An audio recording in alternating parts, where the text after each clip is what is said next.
critics be acting like you know better. Blowing the smoke, but I know when the dust settles that I'm in my element. It's evident that there's levels to the game. All of those dark nights I got them, breaking my back to make it out, got me feeling like rain. I ain't never need your help, I know you wishing me well. A penny for your thoughts, but seeing no change. I snap for the sun like Diddy. The richest got a mad ass son, I'm like Billy. I ain't never switch up, whole team with me. Putting on for my city like OAGZ. Set the pace as long as you finish. Consumers find a way inside your business. Babylons, they try to dabble in it and they hate the fact that they may have to witness. You tryna aim for the top like this, and you're in your element with a fire like this, and they hoping you fall and they praying you miss, but it's all in the risk. I got you with the switch, you know. I'm in the zone. Give me the code. One shot, that's all that you got.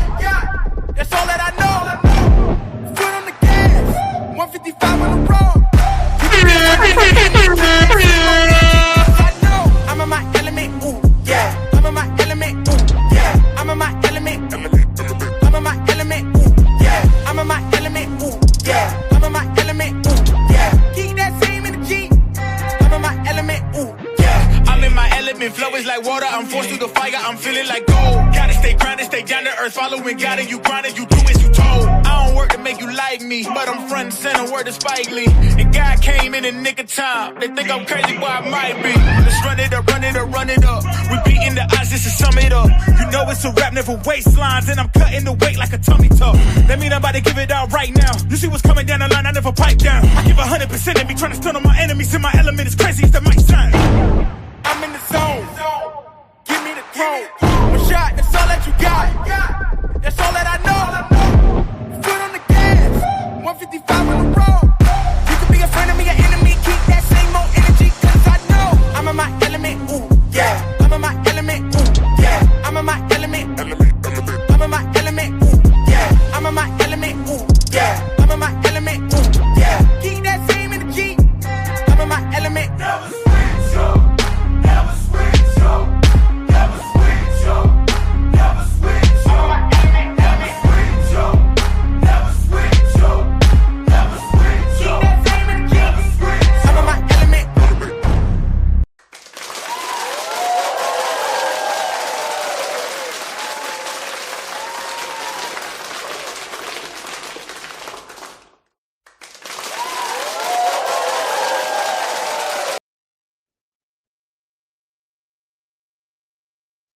You getting break your shit. Yeah, I'm gonna break your shit. Hey, what?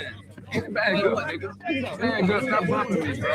Don't get to touching me, none of that. Don't touch me, G. Tell it, don't touch me, G. You doing too much shit. I'll break your shit. Don't touch me. Don't touch me, G. Y'all talking crazy, boy. I need a pussy. I need a pussy. Why you gonna get knocked out walking up? Watch out, boy. What ass boy, I will beat you the fuck up, nigga. That my man's face when we take What it. you looking scared for? Hey, yo, kid, come here, What you kid. scared for, man? Why you looking so scared now, man? Talking about my man saying bitch and all that. Watch what I do to him. Niggas not on Watch that. what I do to him. Yeah.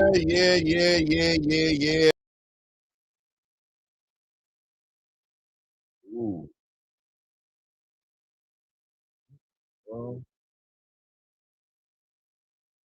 That was weird. Salute, ATP. What's good? Technical difficulties, man. That was weird. I don't know what that was all about. That went left, right, up, down. Salute to everybody in the building, man. Hit the like button as you're stepping into the building. Hit the like button, support the grind. The first prelim fight is already on the way. Salute to everybody in the building, man. Who's in the building right now? Shout out to Yours in the building. Salute Claymore, the Rain Man on this Saturday. Good Saturday is going to be a war in the ring for sure, man. Sam from Jersey, what's up? We up and at it. A little bit of technical difficulties early, but we up and at it, man. We up and at it. Donnie 956 says, did you see that Haitians was offered Salas, Hammerhand, Staney, Onus, and Elvis Rodriguez? X made him fight Salas. But does that confirm that Stanionis and Elvis are with Zuffa? I think there's a good chance of it. I mean, you know, I'm not here to make announcements for Zuffa Boxing, so if they haven't announced it, you know, I'm not going to sit here and just make an announcement for Zuffa. But yeah, I think that'd be a safe assumption. You know, Zuffa boxers aren't making fights with other fighters just to make them. You know, so I would assume that Elvis Rodriguez and Emmanuel Stanionis are with Zuffa Boxing. I would assume it, right? But once again, I'm not announcing for them. Shout out SOB TV in the building. Salute Claymore Blazers, brother. I may hit the link later if you put it out there. I'm going to be in the building for the Shock versus Ford fight, no doubt. We'll go out there. We'll be bringing people up, you know, casually. I will not have a whole panel full of people, but I will bring people up to comment on the fights and, you know, share some quick perspectives and then probably send you back into the chat. You know, we are going to be focused on calling these fights today. That's what it's all about, right? But no doubt, man, watch out for the link. It will drop. Raphael 32 in the building says Forster has to win decisively. He can decisively. He cannot leave this in the hands of the judges. He has to be first and give Ford a beatdown. He was robbed in the Conceição fight. Well, I don't know, man. This is a homecoming for O'Shaquie Forster. You know, I don't know, man. I think he just needs to fight his fight. I don't think he should be worried about the judges and things of that nature, but we'll see. We'll see, man. How old is Elvis? 34, 35? Yeah, I'm not too sure. Hold on one second. Who's in the ring right now? Who is in the ring right now? We got two young fighters in the ring right now, and I don't know who they are. Let me see here. Is this Montalvo? Yeah, this is Julian Montalvo versus Maximus Moya in this fight right here. Let me pull up the actual bounce rate. It's a lot easier for me. Donnie says 30 years old. Yeah. Something like that, right? Let me see here. Let's do it like this. Let's do it like this. All right. We've got a 6-rounder here between Julian Montalvo versus Maximus Moya here. Julian Montalvo coming in with an undefeated record, 6-0 as a professional. Maximus Moya coming in with a 3-3 record here. Both guys, prospect level fighters. Montalvo in the white shorts with the black trimmings. And of course, we have Moya in the white shorts with the orange and black trimmings. I would assume Montalvo is a favorite here. Taller fighter, longer reach, working behind his jab, putting his punches together pretty well here. Just controlling that range, controlling that distance. His shots are pretty straight right down the middle thus far. Ooh, nice. Catches him with a nice lead hook on the way in as Moya gets caught real quick on the chin right there. Doesn't seem to affect him that much, but it was a clean shot here as Moya tries to figure out how to cross. You already know what I'm going to say. Cross the void. He's trying to cross that void, doubling up on that jab. Good catch right there as Montalvo tries to catch him with a lead uppercut here. Montalvo does a good job. Moya does a good job of catching it right on that right glove right there.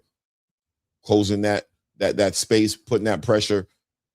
Montalvo, woo! Nice lead uppercut lands for Montalvo right there. Nice work right there. Right off that lead hand, brings that right hook right to the body of Moya. Does it again, actually. Moya working behind that jab. Ooh, nice. Comes right over the back with that right hook. Moya does a good job right there. Nice right hand to the body again. That's a couple times now that Montalvo's landed that right hand to the body. Good work. Another big right hand to the body of Moya right there as Moya starts to back up a little bit right now, trying to get his head off that line. Comes up with a 1-2 up top and then strokes that lead hand right to the body, trying to get some respect from Montalvo. Montalvo continues to just stalk and work behind that lead hand, getting low now, getting his head off that line as Moya tries to figure out. Nice lead hook. Catches Moya once again. Nice hook, left hook to the body, comes over the top with a right hook over the top of the end. There goes that right hook to the body again for Montalvo as we close the round out right there. Real action-packed. Both guys letting their hands go. Montalvo definitely gets that round right now. Definitely landing the straighter, biggest shots. Watch out for the body work from Montalvo, who's catching Moya pretty consistently with that right hand to the body. A couple of check left hooks to the body, but mainly that right hand to the body. And watch out for that lead hook that's also catching Moya in when he's trying to cross that void. Shout out to everybody who's still in the building right now. Let's see here. Jacob Plot, 3870 says, who you got in the main event, bro? I'm leaning towards O'Shaquie Forster, but I'm going to speak on that. I'm going to speak on that really because this fight for me has always been like a 55-45 type of situation. I say it's a 50-50 fight because it's so close. The reason I gave it 55-45, Jay, is because of Raymond Ford's temperament, right? just throwing me off a little bit. But I like what I saw from Raymond Ford yesterday in the face-off at the weigh-ins, man. We'll talk about it a little bit more. We're about to get into the second round. Everybody stepping into the building, take a moment, hit that like button, subscribe to the channel if you haven't done so yet. Appreciate you guys, man. We're at the top of the second round right now as we have Montalvo in the white shorts with the black trimmings here. Had a pretty good round the last round, working behind that lead hand. He was doing something to the body. He started working to the body pretty good on Moya, catching him coming in and catching him with that lead hook coming on the inside. So let's see how he builds on that and how Moya tries to make the adjustments there. Right there, I see a left uppercut land to the body of Moya right there. So look, there's been a decent body campaign by Montalvo to the body right there. There he is with a straight right hand to the body of Moya again. Moya needs to pay attention to that before those body start paying dividends for Montalvo. Montalvo coming right down the middle with that 1-2.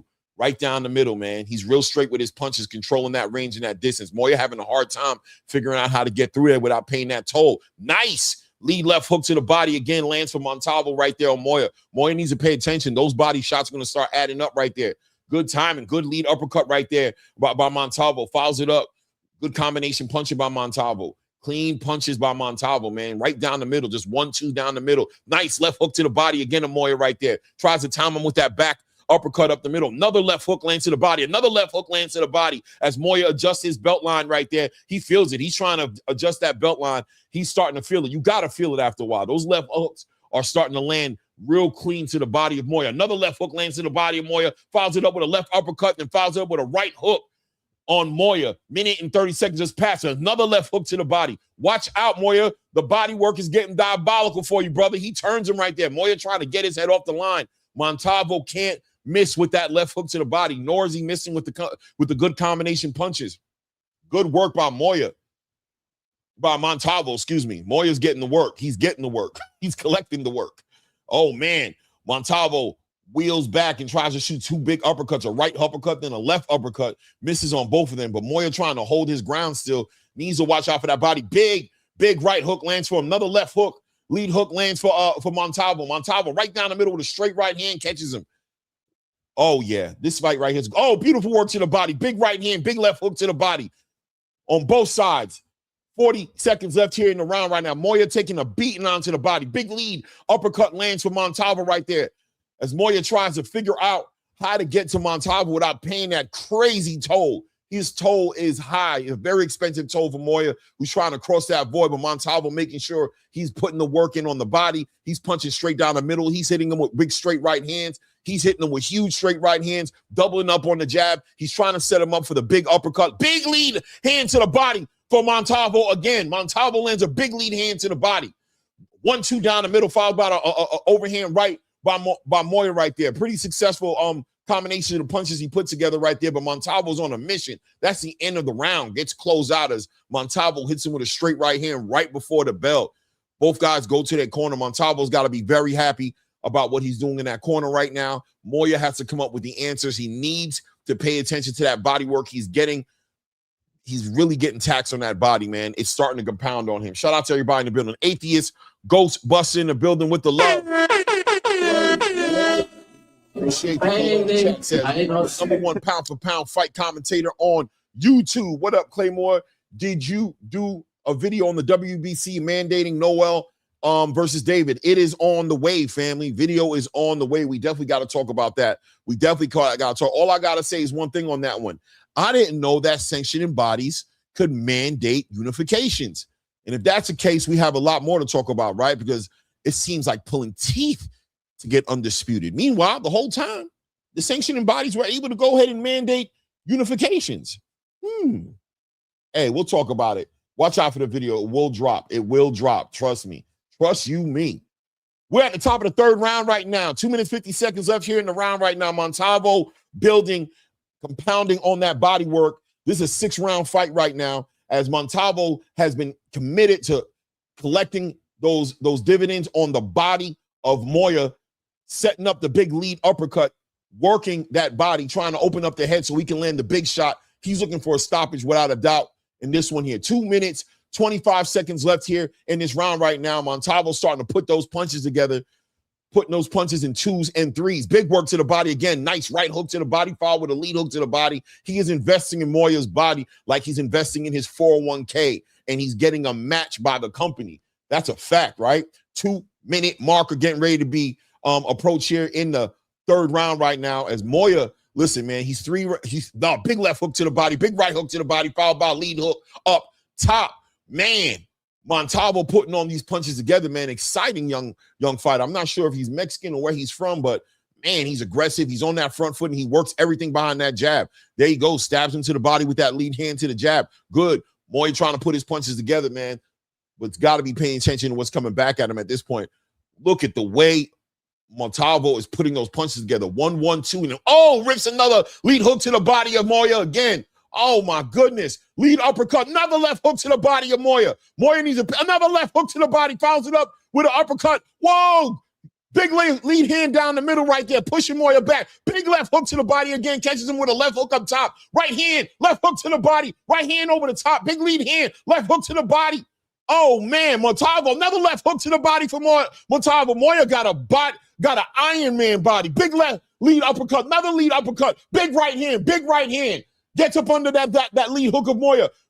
Big combination punches. Moya needs to get off the ropes. Another left hook to the body as Moya trying to get off the ropes. Montalvo pushes him on the ropes. Referee warns him, says, all right, with the body check here. We back at it. 45 seconds left in the round as Montalvo's putting together an arsenal of ass-whooping pieces on top of Moya. Moya hits him back with a nice 1-2. Big right hand to the body from Montalvo as Montalvo continues to push Moya back. Moya does not have the answers. He has not been able to protect that body. Big overhand right lands from Montalvo. Montalvo slows down a little bit, tries to get some of that real estate, brings Moya back to the center ring, doubles up on that lead hand, shoots that straight right hand to the body. Oh, my goodness. Right hand up top, followed by another lead hand. Another lead hand to the body. Big left lead hand to the body of Moya. As Moya's trying to, I don't know what Moya's trying to do, to be honest. Trying to survive at this point.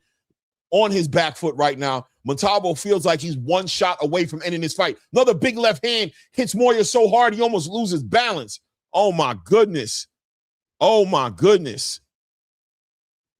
That was a good round of boxing. I ain't going to lie to you. That was a one-sided ass whooping, but Montalvo got the gas tank and the engine. He's putting those punches together. He's tearing that boy's body up. He need to figure it up. He need to figure it out soon, man. It's not looking good for him, man. Breaking that boy down. WBC granted his petition as a WBC 175 champ, moving up just to justify what was really about blocking Zuffa out, in my opinion, 100%. And you know, I got the video coming together. I'm dropping it. David Benavidez is disappointing me. His team disappointing me big time. You know, shout out to Angelo. You know, because I know Angelo's probably sitting there like, Clay, I told you. But that is diabolical for you guys to petition. You guys are supposedly trying to fight Dimitri Bivol. Jair Patai is sitting right there. You say that's the biggest fight. Turkey Al-Sheikh shows interest in building the fight. Now you go to petition Noel McKellen. Oh, man, diabolical, man. Top of the fourth round here. 3 minutes. 3 minutes here. Montalvo looking for a stoppage right now. Moya, I don't know what kind of adjustments his corner's telling him that's going to get it, that's going to make it make sense for him. But, man, you know, Montalvo taking his time now, trying to work it. Now starting to work those right hooks to the body, trying to catch him with that lead uppercut. He's been trying to catch him with that lead uppercut all night. Moya has been doing a good job of catching those shots on the gloves, but the body has been getting destroyed by Montalvo. You got to give Moya some credit on his ability to be sturdy and gritty. Big straight right hand lands for Montalvo right there. 2 minutes and 20 seconds here as he doubles up on the uppercut and lands it on Moya. Nice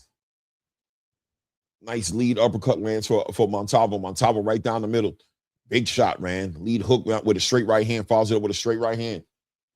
About 2 minutes left here in this round here. 4 rounds out of 6 here as Moya tries to figure it out inside of these next 3 rounds. Well, 2 rounds, including this round, 3 rounds. Trying to figure out. Big left hook lands to the body again. Moya kind of cringes a little bit on that last left hook to the body. He's trying to get those elbows tucked in there, trying to protect that body, but Montalvo getting right up underneath those elbows, really hitting that body. Big left hook lands for Montalvo right there. Big right hand to the body lands for Montalvo. And the referee warns him again about body checking Moya here, but Montalvo is on a mission, just waiting for the referee to get out the way so he can continue to put these shots together. Man, he's breaking this boy down, man. 1-2, right down the middle. Fouls him up, catches him on that lead uppercut right there. Big shot, trying to land, break the guard with those lead uppercuts. Doubling up on that jab. There he goes with another lead uppercut. Finally starts to break through and gets there. Moya Moya puts down a couple punches himself right there, trying to put him together, but he's getting taxed. He's getting taxed, man. Look at the worst. Good three-punch combination right there. Another left hook to the body right there. Moya looks like he cringed. Another left hook to the body. Moya looks like he's starting to feel it right there. Big shots landing up top. Big right uppercut lands. The referee probably going to stop this soon. Big left hook to the body. Big right hook over the top.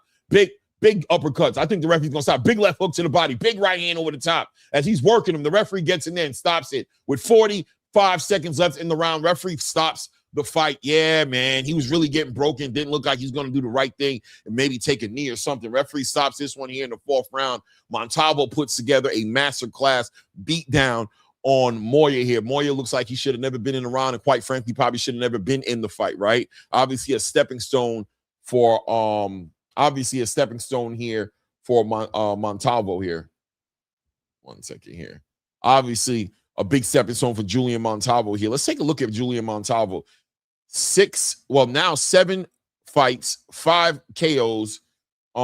Listen, man, his record is he's a prospect, right? It's about time when you see a performance like that, they need to put this guy in there with somebody with some decent winning records. I mean, his last fighter he fought was a 5-2 fighter. He fought him and took him to a unanimous decision after 6 rounds. Didn't stop that guy, but here he is when a guy was 3-3 here and puts a 4th loss on this guy's record. I don't know. I don't know him that well, but Julian Montalvo looks like a fighter with a lot of potential, but it's time to match him up a little better, right? Time to push up the competition a little better. Maybe even put him in some 8-rounders, right? His last 3 fights was 6-round fights. Maybe one more 6-rounder. I mean, he's dominating. He's dominating so much. You just feel like he needs to get pushed up just a little bit, right? At this point. Let me see here. Yeah, he was a punching bag. Levels Clay, he don't belong in that ring with Montalvo. Yeah, not at all. It's time to step up this guy without a doubt, man. But back on the David Benavidez and the David Benavidez situation, his team, in my opinion, petitioning for a fight for a WBC title in that division and not fighting Jao Pataya, and on top of that, knowing Jao Pataya is petitioning and in the middle of negotiations. I mean, that's fine that you petition it, but you combine that with what Mauricio Sulaiman, the WBC, is doing right now, obviously getting in front of whatever Zuffa Boxing's trying to do right now, trying to add to the sanctioning body conversation. But I hope people are seeing something that's very clear here. At this point, Zuffa Boxing's made their position very clear with their fighters. They are willing to have their fighters compete on the big stage for the biggest belts. They have the champions, but obviously the WBC sanctioning body is legitimately trying to block this. If that doesn't show you how much of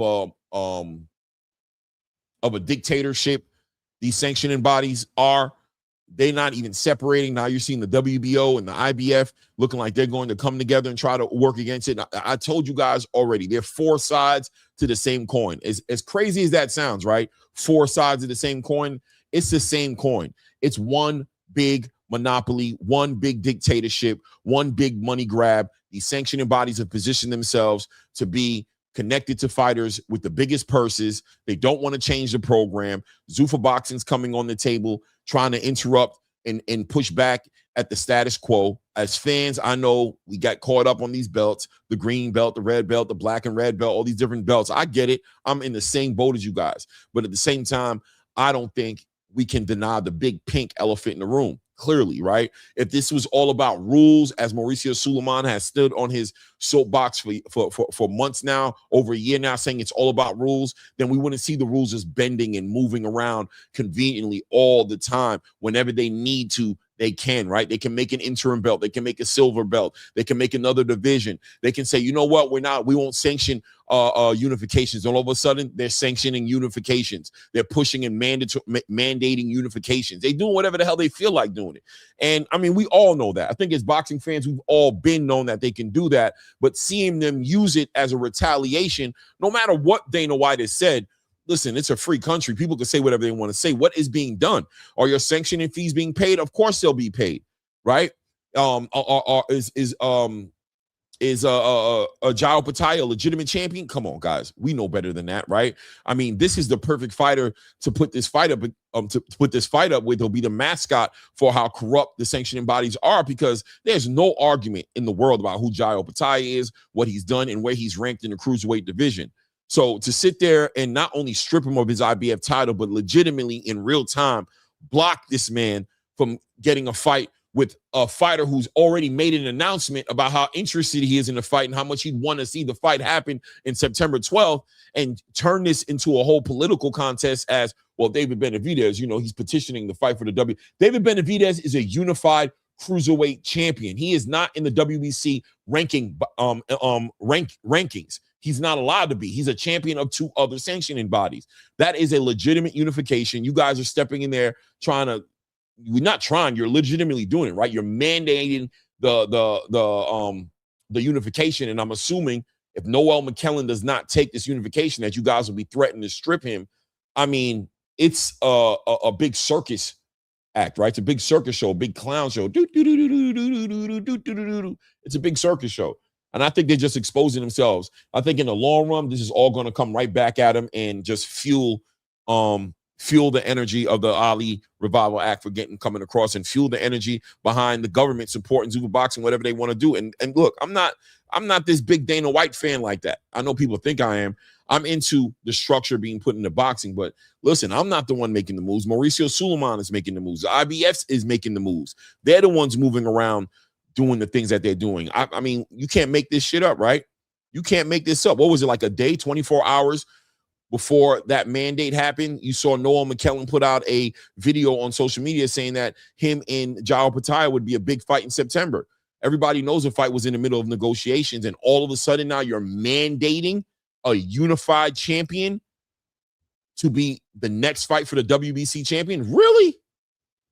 Okay. We'll continue to watch it and watch it keep playing out, right? I'll be the guy poking the bear. I'll be the guy on the wrong side of the conversation. That's what it is, right? We bend the rules as we see fit. But just remember, if they can bend the rules as they see fit, and it's not supporting, let's say, what I want, that's cool. But don't never get it twisted. They're going to do the same thing when it comes down to what you want. They have the freedom to wield it as they see fit, man. Is it true the WBO and the IBF joining Zuffa Boxing? No. That's not what I'm hearing. I'm not hearing they're joining Zuffa Boxing. What I'm hearing is that they're actually unifying and going in a different direction, mind yours. I'm hearing that what's actually happening is they're trying to stand against Zuffa Boxing. I guess that's what the convention is. That's what I'm hearing. I didn't hear about the WBO and IBF joining Zuffa at all. Not at all, actually. You know what I mean? Donnie956 says, I think Jai needs to go out and ask Dana White to pick up all the cruiserweight talent possible and start setting a record for Zuffa belt defenses. I don't listen. When this Zuffa Boxing first rolled out, I really thought it was going to be a very slow process. I really didn't think that Zuffa Boxing was going to catch any real traction until about 2 to 3 years. That's where I was at on it. To be honest with you, they're moving so fast, I can't even keep up with them, right? I think I've always understood what the big picture was, what the vision was, but I was very surprised to see how fast everything was moving along for them. I automatically assumed that the sanctioning bodies, I didn't even think they were going to really deal with the sanctioning bodies in the beginning, to be honest with you. So to see them in this conversation, it's already past where I thought it would be. So I'm in the same boat as you guys. I'm watching it develop and calling it in real time. I don't have no inside information and things of that nature, and I try to stay with the movement and not try to get ahead of the movement. But yeah, I would assume, listen, I would assume if they were to go ahead and strip Noel McKellen, that Noel McKellen would naturally just go to Zuffa Boxing, right? And I see a lot of fighters right now, and what I'm really believing in my heart is a lot of fighters, what people aren't understanding, and what I've always tried to make clear is that, yes, let's say 3 to 5% max of the fighter space is entangled with those sanctioning bodies, right? They want to get championships. They want to hold the green belt. They want to do all that. And I think all fighters generally want to do that, but I think only a small percentage, maybe 3 to 5% of the space is really in those conversations. And obviously in the conversations of the biggest paydays. So what you're going to see in real time is, yes, the David Benavidez's of the space are going to argue to stay in line with collecting these belts, but their opponents, the fighters that the dance partners, I think you're going to start seeing a lot of these guys make their way. I think what Richardson Hitchens said was very accurate. I think he was accurate. I don't know about the timing. He said in the next couple of months. I don't know if it's going to be that soon. But I just think eventually what it's going to come down to is the prize fighting game is going to be what the prize fighting game has always been, which is about money. That's what I believe. It's going to be honest with you guys, right? I believe that at the end of the day, the real conversation is going to become, where is my bread buttered best at? And I think that's what it's going to be, the bottom line denominator that separates one opportunity from another opportunity, right? The championships is part of the conversation, but I mean, I'll say it like this. Best case scenario for the traditional space is that the sanctioning bodies and these promoters do everything they can in their power to make the biggest fights. No more hiding fighters, no more tucking and protecting fighters, cherry picking and moving them around. Make the biggest fights, push for unifications, push for undisputed. If you do that, then you have a good foot forward in the fight, right? In this war, quote unquote war, right? Because if you guys are doing what you're supposed to do and you convince and show the boxing space that you're going to always do what you're supposed to do, or at least right now do what you're supposed to do, then yes, I think you push back at the Zuffa boxing for a little bit. Because at the end of the day, what Zuffa boxing is offering is the structure. And if you guys come together and commit to structure, then boxing, then you guys can hold on to a little bit. I think the other part of the conversation, obviously, is going to become the money, right? That is also part of it. It's going to be the money. So we'll see how all of that comes together. But moving right now, just doing what you feel like doing isn't the answer. It may seem like you're blocking what Zuffa's doing right now, but you're not really blocking. What you're doing is you're making an argument. And unfortunately, the argument isn't for you. It's against you. It's not for you. It's against you, because you're showing the government, you're showing the politics outside of the sport who are looking in on a casual level really what's going on. They're seeing it. They're going, oh, damn, I thought they weren't allowed to do that. Oh, they're doing that now? They're seeing you just change on a dime, just pivoting whenever you feel like it and changing and adding and moving and doing what you feel like it. They're going to start to see and recognize the lawless nature of this game. And they're going to automatically, naturally feel like, you know what? There is a legitimate argument that this game is missing structure. You compound that with, right? You compound that with this percentage that you're pulling off of fighters' purses. Now they're going to see vested interest in the lawless nature of the game. That's going to come together and start looking like something that needs some regulation. And unfortunately, that regulation is going to enforce and strengthen the Zuffa boxing argument. It's going to strengthen the Ali Revival Act argument. It's going to strengthen all those arguments. I'm just keeping it real, right? That's all I'm doing, is keeping it real. It is what it is. It is what it is. Let me see here. David Gaughan's in the building. What's good, man? $5 says David is a WBC champion, 175. So technically, isn't he just doing what Devin did against Regis? No, he's not, because he's already collected. He's already a unified champion in the cruiserweight division. Now, look, they're going to play in that gray area. And I understand where you're going with this, right, Gavin? They're going to play in that gray area, but I want to paint the picture in the right way for you. If Devin collected the WBO title, right? Already collected the WBO title in the 140-pound weight class division, right? Would they have sanctioned and mandated Devin to fight Regis Prograis for that WBC title? No, they wouldn't have done that. They wouldn't have done that. They wouldn't have done it, because that'd have been a unification. And maybe, listen, they weren't put in that position. Maybe they would have. But I think the whole space recognizes how unusual the activity is, Gavin. The whole space recognizes how unusual and weird the activity is. It doesn't make sense. This man is a unified champion in the cruiserweight division. No, bro. No. Him making a fight, putting an offer to Noel McKellen, that's different, right?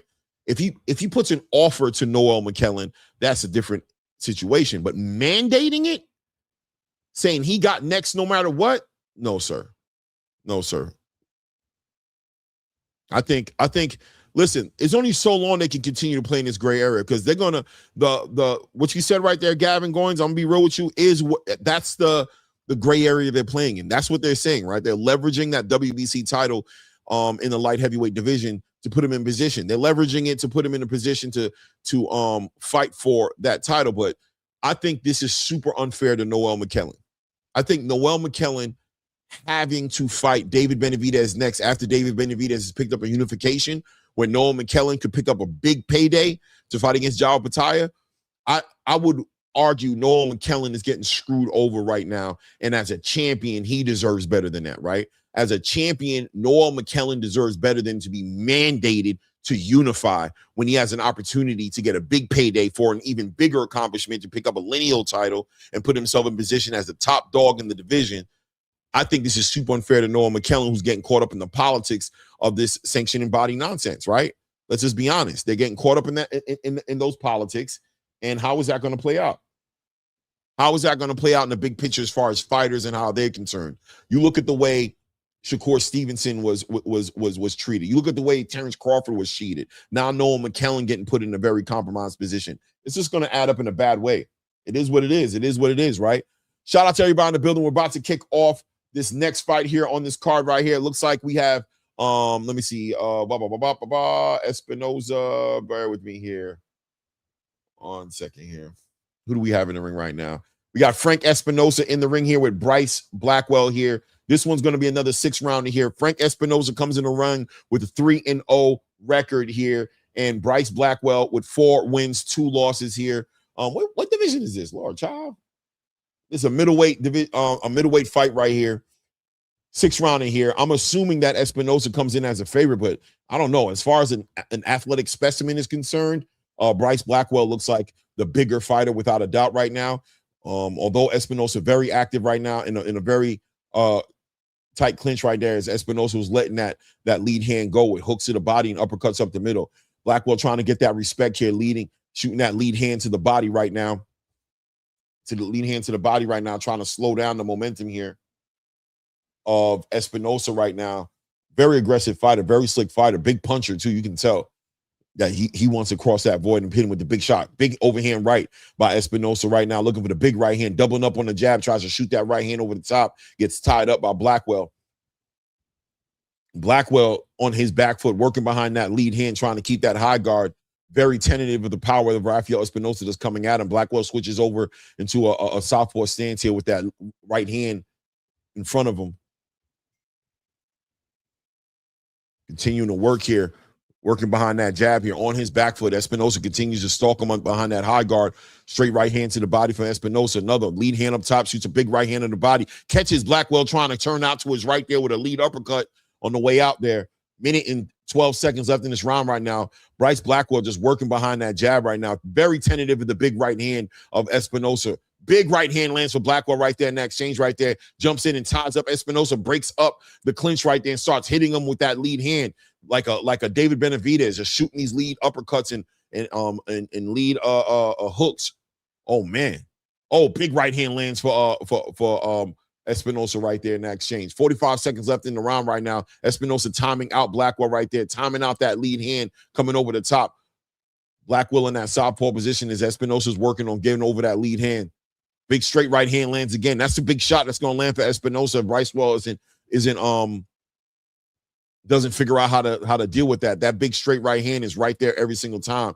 We know that's the solution to that southpaw is that right hand, that right hand straight up the middle or straight to the body. And Espinoza's finding him every time right now. Blackwell switches over into that southpaw stance right there with that left hand in front of him. Espinoza working the lead, big shots to the body right there. Espinoza putting those punches together, man. Now the right hand is on fire. Blackwell, I already understand what Blackwell's going through. He does not want to get hit with that hand right there. End of the round right now. Espinoza puts that one right in the bag right now. Espinoza is 100% stalking down Blackwell. Blackwell has to get the respect from Espinoza. Right now, I can tell you right now, it's not about moving around the ring, staying on your bike, and just scoring points. Espinoza's going to close that void. He needs to start hitting them with some straight right hands. He needs to start hooking onto that body, shooting that jab straight to the body right there, turning Espinoza, hitting him with some big shots, and either discourage this guy from crossing that void or hurt him literally. Other than that, it looks like it's going to be a bad night for Blackwell if he doesn't figure out how to deal with it. Shout out to my Aki Fly Frequency in the building. Hit me with the assalamu alaikums. Wa alaikum salam. Rahmatullah barakatuh. My Aki in the building, man. Raphael, the point being is that they were both champions when they moved up in weight and were able to retain their belts, Benny and Devin. I don't know, man. Shout out my brother Blue Blood. What's good, man? Yeah, I just think at the end of the day, it's just not going to play out the way people think it's going to play out. I'm gonna be real with you. That's where I'm at with it. I think that these sanctioning bodies are playing themselves. I mean, I could be wrong. It is what it is, but I think they're playing themselves. I think they're just showing that what they're willing to do to hold power. And I just think they're in a bad moment right now where they have eyes on them. There's eyes, regulation eyes, political government eyes on them, watching how they work. And they're just showing that they're corrupt. They're showing that it's a lawless land. And you know what it is. It's just like a colonizers, right? They come to a land, they see lawlessness or they see something that looks savage. They want to civilize them. They want to regulate them. They want to bring law and order. And that's what the sanctioning bodies are attracting, because the thing that's never going to be without notice is the percentage on the purses of these fighters. It incentivizes you guys to be connected to the biggest fights with the biggest purses in the game, which makes it not an equal opportunity affair across the board for all the fighters.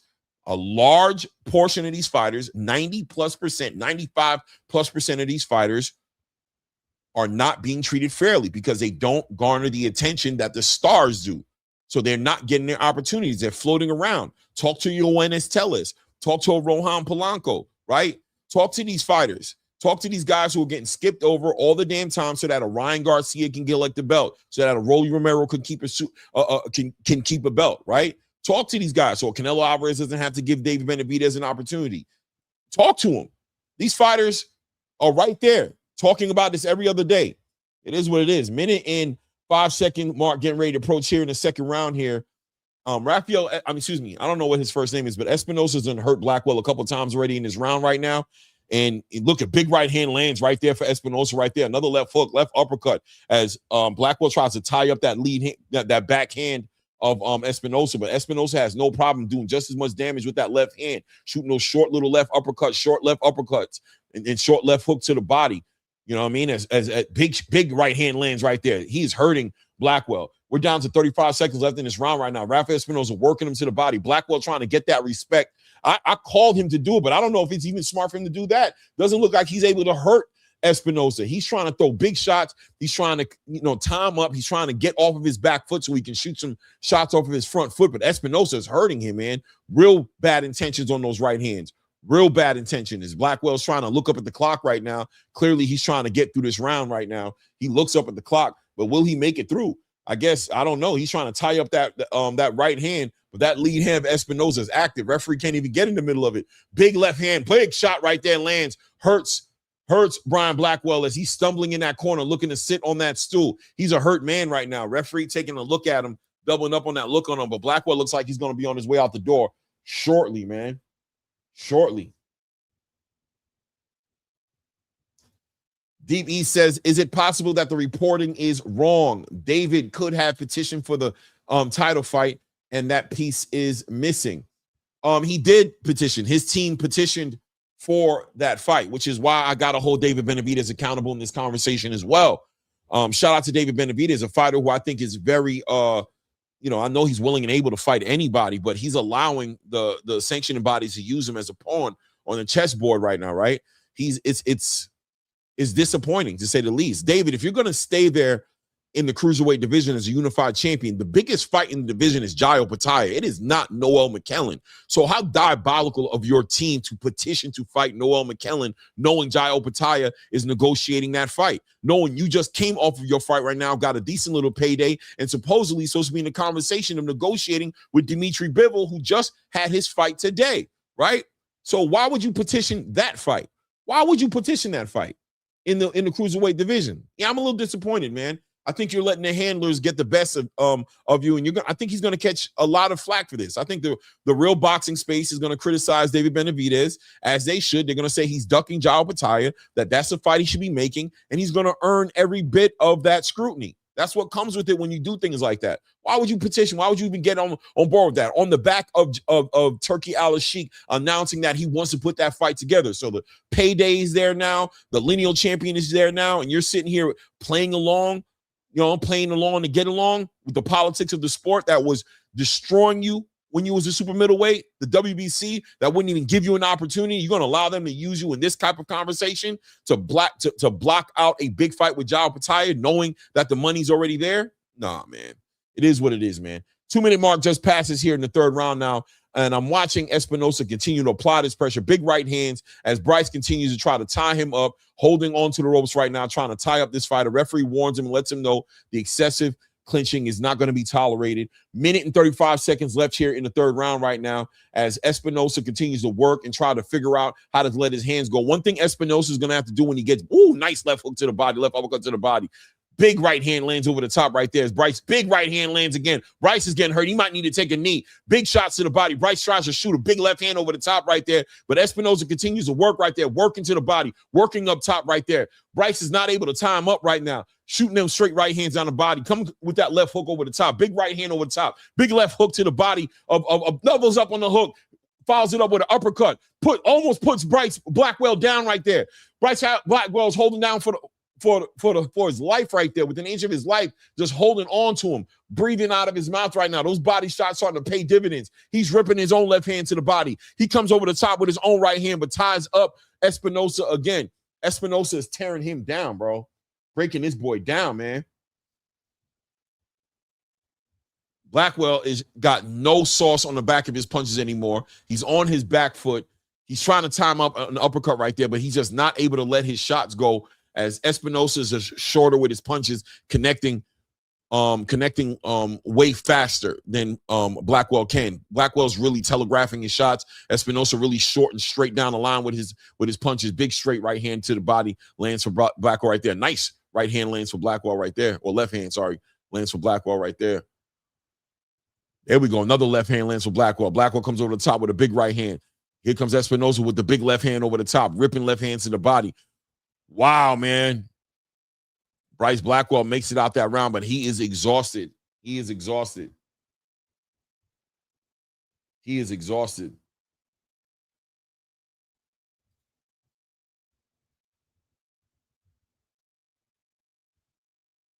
Stock chasers, you don't know that, man. I find it hard to believe that David Benavidez makes more fighting Noel McKellen than he does fighting Jao Pataya. I don't see, that doesn't seem like a real thing to me, stock chasers. I don't know. Maybe I'm reading wrong to what you're saying here. Let me see. Noel gets paid fighting Benavidez as well. Oh, yeah. Noel does not get paid more fighting Benavidez than he does Jao Pataya. I don't believe it. I don't believe nobody's paying more than Turkey. They stopped the fight, guys. It's over with. Espinosa. It is what it is, man. Listen, they can work behind the politics. David Benavidez wants to go ahead and try to pick up another title in the cruiserweight division. That's what's up. Eventually, I feel like he will have to fight Jao Pataya. I just feel like he's putting himself in the crosshairs of a lot of scrutiny if he doesn't do it.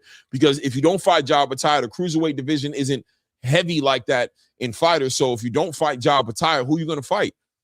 You're going to have to fight a Zupa boxer with a Christian Bielan. Who are you going to fight? After a while, they're going to call you a duck.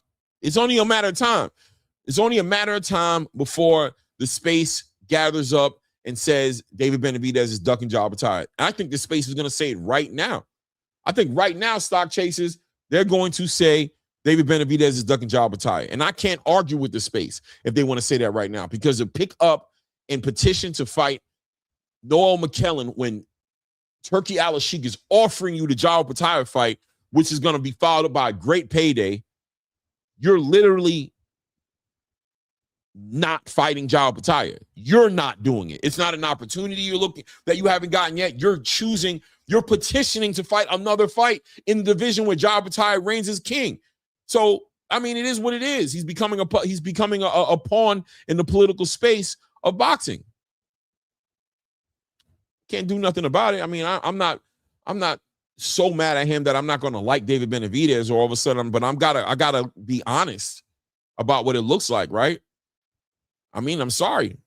I mean, it don't matter. Belt or no belt, it don't matter, bro. It don't matter. Jao Pataya is a lineal champion. He's holding that Ring Magazine belt. He is the best cruiserweight in the world. Everybody knows it. This is not going to age well. I promise you guys. I know you guys are going to fight for David, so it's all good, but I promise you'll see. It's not going to age well. It's not going to age well. Hey, stock chasers, it is what it is, bro. We can make it about belts and act like Jao Pataya isn't the biggest fight for David Benavidez in the cruiserweight division. We could play that game and make it about a green and gold belt. That's cool. It is what it is, right? Jao Pataya would pick up that green belt if you don't get in the way and block him. Why would you get in the way and block Jao Pataya from making that fight? Why would you allow the WBC to use you that way when you've already campaigned and told everybody you want the Dimitri Bivol fight next? Come on, bro. It's chess, not checkers, bro. We got common sense. We're critical thinkers here, right, guys? Right? We're still critical thinkers, right? We're not going to let nobody play with our intelligence, right? We understand what we're looking at, right? I mean, I hear this belt, but we understand what's happening, right? There's a critical thinking aspect to this situation that I don't want you guys to skip over. What in the world would make David Benavidez campaign to fight Noel McKellen when he was just talking about fighting Dimitri Bivol? He's not even supposed to be thinking about a boxing match right now. He's supposed to be waiting on the Dimitri Bivol fight, and he's talking about not fighting for a couple of months. Think about that. Think about that. Come on, man. It is what it is. Benavidez versus Josh should be for undisputed, should it not? Yeah, I agree. It could be for that. But why would you get in front of Jao Pataya, who's in the middle of a negotiation to become a WBC champion? It doesn't get in the way of undisputed. Why would you? You're allowing the WBC to use you as a pawn on a chessboard to block out Jao Pataya. And now we have people, just like the people in this chat right now, who are going to say that Jao Pataya brings nothing to the table, right? So he's not the biggest fight for David Benavidez. So David Benavidez can get out of fighting Jao Pataya, go to the heavyweight division, never fight Jao Pataya. Nobody will criticize that fight not happening because David Benavidez works with the sanctioning bodies to block him out of the biggest fight. Fine. I don't think the history books will be as grace. Will give him as much grace. I don't think they will. I think they'll call it what it is. I think they'll say he accomplished a lot of things, but he ain't want no problems with Jai. I think years down the road, that's what the conversation is going to be. Sorry. I could be wrong. I'm sorry. I'm sorry, man. You know what I mean? I hear what all you guys are saying, but you can't get around that. You can't get around that inconvenient truth. If David Benavidez is going to lean on the politics of this space and make it look like it's not his fault, fine. I think he's going to be arguing with a lot of reporters and a lot of boxing pundits in the space with a lot more leverage than me, who will be crucifying him in articles for years to come for legitimately ducking the biggest fight for him in boxing right now. And he'll fight that uphill battle, and his fans will fight that uphill battle. But I'll tell you what, Canelo Alvarez may catch hell for not fighting David Benavidez. But he's accomplished enough on his resume to where he didn't need to fight David Benavidez. David Benavidez hasn't accomplished as much as people would like to talk to him about accomplishing. Let me tell you right now, collecting a belt off Noel McKellen or a belt off of Vidal Raleigh ain't cutting it. I bet you money it ain't cutting it. I bet you a bag it ain't cutting it. It is what it is. Clyde, you acting like Josh sent David an offer. He tried to speak to to Noel. Listen, man, listen, stock chasers. Turkey Al-Sheikh put it out that he wants that fight. Come on, bro. David Benavidez sat up there on that podium and said, if there's a way to make that fight, I think we should make it. You know what I mean? He said it, and it is what it is. Look, fine. We'll talk about it later. We don't got to talk about it now, stock chasers. Let's wait for 6 months, bro, and we can sit up here and have a great show about why everybody is disrespecting David Benavidez, and that's what it's going to be, right? That's cool. It'll be a great piece of content. It'll be a great piece of content. See you in 6 months, family. See you in 6 months. Right? Exactly. Right, Simon? We'll talk about it then. When the whole space is cooking them, we can sit here and talk about how the space is diabolical, and we could try to reference and use triangle theories and talk about how this fighter it is, and we could try to figure it out. It is what it is, right? I don't know. I don't have enough invested in it to be upset because I'm really not upset, but I gotta be honest. And I'm one of those guys who's been defending David Benavidez from the beginning, right? I've been saying, nah, y'all got David twisted right now. He just doesn't understand the way the game works right now. He's just trying to get his opportunities. If he can make this fight and it's lucrative and it makes sense, he'll do it. Nah, David ain't ducking no smoke. This don't look good. It don't look good that you're petitioning to fight Noel McKellen when Turki Al-Sheikh has said that he wants to see you fight Jal Batai and he wants to get behind and put the money behind it. A week before you put this announcement out there. A week before you petitioning for Noel McKellen? You supposed to be on vacation right now, bro. You ain't. I didn't even know if you're going to fight at the end. I mean, I didn't expect David Benavidez to fight until the end of the year. November, December, right? Let's be honest. And now that fight could have been made because Jai and Noel McKellen were supposed to fight in August. So Jai and David could have fought in September. I mean, sorry, in December, November, right? They could have fought in like December probably. End of the year, big show. Could have been the biggest fight out there right now, which would have been on the back end, of course, of this lawsuit working out that Jai picks up his IBF title again. It could have been for undisputed at the end of the year, just like everybody's saying, the big fight. Why are you undercutting Jai Opetaia? I know you're not doing it. You're allowing the sanctioning body and the handlers to use you as a pawn on the chessboard. And that there's a sad nature to that because the same sanctioning body that's using you right now to do this was against you when you was at 168 and wouldn't help you get that fight with Canelo Alvarez. Had you pick up like 3 interim WBC titles, paying sanctioning body, paying sanctioning fees to the WBC, your whole tour in the at 168, and they wouldn't show you no love. You had to go up and get an interim title in the light heavyweight division. Then they gifted you, elevated you to a full 175 champion, right? And now the WBO is working against you because the WBO is putting pressure on Dimitri Bivol to fight Caleb Smith. Sanctioning bodies ain't been nice to you, bro. Why would you allow them to use you like this? Why would you allow them to sit there and have you in a situation? No, who's Noel McKellen to you? Nobody.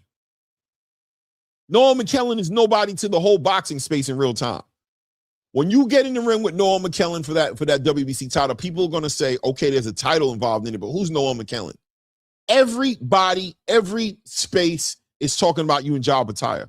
And now you put yourself in the conversation with Jai Opetaia, but you're putting yourself in a conversation as somebody who's undercutting Jai Opetaia, yet not fighting Jai Opetaia. Watch 6 months. Watch. And I'm not getting in front of it. I ain't got nothing to say.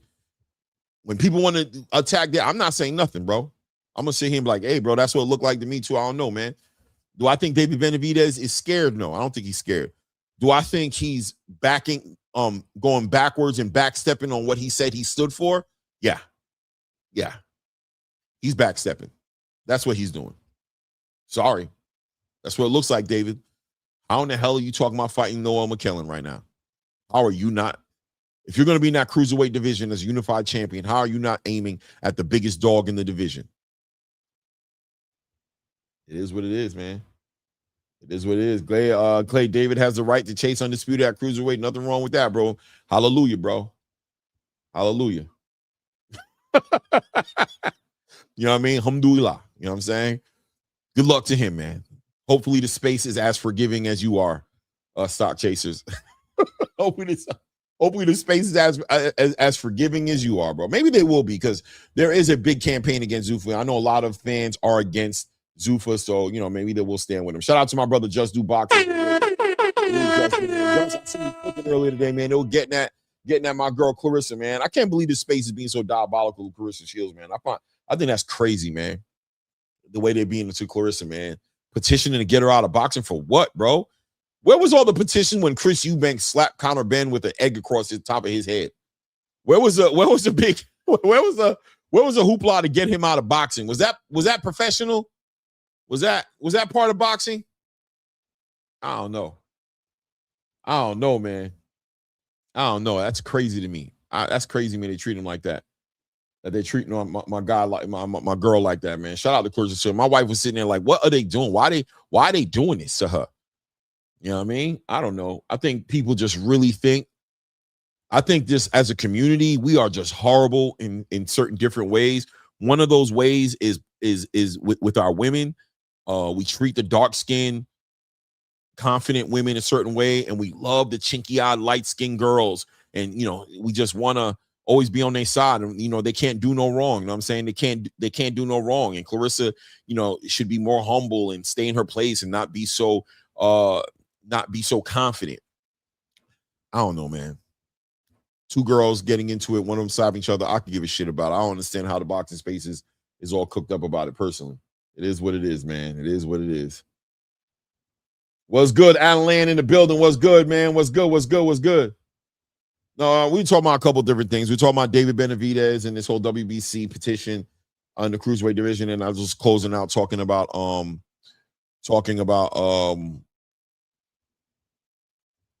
Clarissa Shields slapping Alicia Baumgartner. You know what I mean? Kai Su said facts, Clay. Clarissa fought in MMA for life's sake. Yeah, man. I don't know, man. I don't know, bro. I think I don't care about it enough to make a big deal out of it, but I do watch it and I just shake my head, right? I shake my head. I've seen some postings by pundits in the space I respect that I watch, and I'm just like, I can't believe you're spinning the block on this and making this, you're making your stance on this. Out of everything going on in boxing right now, what do we care about two girls getting into a little scratch, arguing, slap back and forth, whatever it is on I don't know. It's content, right? Like 9 out of 10 of those channels are bigger than mine. So what can I say? Maybe I need to jump on their campaign, do what they're doing. Who am I to talk? They blowing up. I'm sitting here growing slowly, bro. But there's some things I just can't get my attention, bro. Some things just cannot get my attention. You know what I mean? Sorry. What's going on here? Let me see here. Oh, well. There he is. Hold on, let me bring my guy up here. Hold on, let me set this up right. Angelo Reyes. Angelo.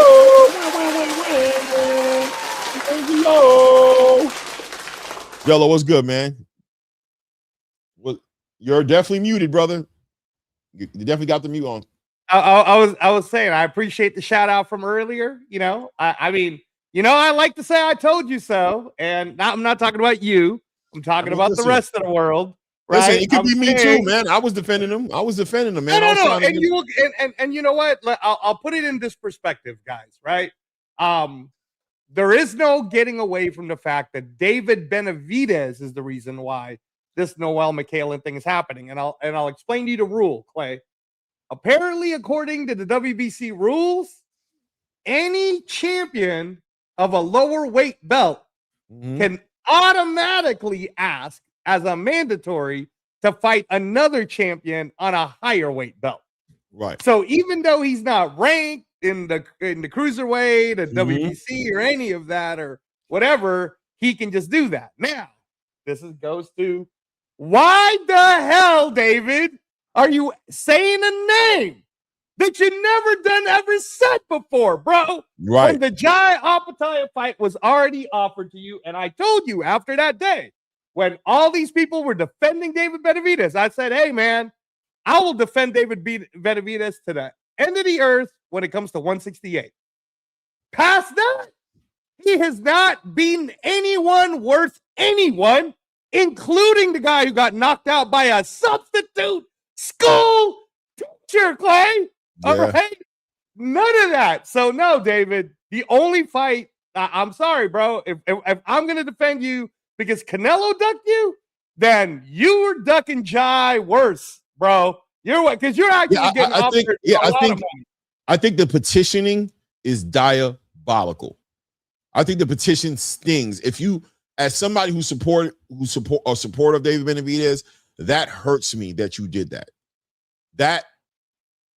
That right there bothers me, that you petitioned for that fight over pressing for that Jai fight. That was right there for you. I think if you would have pressed for it, if you would have called Jai and be like, Jai, fuck Noel, fight me, I think Jai would have been like, Noel, sorry, bro. I think he would have fought him. At least that would have looked like you did something.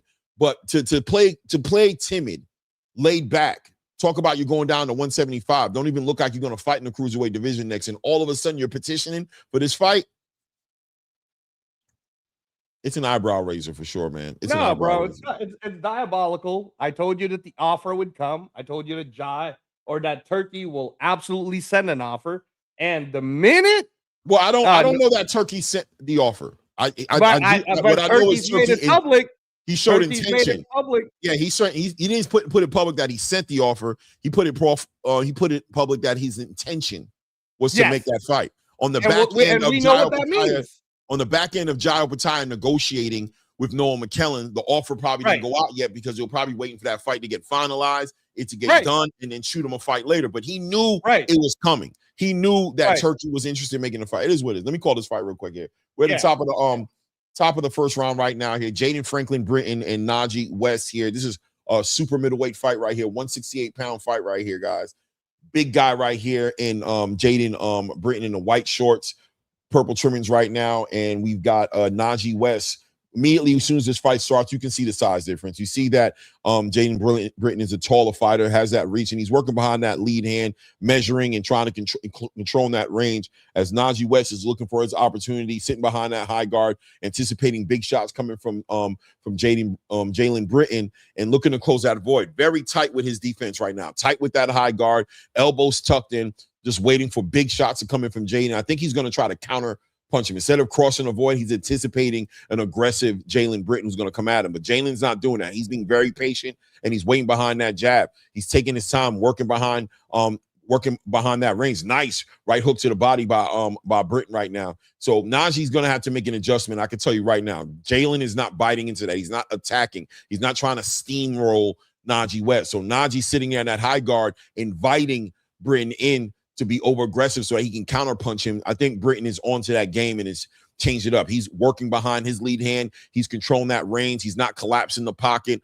over committing to Najee. So Najee's going to have to throw a little caution to the wind and figure out how to slip and get inside to get his offense going right now. As Jaden just working behind that jab, pushing him back, holding him, using it as a rangefinder at times. And being now Jalen actually being given instructions by the referee to stop using that lead hand to control the range, keeping it straight out there. So now he has to shoot that lead hand out there, use it, and not just keep it out there. But Najee has to figure out how to cross the void, because where he's at right now on the outside, that far out, he is ineffective. He's not going to be effective throwing in shots. He's going to be out of range the whole entire time. And Jaden is, at least in this round right now, in the first round, is not trying to press the action. He's being very, very, very patient, working behind that lead hand. He wants Najee to jump across. He wants Najee to take the chances. He wants him to reach so he can teach. He's trying to time him out and come over the top with his own right hand. And Najee understands it as well. So this is kind of a boring fight right now, because I think both guys' game plans are about waiting for the other guy to be offensive, and both guys are reluctant to be offensive. There we go. Najee West comes in there and starts letting some big shots go up to the body and over the top, but Jaden does a good time of just keeping his hands up and those elbows tucked and catches most of those shots on his arms and on his gloves. That's the end of that first round right now. If somebody wants to give it to Najee, I wouldn't argue with you, but I am giving it to Britton. I think Britton took that round. Shout out to everybody in the building, man. Hit the like buttons, by the way. I see we only got 40 likes. Stop being nasty, man. Hit the like button, man. About 100 people in the building right now. Hit the like button, man. Support the grind. If you haven't subscribed to the channel, take a moment to go ahead and do it. But yeah, Angelo, man, diabolical, man. When I saw that yesterday, I was just like, oh, come on, David. You know, when I first heard about it, because I woke up, and shout out to my Aki frequent who called me. He was like, what do you think about, did you hear about this, that, and the other? Now, you know, I was sleeping most of the day because I had work and I was tired. So I didn't have my ringer on. So when I turned my ringer on, I saw he called me, and then we spoke. And I was like, I got to look into this. I don't know why people are saying this. That don't make no sense, because I know Noel McKellen has just announced that he's trying to see a fight happen with Jai Opetaia on September 12th on the undercard of Ryan Garcia and the Conor Benn fight. So when I saw that, I was like, oh, my God, bro. I was like, first thing I said was Mauricio Suleiman with the politics, man. And then when I saw that Team Benavidez petitioned, that threw me. I was like, wow, y'all petitioned for that? That's crazy. You know, real crazy here. Round number 2 here, 2 minutes and 40 seconds approach here.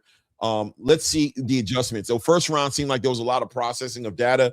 Jalen Britton working behind that lead hand, caught a little bit of instruction from the referee for using that lead hand, hanging out a little too far right there. So he had to figure that out. But Najee West, without a doubt, is operating way out of his range right now. The game plan is just not going to work. Standing all the way out there, he's out of range completely, and making it easy for Britton to just pick him apart, shoot that jab out there, and time him out for right hands, because he's not active enough to really apply any kind of real pressure to Britton to force him to make a mistake or do anything. Now Britton, fainting to the body. And Najee's biting on it, man, sitting outside way too far outside of his range. I don't know how he plans on being effective from out there. Hey, he doubles up on the jab right there and shoots a big right hand to the body. Nice overhand right lands for Najee West right there. Britton pressing him, trying to get it back. Left hook to the body right there for Britton. There we go. Najee starting to double it up right now. Doubles up on that left hook and shoots that right hook to the body. Good work by Najee. There you go. Shoots that lead hand to the body and ties up Britton right now. Referee gets in there to separate him.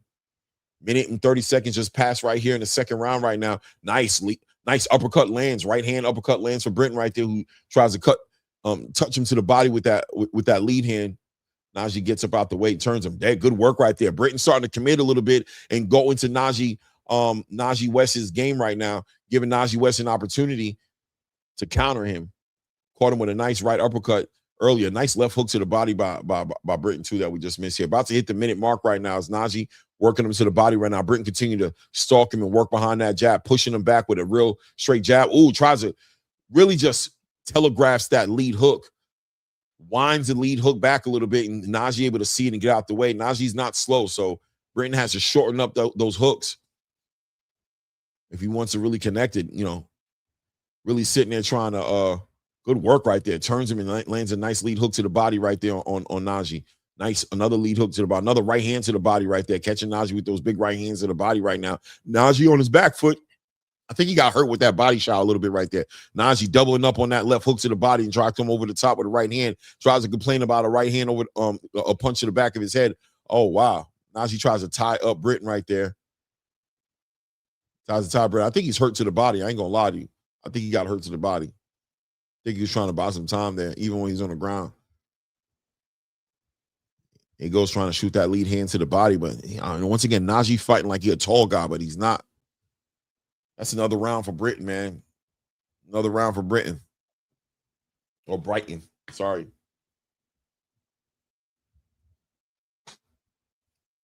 All I know is he's got the mom with the heart and the purple in it. So that's nice. That's nice. Shout out to moms.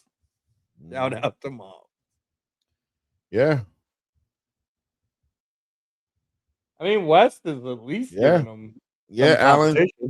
Yeah, he is. I mean, I just think West's game plan was, because of all the aggression from Britton during the buildup, he thought Brighton was going to attack. You know what I'm saying? He was like, all right, I'm just going to sit in this high guard, tuck my elbows in, let him come forward. That's going to make it to where it's a close range fight for me, and I can counterpunch him. But I think Brighton's team had the better game plan. Work behind that jab, force him to cross that void, throw the caution to the wind, and then walk him into a shot. But both of these guys' game plan turns into a real boring fight at the end of the day. So now Brighton is starting to take some chances and giving Najee actually an opportunity to counterpunch. But Brighton's still winning the fight, fighting, being aggressive, stalking Najee. But now Najee kind of gets to fight his fight a little bit, where he doesn't have to take the chances to cross the void. But I mean, Britton's doing a good job of working behind that jab. He comes in behind the jab and he leaves on the end of that jab. So he's always active. And Najee has to punch with the big puncher, and that's also a complicated situation. He has to figure out. How to get out of that without getting his scalp peeled back. You know what I mean? He's trying to be like a crafty, smaller man, which is reminiscent to me of when Miguel Cotto fought Alfonso Super Gomez. Remember that fight play? And Alfonso Gomez was a smaller guy, so he's trying to be crafty just to eventually get knocked out anyway. So yeah, my question to you then is, do you think Britton's going to knock him out? Because I think he's going to stop him. Okay. I think he's going to stop him. I think that the problem is that Najee's going to try to punch with him. He's trying to punch with him, and I think that just gives Britton looks like he's heavy-handed. He's heavy-handed, and he looks like he's going to touch him. Now he's stalking him, saying, come on. Najee don't want to do that. So Britton is applying the pressure, But the only way Najee knows how to react to the pressure is to punch his way out. Big left hook to the body. Najee almost takes a knee right there. Oh, he did. He did take the knee. They counted him. Yeah, 4, 5. They counted. I don't know if his knee touched the ground right there, did it?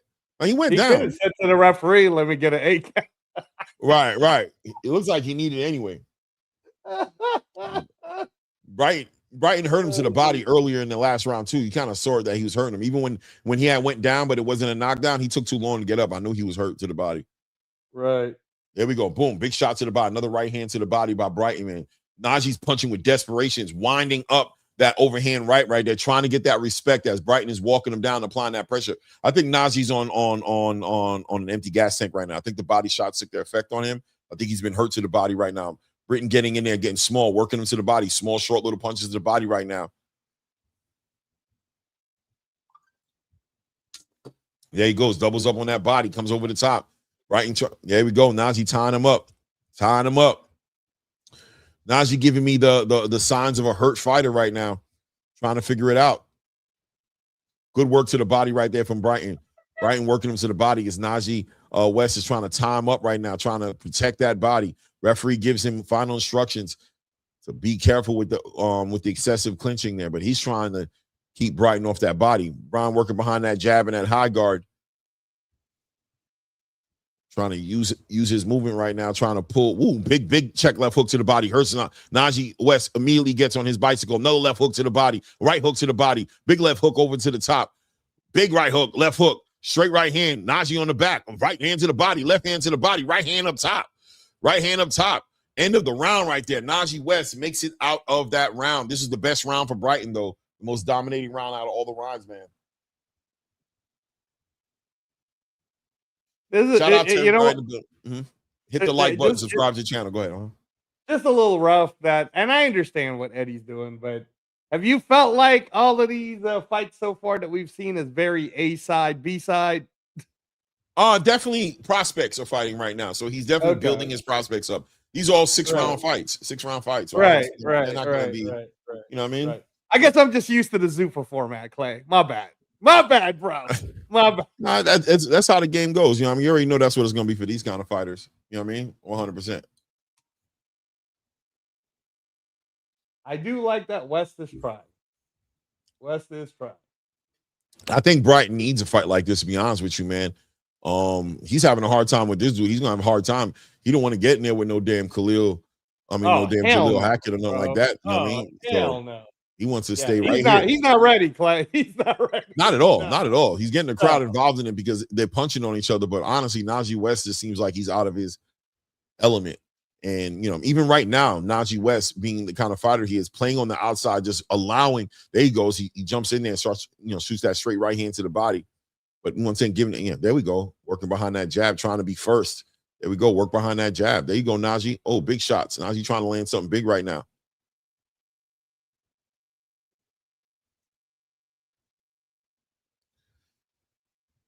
Yeah, there's got to come a point where Najee West is just gonna, or the corner will stop. Hey, he stuck him hard with a lead left hook to the body, man. Najee ties him up. Those hooks are hurting. The body work is hurting him. Every time he gets hit to the body, he there he goes. He put him down. Big left hook to the body. He takes a knee. Every time he gets hit to the body, he's breaking him. They throwing the towel? No. Oh, you're saying throw the towel in. Yeah, because it's 2-10-8 knockdowns already. No, yeah, you talking about his corner? Okay. Yeah, maybe. I'm talking about what another left hook to the body, man. I'm telling you, man, those hooks are hurting him. Brian knows it too.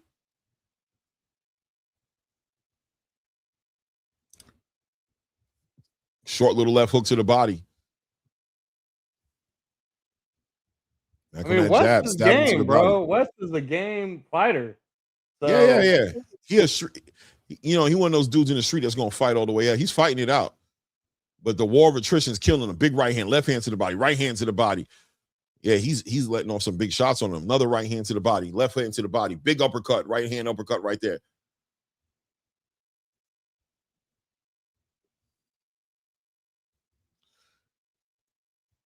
Yeah, man. West trying to apply his own pressure with his own body work. Big right hand over the top right there. Throw in the towel, bro, because all those body shots.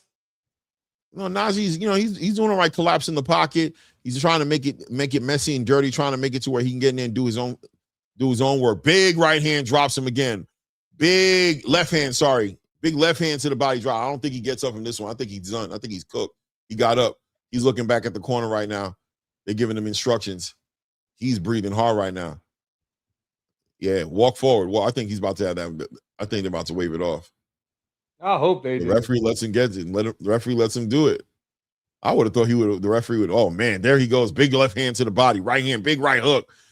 Yo, Najee West is a warrior, though. He fighting. He don't care. He gonna fight.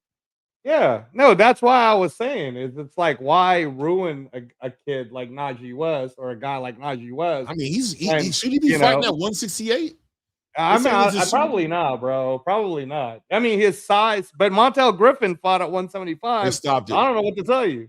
They stopped it. Yeah, they stopped it. They stopped it. Thank you. The referee stopped it, I think. Yeah, but I don't know if the corner threw a towel in first. So I don't know. There's Brighton screaming. Yeah, Brian, I'm gonna be real with you, bro. I wouldn't celebrate as hard, bro. I would just kind of be like humble. Yeah, just be cool, man. Just be cool. I don't think you did that much. I think that was a little ass dude who did not actually you did not knock him out. Sorry. Right. You know what I'm saying? Right. You stopped it, but I mean, you ain't take the fight out that dude or nothing like that. And that dude didn't fight the right fight. Yeah, and to be fair to Najee West, bro, like who's to say that if he was, I don't know, maybe he is supposed to be in the lower weight class. I don't know. I just don't know. I don't know enough about him, you know. Or maybe he did fight from a lower weight class.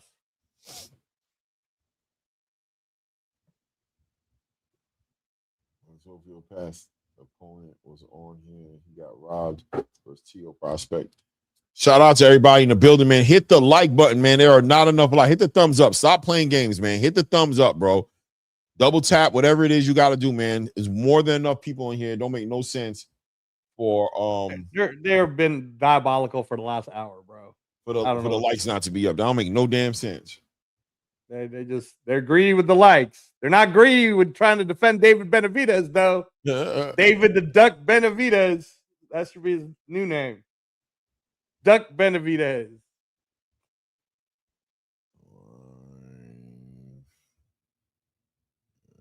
On save. Hit the like buttons, man. Almost 100 people in the building, man. What's next for this young prospect right now? How does he? Let me see here. His record improves to 9-0, 5 knockouts. They say he's a light heavyweight. Well, I mean, this fight was listed at super middleweight, but you know, like I would say that. Well, his last fight, he was at 177, 172, 171, 168, 170, 175. He's been in the light heavyweight. He's been competing in the light heavyweight division longer than he's been competing at super middleweight. So he was a big dude. Well, what about Najee West? Let me see where he's been campaigning. No, Najee West was 160 on his last fight in December, bro. Yep. He's a 160 guy. Honestly, man, I like Najee West because of his toughness. Like he definitely showed out being the smaller guy. Right. And his record's not terrible. It's even after the loss today. What is it now? Is it 9-3 or 9-2? Right? If he's only 9-2, if he's only 9-2, bro, I hope that Najee West finds a home. I hope he finds a home. He's 5'6", man. Try to get down there to like at least like 154. Like, you know what I'm saying? Like, I mean, even at 160 though, but you know, wouldn't be terrible. But yeah, I don't know what the conditioning is like, you know, for him. So, but I liked him. I will say that, guys. I like Najee West. I thought Najee West, you know, showed that just like his nickname, he's him. When it comes to toughness, man, he's him. And the fact that Jaden Britton, who's now 9-0, the fact that Jaden Britton couldn't really, like, you know, I don't want to take it away from him either, Clay. Like, he did what he's supposed to do, I guess. But I wasn't impressed. He needs a bigger challenge.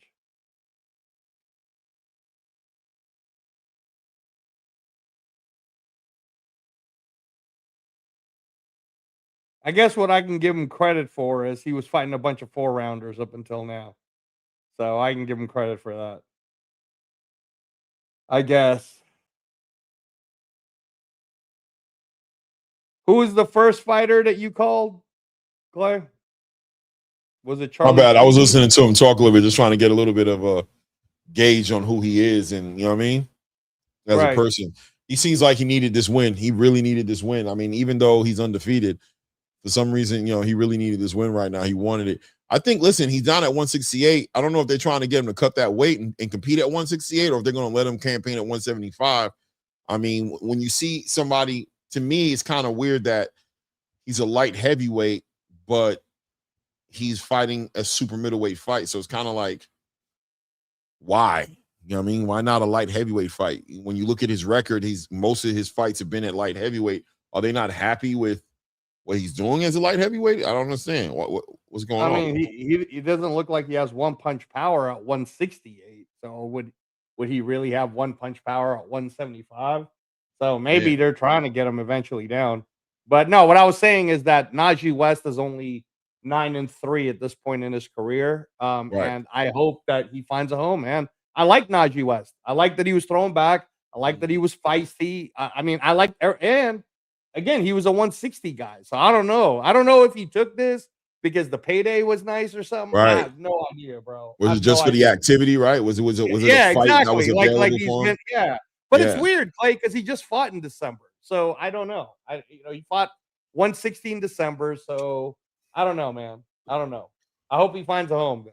I hope he finds a home. Did you see the weigh-ins? Oh, you're talking about Foster and Ford? Yeah. Yeah. What'd you think about that?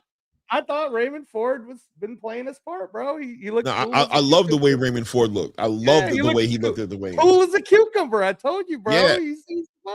I mean, listen, man.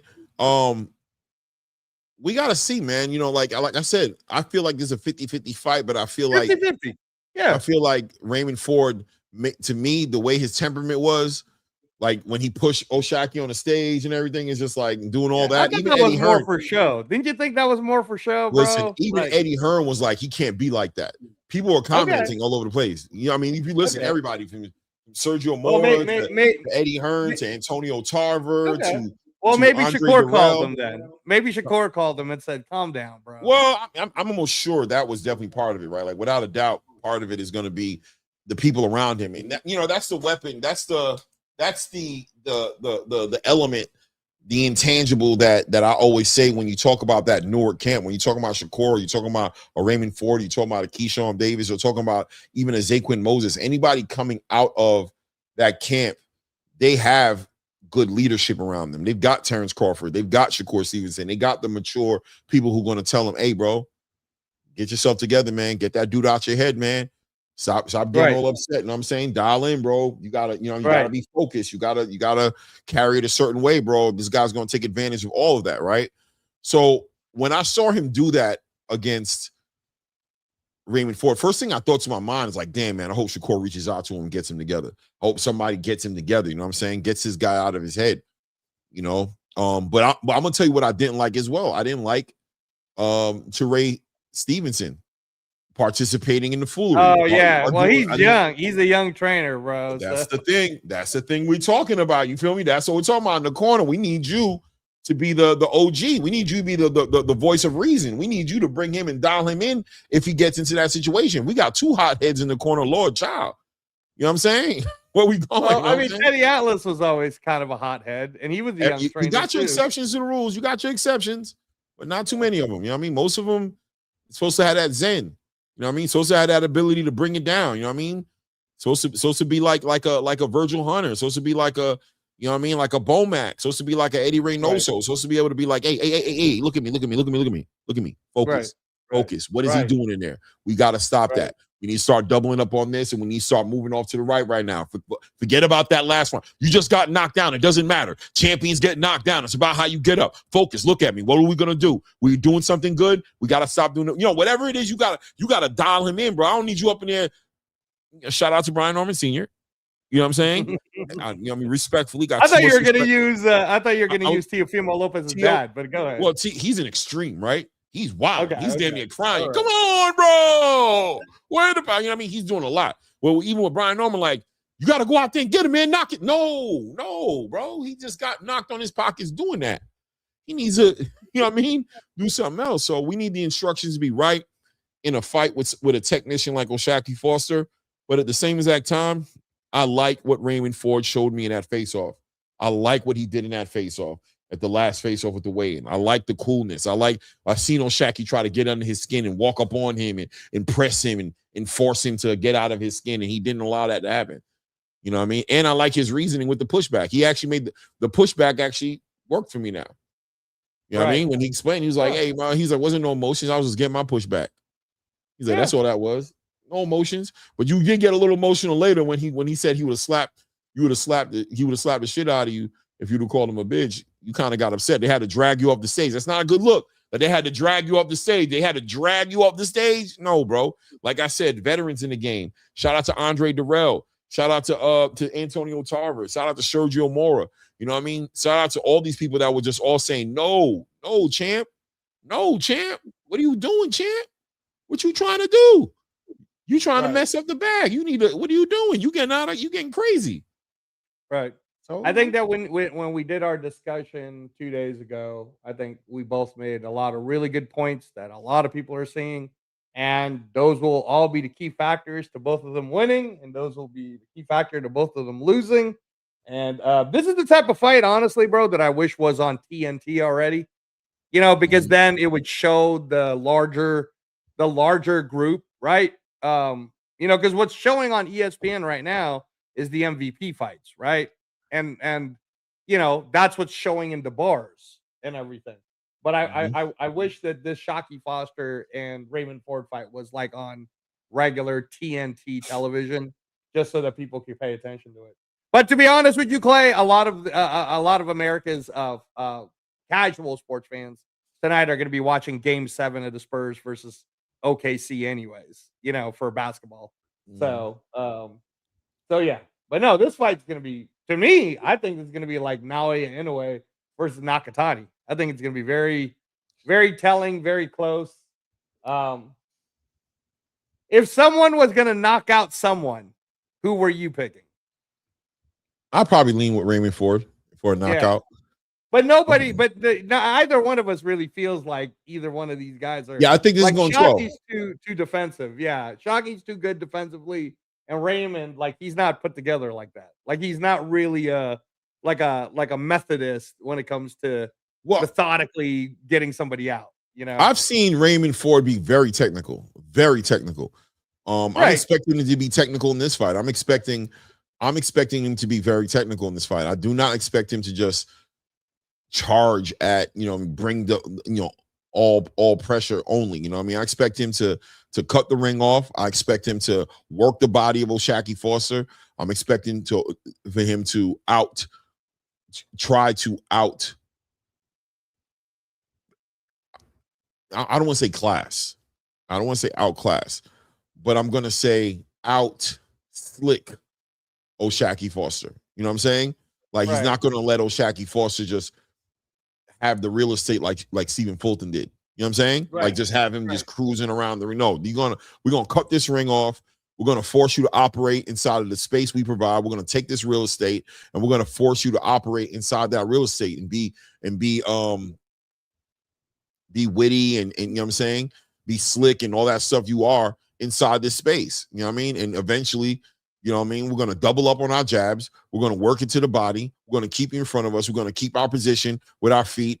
You know what I'm saying? We're going to attack that body. You know what I mean? We're going to take advantage of this southpaw. You come out in that orthodox. We're going to control the fight with the jab. We're going to be the one controlling the fight with the jab, with the power jab. We're going to be shooting left hands to the body.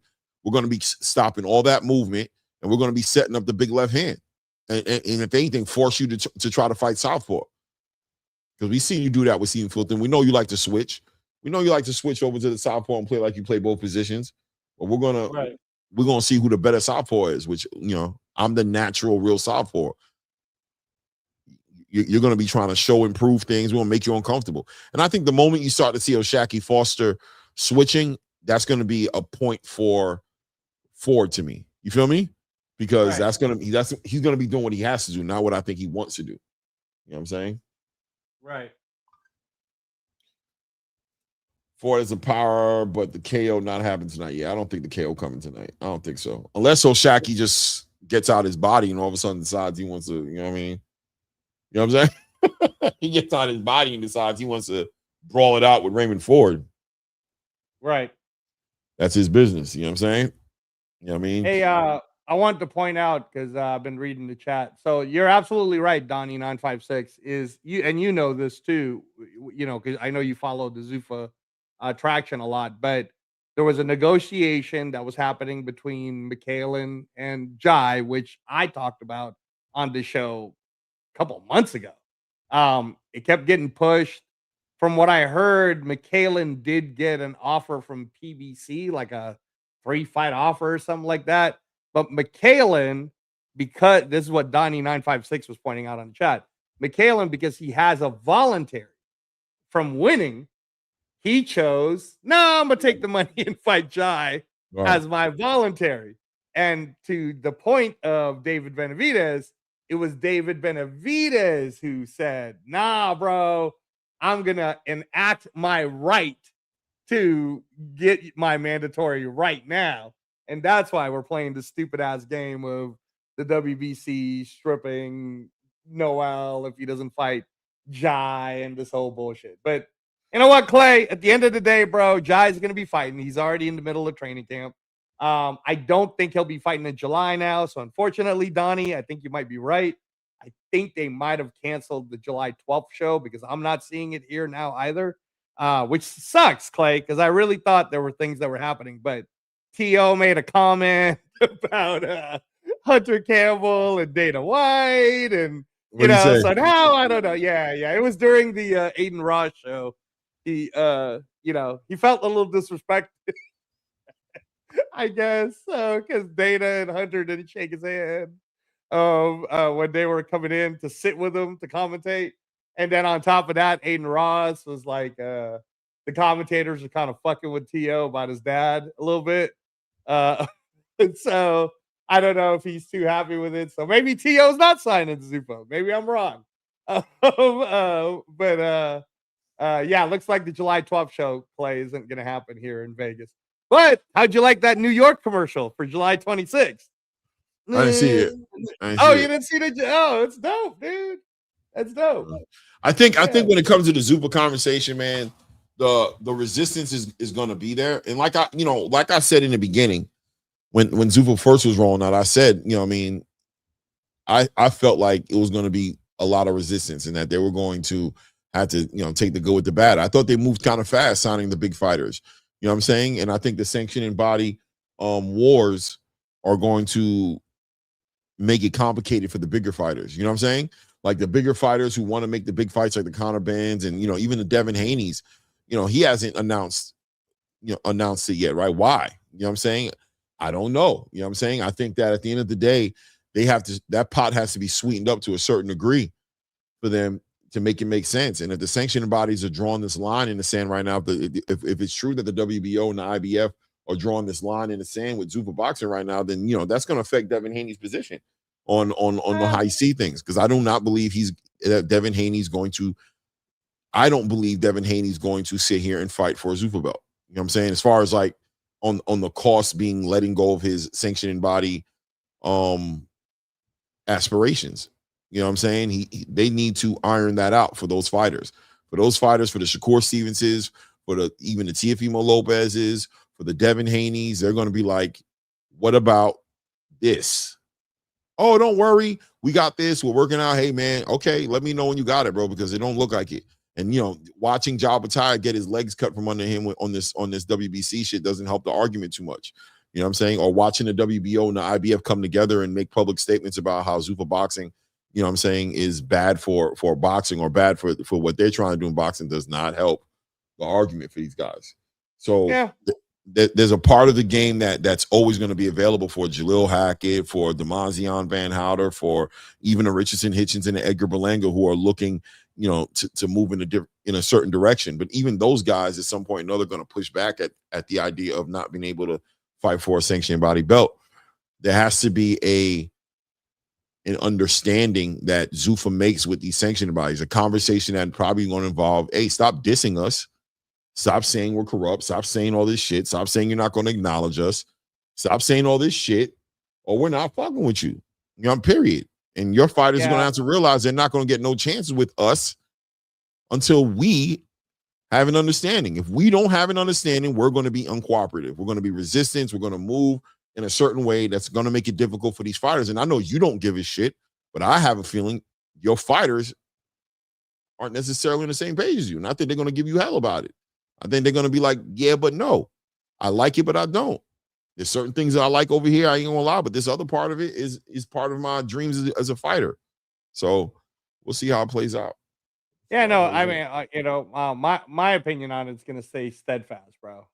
What did WVP 3636 says? Resistance is futile.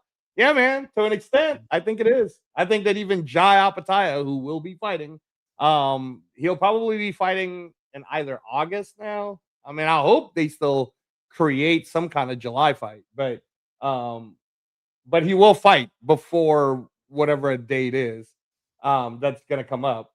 I know Noel McCallan, for example, if given the choice between being stripped the WBC and not getting paid as much to fight Benavidez, or fuck it, you can keep the belt because I'm getting this fat ass contract from Zupa. That too. Okay, yeah. I'm just saying, like, if I'm the fighter and I'm Noel McCallan, I'm as old as I am, trying to get the opportunities that I've been wanting to get, then thanks, man. I mean, yeah, the WBC, I guess, in a way, did kind of help me get to this payday, even though I got to relinquish it now.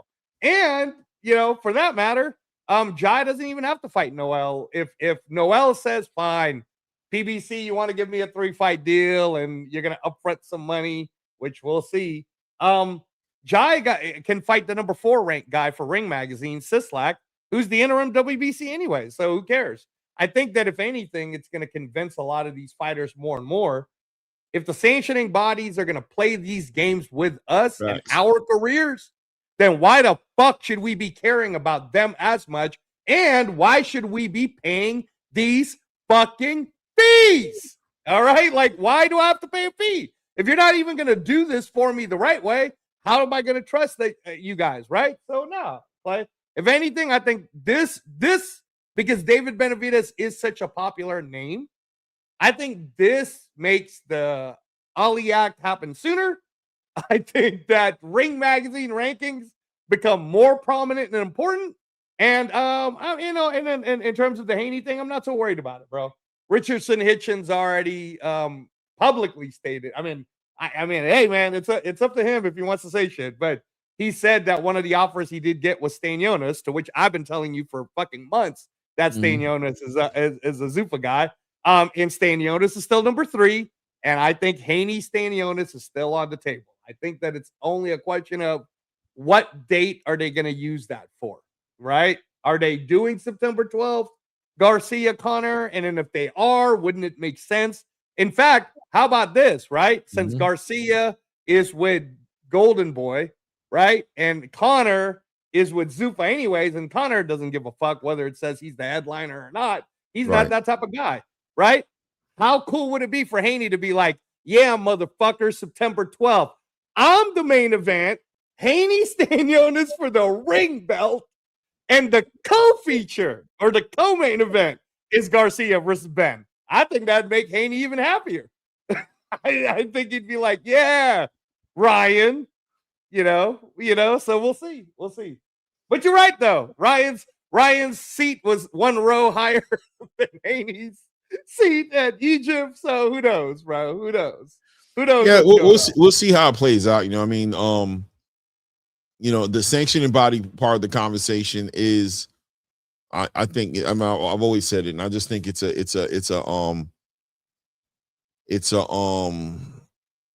needle mover for the bigger fighters. You know what I'm saying? It is. I think it is to get them to just accept that the sanctioning bodies are always going to be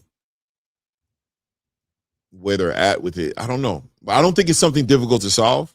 I don't think it's a difficult problem, but I think it's going to take calm minds. It's going to have to take concession to a certain degree. It's going to take calm minds. It's not just going to be a one-sided,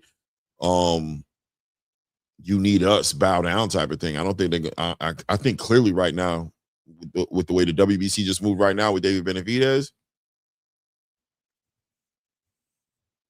I think they're making their argument clear as hell.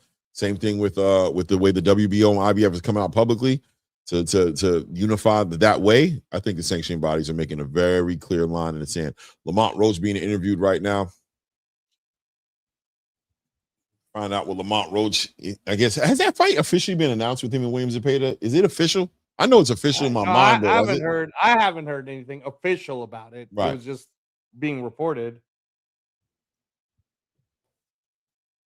Yeah, what'd you think of the Bivol match? I thought he did what he was supposed to do, bro. Didn't it feel like he was just trying to get his rounds in? Is it just me? Or it felt like it, right? Like he could have put dude away earlier, but he was just kind of like, let me work my back out. Let me get my distance down. Let me see what it feels like to throw combos. Yeah. I don't know. I don't think he struggled. I don't think he struggled at all. I think he just did what he felt like doing. I think he took his time, and you know what I'm saying? And you know, I thought it was a one-sided affair. I thought he handled his business. But yeah, it wasn't nothing to get crazy exciting about. Got to see what's next for him with Bivol. What is he going to do? Is he going to fight Caleb Smith? Is he going to shoot David Benavidez offer? And if he shoots David Benavidez the offer, does he take the offer? Does he come down to 175 and fight for undisputed light heavyweight title? Does he do that? I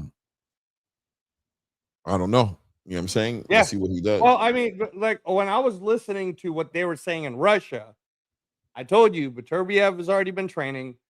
Big Russia money. They're trying to do it at 100,000 people. I don't think Turkey minds because a lot of the money is coming from Russia. Right, so then Turkey doesn't have to come up with so much of it. So I think that's the next fight. And for me, a trilogy, Bivol Beterbiev, that's cool. That's good with me.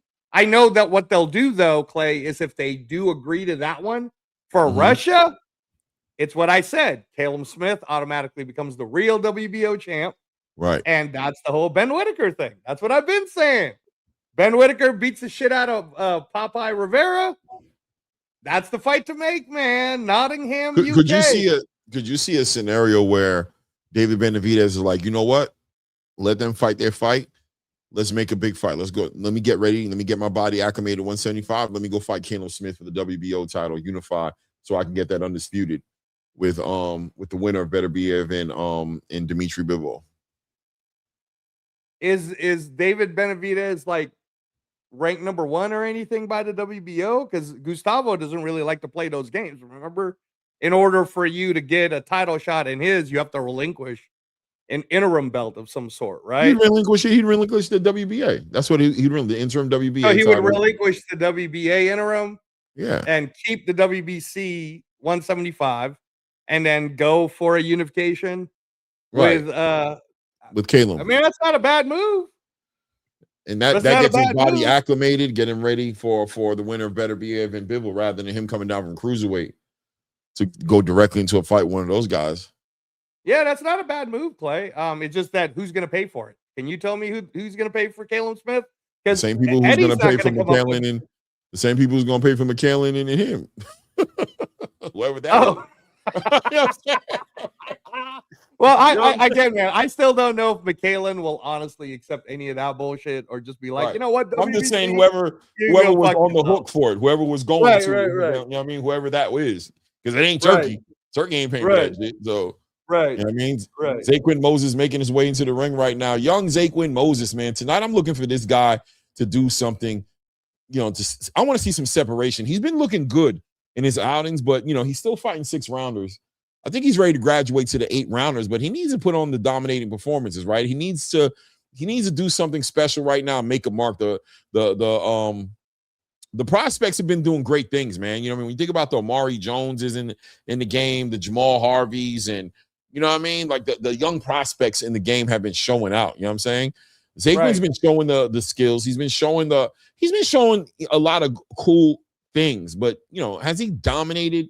Has he shown you a performance that stood out for you yet? You know, for me, when he was here in Vegas, I already fell in love with the kid. I was like, oh man, he has shades of Floyd Mayweather, right? And I know I get eviscerated for saying that. I didn't say he was Floyd Mayweather. What I'm saying is there's certain things that he did that when he was here in Vegas, I was like, oh man, maybe if this kid does get developed, he could be like that, right, Clay? So I'm high on him, dude. And if they want to give him another 6-rounder, bro, I agree with you. Maybe it's time to step him up. But as you said so eloquently earlier, sir, this isn't Zuffa, and he doesn't have to do that. He can fight a dude with 6 losses, like he's doing right now. I'm okay with this system also, Clyde. Whichever system entertains me is the one I'm gonna be fine with, bro. But I'll tell you this, Clay. I don't expect Zaquin to make this any harder than the way Najee West made it harder for Britain. You know what I mean? Right? Not hard, but you know what I mean? You know what I'm saying, right? Yeah, Zaquin has a pedigree, bro, period. And he's not, Harvey was falling short. I mean, not Harvey, sorry. Brighton just doesn't have the same pedigree. So he was being a lot more just blunt force trauma-ish about the way he was coming. He was really just he was winding up on a lot of his shots. That's not what Zaquin's going to do. Zaquin's going to, level change. He's going to control the distance. He has great feet. He has a great eye too, just like his cousin, man, Shakur. You can see Shakur in Zaquin when Zaquin's fighting. Right. He brings that part of the game too. That's grandpa, right? The corner is his grandpa, right? Or Wally. grandpa, yeah.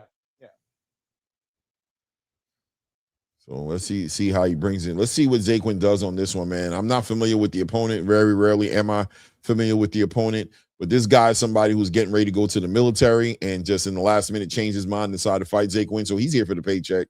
You know what I'm saying? He hasn't been making no money in boxing. He pretty much gave up on boxing and decided he's going to give his, serve his country. You know what I'm saying? So let's see what Zaquin's able to do this here, man. 2 minutes and 45 seconds here in that first round right now. Zaquin hopping out in that southpaw position. Right hand, lead hand. Woo, nice. Straight right hand comes down the middle, catches Zaquin right there. Zaquin trying to take his time, work behind that lead hand, working to the body right there. Tries to catch him with a hard lead left hook right there. Put some sauce on his shots right there. Taking his time. I can tell you right now, Crawford is game. He's game. He's working behind that lead hand, but he understands the assignment, man. The assignment is to get that right hand up the middle, man. He understands that. He's taking his time, man. Working behind his own jab right there. Feinting. I think he got some respect from Zaquin as well, man. I think he landed that straight right hand. Zaquin being very cautious, taking his time right now. This dude, Crawford's been able to kind of establish his presence already with Zaquin. Good work to the body. Oh, nice. Left hand lands clean for Zaquin right there. Back on that jab, backing him up on his back foot. Zaquin putting that boxing on him right now. Shout out to Coach Bermudez. Nice. Hard check left hook, lead hook to the body right there by Zaquin. Zaquin got the eye, man. He sees those shots, man. Very quick muscle twitch reflexing, like very quick. Tries to come up the middle right there with a 1-2. Gets tied up a little bit right now. Both guys separate each other. Crawford, a very game opponent, man. Good feints, keeping his head off that line right there. Looking for that straight right hand to the body. Doubles up on the straight right hand to the body right there. Oh, nice left hook. Another lead left hook lands for Zaquin Moses, taking advantage. Good work right up there in the middle right there. Zaquin letting the punches go together right now, putting those punches in bunches on Crawford right now. Gets a little nasty in there. Minute and 5 seconds left here in the first round now. And Zaquin's been able to get off some nice offense. Good clean punching by Zaquin Moses. Crawford working behind that lead hand, looking to land that straight right hand. Has to pay attention to where his feet is, where his positioning is at. But it does seem like Moses is just a step ahead of him. Good work for Moses. Good work on the inside. Working on the inside. Good short little lead right hook right there. His referee separates him as they were tied up. 40 seconds left here in the first round. Good work right there. Back on that jab for Crawford. Working behind that jab. Try to hook off the jab a little bit. Kind of telegraph that lead hook a little bit right there. Not as fast. Zaquin just being defensively responsible, but has a game opponent in front of him. He needs an opponent like this in order to give the performance I think he needs and make an argument for himself to get into those 8-rounders. This is the kind of opponent he needs, man. Somebody's going to force the pace and not force Zaquin to cut the ring off or come find him. He's going to be right there in front of Zaquin, and Zaquin can, put together something. Nice work right there. Nice left hand. Nice straight left hand to the body there for Zaquin Moses. Ends the round very well, Ray. Good round for Zaquin Moses. What do you think of that one? Yeah, no, I thought he was, like you said, right? The pedigree, the technical, even the way he would do counter jab, right? Like he would have the distance, counter jab, right hook to the body. I think he looks great. I mean, I think he's going to put the military guy away in less than 6 and do it in a very good fashion. How many times that dude been knocked out? I don't know. He's lost 6 times though, Clay. He's lost. Yeah, I know times. you got. That's what I was saying. Out of those 6, how many times did he lose? Did he get stopped? One second here. Travis Crawford, 1 knockout. He's been knocked out once, and that was a long time ago. That was his first fight, actually. His first fight, he got TKO'd. Was a 4-rounder. Oh, Lord Child. Yeah, so he ain't been knocked out in a while, man. Pretty durable. Pretty durable. Top of the second round here. Second round out of 6 rounds right now. Zaquin put on a pretty good masterclass in that first round, but we got a game opponent in front of him in Travis Crawford. Travis Crawford trying to work behind that lead hand, trying to set up that right hand, but I think Zaquin's already picked up on that. He's already picked up on that. He's making him pay. He's made him pay for everything he's tried to do. Big Nine caught him with a nice lead hook on the way in right there as he reached with that lead hand. Watch out, Big. Oh, another lead right hook right there, catching him on the way in there. Nice left hook right there, tying up Travis Crawford. Very gamed opponent, but he's getting hit clean here. Zaquin starting to pick him apart, find him. Nice. It's like a 3-4 punch combo right there. Good work by Zaquin, starting to punish him now, trying to see what he can take. Zaquin said, okay, let's see what you can take because I'm putting it on you. You ain't, oh, wow. Travis gets up there, lifts Zaquin in the air right there. Referee talks to him, speaks to him, warns him, let's not do that. We're not lifting these. This is not UFC. You ain't slamming him on his neck. Leave that Keyshawn shit over there in Virginia. 2 minutes left here in the second round. Zaquin in that high guard. Nice. Stabbed him to the body with that lead hand. Real quick, real short lead hook. Real short and fast, man. Travis has got to pay attention to that. I like that counter left that Zaquin throws. It's really tight and brings it right back to his guard. Yes, sir. Yes, sir. I'm peeping it too. Yeah, the foot wars right there. They're stepping on each other's toes a little bit, but Zaquin always making sure he gets the position, standing on the outside of that lead foot of Travis Crawford, just setting him up nice with that left hand. And setting him up with that lead right hook. There we go, tying him up right there. Referee goes to separate and brings it back to the center of the ring. Minute 25 seconds left here in the second round now. Zaquin Moses doing what he feels like doing. Travis is just pawing with that lead hand, really trying to get his head off the line and shoot that right hand down the middle, but Zaquin just ahead of him. Beautiful 1-2 right down the middle right there and turns him. Good clean punches from Zaquin Moses, man. Just working on that jab, man. Good work. Good defense. So keeping that left hand high by his chin and checking him hard with that lead hook to the body, man. Yeah, man. Travis Crawford is just starting to telegraph a lot of his shots, right? He's telegraphing. Yeah. And he's getting winded too. Like he's a tough guy, but he's getting winded. 100%. 100%. 40 seconds left here in the second round.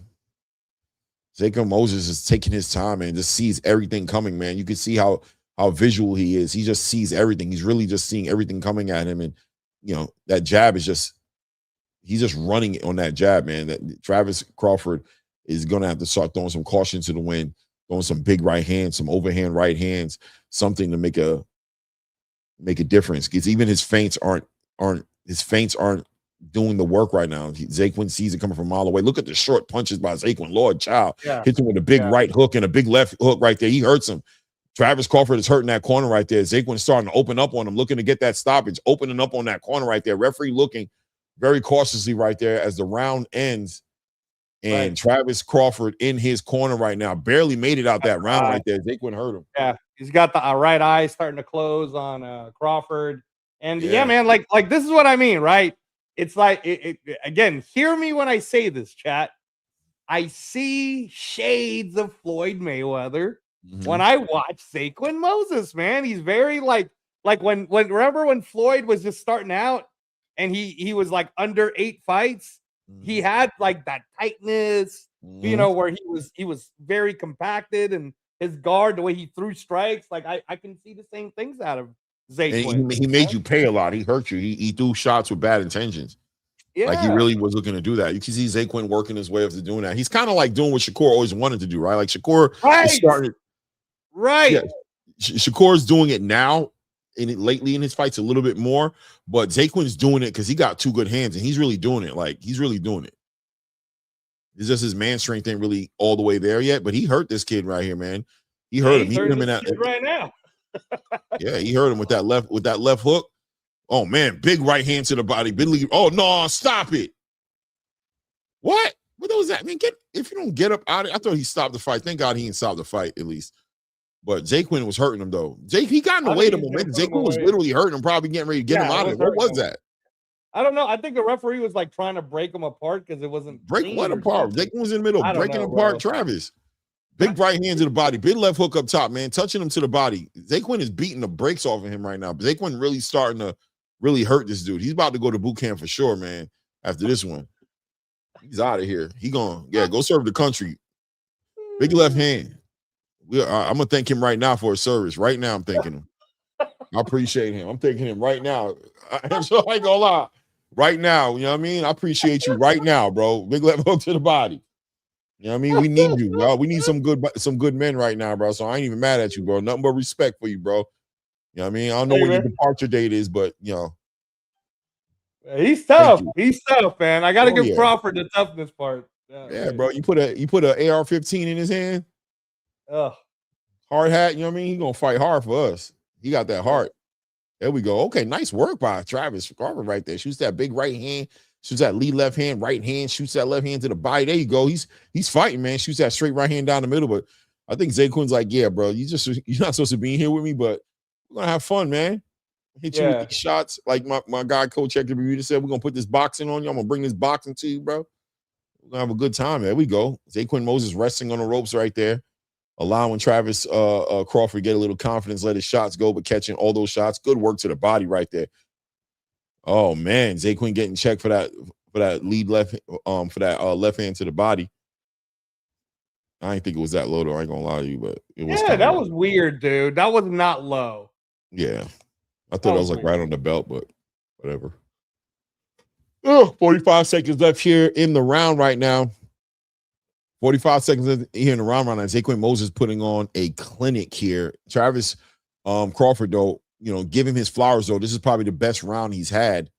You know what I mean? Outside of maybe the first round when Zaquin was just processing the data, he's actually fighting back here, and Zaquin's allowing him to kind of get off some shots, catching it on the gloves right there. But, you know, still making him pay, winning the round handedly. Crawford's shooting that right hand, but telegraph. Look how he doesn't bring the right hand back up, right? He shoots it and kind of does this windmill thing on its way back to his shin. I think Zaquin taking advantage of a lot of that.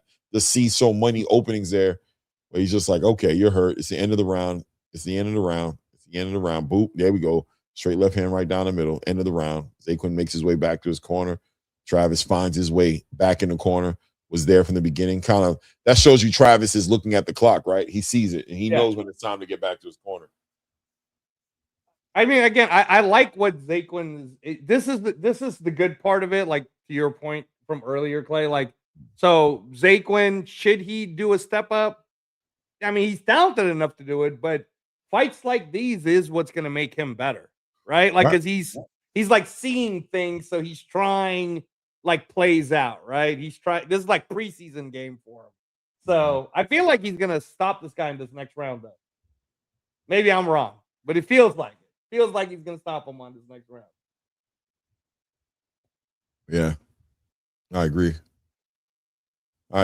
This is a good fight for him. This opponent is a gained opponent. It's very similar to the kind of opponent that Amari's going to be fighting tonight. Amari's going to be fighting a game opponent who's going to give him a lot of opportunities to really show a lot of the menacing nature of what he can do in that ring. This fighter is very aggressive. Like when I spoke to him, he's definitely in the lane of if you violate, I'm definitely built to demonstrate, and I will demonstrate on this dude if dude try to get out of pocket tonight. It's going to be a different situation for him. 2 minutes and 35 seconds left here in the fourth round here. Nice 3-punch combination by Zaquin, man. Good clean punching, man. Straight left hand to the body by Zaquin. Is another straight left hand right down the middle, man. Pushes him back. Look at the combination punch. He's just picking him apart, man. Travis Crawford, tough guy here, but the left hands are coming, and he's doubling up on the left hands. He's shooting straight left hands and hooks, and then another straight left hand. I mean, Lord, child. Travis Crawford got off a nice little two-piece right there as well. But Zaquin is just got 2 chopping. minutes left, too, bro. 2 minutes left. A lot of time left in here, and 3 more rounds. Well, 2 more rounds after this one. So 3 rounds altogether, right? Yeah, he's going to stop this dude. He's probably going to stop him with a nice, clean left uppercut, bro. Nice left hook to the right hook to the body, lead hook to the body. Straight left hand up top. and shoots that left hand to the body and comes right over with that lead right hand to the body. Controlling that distance. Zaquin not allowing that pocket to collapse. Travis is trying to collapse that pocket, and Zaquin is not allowing him to do it. It looks straight left hands, left hooks. My God, another straight left hand. Hard lead hand to the body, straight left hand down the middle. Lord, child. Zaquin, man, this dude is tough, man. Oh! What happened? Oh. No. I was just like, yeah, he's hitting them hard. Like, yeah, he's putting shots together on him. He's really putting them. He's putting them together. It's like clean because I'm what a left hand. Jesus, popped his head straight back. Yeah, I'm paying attention to the base of his hips and what he's doing with his legs when he's throwing punches. Like he's sinking. So man, those punches do not tickle, ladies and gentlemen. Yeah, he's sitting on the punches. He's sitting on them. Oh, Lord. Yeah. And look at the left hand and hard right hand to the body. As Travis Crawford tries to tie up that backhand of Zaquin. Doesn't want Zaquin shooting those shots right there. There we go. Nice work right here, Zaquin. Man, listen, Travis Crawford is a good dancing partner. He's making Zaquin fight. He's tough. Yeah. Well, shout out to Travis Crawford, bro. I like what he's doing. Yeah. As far as the dance, the opportunity for Zaquin to really dive into his bag a little deeper than usual.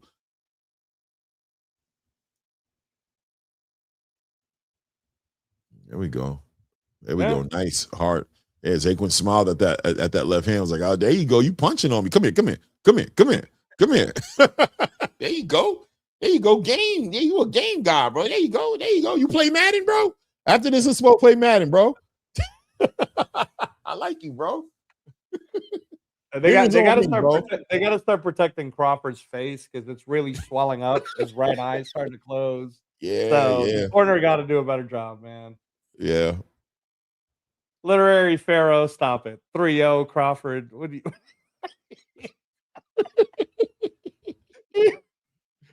Okay. All right. Crawford is getting some good shots into Clay. Yeah, he's letting his hands go, but Zaquin is doing a good job defensively, and he's also allowing him. Zaquin is appreciating the I don't gotta come look for you, I don't gotta cut the ring off. So he's allowing him to let his hands go a little bit so that he can just get some work in. But he's telegraphing a lot of the shots, you know what I mean? Moses is just comfortable keeping him inside that range. So it's like, all right, I'll let you throw your hands a little bit just so I don't gotta, I can sit on my punches. I don't gotta be on my toes, cutting the ring off, moving around, trying to find you. You're going to stand right there in front of me. So, we could trade if that's what you want to call. But then, we get right back to what he's doing right now. He's just chopping him down, working him to the body. Good left hand to the body, right hand to the body. Then comes over the top with a lead right hand. You know what I mean? He's just taking his time. Look at it. Hard right hand to the body. He's enjoying this. It's like, bro, he's not moving. He's just standing there. It's like punching a heavy bag. Boom, straight. You know what I mean? Left hand to the body, left hand up top, left uppercut up between the guards right there. You know what I mean?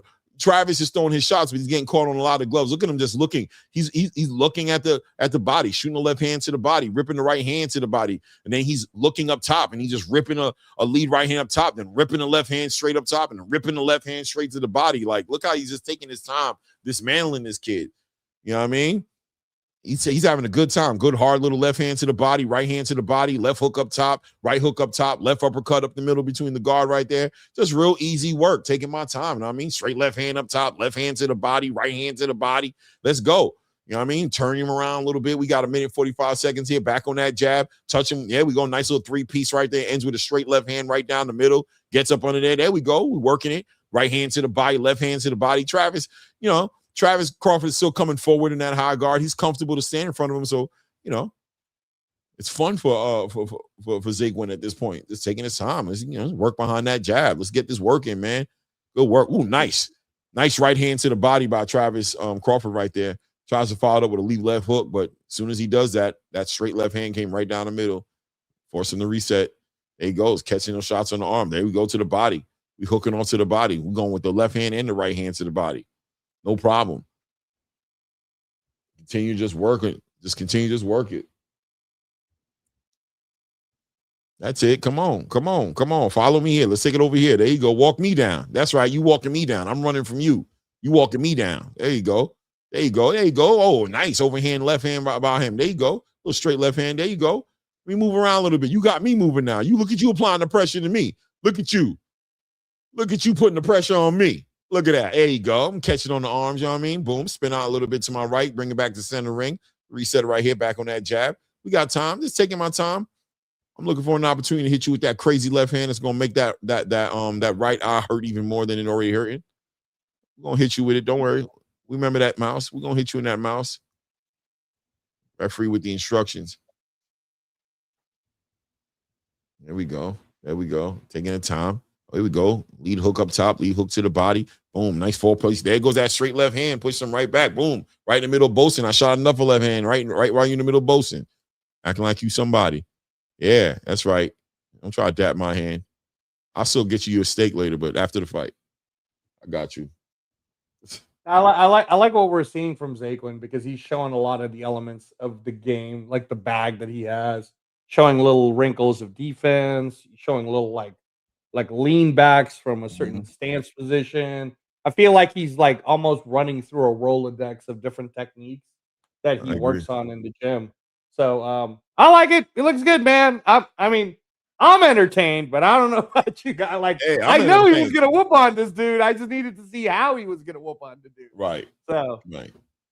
Shout out to everybody and people, 80 plus people in the building. Hit the like button if you haven't done it. Double tap whatever it is that you do. If you're on your phone, double tap it. Let's get the like button. If you're on a computer, just go straight to the thumbs up. Hit the thumbs up. If you haven't subscribed to the channel, take a moment to go ahead and do that as well here. Is this the final championship round, number 6? Yeah, this is the sixth round. The sixth round. There we go. Now he hugging up on Zaquin, bro, because that beating like that make you just respect somebody, right? Yeah. Hey, man. He's in the championship round. He talking to him now.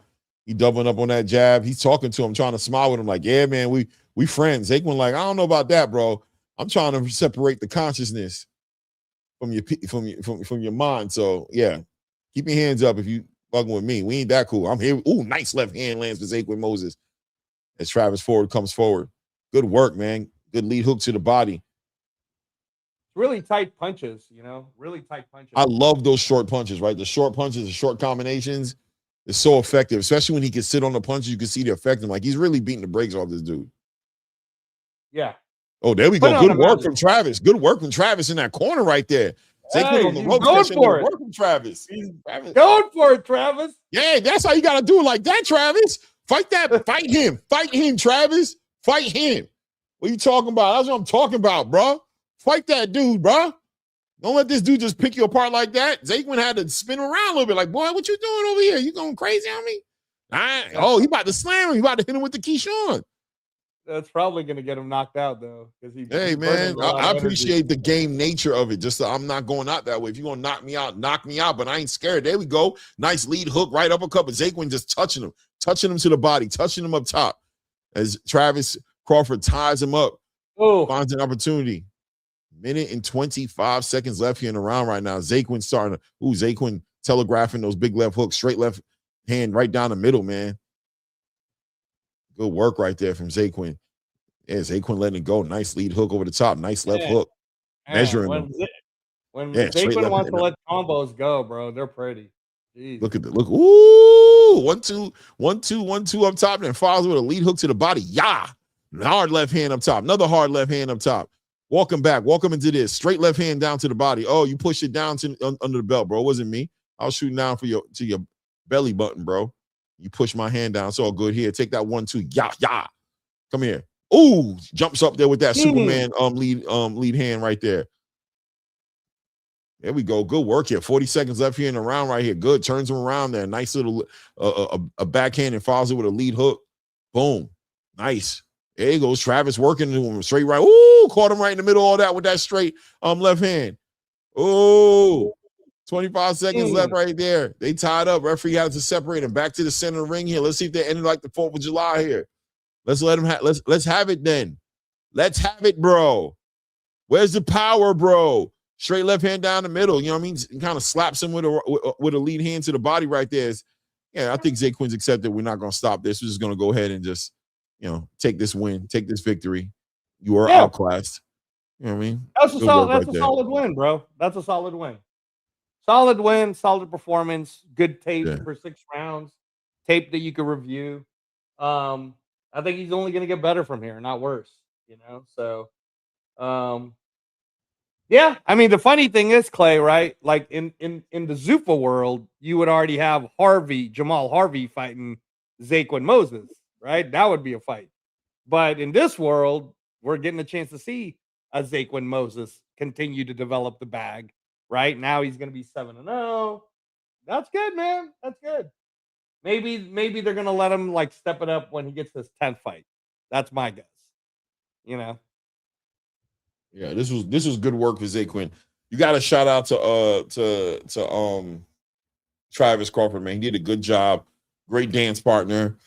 Yeah. Forced Zaquin Moses to go in his bag. Forced Zaquin to, you know, just improve on, you know, the possibilities of what he can do. You know what I mean? And, you know, Zaquin didn't fall short of showing everybody, you know, how deep his bag can go if it needs be. And he can be menacing. He can hurt you. You know what I mean? Right. Yeah, maybe after Travis Crawford goes through the military, he's only 23. So let's say he puts in 4 years in there, Clay? Military, 4? Puts in 4 years. 4 years active, 4 years reserve, or 5 years active. Back, bro. I mean, Bernard Hopkins came back from prison. You know what I'm saying? oh, yeah. You know, I like Travis Crawford. He'll come out before 30. Yeah, if he comes back, I think it's great. He's already gotten some good experience early. So good stuff. Good stuff.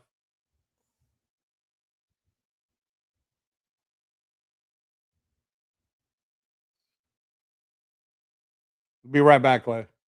Yeah. Yeah, man. Say, man, while we're going, Crawford needs to learn to slip punches. Crawford needs to learn how to clean an AR-15. That's what Crawford about to learn how to do. He about to learn how to clean his M16. He about to learn, you know what I'm saying? How to put together a field dress, you know? He about to get broken down as an individual and built back up as a team. You heard? Shout out to Crawford. You know, thank Crawford right now for his service right now. Thank him for his service because he's going to serve the country. Salute. Salute to the proud and the few, you know what I mean? Salute to the proud and the few, bro. Salute to the people who serve this country, man. That's what it's all about, man. Zaquin said, I got you, bro. I got your name tag. We can play on Madden, bro. We can go get something to eat a little bit later. No doubt, man. Good work here. Let's see what Zaquin has to say.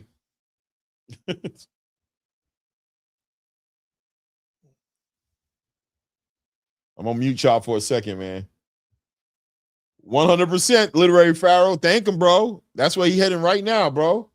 He got himself one quick last paycheck. He about to run over to Paris Island. You know what I'm saying? Probably gonna go be a Marine. You know, 3 months of some good training. You know what I mean? And he gonna serve this country, bro. Thank him for our freedoms, man.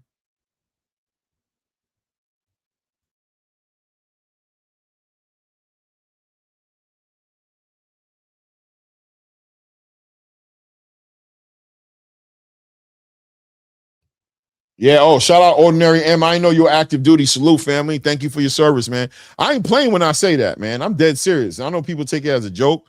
I mean, to a certain degree, it is a joke because he's not going to be able to box anymore. I don't think he has a real professional career that's going to be lucrative for him right now. So, but I'm dead serious about thanking him, you know, especially in the time that we're in right now as a country, man. Anybody who's going to, you know, give their service right now, shout out to them, bro, because it's not an easy time. This is not a free paycheck, or, you know, a lot of people go into the military trying to get the GI Bill or whatever it is. You know, they're trying to get out their situation, their circumstances. But, you know, I think most people at this point who are going into the military right now, who are choosing active duty, understand that there's a good chance that, you know, their service is really going to be tried. You know what I mean? And so you got to give them their respect, man. I don't play.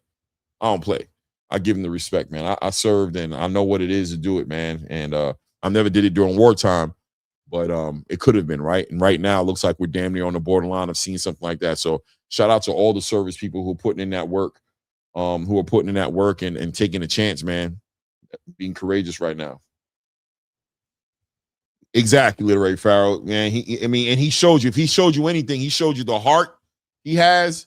He showed you that heart, and that's the kind of heart I want in the military. That's who I want defending us. Somebody with that kind of heart. What he was just showing in the ring right there, not giving up, getting that eye jamming. You know what I mean? Getting the body work, getting kind of picked apart at certain times, but fighting at the whole time, fighting. That's what we're talking about, man. The few proud, man. The few and the proud.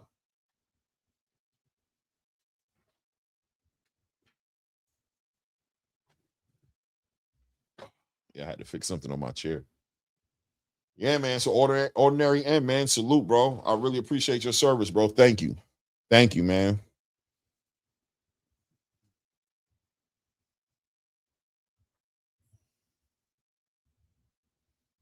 $100%, man. 100%. Shout out to all the active duty members, man. Shout out to the military. I got love for the military, bro.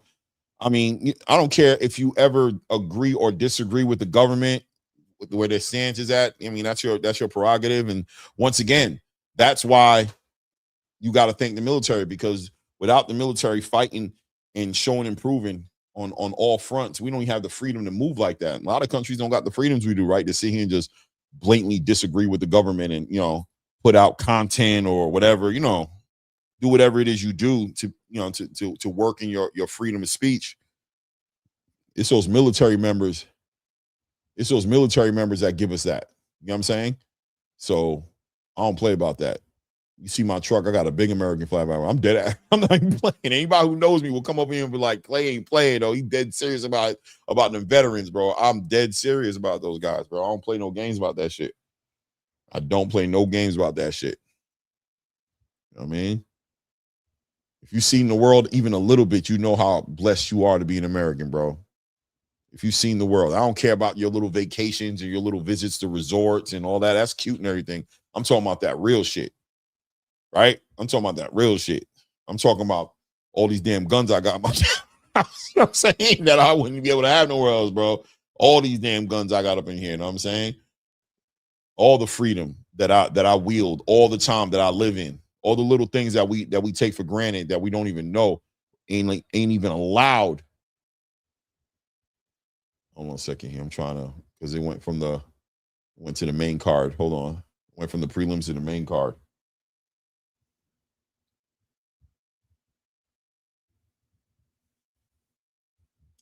Loving all those things, bro. Straight up, bro. Clay, what's your opinion on Bivol return? I thought Bivol, look, I know people are going to want to, I thought Bivol looked good. I didn't think he was, I know some people wanted him to go in there and stop Eifert, and 100% I get it, but I thought he did the right thing. There's an intelligence, there's a war of attrition about boxing, right? Where it's pieces, right? Where you move one piece anticipating the next 2 to 3 moves ahead. Some people want every fight to be a fire sale, right? Knock this guy out, put in the work, put the world on notice, you knocking people out. Bivol doesn't have that reputation to live up to. He's not putting people out. What Bivol needs to do is what's going to secure Bivol in his next fight. What he was doing was he's building on what he has. I just came off back surgery. I'm going to let my hands go. I'm going to use my feet. I'm going to put my punches together. I'm going to get punched on a little bit, feel those shots. I'm going to get back into this game, acclimated into this space, this combat space, and I'm getting ready for the next fight. I'm taking this victory. What I'm doing is I'm building blocks. I'm building up to the next fight. I'm building up to a David Benavidez. Who knows what my next fight's going to be, or maybe a better BF. But he's thinking like a pool. If you play pool, like he's thinking about the next shot. Some people just shoot that cue ball, and they don't give a damn. They just want to put the ball in front of them in the hole. But the smart guy is putting the English on it, right? He's setting up the next shot. He's reading the board. He's thinking about, I got to knock 8 balls down. You know what I'm saying? I got to knock 8 of these motherfuckers down. So it's not just about this ball that's in front of me that I'm trying to knock down. It's about the whole entire board that I plan on playing. So what do I think about Dmitry Bivol? I think Dmitry Bivol did what he was supposed to do in his home country. Everybody supported him. That's one thing about when you go to UK or Eastern Europe, these guys respect a good boxing game. They respect it and they see it for what it is. So he wasn't in America getting booed. He wasn't forced to put on this super exciting performance that everybody wanted to see. And he gets ready. He goes home, takes his victory, and he gets ready for his next fight. Thought it was good, man. It is what it is, man. It is what it is. Shout out to everybody in the building, man. Neri Jane put the Z's. I know you went to sleep during the Bible fight. Or you going to sleep to me? Maybe you're going to sleep to me. Or the Bible fight. I don't know. Shout out to Blaze Pound for Pound in the building, man. Shout out to everybody in the building, man. Hit the like button, subscribe to the channel. Wait, I gotta get on these. I'm trying to find the main card. It doesn't start for about another 4 minutes. Let me see, make sure I got the right ones. Every now and then I hit the Spanish one. I never have the sound on, so sometimes I make a mistake. And when I finally turn the sound on, it's like, boy, I'm like, what the hell? Oh, I got the wrong one on. Few minutes here, man. I think opening up this card is going to be Omari Jones, man. Shout out to Omari Jones, man. Friend to the channel, man. We support Omari Jones over here, bro. I'm a big Omari Jones supporter. I think he's a future champion for sure, man. And I'm going to be interested in seeing him put it all together tonight and add another needle mover victory on his resume, man. Shout out to everybody in the building, man. Hit the like button if you haven't done so yet. Subscribe to the channel, of course, man. Support the grind, man. Let's put the channel where it need to be, man. Subscribe to the channel and hit the like button, man. Blaze Pound for Pound says, I'm going to put the link out there right quick here before the fights actually start here. Get a little bit of opinions on what we've seen tonight. Also opinions on what David Benavidez is doing. I got a feeling most of you guys ain't going to really be tripping off of what David Benavidez is doing. I get it. It is what it is. I don't like it. I don't like it at all. I'm going to be honest with you. I don't like petitioning. I don't like that move. I don't know. But I also think that David Benavidez and his team already are getting a heads up that Bivol is not guaranteed to be fighting him next. I think there's pressure on Bivol right now to retain that WBO title from Caleb Smith, as well as a better BF fight that's clearly on the table as well for some big paydays. So I'm not all the way mad at David like that, but I don't know. I just want to resistance. In situations like this, I just want David to kind of see it for what it is. Like, y'all guys going to mandate me?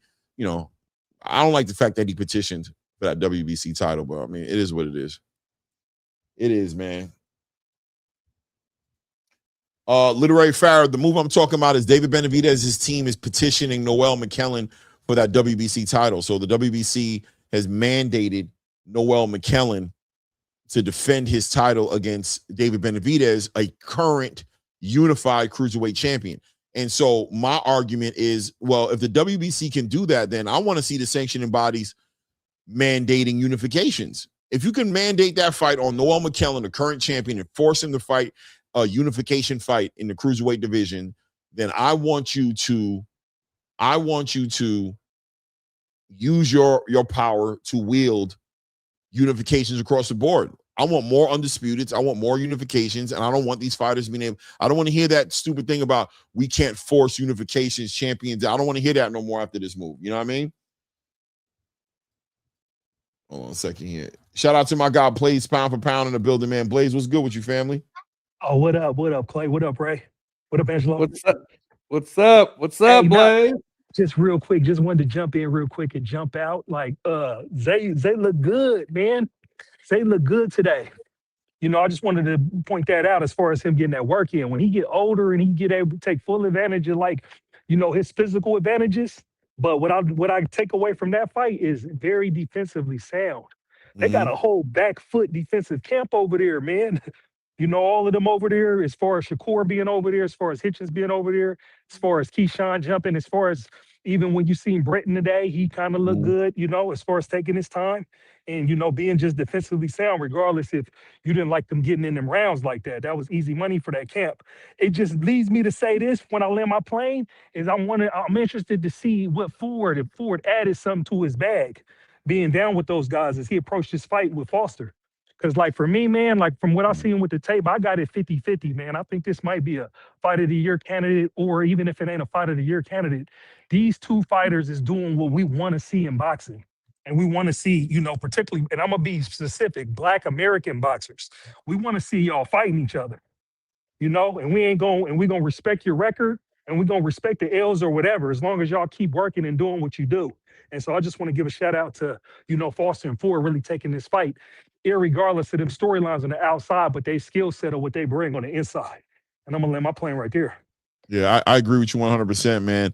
Once again, a lot of this I give a respect to the zone, right? I think that the zone has stepped up in a huge way for the traditional boxing space, man. And I got to give them their flowers, right? I mean, I think that the zone just making it a prerequisite, right? A requirement that we're going to give you guys these contracts. Top Rank, you know, we want to work with you. We've been wanting to work with you. Golden Boy, we wasn't going to work with you, but as long as you understand, ain't no tucking these fighters away. We want the big fights. We want the biggest fights. There's no across the street politics no more. You guys are on the same networks. We have a fight in front of us. You know, Paramount, Zuffa Boxing, Netflix, all these different entities and networks are jumping into boxing, and they're making their name by trying to put the biggest fights possible. They're offering these fighters the most money to put the biggest fights possible. We need you guys to be cooperative in this. No more protecting fighters. Let's get the Xander Zayas, Jaron Butanis. Let's get the Ray Ford and the old Shaqy Foster. Let's get the T.O. and the whatever. You know what I mean? Let's get the big fights. Let's get it done, and let's save the traditional space of boxing. But you know, they're doing part of the job, which is destroying the across the street politics. But now it's up to the promoters and it's up to the sanctioning bodies as well to not protect fighters, not continue to just baby and coddle superstar fighters. I don't like the way the WBA carried it with Rolly Romero and elevating him to a super champion. I think that's diabolical. I'm not very appreciative of what they're doing with with this whole entire Noah McKellen situation. As far as the WBC is concerned, forcing this guy to unify. Mandating a unification. It's like, when did y'all start doing that? But I'm okay. How about this? I'm okay with you doing that, but stay with the same energy. Continue to mandate unifications. Continue to mandate these fights. Don't just lay back now, because it's annoying until I see you be consistent. Then I can respect it. Can I jump in? I'm gonna tell you what DAZN's doing. DAZN's platform and whole teams. So when you look at when they Shakur versus T.O., you see they whole camp, Zaquan and them, and all them guys is getting on them undercards. It's just like right now, you feel me? They got all Jay Prince management right here on this card. And they doing it hometown. They did it for in Norfolk, Virginia, even with Davis coming back off the nonsense. Turkey fronted their first fight, but at least they got them on. I'm sure they got their ish over there, and then Top Rank platforms all of DB3. Just like the Masons in July 4th, they're gonna platform 3 of the Mason brothers. The point I'm trying to say is the zone is putting whole camps on. So they're making you offers you can't refuse. Not only is we gonna top your card, but we gonna pay some of your camp too that's coming up. And we gonna give y'all good looks. So that's what you got to give a shout out to the zone for, where we was wondering, when is you gonna get to a traditional model of promotion to where it's fair market, because everybody can see what's going on. You see what I'm saying? And so these management companies is just like, Queensbury got their thing over there. We're not privy to it, but I'm sure maybe Angelo, maybe y'all know on whoever's in those camps with Eddie Hearn over there, or whatever other promotions over there, and all their fighters, running these fades and putting themselves in positions for these titles and getting good matchups as they come along. You see what I'm saying? Just like with Zaquan being a prospect, he was 6-0. He was able to get 6 solid good rounds. Dude was 7-6. It was a kid. He's supposed to just get work. Didn't he just fight like 6 weeks ago? You see what I'm saying? He's on his prospect tour, just like Mason was, where you fight 5 Kens in 1 year and get your reps up. You see what I'm saying? So it's like, that's what I can respect for DAZN. That's the pattern that they got right now. When they're signing these fighters and they want them to fight, they're putting on the whole card, be their teams with the prelims and the undercards. You know what I'm saying? So that's why I see why we're getting the matchups we want to get, because the zone really is putting the money where their mouth is when they platform these promotional companies. They're somehow managing the front end on putting together a whole card. And that's what people be missing, where we be seeing these other people negotiate these fights. It'd be like successful fights come with you front ending a whole card. So you got to look at who got the bread to do that, because those are real promotional companies, and then other people are just subsidiaries that just, promote their brand and not able to front load where's the arena, paying for the venue. You know what I mean? Paying down the whole card, making sure everything's straight with the commission. That takes millions of dollars. So the money source has to be a traditional promotional boxing for us to get the fights that we want to see with the boxers that are at that level of competition. And then that's where the Turkey situation gets in, where it'd be like, hey, he was making all those fights because he was throwing money and just putting together anybody on a card. See what I'm saying? That's why he'll have certain people on undercards, because he's putting on international cards. He just want the names and the titles, and he's matching them up. when we're getting to traditional boxing, you got to get back to where you're dealing with a promotional company and you're dealing with a boxing team, and the numbers look like they're supposed to look. But that's when I bring in Turkey, because he done inflated the market so much. A lot of these boxers don't want to go backwards. You feel me? As far as the Yeah, amount of bread that they done got for these previous fights. yeah, They yeah. got 9 this fight, and the most they can get is 3 on the next, when that's their market value. And they're like, nah, I'll chill for a second. That's what I'm Yeah, saying. yeah, he definitely did that. But what he did was he came and he played the game that he was in Rome and he did like the Romans. You know what I'm saying? He didn't bring nothing new. He said he asked what the rules were. He was told what the rules were, and he followed the rules of the land. You know what I'm saying? What I'm saying, he's just the highest bidder. He was the highest Right, bidder, and he right. bid it But out. that's what they made it though. They made the game a game to where, in order to get the biggest fights, you had to be able to provide these paydays in order to get these fights on. And I think that's what this Zuffa boxing thing is all about, right? It was on the back end of Turkey realizing, like, I think his original game plan when he came into space was to work with the promoters, bring them all together, destroy the across the street politics, put up the paydays to put on the biggest fights, and allow the promoters to work without worrying about these paydays. But what he realized is it's not just about the paydays. These promoters are trying to save fighters. They don't want to work with each other. There is across the street politics, and they're resistant to me being in a space. They just want me to be the money. They don't want to allow the big fights. They're like, give us the budget, but we're just going to continue with the same game plan, right? Give me 50 million. I'll move it as I see fit. I will coddle 3%, 1 to 3% of my stable, paying them the highest paydays, but I will continue to allow all this inactivity, or, not pay the other 97% of the game equally. You know what I'm saying? So it's like, okay, you're not going to really develop. What about the future of the sport? You're still doing the same thing. You're squeezing the boxing space, pushing this pay-per-view model. You know what I'm saying? Forcing people to pay for everything that they don't want to. You're just going to take my money the same way you did with Showtime, the same way you did with all these other networks. You're going to overpay the main event, maybe the co-headliner, and then you're going to collect your percentage of that money, and you're going to underpay the other 6 fights on the main card, undercard of the main card, and the prelims. And we're not going to get stars because what about the development of these athletes to make them bigger stars? Exactly. You're still doing the cherry picking. You're matching the plus 1,200, plus 2,000 guy against a negative 2,000, negative 1,500 guy. Like, you're just making these mismatches, building a facade for the boxing fans, but not giving them the truth. And the reason we know it's not the truth is because when we carry these fighters overseas and we put them on Riyadh season, they're getting beat by these UK fighters, by these Japanese fighters. They're getting beat to death because they're really not as good as they look, because the way you guys are developing them, they're not becoming better boxers. You're just delivering knockouts. You're taking better fighters against less fighters and delivering knockouts for the fans. But on the world stage, they're not really those guys anymore. When you look at the Olympics and you look at the fact that we, shout out to Amari Jones, who got himself a bronze medal, but no gold medalists, no, you know what I'm saying? No standouts in the Olympics. We're not in the same place we was years ago. So now with the way the zone is carrying it, they're forcing the conversation. They're forcing it a little bit more. They're saying, we need competitive fights. We can destroy the across the street politics, but we can't do these games. This Virgil Ortiz and Jerome Ennis situation was a travesty. Like, you know what I'm saying? Like, the zone made it clear. And that's like I see, and that's what I said, Clay. The zone is making them offers that they can't refuse. It's making offers that they can't refuse when they're platforming whole camps and putting good matchups together.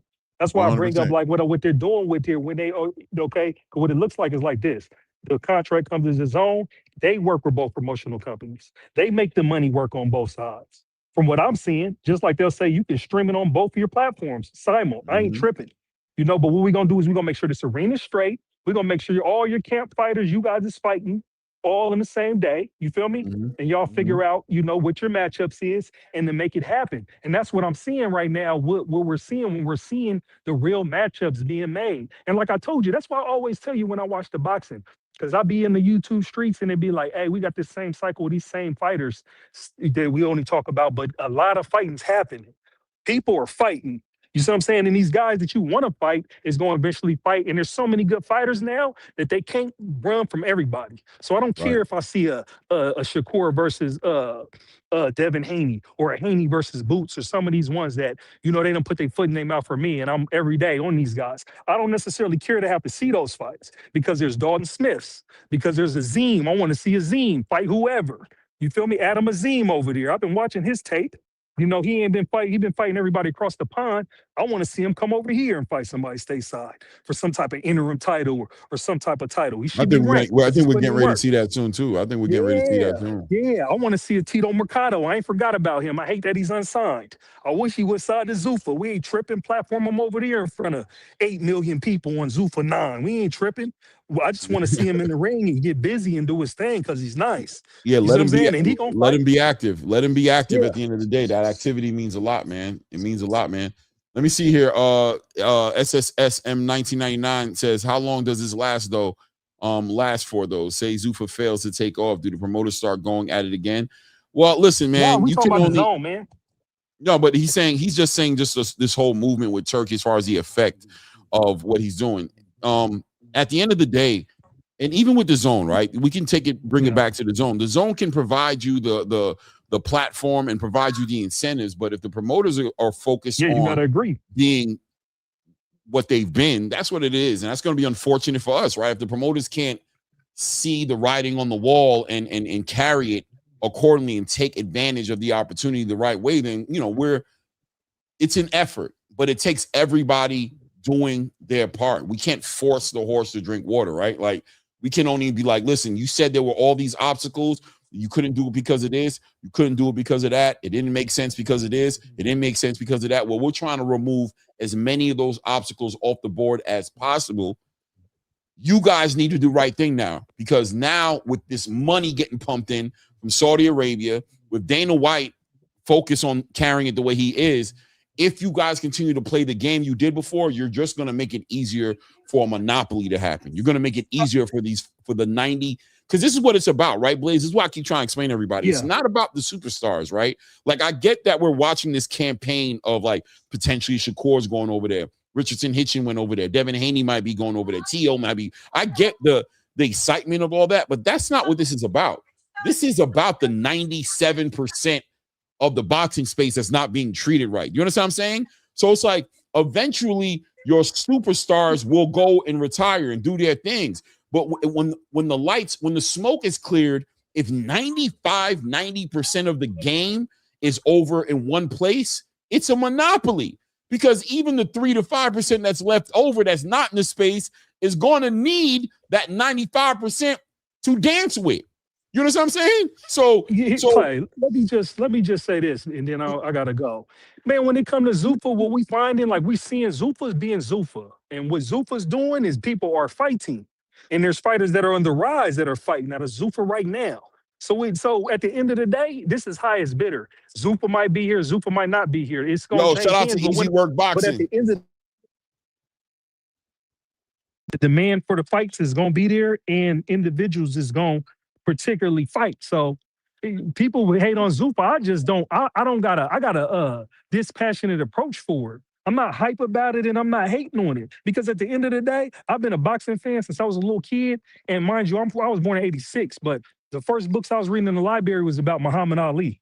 You feel me? And as far as just, getting to learn about him and getting to learn about all the greats, back in the 90s, and then watching them fights live in the 90s to like now, whoever promotes the fights, I'm going to watch the fights. And a lot of people who like boxing is going to watch the fights, and it's going to be what it's going to be. So I never got caught up in this promotional war. Is weird. Even like the PBC, all that. Like, I wasn't even on YouTube a few years back, but I never understood that, how fans of boxing gets caught up in riding or caring one way or another about what promoters do, because as we all know how promoters do business, they're going to always get accused of getting shady, and the shell's going to change. And the shell's going to change with the business. So it's like, hey, just like all the sports, because this shit ain't unionized. So they're going to stay getting over. They're going to stay throwing people $100,000 in a bag in their lap, and people going to have bogus contracts on the front, on the back end.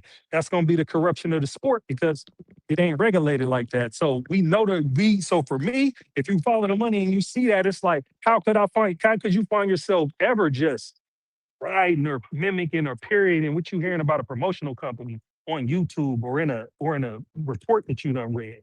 It's the business, it's not our business. And it ain't nothing to be for or against. Because at the end of the day, we're gonna still all show up for the fights. And I'll let my plane right there. So Yeah, it's Hey, Shaw. activity, man. It's activity. It's really simple, man. It's activity, man. Whoever gives these fighters the most activities is going to be the more attractive spot for a fighter who wants to be active. Period. You know what I mean? That's just how it goes, man. We're about to jump into the first fight here on this main card here. We've got hold on one second here. Who we got here? Bear with me here. Who do we got in the ring right now? Is this Charlie Shee? And no, this is Flores and Woodard. Javon Miguel Woodard. Flores and Javon Woodard, right? This right here, featherweight fight right here. Javon Woodard comes into the ring, 16 wins, 2 losses on his record against Miguel Flores, 29 wins, 5 losses on his record. Miguel Flores has been stopped 3 times in his career. A real game opponent here, orthodox, 5'8" with a 69-inch arm reach. Fighting against Javon Woodard here, who comes in the ring with 16 wins, 2 losses by decision, but 14 knockouts. Coming out of Atlanta, Georgia, staying at 5'8" as well. 30 years old. He looks young, man. 30 years old. Wow, he doesn't look 30. I ain't gonna lie to you. That's a young-looking 30-year-old guy in the ring right now.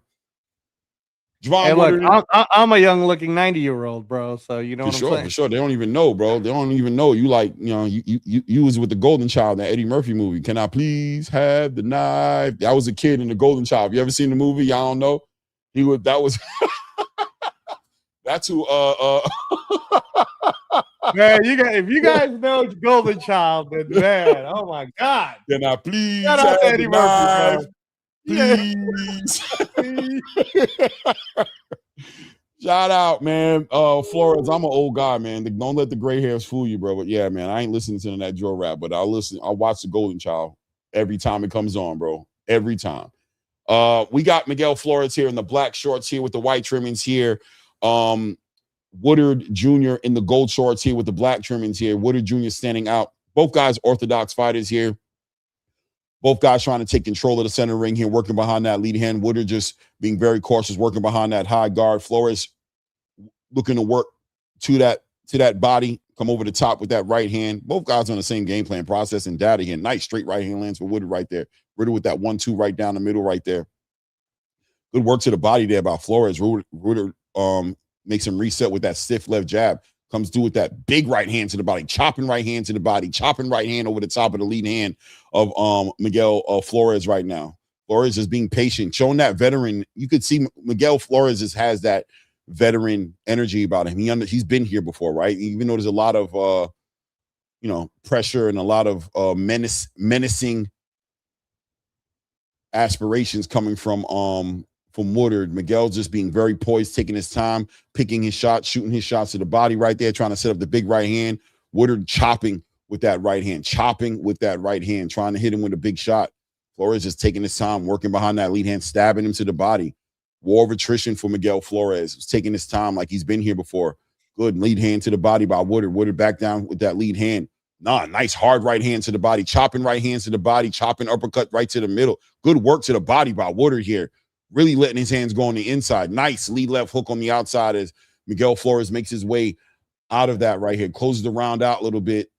I got to give Woodard his props. I was going to say Woodard's giving it, but I got to give my shout out to my brother, the Severe Raider. Remember this line, Clay? My dear, sweet brother, Noomsy. Yes. That was Golden Child, too. That was Golden Child as well, bro. I'm telling you, man, only the old people know what we're talking about. Some of these kids don't even know. Let me see. Yeah, Severe was saying, I want the knife. Right, please.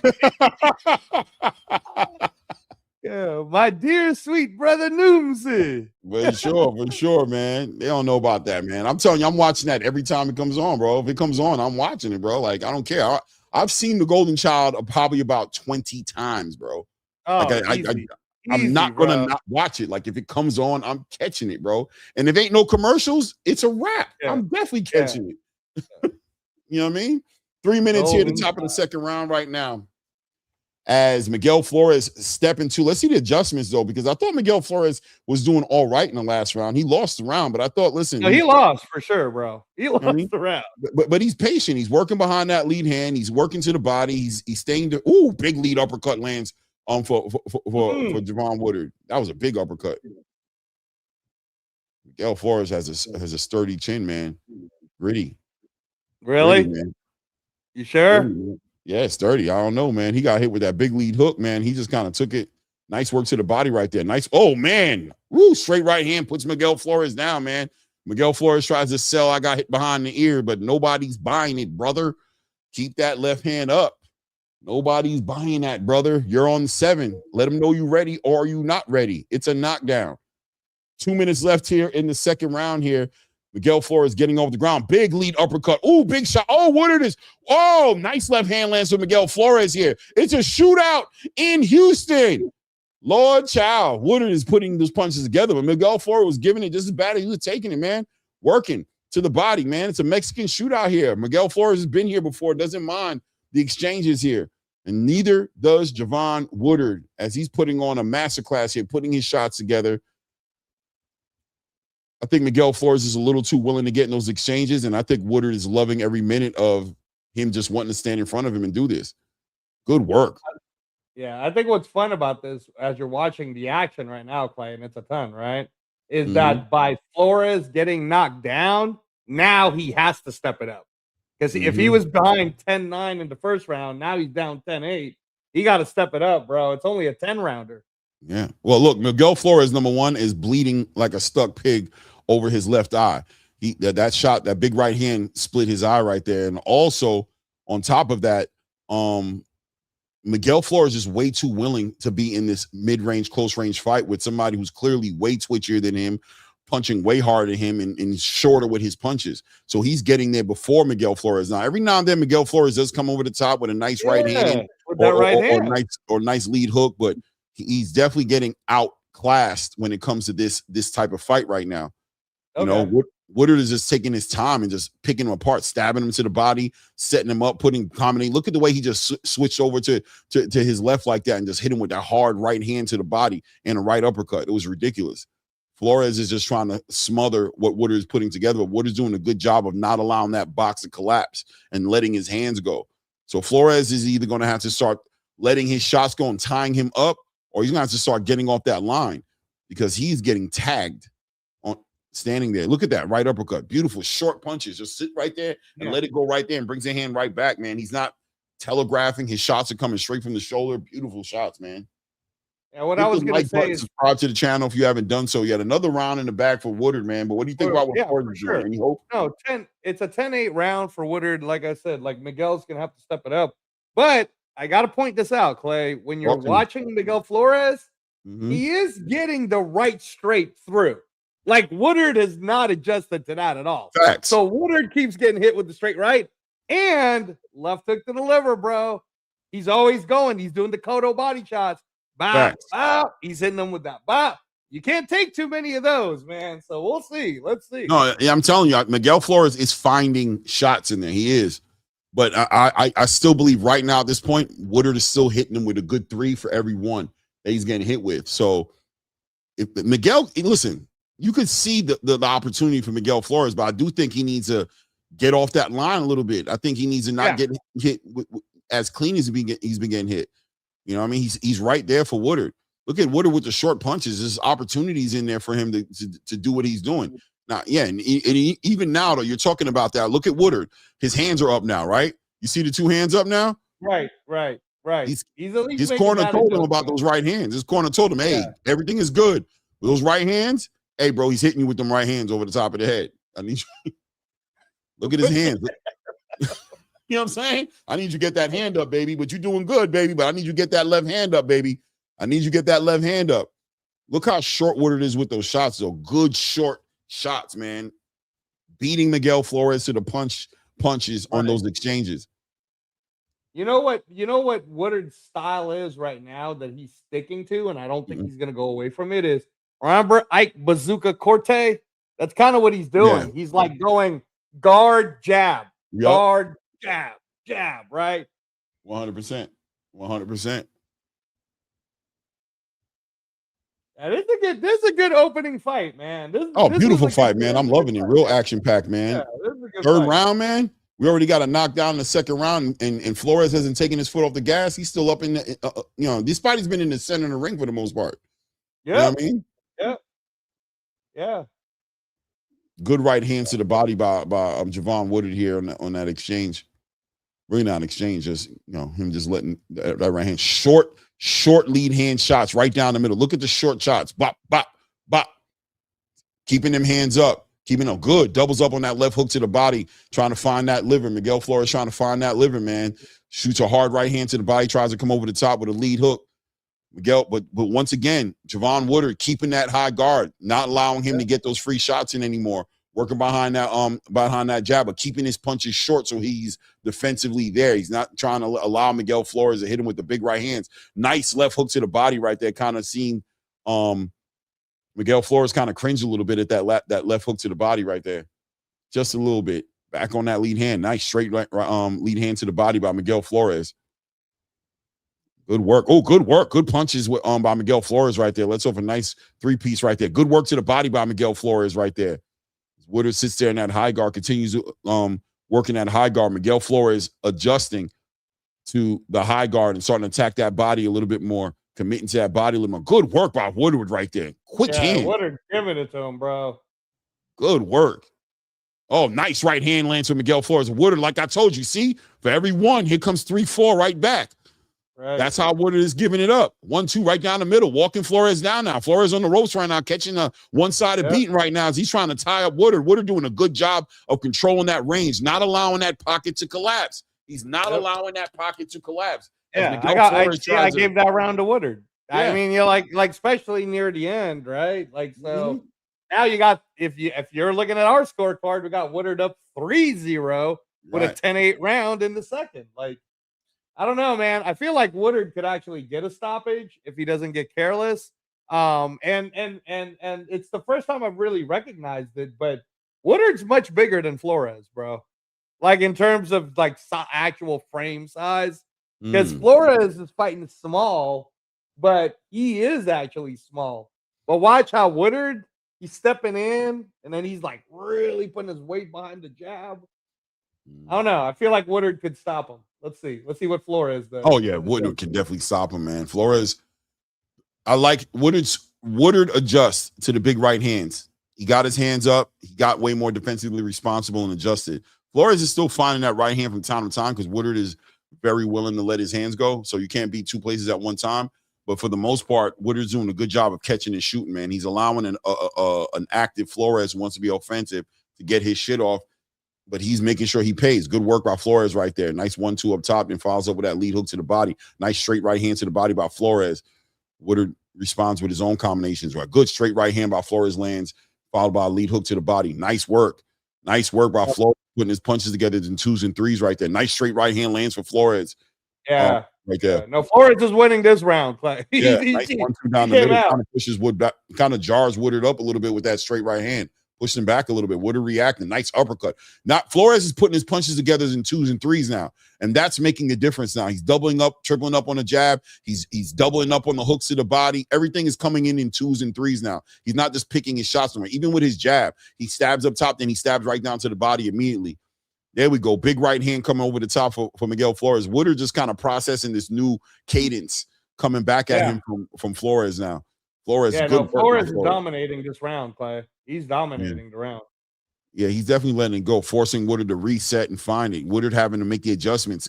Flores has definitely made an adjustment. There we go in that exchange. Shorter punches from Flores, straight punches right down the middle, and ending each punch with either something to the body or ending it with, good work. Woodard kind of responding now. Woodard doubling up on that jab, coming with that straight right hand. Nice short left hook to the body by Woodard. Nice left hook to the body by Miguel Flores. Referee needs to get out the way. They don't need you, brother.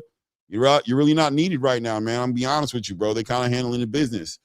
Good work by Flores right there. 1-2 up top, then doubles up on that lead hook to the body. There we go. Nice right hook over the top, followed by a right back with a right uppercut. There we go. That's the adjustment. Flores is putting his punches together in bunches now. Yeah. Now, this is a very dominant round for Flores. I got Flores winning this round all the way. You notice too, Clay, his jab's starting to really work now. It's starting to pop Woodard's head back. Yeah. And he's straighter with it. He's not wide no more. His punches have gotten straighter. He's being more defensively minded when he's letting his shots go. So he's catching and shooting as well. There we go. Nice work. Nice left hook to the body there by Flores. Woodard tries to get off the line. Flores ties him up, man. Gets inside, puts some work into the body there with those short uppercuts. Very right. Fainting up to the top, stab him to the body with that lead hand. Good work. Miguel Flores putting the punches together, man. Slowing down a little bit, though. Don't let Woodard steal this round from you now, Flores. 15 seconds. Don't let Woodard get all crazy on. There we go. Nice work on that lead. This might be Flores' first good work. Doubles up on that hook to the body. Another hook to the body. Yeah. Flores taking this round like a champion, man. He closing it out. Grand opening, grand closing. That's how we got to do it. No, for sure. For sure, that's the first round we 100% give to Flores. Nice. Close it out with a lead hook, lead hook over the top, man. Right on the bell. Yeah. Bing, bop. Yeah. No, Flores going into this fight was the favorite too. So was he? The first round? Yeah, he was. He was the favorite on the odds. But now I got definitely Flores is showing that he's hitting in that second gear. The other thing I was going to point out when you guys are watching it technically is every time you see Woodard throw a jab like up to the chin of Flores, watch how Flores does that counter uppercut to the body.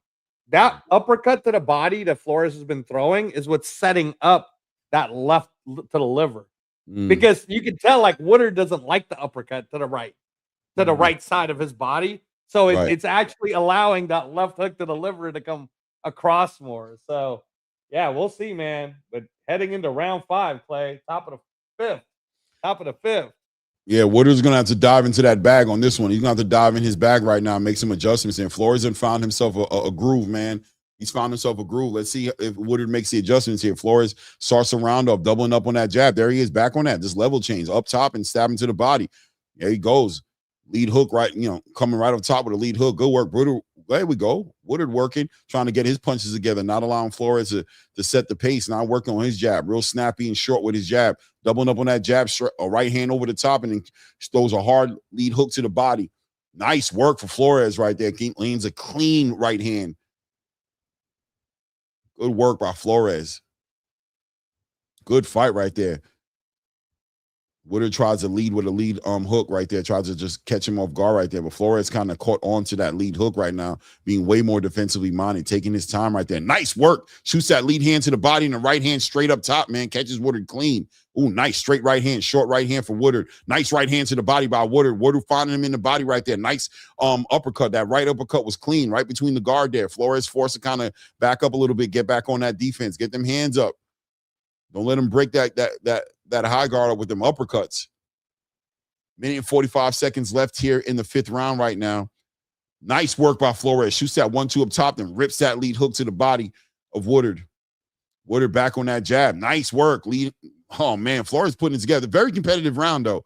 Very competitive round. I'm looking for the separation from either one of those guys right now. This is very much a swing round so far right now. Either one of the guys can take these rounds. Woodard on that jab. There we go. Feint up top, shot right down to the body with that hand. Back on that jab, trying to push Flores back. Flores trying to stand his ground right now, trying to tie up Woodard. Woodard chopping back at the right, at the body with that right hand.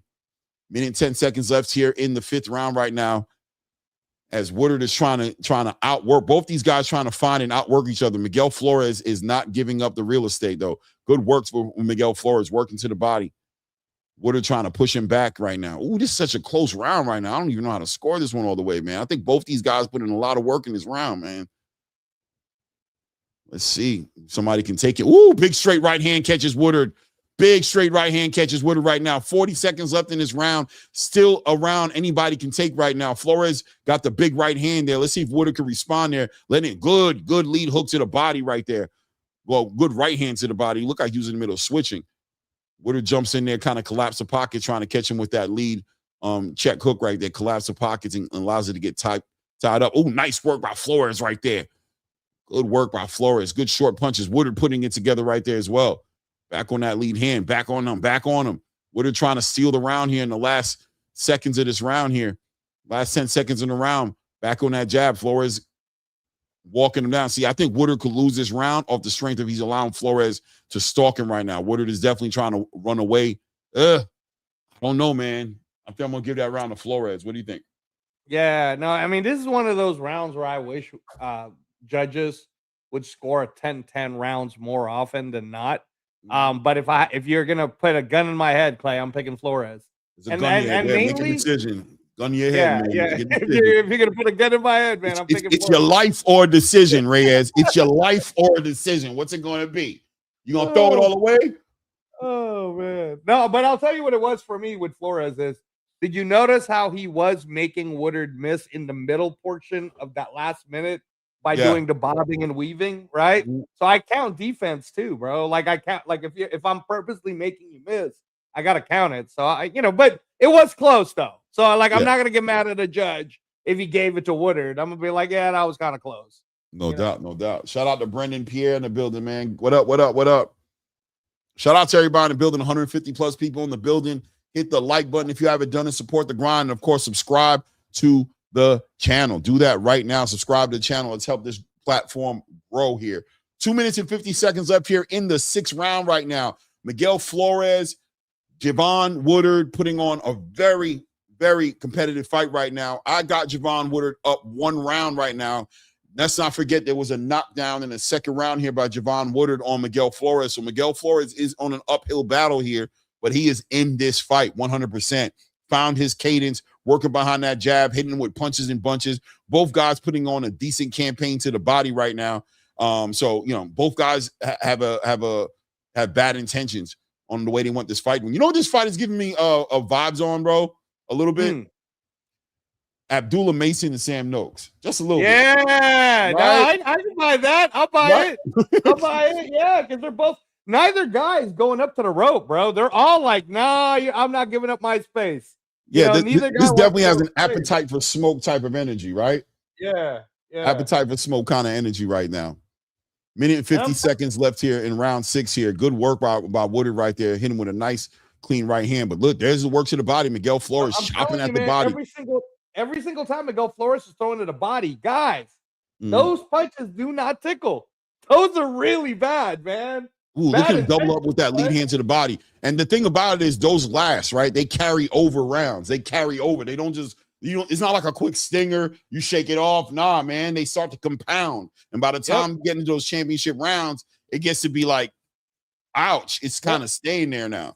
So, Miguel definitely investing in that. He's definitely putting some money in the bank, right? Like he plans on collecting on that a little bit later, unless Javon Woodard really shows to be sturdy and durable. Look at the work. Look at that lead hand to the body. He shoots that straight lead hand to the body, then boom, hooks off to the body. You know what I mean? Once again, Miguel Flores doubling up on his shots, doubling up on the jabs, doubling up on the hooks to the body. You know what I mean? There he is. He hit him with 3 shots to the body that quick, man.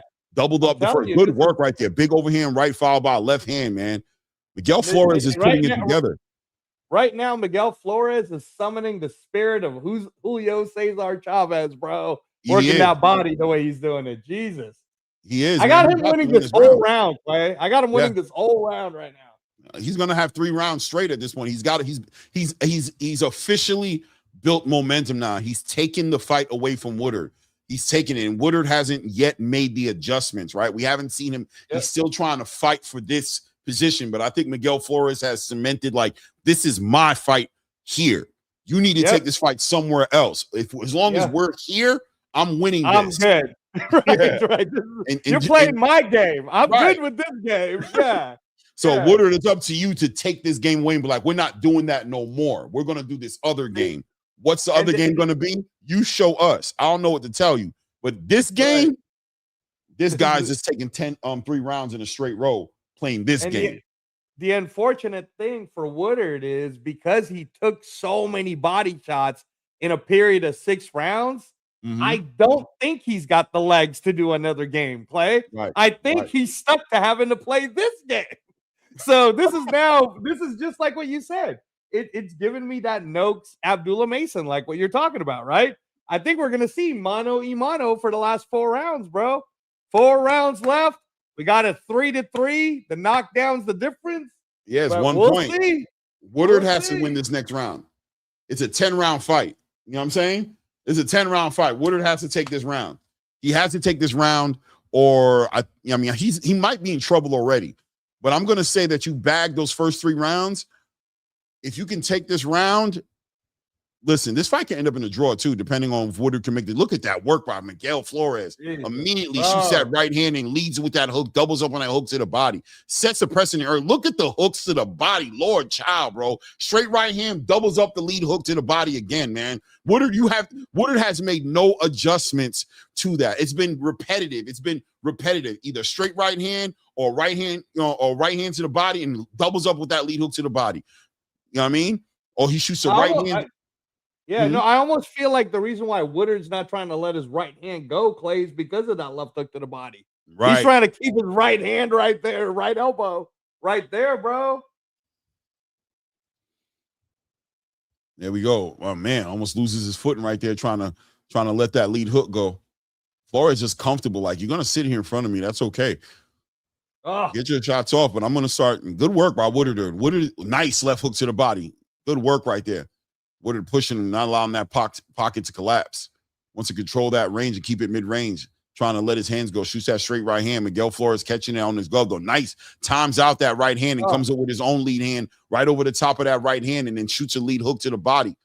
Ties him up. That's what you do. You smother him. You don't allow his offense to go. I score, you don't. That's the name of this game. Minute 35 seconds left here in the round. Flores letting his punches go off in bunches right now. Flores on his way to kind of win this round right now if Woodard doesn't do something. Straight right hand to the top of the head and then a lead hook to the body. Woodard doubling up on his own jab, trying to catch. Flores doing a good job of starting to catch those shots to the body on his elbow as well. He's not allowing them to get in his like they were in the earlier rounds. Yeah, Woodard needs to get another knockdown or something, Clay. Because nice straight right hand. Nice 1-2 for Woodard right there. Nice 1-2 for Woodard. Good right hand by Woodard again. Nice left hook by Woodard. Woodard taking the round. He might steal this round. A minute left right now. He's having a nice 1-2 down the middle right there. Kind of hurts Flores. Another straight right hand. Big right hand lands for Woodard again. Whoa. Big right hand for Woodard. Big right uppercut to the body. Flores actually stumbles backwards now. Back on that lead hand. Flores, I think, got hurt there in that exchange. Yep. Flores trying to tie him up right there. That was a great little flurry from Woodard right there. Looks like it hurt Flores a little bit. Let's see if he recognizes there's blood in the water if he jumps on Flores a little bit here. 30 seconds left here in the round right now. Flores taking the rest of this round off right now. Very defensive-minded right there.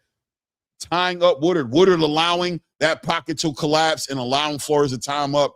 He needs to be a little bit more alert about what's in front of him right now. He has a wounded animal. Flores letting his hands go. Woodard, you going to let him take this round from you? You going to let him take this round from you? Man, I'm telling you, bro. Jab. No, good right hand to the body. Flores doubling up on his shots, letting his hands go. Oh, Flores going to steal this round? Is Flores going to steal the round? Big right hand. He closes it out. Then Flores is took the round. I gave it to Flores, and I'll tell you why, right? Took the round. I gave the round to Flores mainly because I can't let just the one moment that Woodard had be the reason for me to give Woodard the round. Because consistently, Flores threw more punches that round, effectively worked the body better that round, and he closed out the last 15 seconds, Clay. I'm giving it to Flores, bro. So it would be a draw on my card right now because he'd be 4-3. Yours has it 4-3 Woodard. I have it 4-3 Flores. Flores. Yeah, yes. 4-3 Flores on my card too. Close fight. I ain't mad at you on yours because Woodard was on his way to winning that round. He allowed Flores to rally at the end of that round and take that round, bro. That was right there. Woodard let that round slip out his hand, and that might be the round that makes a difference in this fight for Woodard. That might be the round he looks back at right now. Round 7 in this fight right now. He might have lost the fight in this round. Unless he can round. He has to win these next 2 rounds. He has to get another knockdown, bro. Get another knockdown. He has to win these next 3 rounds, really. I mean, they're going toe to toe on this round 8 right now. Well, I'll tell you this: Woodard had success in right before the last 15 seconds of that last round. He started to find some success. He actually hurt Flores, right? So he had something to build on. He doesn't need to jump away from the program. Big shot. Oh, he's hurt. Flores is hurt. Flores is hurt. Flores goes down. Flores goes down on that exchange. That's what he needed. That's what he needed was that knockdown. He needed that knockdown, and he got hurt. He was hurt from the last round, though. Yeah. Angelo. He stole that last round, but he got hurt in that last round, man. Yep. Now 2 Woodard knockdowns. knows that's why Woodard is right back. Oh, Woodard is letting the shots go. Big shots. Flores is in the fight right now, but Woodard knows he has a hurt opponent in front of him, and he's not going to give up the real estate. We're going to stand toe-to-toe. I'm going to try to catch most of these shots on my elbows and my gloves, but I'm going to stand in position because I know you're hurt. Straight right hand down the middle right now. Woodard needs to let his hands go a little bit. Flores trying to smother. Look at Flores trying to time out. Woodard very intelligently does not let the pocket collapse. Moves off the line. Not going to let Miguel Flores just take this away from him. But Flores is working him to the body. Working him to the body, coming over the top. Is this going to end up being like a 9-9 round? What the hell? Or a 9-8 round? What the hell? Flores is kind of – Flores is working him. Yeah. Woodard is allowing Flores to really take from him. You just knocked him down, but you're not closing out. You're tired. The body work from Flores is relentless. He believes in that body. He is tapping that body. Look at the work. Big lead hook. Big lead hook lands for Flores right now, tying him up. Woodard allowing him to skate off with this. It's your round, but don't let him make it a 9-9 round. Look at the work from Flores, man. Work to the body. Woodard, nice straight right hand from Woodard. Nice, another straight right hand. Rocks Flores back. Flores is hurt. Another straight right hand. Flores is hurt. He about to go now. Another right hand. Another right hand. Left hook. Right hand. Flores trying to tie him up. Woodard coming. Woo!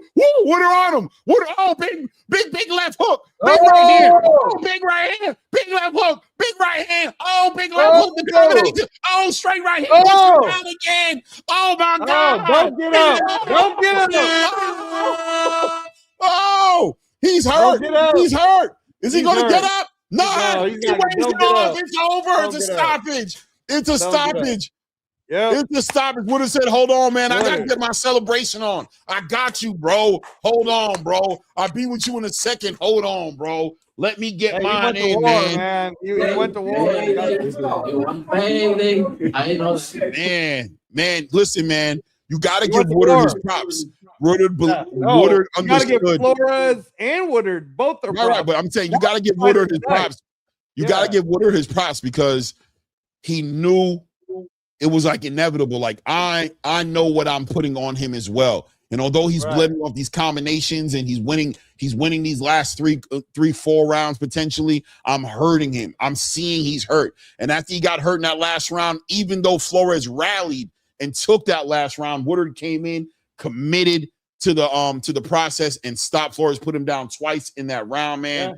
Shout out to Flores, though. Flores found himself in that 4th round. He found his cadence. He was changing the cadence up, attacking that body, putting his punches together, and, was taking these rounds. But he wasn't discouraging Woodard. He was never discouraging Woodard. Woodard was just really waiting for his opportunity to let his big shots go. And as long as Miguel Flores was willing to stand there with him, he knew he was in this fight, man. Good fight, man. Good fight. Yeah, Woodard had to dig deep, Severe. Yeah, Woodard dug deep for that one. Flores had a great game plan, but Woodard had the faith in the work he was doing as well. 100%, man.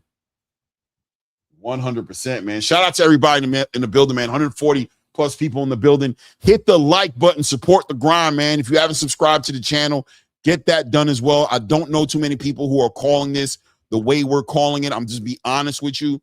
I'm sure somebody out there is doing their thing, but they're trying, Clay. They're trying, but we don't try at ATP. What we do, we do it. We do it. I think we just kind of doing our thing. And listen, we got the Amari Jones fight getting ready to come up. This card has not been a bad card. Yeah, it's been good card. That opener for a main card for it to already be a fight of the year type or a fight of the night, definitely fight of the night candidate. That was beautiful. That was great. Is this a fight of the year candidate? Hey man, I thought it was pretty good, bro. Like, you don't think it's a good? It's a good fight. I didn't even think about that. I had a great time. It was a great fight. I mean, it was back and forth action the whole way. There were a few of the early rounds we were kind of like, ooh, I don't know. I mean, we did bring up the fight of the year last year in the conversation, right? Which was Mason versus Sam Noakes. It felt like that. It felt like it, right? I mean, definitely a fight of the night. For sure, fight of the night, unless Shockey Foster and Raymond Ford. I mean, listen, I'll be right back, but listen, I'll be right back, bro. I got to go to the bathroom right quick. Hold it down. Yeah. No. But guys, no. Pull up. Clay's taking a little break.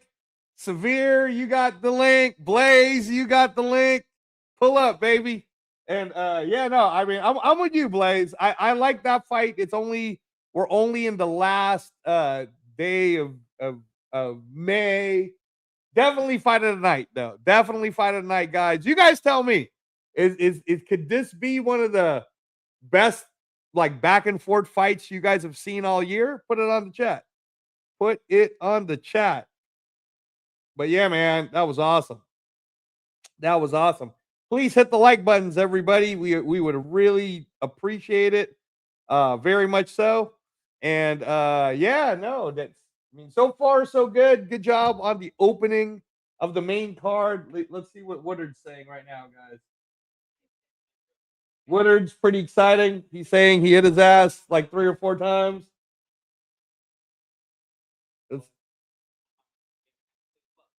So Woodard's a pretty young guy. He's pretty excited, I guess. Let me see. I'm pretty sure he was the underdog. Let me see how much plus money he was as an underdog, guys. Because I know that he was the underdog, but what was the plus money on him? Let's see. Oh, I guess it was even money. It was even. Sorry, guys. Yeah, they were both like minus money, so it was even money for both of these guys. Yeah, I kind of was like, I didn't think that. I was like, really? They made him just a favorite over him like that? Wow. Like I thought Woodard was a game, was always known to be game, man. Well, Woodard is 17 wins now, 17-2 at 126 pounds. And then Miguel Flores is now 29-6. 29-6. But man, Miguel Flores, bro. Woo! Miguel Flores had that veteran that he knew how to deal with the storm. So I think that kind of worked against him because being comfortable inside that storm, I think he overcommitted at times to that mid-range. And I think he was getting hurt a lot more than he was letting on as the fight was going on. But he was finding success putting his punches together. And I think he was hoping that his shots were going to make the difference. But, you know, Woodard never seemed to be hurt in the fight in real time. He was just getting scored on, getting hit with big shots. And the body campaign was relentless. I love the body campaign for Miguel Flores. But I think that as long as Miguel Flores was willing to stand inside of that box with Javon Woodard, he knew, like, Javon Woodard's punches were always straight, always short, always with bad intentions on him. So he already had knocked him down in the second round and hurt him in that second round. So he knew what he could do. So he was like, I'm not gonna change it up either. Like, you're winning these rounds, you're scoring some shots, the points are there, but I'm also hitting you with my shots. And eventually, all this energy you're putting out there, we're gonna find out if that gas tank, can you do this for 10 rounds? I don't think you can. I don't think you're gonna sit here and do this with me for 10 rounds. You haven't hurt me enough to make me get out of my position, to make me give up position where it's like, yo, I need to get up out of here. I need to get up out of here. You're winning rounds, but you're not hurting me, and I know I'm hitting you with bad shit. Even though you're doing a good job of acting like it ain't that bad, I know I'm hitting you with bad shit. So let's see. I've already knocked you down. And he put him down, man. He put him down, bro. Yeah. I'm surprised either one of these guys, I'm looking for them in the rankings. I'm surprised that neither one of them are in the rankings. Maybe they're in the rankings at 130 because they weren't in the rankings at 126. Yeah. That's crazy, though. But yeah, that's a hell of a Styles fight, make man. fights, though. We don't know. Like, styles make fights. You know what I'm trying to say? Like, they look crazy in front of each other because of what they're doing. But look at the CompuBox, man. 200 shots landed for Woodard. He was landing a lot more clean shots. He was landing a lot. 14, higher percentage connection ratio at 39% too. He was working inside those exchanges, man. But Flores was looking good too, man. You gotta give Flores his flowers, bro. He was looking good, man. I hope do you know if either one of these guys are all the way signed with Matchroom? Because Matchroom should definitely sign them both, but you know. Yeah, I agree. They should have a promotion. I mean, at 126 too. 126 needs exciting fighters, man. Like that are going to be showcased more. Oh yeah, right. You looking at Woodard and can't help but ask yourself, what would he look like in front of a? I don't care. I know people gonna think I'm going too far, but he's a great dance partner for a shoo. a great I dance mean, even partner like let's say for Angelo Leo, bro. How would Angelo Woodard look Leo, against Angelo Leo, right? Like 100%. I mean, that's the whole thing. Is good job for putting them on the card. I like Yeah, that. man. Good Are matchmaking. either one guy Stylistically. is either guy from Houston, Texas, or something, or are they from Texas? Well, I You know know? Woodard is from Atlanta, so I don't know if Oh, Flores. Atlanta. I don't know if Okay. Miguel Flores is from Texas. I can check, but let me see where Miguel's from. No, he's just from Mexico. Oh no, Michoacan. but he lives in Spring, Texas. Oh, Yeah, yeah. You're right. It says fighting out of Houston. Okay. yeah. Yeah. All right. That So makes that's sense. he's hometown for you know what I mean, for the most part. Javon Woodard from Atlanta, Georgia. Yeah, bro. From the 18th. Yeah, Bulldog, baby. I wonder if he's working out there. If he's part of that Brian Norman. that Brian Norman movement out there, because I know Brian Norman's signing fighters. You know what I'm saying? Right. He has a promotional company officially. He's got fighters under his promotional company right now. So Right. okay, mine yours. He's from North Carolina but lives in Atlanta. I got you.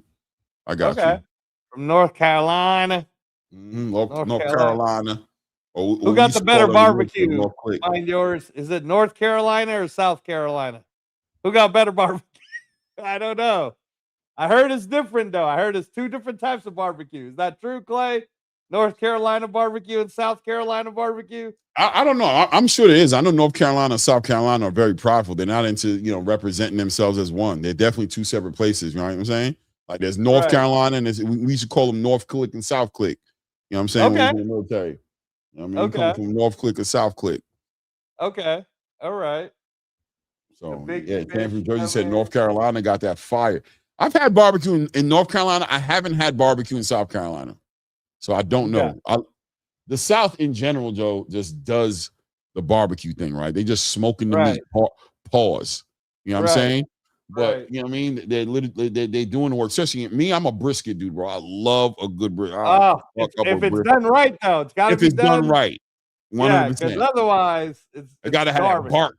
Gotta have that good bark on there. You know what I mean? And I don't like it when they cut too much of the fat off the brisket either. Like, I don't want too much of the fat left on there, but I want just enough to where it almost candies up a little bit. You know what I'm saying? Like it's almost like candy fat on it. You know what I mean?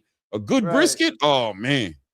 Straight brisket too. I don't need all that bread and all that shit that come with it. Give me a straight brisket, some roasted Brussels, you know what I'm saying?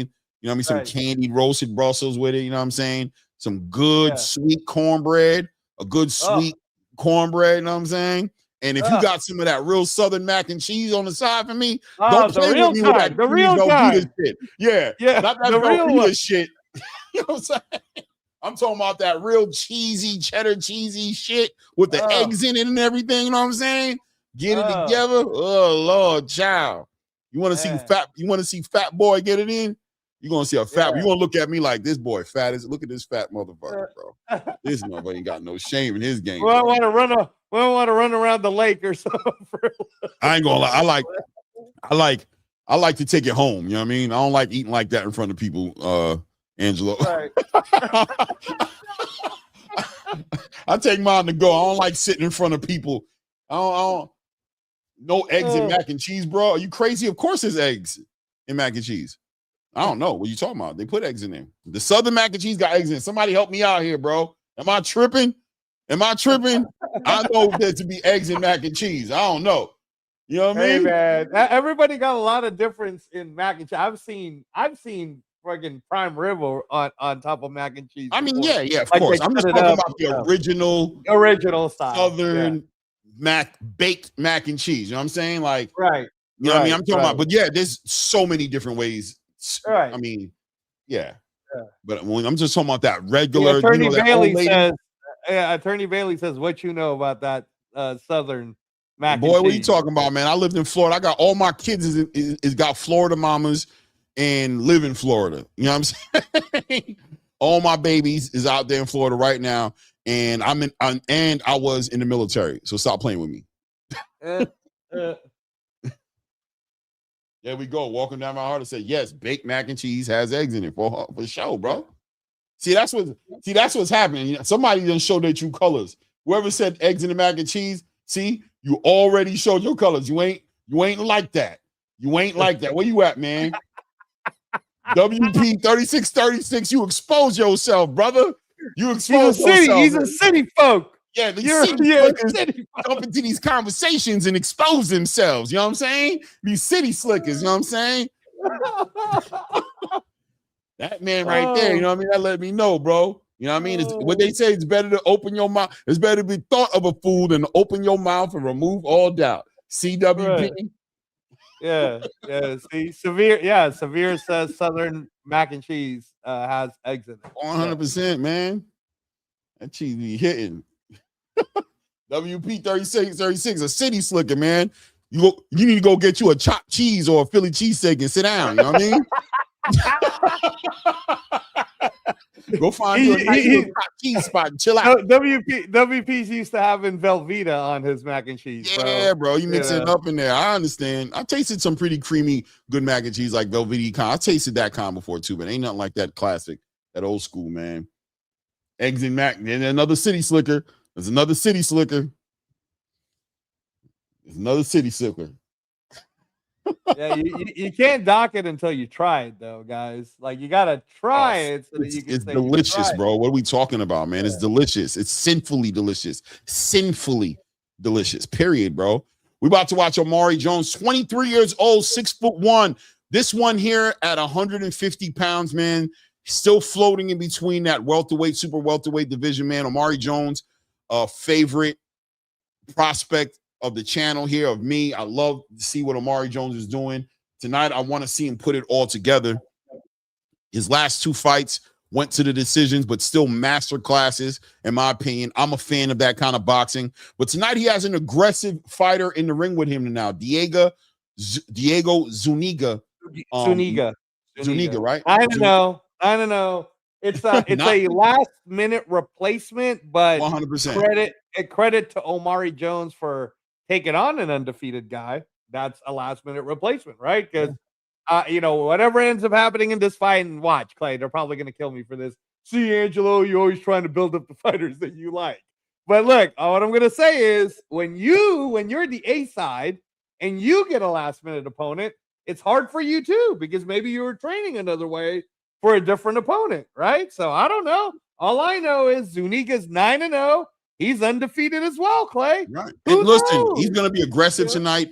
He didn't have enough time to build a real game plan. He's going to try to smother the pedigree of Omari Jones, right? He's going to try to put that pressure on Omari Jones and try to make him uncomfortable. He's going to say, listen, this kid is 6-0. I know he's a big prospect for you guys. I know you guys think the world of him, but he ain't been in the rough game like I've been in it. He's 9 wins, 6 knockouts, maybe more importantly. And he's going to try to put Omari Jones in a space that's uncomfortable. Well, listen, people have been screaming back at Omari Jones saying, Omari, the last 2 fights, you ain't stopped those guys. You just boxing.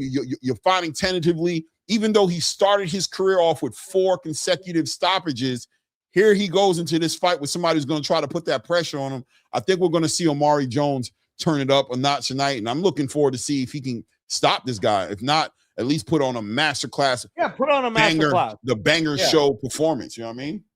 Yeah, no, and Severe, I've spoken about him before. He's the guy who's a karate black belt, bronze medalist from the Paris Olympics. Eddie Hearn had signed him already, was already talking him up when he was a teenager. So yeah, man, he's in a good spot. He's on a fast track with Eddie Hearn, and look for his style to be very he's trying to score, but his punches do hurt. His punches don't tickle. Uses a lot of footwork, uses the jab really well, a lot of 1-2s. Good speed, lots of face, speed. by the way. I don't know if you peeping game. He's not smiling. He's got a look on his face he got a menacing look on his face. And I'm just telling you, if you go look at his other fights, he's got more of I'm a happy, more like, he's got that smile, like I'm the Olympic golden boy, like, hey everybody, but he don't look like that right now. He look like he know what the assignment is on this dude, and he's not trying to hear it. Like, I know what you think you coming here to do tonight. I'm busting you to the white meat, bro. I'm busting your head to the white meat, bro. You better not cross that line, because tonight is a night. If you reach, we will teach. And if you violate, we must demonstrate. Diego Osuna, that's the name. We keep saying Zuniga, my bad. But that's what it says here. It says his name is Diego Zuniga. All right. Says Well, they put Diego Osuna on the Diego zone screen. Osuna Zuniga. Osuna's his Oh, name. got you. All right. Yeah. Cool. So We we can can go both without be right one. at the same time. Exactly. Exactly. Shout out to everybody in the building, man. 129 people in the building. Hit the like button. Support the grind. And of course, subscribe to the channel if you haven't done so yet. Subscribe to the channel. I see somebody here talk about the Haitian food. I think it was Attorney Bailey. You already know. Hey, listen, I want to make it clear right now for the world. I don't care where you come from. I get it, right? Like, you're going to push back at this. Ain't nobody fucking with Haitian food. Ain't nobody fucking with Haitian food. I'm telling you, right? Like, it's a fact. Well, it's just a fact. Hold on. Just That's time cool. out. It's cool. I think we Everybody gotta do a side-by-side table of you and me, and we have Haitian food and I'm Filipino going to food, and spank. we You're going to get try spanked. everybody's food. And You ever hear all- hear the confidence in my voice? That's not a problem. I welcome it. You're getting spanked. It's a fact. You're I'm getting just spanked. saying, man. You're taking to go plates. You're taking go home plates. You're wrapping shit up in foil. You're gonna have Haitian food all in your fridge. You know what I'm saying? You're gonna be greedy. We're gonna be fighting over shit. You know what I'm saying? Because I'm not letting you take it all home. It's gonna be that type of party. It is what it is, bro. Haitian food, bro. Run shit, especially the rice. Unmapped, no match. Top of the first, yo. Let's get it. Top of the first round. The Jones is diabolical. Omari Jones, by the way, shout out to the fit on Omari Jones here, man. The fit is nasty, man. The flowers and the I don't even know what to say. Omari Jones in the black shorts with the colorful shorts, man. Zuniga in the red shorts with the white trimming right now. Omari stepping to Zuniga right now, working behind that lead hand, stepping to Zuniga. Zuniga trying to shoot that lead hand and get his head off the line right now, trying to really punch with Omari. Omari being very, very, very menacing, man. Shoots that lead hand, shoots a straight right hand over the top, collapse the pocket.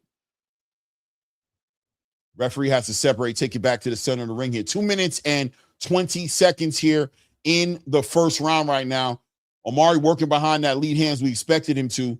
Not giving, look, Omari not the taller guy so much in the ring right now. Zuniga at 5'11" doesn't look that much shorter than Omari, man. They look pretty much like they're looking each other eye to eye right now.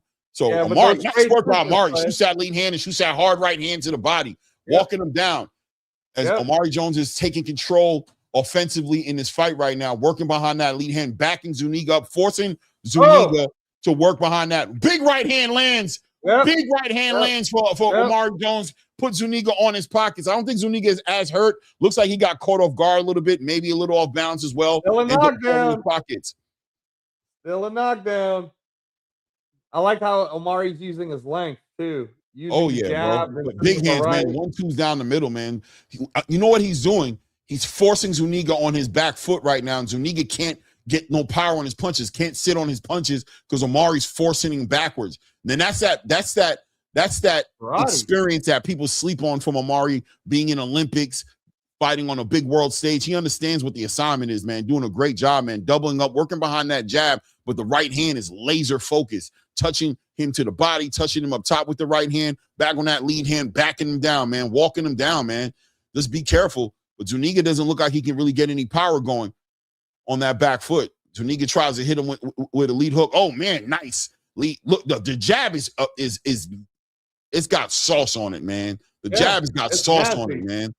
It's nasty. That's a good jab.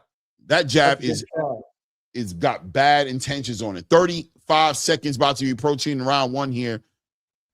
Omari Jones putting on a masterclass. Good work. Doubles up on that lead hand, shoots that straight right hand to the body, man. So focused. So focused. Look him doubling up on that jab. Zuniga doesn't know how to deal with it because the jab hurts. He know it does. It hurts. You can tell. Look at the jab to the body, just pushing Zuniga back, man. Zuniga trying to stand his ground right now. And the thing about it is, the way Omari's approaching this round right here, the feints are going to start counting so much more in these later rounds because he's delivering on the danger, right? He's delivering, like he's making Zuniga believe. He made Zuniga believe in that round. So now the feints are going to start kicking in. Zuniga's going to start biting on those feints, and Omari's going to start touching them with some real bad shots. I'll tell you what was slick, too, about that knockdown is he actually caught him with a jab on the knockdown, similar to when Terrence Crawford got Errol Spence on the jab. It was the lead hand. It wasn't even the right hand. It was a jab with the right hand. And the jab put him boop. that's what I was trying to explain is that what he did is he went jab, and then he went like he threw a little fake right to set Mhm. up, and that's a very karate move. That's a very push pull. I'm gonna talk to him about it when I finally Yeah. get a chance. I'm gonna be like, "Hey, is that little push pull back from the karate punches days, Amari?" Mhm, Watch him mhm. say, "Yeah, it was. Yes, it was, Sifu." That's what he's gonna say. Watch. He's looking good. 10-8 Clay. round, man. 10-8 round Top for of the Amari Jones. second. Top of the second. Right now, guys. Omari staying on his jab. Go ahead, Clay. Amari looking for the stoppage, man. Zuniga comes out there and just kind of shoots a jab out, but not a lot of bad intentions on the jab right there. Really trying to get Omari to kind of bite, almost like a fake feint, almost. There he goes, trying to put the punches together. Right, feints with the lead hand. Tries to look. He's trying to let his hands go right now. He's trying to let his hands go. Zuniga's trying to like fool Omari by letting his hands go. Omari, listen to me. That jab is so diabolical, bro. Just with that lead hand, he can stop this dude. He's already dropped him with the lead hand, and now he's walking him down, doubling, tripling up on that lead hand, backing Zuniga up. Zuniga's feeling that pressure, bro. Or Osuna. I say Osuna so everybody can see what's on the Osuna. Yeah, Osuna Zuniga. But yeah. Osuna just on his back foot, just trying to get away, man. I thought you was going to step. Osuna said he was going to bring the pressure. He was going to bring it to Omari, and he's been on his bike most of this round, most of this fight, trying to figure out how to big shots right there. Look at the lead hand work. Look at the lead hand work. Yeah, I think you're going to start to see Omari start letting that right hand go, Clay. Yeah. Good work. Putting his punches together, working behind that jab, walking him down. Taking him nice straight right hand down the middle. Oh, big right hand. Oh, Lord, child. Oh, big right hand again. Oh, my goodness. Off of that lead hand, of course. Never forgetting that jab. Minute and 30 seconds here left in the second round right now. Amari Jones on that lead hand, doubles up on that lead hand. That jab is Steph's kiss. That jab is just a well-trained jab. Like, I don't know how many jab. Definitely got to ask him that when we interview him. Like, what are we doing on that jab? Like, are we just like throwing like 100 jabs a day? Like, what are we doing? Why is that jab looking like that? It's just an educated jab, a very educated lead hand, man. Sets everything up, man. Look at the lead hook. Look at the work to the body. Look at the jab to the body, man. The jab is just not playing around, man. Back on that lead hand. Menacing. Second round, man. 40 seconds left here in the second round right now. Zuniga's been domesticated by that jab. Literally sit, roll over, lay down, heel off that lead hand. Yeah, that jab distance, he's got it down. Very Jermaine Taylor-like. You know? Oh, yes. That long jab. Very good comparison. Jermaine Taylor's a very good comparison. Yeah. Oh, nice. It was good, man. I like it. I mean, I wouldn't mind for me, guys. I know he wants to put this dude away, but I wouldn't mind having this go to distance and just seeing him really work his technique because he needs more rounds, anyways. Yeah, I'm having a good time. Like I said, either knock him out or put on a masterclass. That's all I'm saying. 10-9 round for Amari Jones, man. Yeah. Look at Shockey Foster with all the Jordan Carolina blue. Oh, yeah. Wearing Jordan colors. There you go. Jordan colors. The whole team, man. The whole team. Jade up, man. This is the fight, guys. Hey, man, they got a big fight. To that Woodard and Flores fight, man. They got a lot to figure out, man. Hey, man. Let's see what Oshaki does tonight, man. I got to go back to it again. Raymond Ford looked good in the weigh-in, man. I like what Raymond Ford. I like him right here. He's smiling. Yeah, he looks good. He looks calm. Yeah, it looks calm. Looks like he rehydrated well, man. The braids is clean too. He says that when he rehydrates, he gets to like 157. So he's going to be a big dude in the ring. 157? Yeah. Ooh. Yeah. 155, 157, you know. Oh, no. Top of the third round. Amari Jones back on that jab, taking control of the center of the ring once again, taking that center ring from Zuniga. Zuniga, in a perfect world, would be coming forward, applying pressure to Amari Jones. Amari would be on his bicycle, trying to set him up, walk him into shots. But Amari has taken that away from him immediately from the first round. Step right to Zuniga, working behind that jab, pushing all the energy the other way. And Zuniga has been forced to try to figure it out on his back foot, and he hasn't been able to put it together. And once again, that jab, the jab is the chef's kiss, allowing Omari Jones to operate from a space that Zuniga just hasn't been able to cross that void and land his own big shot. I don't think Zuniga has hit him with one clean shot in this fight. Nice 1-2 right down the middle, man. Big right hand right down the middle, right between the guard. Zuniga tries to, he's trying to time him in there, try to time in that lead hook, but Omari's not even nowhere near committing that way for you to hit him with that lead hook. He's working behind that jab, and his punches are straight. Another thing with those long arms, you got to think, as long as Omari Jones could reach at the end of those punches, it's going to be a lot of power. Right. So he's not collapsing the pocket and having a, Zuniga would have been better off maybe trying to tie him up, not go backwards, force, fight for that position to not go backwards, to force this to be an inside move. Nice left hook catches Zuniga on that exchange right there. Omari just on him. It's the left hand for me, man. It's the left hand. The right hand is there, but the left hand is doing all the work. The lead hooks, obviously the jab, the work to the body. Matter of fact, I wouldn't be shocked if he starts implementing like a lead uppercut, man. Like off that jab, like bop, bop, come up in the middle with that uppercut, man. Yeah, he's definitely staying disciplined with his footwork. Like, I'm paying attention to Omari's balance points, right? Like, he's keeping his hip balanced. He's going both feet in, both feet out. Yeah, no, he looks good, man. He looks good. You know what it is? Oh, no, go ahead. Yeah, you know what I mean, yesterday I sent him a message, I think the day before yesterday, actually, or was it yesterday? And I told him, I said, forget the fans, forget the promoter. You know what I'm saying? Do you be comfortable and do whatever game plan you and the team came with, man, because people are going to put pressure on you because they see that you can get these knockouts and they want to turn you into this knockout artist, and you'll get them.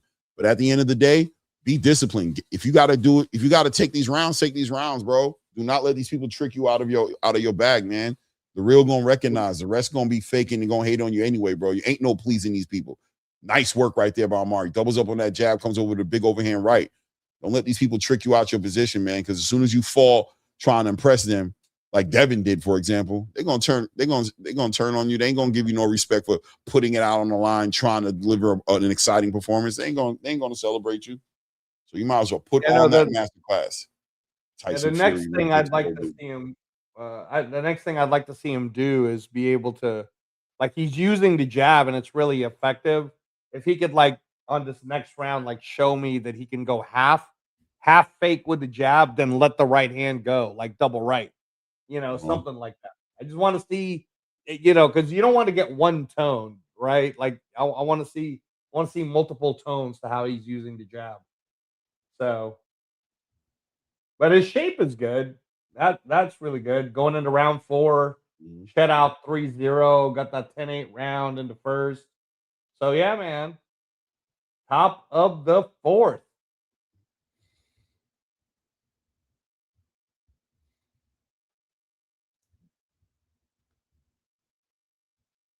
Top of the 4th round now. Another easy, it's a shutout so far. But it's an 8-round fight right here. So, listen, man. It's a fight until it's not, right? Zuniga hits him with something crazy he doesn't see, man, gets him on you never know. So he has to stay disciplined, stick to the game plan, work behind that jab, control the real estate, push him back. There he goes. Here we go. Oh, nice shot. Big right hand lands for Omari Jones off that jab. Oh, big right hand lands again. Oh, he's got him. He smells blood. He's on him. He hurt him with that right hand. Zuniga trying to look. And another thing, shout out to Omari. He's cutting the ring off. He's not allowing Zuniga to just move around freely. Good control. Big right hand. Chopping with the right hand. Big right hand lands for him. Fight back to the center of the ring right now. Very intelligent. Let's get off of him. He got a little fight in him. Let's take it back behind that jab. Taking his time. Zuniga's being very, very, very, very reserved right now. Not on the good side. Knows that he can get hurt. Knows that he can get put out. Out of range. Zuniga just out of range, man. You know what I mean? 9-0, but not 9-0. You know what I mean? Like, just 9-0. You know what I mean? Like, he just 9-0. He's not 9-0. even at his very best, it's just you can tell there's a different level to Omari Jones. There's a different level.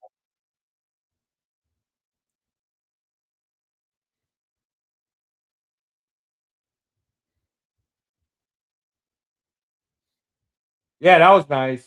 Wow. Yeah. Okay. Good Okay. work. Minute 15 Yeah, seconds good left work. here in the fourth round here. A lot of feinting right now from Zuniga trying to time out and hit him with that right hand. Mari just staying patient, man, controlling this behind that jab, taking his time, man. Good work. Good work. That was up Yeah. on that. There we go. At times, I was telling Omari, there's times when he sets up the way he shoots that left hand, he'll shoot it with bad intentions, but there's other times where he's setting it up as a feint just to pull it in so he can counter you. So he'll feint it real quick, you'll bite, and then he'll shoot the lead hand with bad intentions to touch you. It might even look like he's doubling up the lead hand, but he's not. The first shot, he knew wasn't going to hit you. He just was pulling you in just so he can touch you with the left hand. Oh, nice. Try to set him up with that right hand. Looks really good. Very jab right disciplined. there.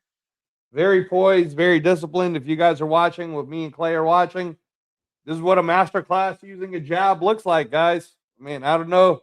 I like it. This is my type of boxing. 100%. I don't know about you guys, man. Using I like his angles. There he is using his angles, moving off left to right. Good work. Good work. Yeah, Zuniga's really, I mean, Zuniga's trying not to engage, guys, because he doesn't want to get hurt. He doesn't want to get his face busted up. When he tried to engage in the beginning of that fourth round, he got almost knocked out. So, he's looking for the answers right now. The corner looks like he's just struggling him to touch that body. Yeah, good luck. I think Osuna wants to tell him, like, yeah, I hear you, but but I don't. He's fast. Yeah, but he's fast, man. Like, I'm just being honest with you. He's either fast, however you want to look at it, or I'm not fast enough. However you want to look at it. Either way, me shooting my right hand to the body, or even stabbing him to the body at times, get me touched. But if I shoot that right hand to the body, I'm way too much in this man's space, man. That right hand is coming over the top every single time. Cash Collins, what's good with you, man? I think we're in the fifth round right now, if I'm correct.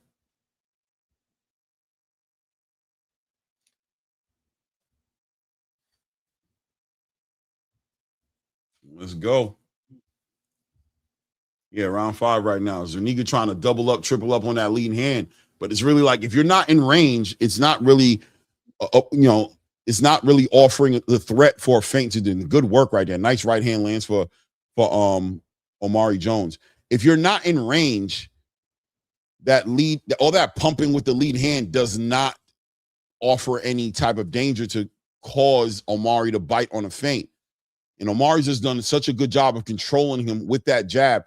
And the thing about that jab is it's a stiff, damaging jab. So when you get hit with it, it's easier for Omari Jones to control the range, because you really don't want to get hit with it. Because he literally knocked him down in that second round with a jab, if you guys paid attention.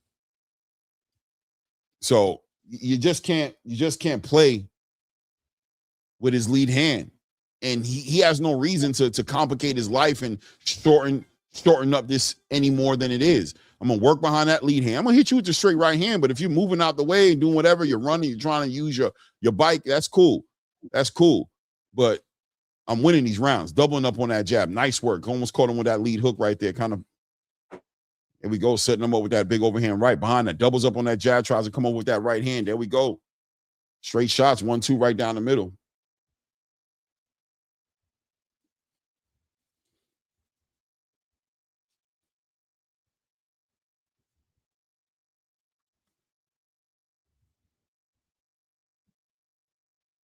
Shout out to everybody in the building, man. 120-something people in the building. Hit the like button if you haven't done so. You haven't checked the likes, but hit the like button. If you haven't subscribed to the channel, obviously go ahead and do that as well.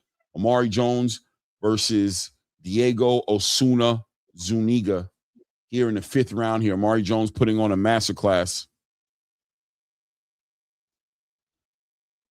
Omari Jones putting on a masterclass right now. Zuniga still hasn't been able to figure out, or Osuna, whatever you're calling him, hasn't been able to figure out how to get past that lead hand and get any kind of offense. Hasn't really been able to hit with Amari Jones with anything clean. Amari Jones doing a great job of playing the game. Hit, don't get hit. That's the name of the game right now. Good work by Amari Jones, getting his head off the line, finding his shots, putting his shots together here. See, this is the part where, again, like most people would get mad at Omari, but I actually think he's doing the right thing. Like, this is the discipline part of your youth part of the career, right? Like, stay disciplined, man. You don't need to impress nobody. You just need to keep working on your game. I would like to see, though, if he knows how to set a trap, because I haven't seen him do it yet.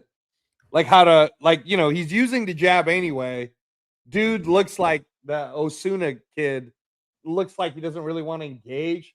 So I almost wonder if Omari knows how to do things. I don't know. Like, I'm thinking like double jab to the body, take a little half step back to see if dude will come in, stuff like that. But I don't know, man. This Osuna don't look like he wants to dance, bro. So I don't know. Nah, Osuna got hit with the worst thing he could be hit with, which was a lead, a jab that sat him on his pockets. He is scared of the jab, and that's a horrible place to be with somebody who's got.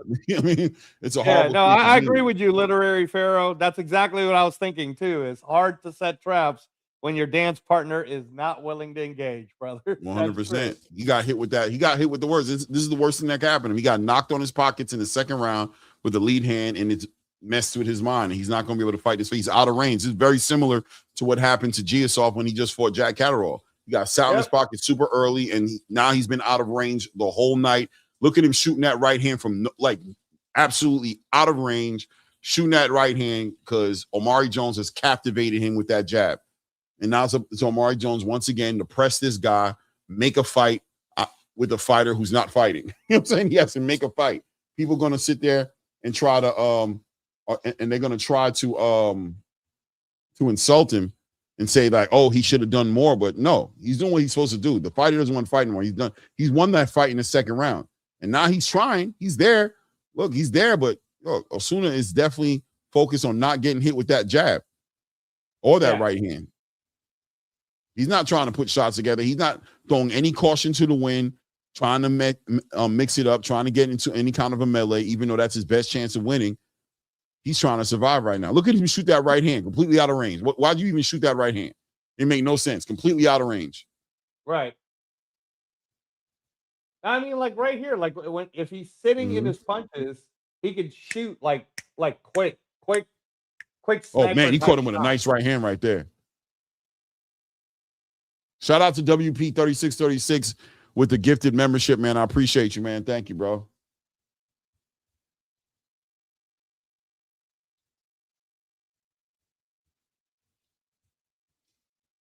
There we go. Shoots that right hand to the body as Osuna is moving around the ring again. Osuna trying. Look at this. This has got to be. When I talk to Omari about this, I want to know, like, did this feel like the last fight, like the Chris Gomez fight? Because that guy was running. This Osuna has turned into a fleet-footing, moving fighter, and that's not even how he fights. All of a sudden, he is on his bicycle. Nice right hand lands right there for Omari Jones in that exchange right there.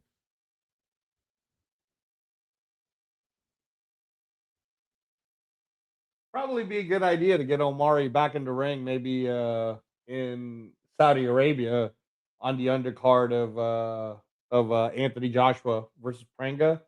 That'd be a good place. No, get him on that Xander card, bro. June 28th. Okay, yeah. I mean, sure. Get him on it. He ain't taking no damage here. Yeah, that's true. That's true. I mean, I guess if weight isn't really an issue, then it's about finding opponents, which is right. It gets tougher, Clay, because now you're paying for 8-round fights, right? Like, I'm sure Osuna's getting paid a good amount. You know what I mean? Like not a lot of people are going to step in there against Omari Jones for $1,000. You know what I mean? And so Omari hit him with another clean right hand. Back on that jab, man. Dublin, man. Good work catching and shooting too. Catching that keeping that right hand up. Hey, thank you, Severe. I'm telling you, man, these guys are diabolical, Severe. At one point, bro, we had 150 live people, and we had like 80 likes, bro. These diabolical ass, Yeah. man. Yeah, hit the like button, man. It's crazy, bro.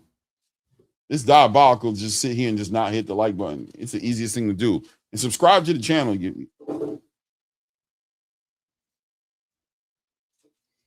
Hit the like button. Do the right thing, man. Your mama raised you better than this. You ain't getting no Haitian food. Nah, bro. Trying to tell you, whenever you feel like doing that battle, when we link up, we're going to have to do that battle, bro. You're going to learn today. You're going to come on this channel. You're going to be like, I ain't going to lie. Clay got, boy, I ain't going to lie. Clay, oh, man, Clay, I hate your food. We got to lay it all out on one big ass table. Like, I think you're going to come hard in like the first 2 rounds. Like the first round, 2 rounds, you're going to come out with your best shit, but you're going to see that we got the marathon. When we get in that 8th round, you're going to be like, damn, this shit is still hitting. That's when it's going to get bad. That's when you're going to like, damn, I ain't going to lie, bro. This shit got staying power. And let me tell you about Haitian, another thing about Haitian food. It's great in the morning when you warm it up. Yeah, so it's even better when you warm it up. No, but that's what Filipino food is too, though. I can't wait for this battle. He's battling. You hear him? He's talking about putting up some Filipino food. I'm telling you, my wife is over here like, we gonna cook him. He like, I don't know about this boxing. Respectfully, Mrs. Claymore Rain, you got to try some really good Filipino food somewhere. Okay. Like, just try it. Not Amish country, by the way. I don't think there's any Amish Filipinos. She says she loves the heart. She loves the heart, man. She loves it. She can't wait. Bye, Celia. Yo, we got a Haitian in the building already. He said, bye, guys, Celia. You know what I'm saying? He said, that's serious. He said, serious shit. You know what I'm saying? Serious stuff, bro. When that with the food, bro, we don't play, bro. We go to war with anybody. We don't believe nobody. Nobody. Hey, Alan, respectfully, you sound like you might be Jamaican, bringing up them beef patties and the oxtail and rice. You ain't messing with us, bro. You know it too, by the way. If you know it in your heart, bro. Alan, you know it in your heart, bro. I don't even want to do this with you, bro. You already know. Shout out to my Jamaican brothers. But if Jamaicans and Haitians ever got any type of tension, it's over this food. We go back and forth. That's what we always have it. It's over this damn food, bro. Y'all do y'all thing. Shout out to Jamaicans. I like Jamaican food, but y'all know y'all ain't playing. Y'all know. Come on, man. Don't make me do this. I don't want to burn no bridges. I love you, bro. Don't make me do this, bro. You my guy, man. You got a wrench on the channel. I don't want to do it, man. we carrying it different, bro. We just carrying it different. Woo! Woo! Oh, Mari. Oh, big right hand. He got him in the corner. Get off me. Get off me. Amari Jones, man, I let it go too much, man. My mouth was salivating thinking about this food. I miss Amari putting on this masterclass ass whooping on this dude. Facts, Hammer on. Jamaican got food. Why are you doing that? Why are we talking about empanadas? Now you gotta go with Angelo. That's not me. I'm backing up. That ain't my fight. Stop this Jamaican empanadas. You don't know shit until you've tried Filipino empanadas. Mind yours with the blasphemy, man. You diabolical, bro. Big overhand right by Amari Jones. Mind yours is diabolical right now, bro. Woo, mind yours. You better stop, man. This is not what you want. I'm telling you, this is not what you want. This man said, stop it, Clay. You tripping. Jamaican food is better. You know, Clay. Haitian food, 2-5, not 1. What? 2-5, not 1. I don't know what that means, but you are crazy. 5, not 1. 2-5, not 1. I don't know what he's trying to say. I don't know what he means. Okay. Oh, he's saying top 5, not number 1. Oh, top 5. Okay, top 5, not 1. So he's saying it's in the top 5, but not 1. Ain't nobody. Hey, man, that's fair. Look at my guy Severe, right? Severe says, no, we go back and forth. Jamaican, Haitian. I told you already. My wife said, she said for me, she's like in the Caribbean. She said Jamaican and Haitians, we go back and forth for the top number 1. So Jamaicans is in there. They getting busy. Man. We fuck with the Haitians. No, we're not saying Jamaican food is good. I'm just saying, you know. By the way, I'm about to stop this dude, bro. He got this dude looking crazy in the corner right now. Well, he's got one more round to do it. Oh, no, they were showing the replay. Okay, they were showing that replay when he called him again. Yeah, we got one more round to do it, so we'll see. Top of the last round, guys. This is round 8. I don't mind it, by the way. He's put on a master class, so I'm fine with it. But yeah, no, I'm with you, Severe. I'm with you, bro. See, Clay don't know nothing about that pancit, bro. He doesn't know. No, I He doesn't know don't. yet. I don't. He doesn't. Wifey said pancit is good. She said it's good. She's had it. I know, but that's not even the best dish. See, wifey, listen, that's that's like our white people food. Like when we give you pancit, y'all call them white people. No. The Filipinos call them white people, babe. No, it's like no, like listen, you know what's funny is K Beth, right? Shout out to PG Believe, man. That's what y'all call it oxtail. We got the K Beth, man. That's a different energy, bro. K Beth is different. You know what I'm saying? I bet that's good though. I bet that's hella good, bro. No, K Beth is oxtail. That's what it is. But we obviously call it K Beth. But the way you make it, right? With the spices, yeah. I bet that. I like a good Jamaican oxtail though, like a good Jamaican oxtail with like a dark, rich, like a dark, rich sauce or gravy, whatever people want to call it. And then when it's falling off the bone, like it's really good. A good, like the oxtail, Jamaicans, a real one. Yeah, Jamaicans do a real good oxtail. But the rice game, y'all not playing. Just stop it with the rice. Your rice and peas ain't messing with us, bro. And you know that too. Stop. Don't even argue. Yeah, I'm sure. No, with the rice, I'm sure you guys got the rice down because Filipinos we got white rice, bro. I'm talking about that. The people in here talking about the Jamaican food. You know your rice ain't fucking with our rice. Our jonjon is undeniable, unmatched, and we got different rices. But our jonjon, stop it. The black rice, you ain't doing it with us. And you stop lying right now. You stop lying right now. Don't even say nothing about it, bro. Keep your mouth shut. Minute left here in the 8th round. You know what it is too, Clay? Is I bet it's hard to find a really good Haitian place that will do it right. You know what I mean? Like not that like where it's a really good Haitian mom and pop. I mean, you got the really better spots, but you don't. It's not hard. The Haitian food is good, baby. Would you agree with that? Would you agree that it's hard to find a Haitian spot to make it right? Well, how do you feel about that?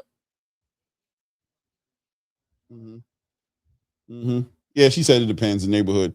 You go out to Jersey, you go out to New York, anywhere in New York, South Florida, you're gonna touch it right. Maryland too. Maryland got some good spots too. We down to the last 15 seconds here in the 8th round. I'm gonna look right now, man. T severe about that jollof, man. Y'all Africans better stop it, bro. With that jollof, bro.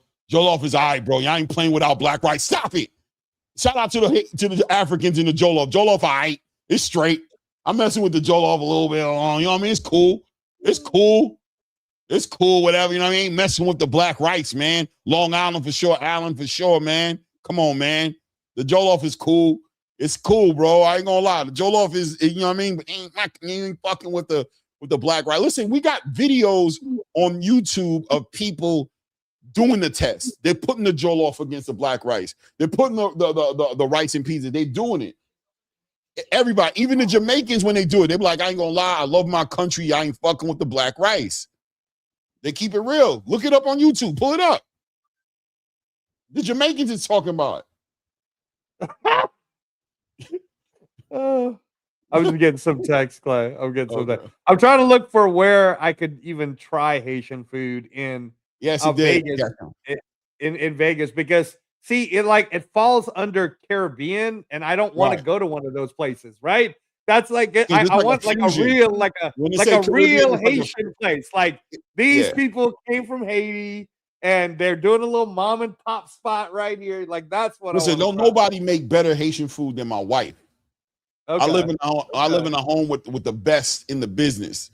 I got a genuine, authentic, real deal, no corners cutting. My wife gets busy. Okay, that's no games, like dead ass. Okay, right? Maybe somewhere is better, right? Maybe, but my wife is crazy. So wherever I go, I got the best Haitian food in the building. So if I come to Vegas with my wife, I'm bringing the best Haitian food to Vegas. Okay. You know when you eat it, you're gonna go to other Haitian food spots. We just need to go get a kitchen. All you need is a kitchen and a place that she go by, and she's gonna deliver it in a way to where she's gonna set the precedent. She's gonna set the standard for you, so that as you're moving around and jumping into Haitian restaurants, you're gonna be like, okay. Yeah, it's like, I'm this working with isn't you. this isn't Like, Mrs. Claymore Reigns. it's not like You're all right. you'll see. You know, you're gonna be like, it's cool. I get what you were trying to do.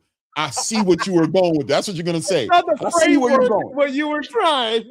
I see where you were going with this. I see where you're going. Like, I get it. I get it. Shout out to the chef in here. I get what you was doing. I get what you was doing, but nah, he's all right, but he's not real. Right. Yeah.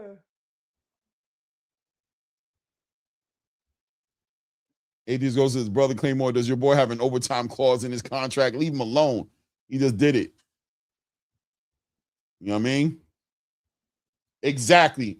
Exactly. Where is he at? Where is he at? I missed him. Exactly, Cheeks. Exactly. 100%, man. I don't even know what the scorecard was, but I'm assuming it was a shutout. Zuniga did not come anywhere near winning a round. Omari Jones put on a masterclass again. People are going to try to criticize, dissect the performance. They're going to feel like he should have applied more pressure. He should have did all these different things, but no, he delivered it. He was menacing. He took away. If people want to be honest about it, Zuniga does not fight that way. He doesn't fight this way. He fought this way because of the imminent danger he was in his fight. He changed the way he fought tonight. And, Right. you know, we haven't seen him fight. You guys haven't seen him fight. So you're wondering. Omari is a problem. You can Right. take it for whatever you want to take it. And you know what it is too, guys, is because there's going to be a lot of people that won't like how Omari looks because so far in the fights that he's shown, he's basically showing that weapon. Like, you know, here's the jab, here's the straight, here's the jab, here's the straight. But you know who else was that? Jermaine Taylor, bro. And what did Jermaine Taylor eventually end up doing? Undisputed, beating Bernard Hopkins. Like, that's what I'm saying is, you know what I mean? Like, yeah, what failed Jermaine Taylor is his outside of the ring shit that caught up with him. People don't realize that about Jermaine. Like, people like, well, yeah, because I know some people in here might want to be like, yeah, but you see what ended up happening to Jermaine. Yeah, nah, bro. but, Jermaine fell off outside the ring and it bled into his career. He became, this is not going to be the case with this kid. This kid is focused, dialed in, got the right energy around him. He's raised right. He's a disciplined person. He's still young too. I think he's only 21. Let me check. Yeah, like 22, 21. Hold on. Yeah, he's a young guy. He's a young kid. This was 23, only his seventh fight. 23. Yeah, 23 years old, seventh fight. I mean, you know. I talked to him about that Omari versus Omari situation. I talked to him because when we had talked, Omari had just fought the night before on Friday night. And he was like, yo, you know, people would confuse him during the amateurs. It was like, is it going to be Omari or Omari? And but he says, yo, listen, man, he thinks it's possible. He thinks they see each other at some point, whether it's at 160, 168, he thinks they see each other. Yeah, but that's the thing though. I can't say his name right. Huitzilo Pochitele. I don't know if he's native. I mean, look, we won't know if somebody's a superstar or not until we see them get a chance to be a superstar. Right. Like it's too early. It's too early. Like look at all the people that in the very tight niche space was saying Carmel Moten would be a superstar. Carmel Moten barely gets shown on a televised fight. You got to find like a secret ass black box YouTube to find one of his fights, right? But Zaquin Moses is starting to look like a superstar. Maybe he isn't though. I don't know, but at least he's getting the dates. I mean, so, Zaquin is the superstar thing. We'll see, right? I just think at the end of the day, when it comes to, I think wherever Omari goes, he's going to be in the top of the division. Wherever it is, he's going to be there at the top of the division. Once he gets past these first 10 to 12 professional fights, he's going to be at the top of whatever division's at. So there's not going to be no avoiding him, right? Sometimes superstars are, maybe they're super exciting, they're doing what they do, but when he's a unified champion, you know what I'm saying? Chasing undisputed, you're going to have to deal with him, bro. He's going to be the best, and he's going to beat your superstar. He's going to give your superstar the hardest fight of their career, even if they win, right? Even if you're, I'm not going to say, because maybe your superstar is good, but he's probably going to be your superstar's hardest fight. He's going to be the biggest challenge to whoever you think the superstar is. He's going to be okay, man. He's a hard to beat fighter because he knows how to operate behind those physical attributes he has. He knows how to operate. You're going to have to break that void. You're gonna have to get past that jab. You're gonna have to take a lot of punishment on the way in. And he's only 23 years old. So the man strength isn't there yet all the way. You know what I'm saying? He's gonna get bigger, he's gonna get stronger, he's gonna become smarter. This is a very basic foundation version of an Olympian, and he carries himself. So he crosses over well. He's gonna get commercials, he's gonna get deals with Nike or with Reebok or with who's the ones who go with AJ? Who's AJ's people that mess with him? What's his name? Oh, Under Armour. Under Armour. They're gonna link up with him, man. They're going to sponsor him. He talks well. He works in the community. He has a fundraiser where he's helping the community out with the youth. He got a whole lot of shit going on. He just checks the boxes. He's a good-looking kid. He ain't ugly. You know what I'm saying? Like, he has a lot going for him, bro. Can't wait to get him back on the show so we can talk to him. Yeah. I think people are gonna have a he's a big threat to anybody you like that's in his weight class. I'm telling you, not like get him. He's the kind of fighter you get early. Get him as soon as you can get him. Yeah, no, that I agree with. Don't let him get better. Don't let him get a ton of experience, because if you let this kid get to 20-0, getting a ton of experience, oh boy, you're in trouble. Like, be a terrorist, bro. That's the thing is like, if you're gonna get him early, right? Yeah, get him as soon as you can, bro. Yeah. And again, that's the. I mean, I don't know, guys. I don't know what you want, right? Like I know what they want, Angelo. You know, like I know what they want, you know what it is, though. I want to bring this up because we did an interview with Antonio Vargas, and most people don't even know some of the things that Antonio was telling us. But if you listen to the kid, and then you go watch him fight, because me and my wife spent the time after that interview to watch a bunch of his old fights, she was like, "Man, this guy, he got a lot of heart, right? He hits hard. He throws fast combinations, but it's because you know the background that makes you like him. And if you know the background of Omari Jones, it's going to be hard for you not to like him. But you know what I'm trying to say, right? Like you got, if you bring up like our guy, I can't say his name, but you bring it up Tank, bro. Tank's gonna get arrested. That's a superstar. You know what I'm trying to say here, right? Like, I don't want my superstar being controversially grabbing women and throwing. You know what I'm trying to say? Like, I'm going to give Omari Jones a chance. You know what I mean? I'm going to give these youngsters a chance. But yeah, and once again, Omari's in the same conversation as a Xander Zayas, as a Shushu Carrington, as an Abdullah, man. I mean, Abdullah, I can see the argument for more exciting appetite for smoke, the way he fights, right? But what I'm saying is clean cut, very talented, high IQ, high pedigree, hard to beat, going to be a champion. He's going to be one of those guys, when he collects the belt, you're going to have a hard time taking it off him, period.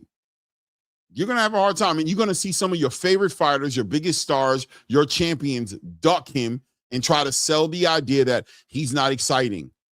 He's not exciting. He's not. Right. I don't want to fight him because it is. No, they don't want to fight him because they're going to lose.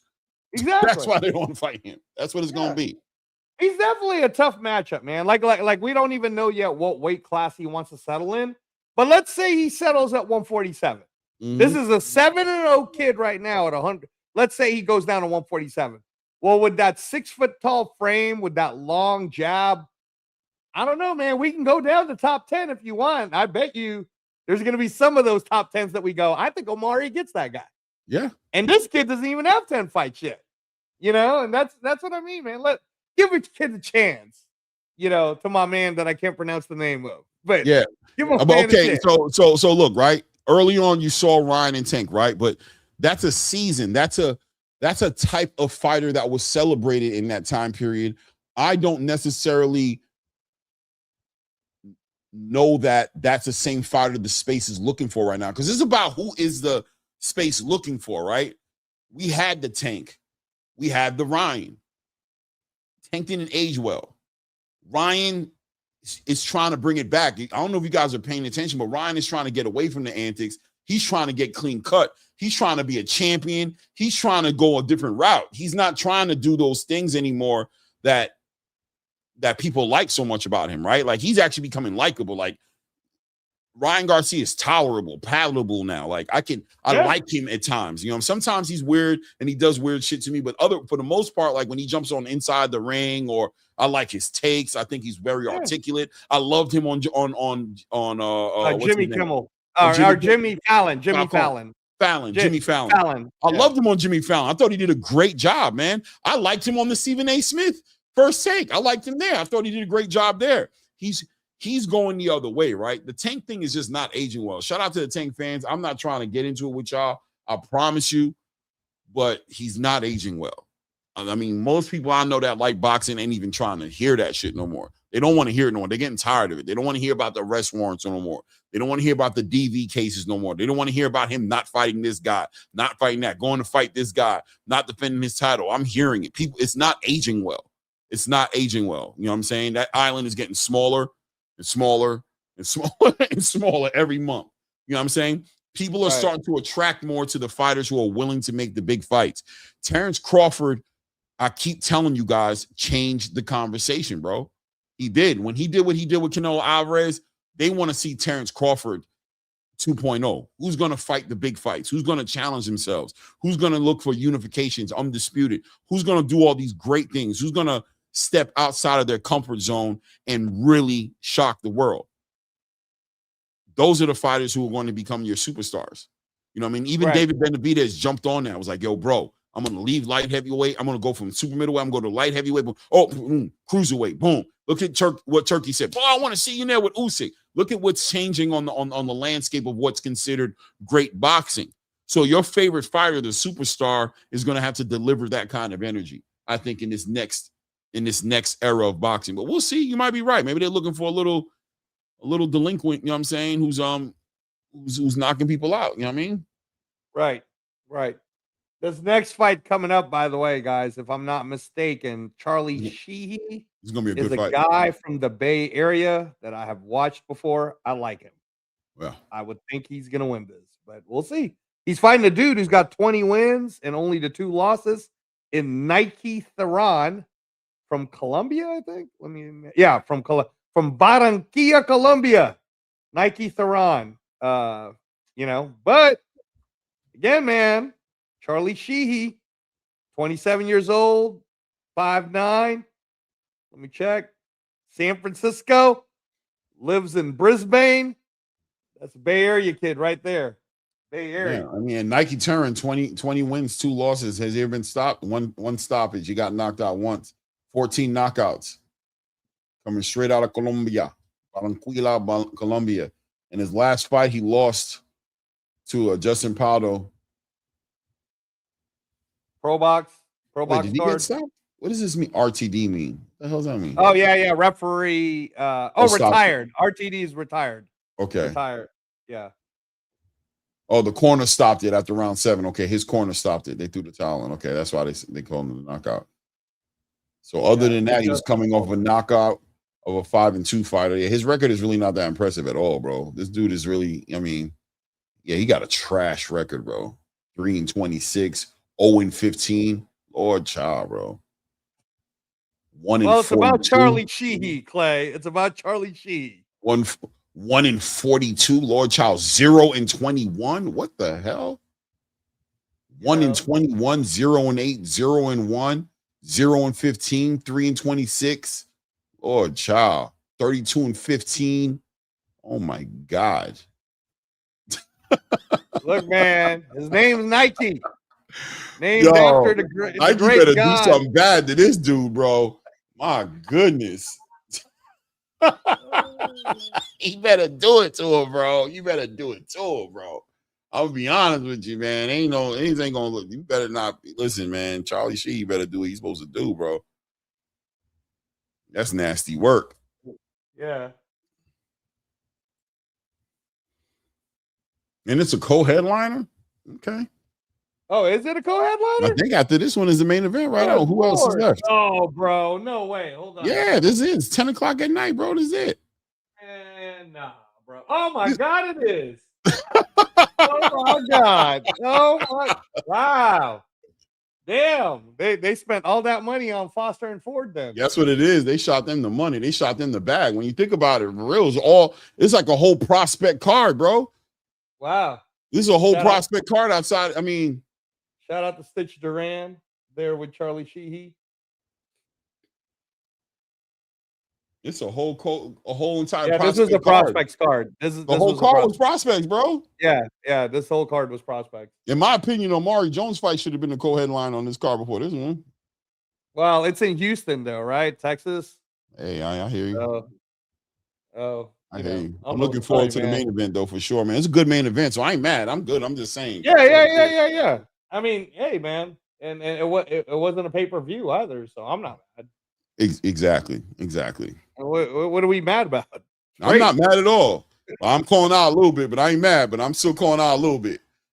I mean, this was definitely a prospects card, though, guys. This For was sure. this was a prospects card. It'll be interesting when they announce what the money was for everybody, because they You think basically it's sold got out? Did you hear it sold out? Did it sell out? Oh, no way, because I'm looking at empty seats. So nah. But I mean, you might be waiting for the main event. I mean, you don't pack out for this. Oh, that's true. That's true. Maybe they're going to the bathroom or getting They're in the bathroom. They're by the bar. They're out there mingling. You know what I'm saying? Yeah. No, you know what? SSSM 999. I agree with that statement, but just keep in mind too, though, that when Zuffa puts together their cards, they're all designed to be 50-50 across the board. Right. So they don't like to build up the prospect that way. But they did do it this one time. On the last card, they let a pro debuter get in there. They put him in against a 6-2 dude. He knocked that 6-2 dude out. But in that same card, they had 4 underdogs win. So, Yeah, I've never seen Sheehy fight before, so I'm looking forward to. No, he's good, Clay. He's good. From the Bay, he's very good. I mean, wanna see him based on what fight. you were reading to me Is there a about better way Nike, to say his name? Is it really Sheehy? no, I think it's Sheehy. I think it's Charlie Sheehy. Oh, okay, Sheehy. Maybe it's Sheehy. I don't know, but I know he's from the Bay. Sheehy is diabolical.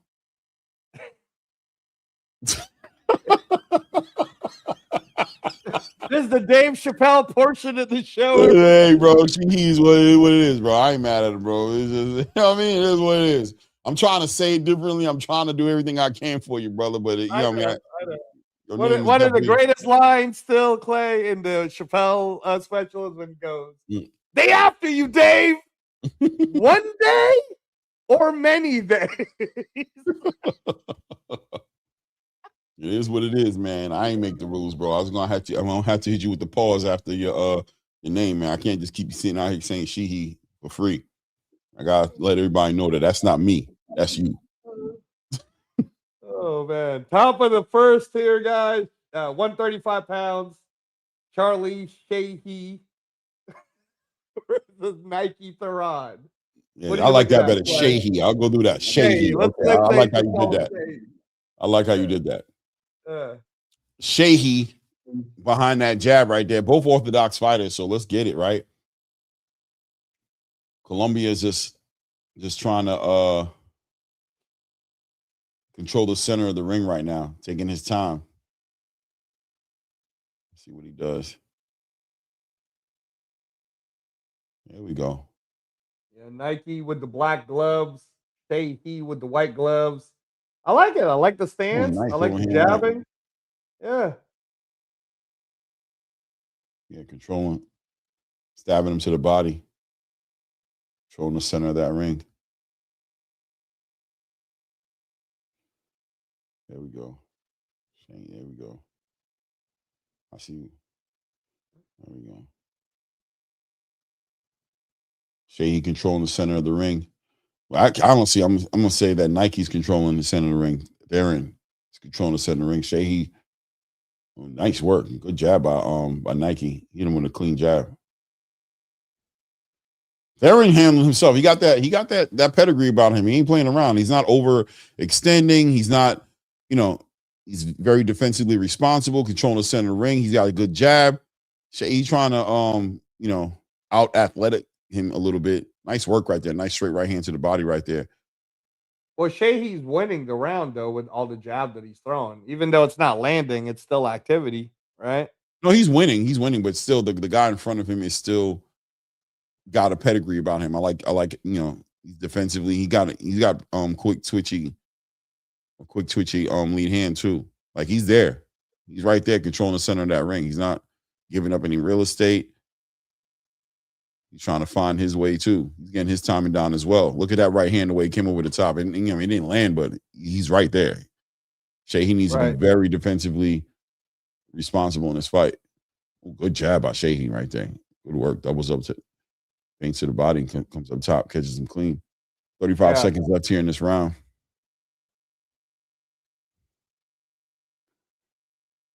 Good work by Sheahy. There we go, working to the body. Sheahy. Okay. See, they fucking with him. Nice overhand right by Sheahy. Speaking of Sheahy, you watching He-Man next week, bro? That's the game plan. I still ain't caught the Mortal Kombat, man. I'm supposed to catch that. I ain't even catch that yet, man. You know. I might run out in the morning and go catch that Mortal Kombat, man. Okay. Or catch me at matinee somewhere. Yeah, man. Did you? Oh, I don't know how much it is in the Amish country, but over here in Vegas, bro, I went to go see Michael. And now, granted, it was a late night, but I was like, "What the hell did the movie ticket prices go to? Almost $19." I was like, "God, this is just a regular movie. We definitely this ain't paid even 13. IMAX, bro." We're doing 13 over here for sure. Yeah, that's what I thought it would be. Like $13, man. I looked at the person in the counter like, "Is this like a weekend price?" 18 something. Good Lord. Oh no. Can I get one popcorn? You want one large popcorn? Yeah. No, just one popcorn. One popcorn, just a popcorn with a little cap full of butter I could dip it in. Well, how much is that gonna be? You know what I mean? Pop, no refill. You know what I'm saying? 2 minutes and 50 seconds left in the second round. Let's see if Sheahy can make the adjustments here. I mean, look, you got a game opponent who's going to stand in front of you, who's he's not running from you. He's not hard to find. Now Sheahy needs to start to put those punches together. Put those punches together.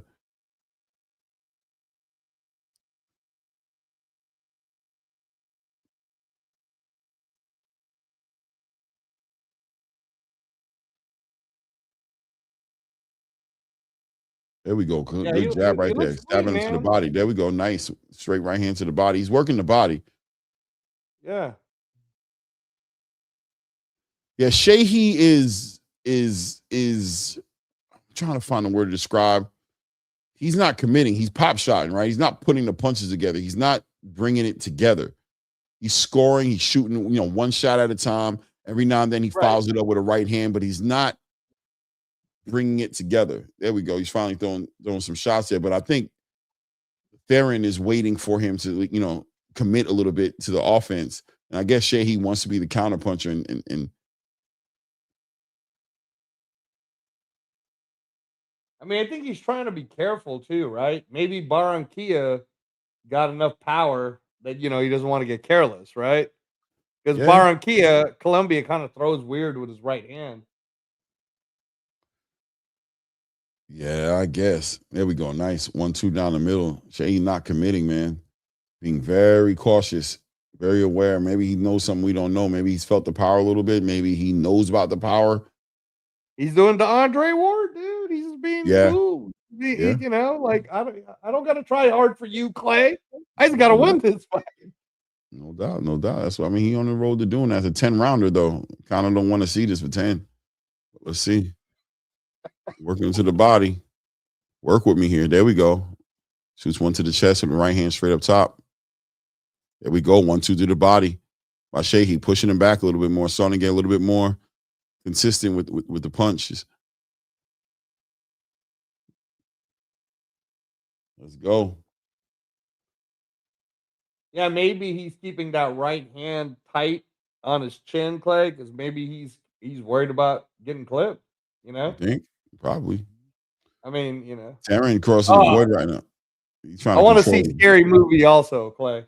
Oh, that Scary has to be Movie. seen. That's a Yeah, tradition. You got to catch that. right. That's gonna be funny. That's gonna be Period. funny. It always Yeah. is. Never not. Never not funny. End of the round. What do you guys think about? Are we scoring? I haven't even been scoring this. I'm just giving all the rounds to Shay. I haven't given nothing Yeah, to Darren. So, well, yeah. Say he got all the rounds so far, bro. yeah, right. I Yeah, mean, say he got all the rounds. Nike got to turn it up, man. Nike got to turn it up.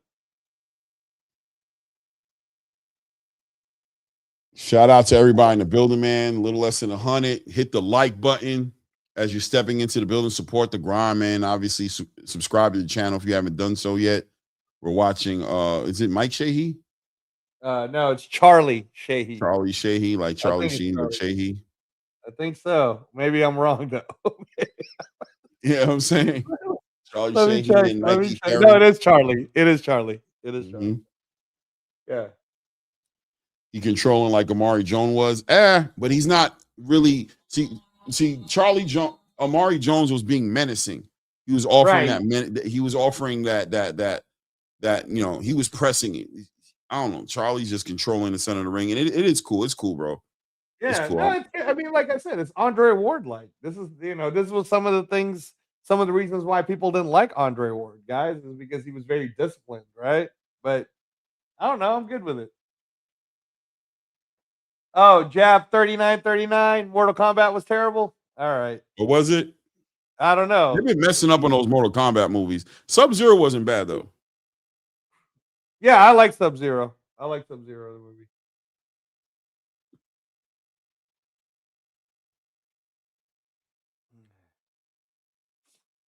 What's your theory, Donnie956? You should just pop in, bro.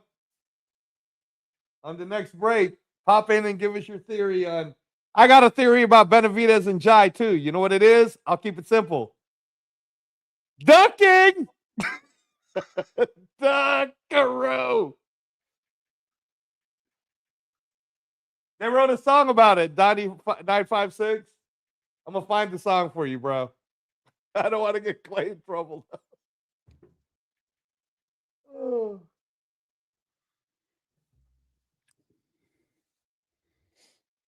All right, Minute and Charlie 30 Sheen seconds left here in the round, third round right now. Charlie Yeah, working Sheehy. it down. Yeah. Like right now, you see how he's allowing. This is the difference between him and Omari, right? Like he's allowing this dude to walk him down. He's the one on his bike, and the other guy's the one trying to get the engagement going on. Right. So it's just different. Omari was controlling it, but Omari was walking him down, putting that pressure on him. There he goes. He's finally letting it go. So now Sheehy's starting to feel that pressure from Taryn, who's pushing him, and he's trying to get him to respect him. So now he's starting to let his hands go, trying to punch on that body a little bit more and trying to get him to respect that space. He wants to control that range. He's trying. At this point, Taryn does not respect the power or respect the threat of Sheehy doing anything to him. So Sheehy's trying to give him something to think about. Maybe he's effectively done that a little bit. There we go. Look at that. Nice work right there from Taryn, to be honest with you. He feigned up top, shot that lead hand to the body, and then came right up top with a straight right hand, found him too.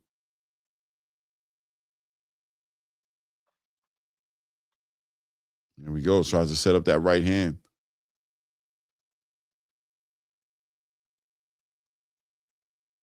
Shay just taking his time, man. I guess it's early, man. It is. It's third round, man. So it's early, man. It's a 10-round fight, so he got time. So there we go. Doubles up on that jab, shoots that right hand to the body, tries to follow up with a lead hook to the body. Taryn just taking his time, walking him down, man. Up top, trying to catch him right there. Taryn actually trying to commit now towards the end of that round, but another Sheehy round. Yeah, now another Sheehy round. DraftKings says Raymond Ford is a plus 140 underdog. Y'all might want to put a little money in. Let's see. Donnie956 says Noel vacates and fights Jai for the ring belt. Benavidez fights for the vacant WBC for his last PBC fight. He then signs with Zuffa for a huge amount. He can then fight Jai for the ring and 3 belts. Yeah, that's a theory. That's a theory. Here's another one for you, though, Donnie.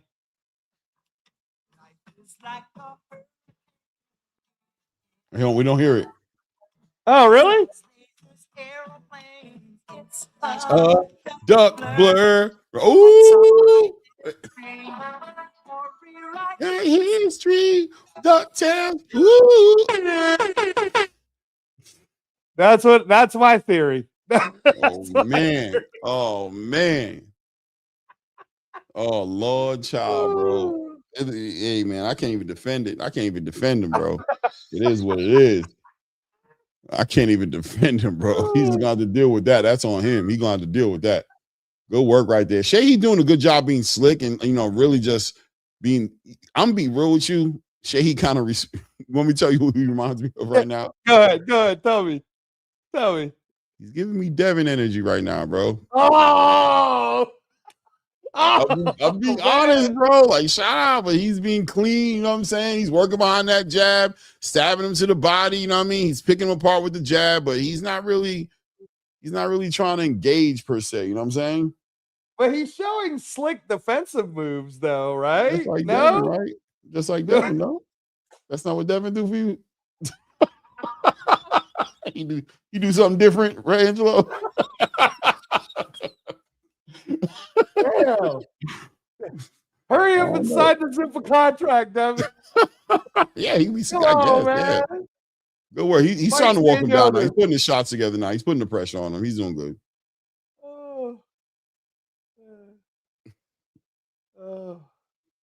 Good work, Shay. He's trying to put that pressure down on him. There we go. See? Now Nike trying to put his punches together, man. Yeah, Nike needs to do something. He's trying. Man, Nike couldn't get no Nike shorts.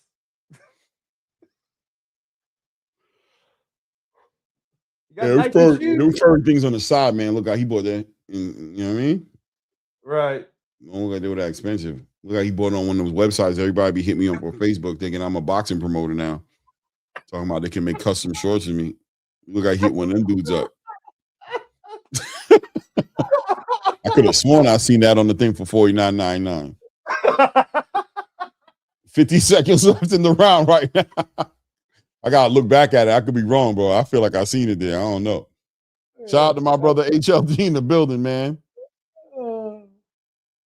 What's up, HL? What is up? Hey, Attorney Bailey, are you talking about the Zuffa New York? That's Berlanga, right? Was that Berlanga rapping, Attorney Bailey? Yeah, yo, that song going right now. People are messing with it, man. I know. That's the one I think that Zuffa played for their promo. Yeah, HL. Yeah, HL. Yep. No, we just did it, HL. Oh, no, he's asking. Is he asking? Or is he saying, like, I don't know. No, I think he's saying it as a statement. Now, who's the true quack, duck, and all of boxing? That's crazy. Hey, HL, that night, bro, when he beat Zerto, I said it. And look, it's happened. So, it is what it is, man. Shout out to Claymore for defending him, though. I tried. I did, man. Listen, bro, I did what I could, bro. You making me look like a fool out here petitioning that weak ass fight, bro. When that boy right there in the division waiting for you, bro. I don't like it. It would have just been better to just stay quiet, but to ask to get ordered the Noel McHalen fight is really what made you look petitioning. Bad, crazy, bro. Petitioning. That's what it is. He petitioned. That's crazy. That's crazy. Yeah. Let him have it, bro. It's all good. I'll watch it. I will watch it. Oh, really? Is that true? Is this true, Clay? What Donnie 956 is saying? I don't know yet, but I can hear myself on your thing. I don't know why. Oh, all right. Let me just change it up. Donnie says, only reason I say this is Sean Zattel spoke with senior and Jai team, and apparently Turkey doesn't want to work with the PBC. And since they have one fight left, they can't cut the PBC and Samson out legally. Okay. All right. I don't know. Okay. Whatever. If that's what Sean Zattel's saying, maybe. Well, hey, bro. Sean knows more than we do. Well, not really, but. Yeah. He knows some stuff. I wouldn't say that. I remember Sean when he was just holding the camcorder back in the day. I wouldn't say he knows more than we do, but he knows some stuff. I'll give him that. 2 minutes and change left here in this round. I'll be honest with you. Charlie Shea has picked it up a little bit. He's picked it up a little bit in the last 2 rounds, and he's getting a little bit more active. I like what he's doing, man. Okay. All right. Putting together. He is. I'm not going to do bad. I ain't going to do bad. You're back to my Andre Ward comparison.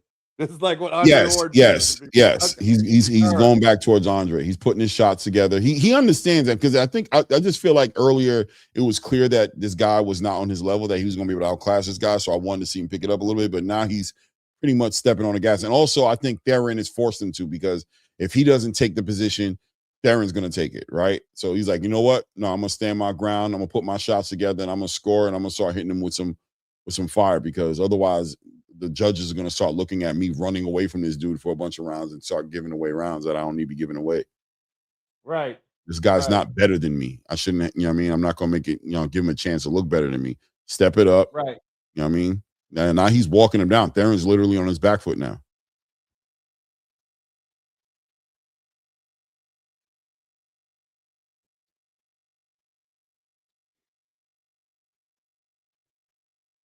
And again, because this Good is work. Charlie Sheen. Good work. He tried to say it was a low blow. I don't think it was low, brother. I think he hit you with a good body shot. Yeah.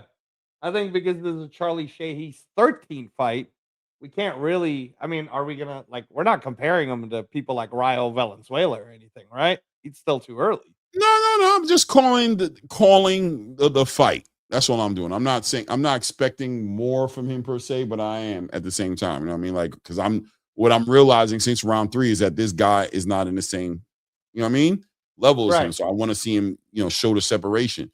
But maybe he took a little longer to like get comfortable with, you know what I mean, seeing that it was time for that. So it's like the way I like where he's at right now. You know what I mean? So I can say at the 5th round in, I'm here with him now.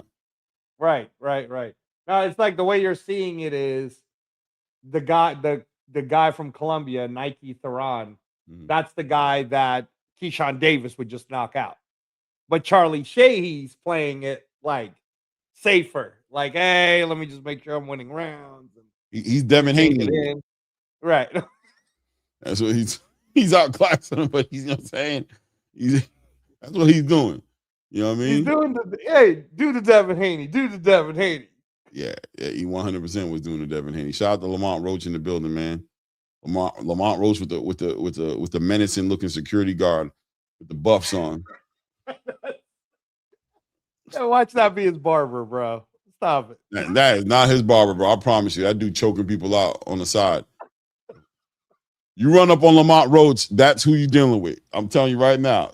If you run up on Lamont Roach, that's the guy you're going to be running into. Lamont ain't going to deal with you, bro. He going to step to the side, and that's who you're going to deal with. Hercules.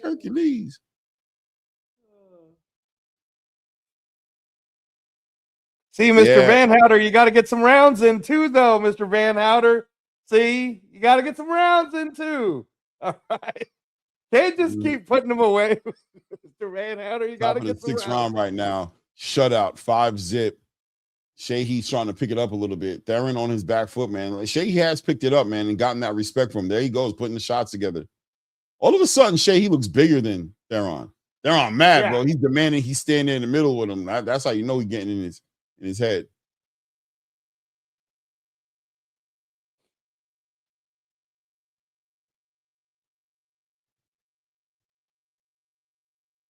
Nice. Caught him with that jab. Good work. Shea putting his punches together, man. He putting some sauce on him now, too. Good work. Working to the body. Good work. Stabbing him to the body, man. I like what Shea's doing, man. This is good. I like what he's doing.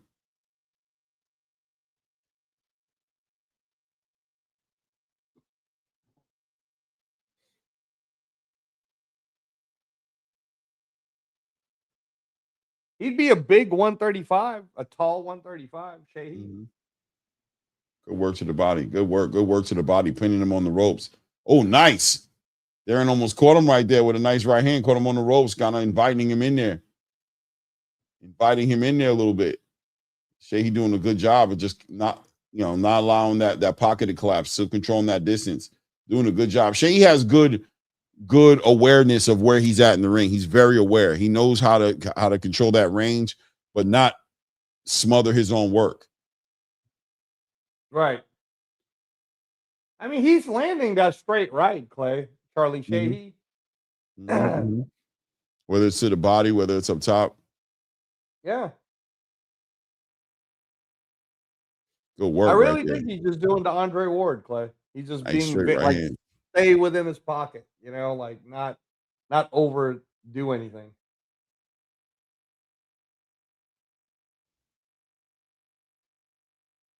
Shout out to everybody in the building, man. Hit the like button. Subscribe to the channel if you haven't done it. Keep supporting the grind, man. Hit the like button. Subscribe to the channel, man.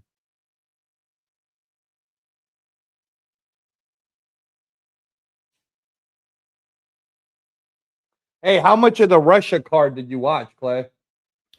I gotta watch it, man. I only saw like the 2 fights before the Bivol fight, like from 2 fights on. So, what did you think of the draw? The one right before the Bivol fight was a draw.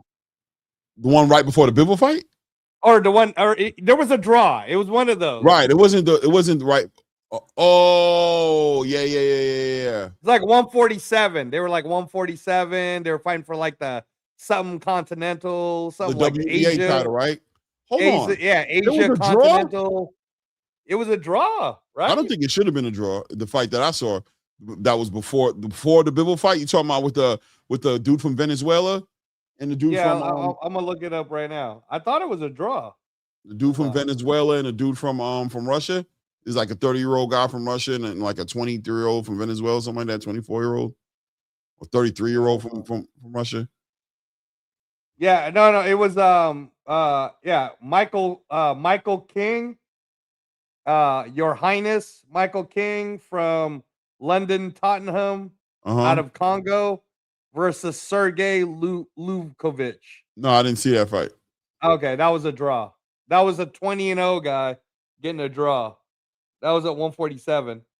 Yeah, the two you watched were Vadim Tukov against Papeshi, and then you saw Yerny Betancourt from Colombia against Shekov, the 122. You saw that. Those are the two you watched. Top of the 7th round here. Well, we're 2 minutes and 35 seconds left here in the 7th round here as Shea continues to put on a masterclass, really just controlling this fight just with the body work. Seven shoots a nice overhand right there, catches Terran. Terran's starting to become a little bit complacent, getting caught with some good clean shots. Yeah, looks like he just wants Shea to kind of commit a little more so he can get his shots on. But I think Shea's just too fast and slick. Really, he needs to be applying that pressure to Shea and forcing him into some compromised positions. He's trying to let his hands go. He's just 1 or 2 steps ahead of him. Minute 50 seconds left here in the 7th round.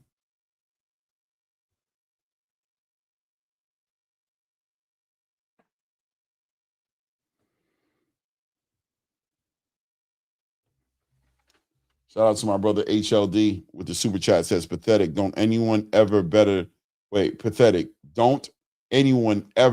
not call that Taco Bell Mexican El Monstro Mexicano ever again. Duck. Ooh, ouch. Ooh. I'm telling you, man, the whole space is mad. The whole space is mad. But this is what I was saying before you came on the show. People were trying to defend it. Shout out to my brother Stock Chaser and all those guys who were like, come on, bro. He can't go get a belt. And I'm like, nah, bro. This is not going to age well, bro. They're going to cook him, bro. And I said, 3-4 months down the line, depending on how this turns out, bro, they're not going to let him live this down, bro. No. Especially imagine whoever Jai fights next, if Jai sends that dude to the hospital, bro, it's going to look even worse for Benavidez. They're going to be like, of course you don't want to fight Jai. Look what he does to people. Benavidez ain't sending no one to no hospitals. Zerto doesn't count. Yeah, everything that Jai does, they're going to be like, that's why David don't want to fight him. That's why David don't want to fight him. They're gonna like, see, that's why David don't want to fight. What happened here? They kind of stopping a little bit. Was it a low blow? Was it a I think it was it was just like a little break. The referee an elbow? Let me see here. Oh, it was a headbutt. Headbutt to his mouth. It was a headbutt. Headbutt to the mouth. Yeah, that's never good. Let's see, Angelo, what are your thoughts about the reports of MJ and Deep Neck? Yeah, no, a lot of I've been telling Clay about this, that the Uzbekistan fighters, like when my guy Giasov lost, I was being truthful. I'm like, yeah, this is good for him if Eddie's gonna let him go, because Zuffa would love these guys. He'd love Giasov or MJ. MJ already lost to Inoue anyways. Right. They have a 126 division. Shit, come on over to Zuffa, bro. They treat all them Eastern Europeans. You know, if you're in Khabib country, you're gonna get treated well at Zuffa. So yeah, that was great. It's great. Top dog, stop it, bro. Stop it. Now your Benavidez glazing is just showing. Yeah. Everybody knows that ain't true. Stop, bro. Look at him, Blaze starting shit.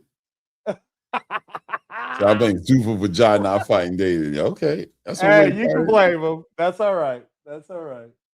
It is. Odebek Komatov needs to make his. Yeah, he'd be a good Zuffa fighter. That would be good. That would be good. He already signed a Zuffa, Donnie. So yeah, that would be good. Maybe they're gonna do that. An Uzbekistan card, Zuffa and Uzbekistan. That could work actually. Yeah, I think that if what Sean Zettel is saying is true, I still gonna hold David responsible. But I will also say that I'm happy to hear that he's trying to get away from the PBC and Samson Leibowitz. You feel me? True. If it's true, that's a good part about it, to say that it's his last fight and all that. Okay. Yeah. Okay. But if I was, I'm not going to say that. But a part of me wants to say it. That's why we have a platform, bro. Well, listen, I want to say, I want Noel McKellen to, you know what I mean, low key. I want him to vacate that WBC title. You know what I'm saying? I want him to stand his ground on that. You know what I mean? Like, it's not fair to him. I don't think it's fair to him to force him into a unification as a mandatory. I think he can see past the politics and be like, nah, bro, I'm a champion, bro. What are you talking about? I don't even get to defend my title. This guy's a legitimate, you know what I mean? He's a lineal champion. I want be a lineal champion. I'll be number one in the division if I beat this guy. You're forcing me to fight him. Why? I can see the politics and I don't want to get caught up in the politics. I want to have my career. And now you're involving me and you're telling me that you're going to mandate this on me or you're going to strip me of my title. Right. Stop playing. What the hell does that mean? HLD with the $10, man. I appreciate you, brother. Taco Mexican just proved how big balls of steel the 23-year-old Puerto Rican sensation Xander Zayas is. And even more when he derails the Philly Can Crusher hype train on June 27th. Puerto Rico. Oh.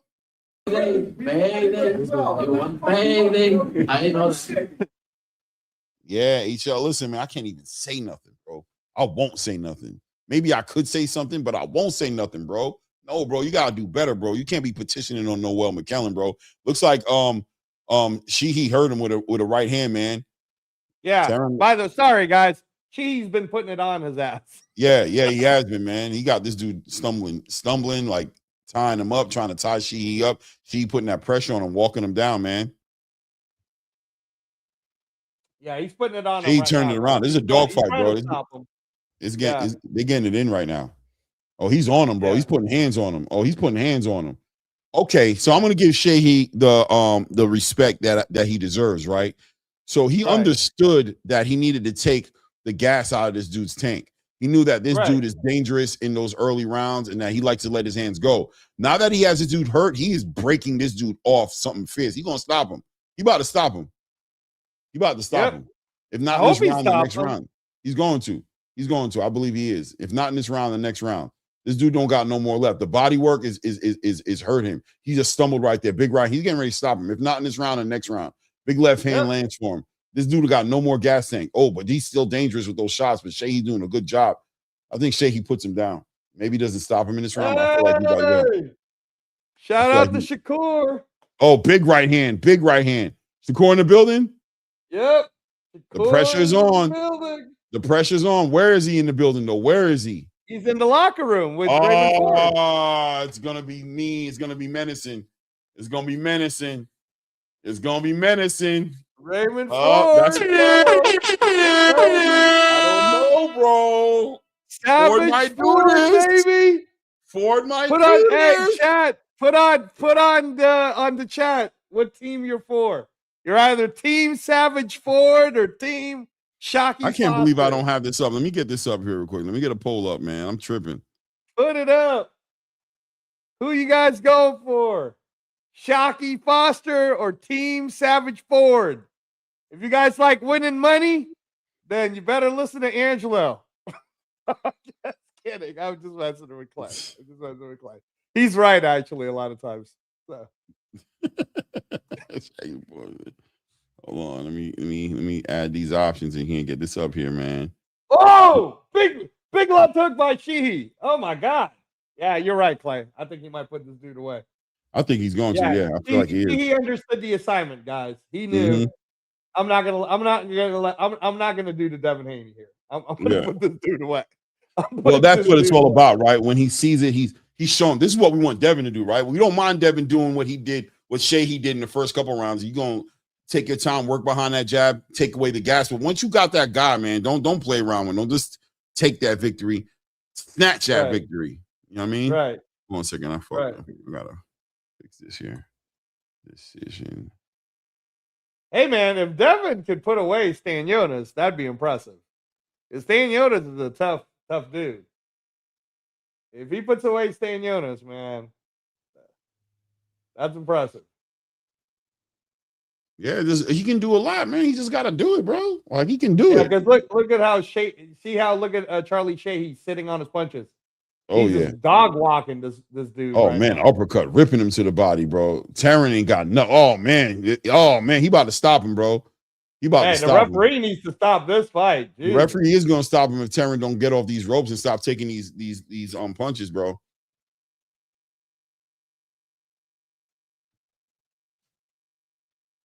Oh.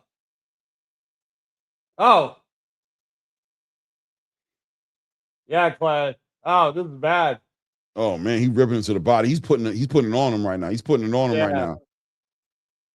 Oh man. Oh, the referee about to jump in there. The referee gonna jump in there if he don't start doing so. Oh man. Oh, that's it. He put him down. Oh, he even count him. He didn't even count him. I seen it coming. He didn't even give him a 10 count. Let's go, Sheehy. He didn't give him a 10 count. Big right hand put him down. Oh, he didn't even give him a 10 count, bro. Give him a 10. Give him a 10, man. Come on, man.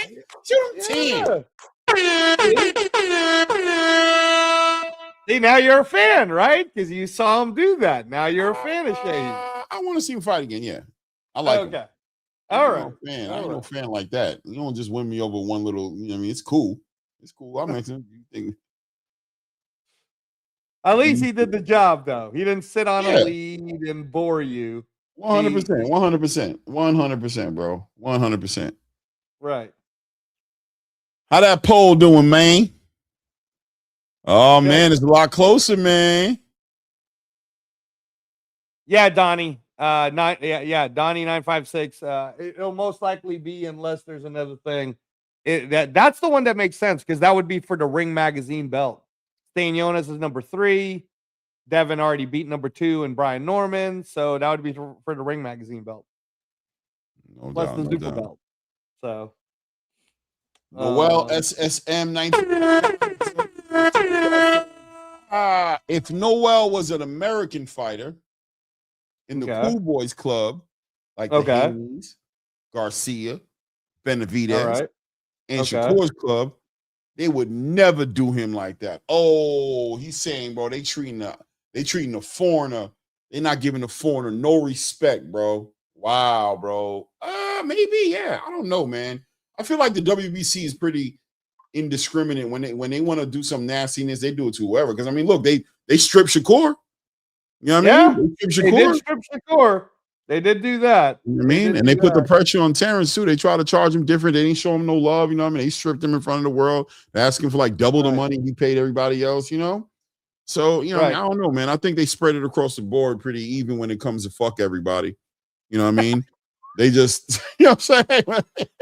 right. You know what I mean? They pretty much anybody can get it when it comes time for them to be in position to do what they want to do. They were screwing over David Benavidez, his whole 168 campaign. You know what I'm saying? Right. So, I mean, I don't know, SSM 1999. I think they be doing people bad, man. I don't know. They be doing people bad, man. I don't think it's just because he's not a man. Maybe though, man, yeah, I guess the good boy, the old good boy. But I mean, you brought up in here, you said Shakur. Shakur got screwed over. Benavidez got screwed over. Devin Haney didn't really get screwed over, but he kind of did, right? When he took that loss to Ryan Garcia, they kind of played with him on his belt. You know what I mean? They want to let him hold on to that belt. But I mean, in the way they gave him a little space to do something. But I think anybody can get it, man, when it comes to the WBC. I think anybody can get it. Yeah, I don't think they don't have real loyalty. Like that. Yeah, they don't got no loyalty to anybody but like maybe a Canelo. Like you got to be somebody like that. You know what I'm saying? Right. Charlie Sheehy. Good performance. Good performance, man. Great war of attrition, man. Broke the opponent down, took his time, was patient, worked behind that jab. He didn't give away. He won every single round until he stopped the guy, but he didn't really give us any action until like the fourth round. You know what I mean? Fourth round, he started turning it up a little bit. Fifth round, you knew that he saw the assignment. He was like, all right, this guy's not on my level. He invested in that body so much in those first 3 to 4 rounds that he took away the gas out of that guy's tank. And then he started showing his frustration like round 6 or so. Right. He started like screaming, like, come on, which means my body hurts and you keep hitting me in my stomach. And you know what I mean? He's showing the frustration. And by the time the end of round 7, he was already on Bambi legs. Round 8, he was just breaking that boy off. I think I called it too, right? I said if you don't stop and put him down this round, he's gonna stop him in the next round. Yeah, you did. Kind of sort of writing on the wall. Yeah. Blades are powerful. He fought the perfect fight. He really did. Yeah. But Sheehy fought the way we want Devin to fight. Like we don't mind. Right. Like once you, yeah. Once you figure it out, come on, man, turn it up. Yeah. Right. That's what I was saying is how impressive would it be, Clay, if Devin stops Staniotis? Oh, it would make an argument immediately for the big fight that everybody wants to see. Devin's big fight.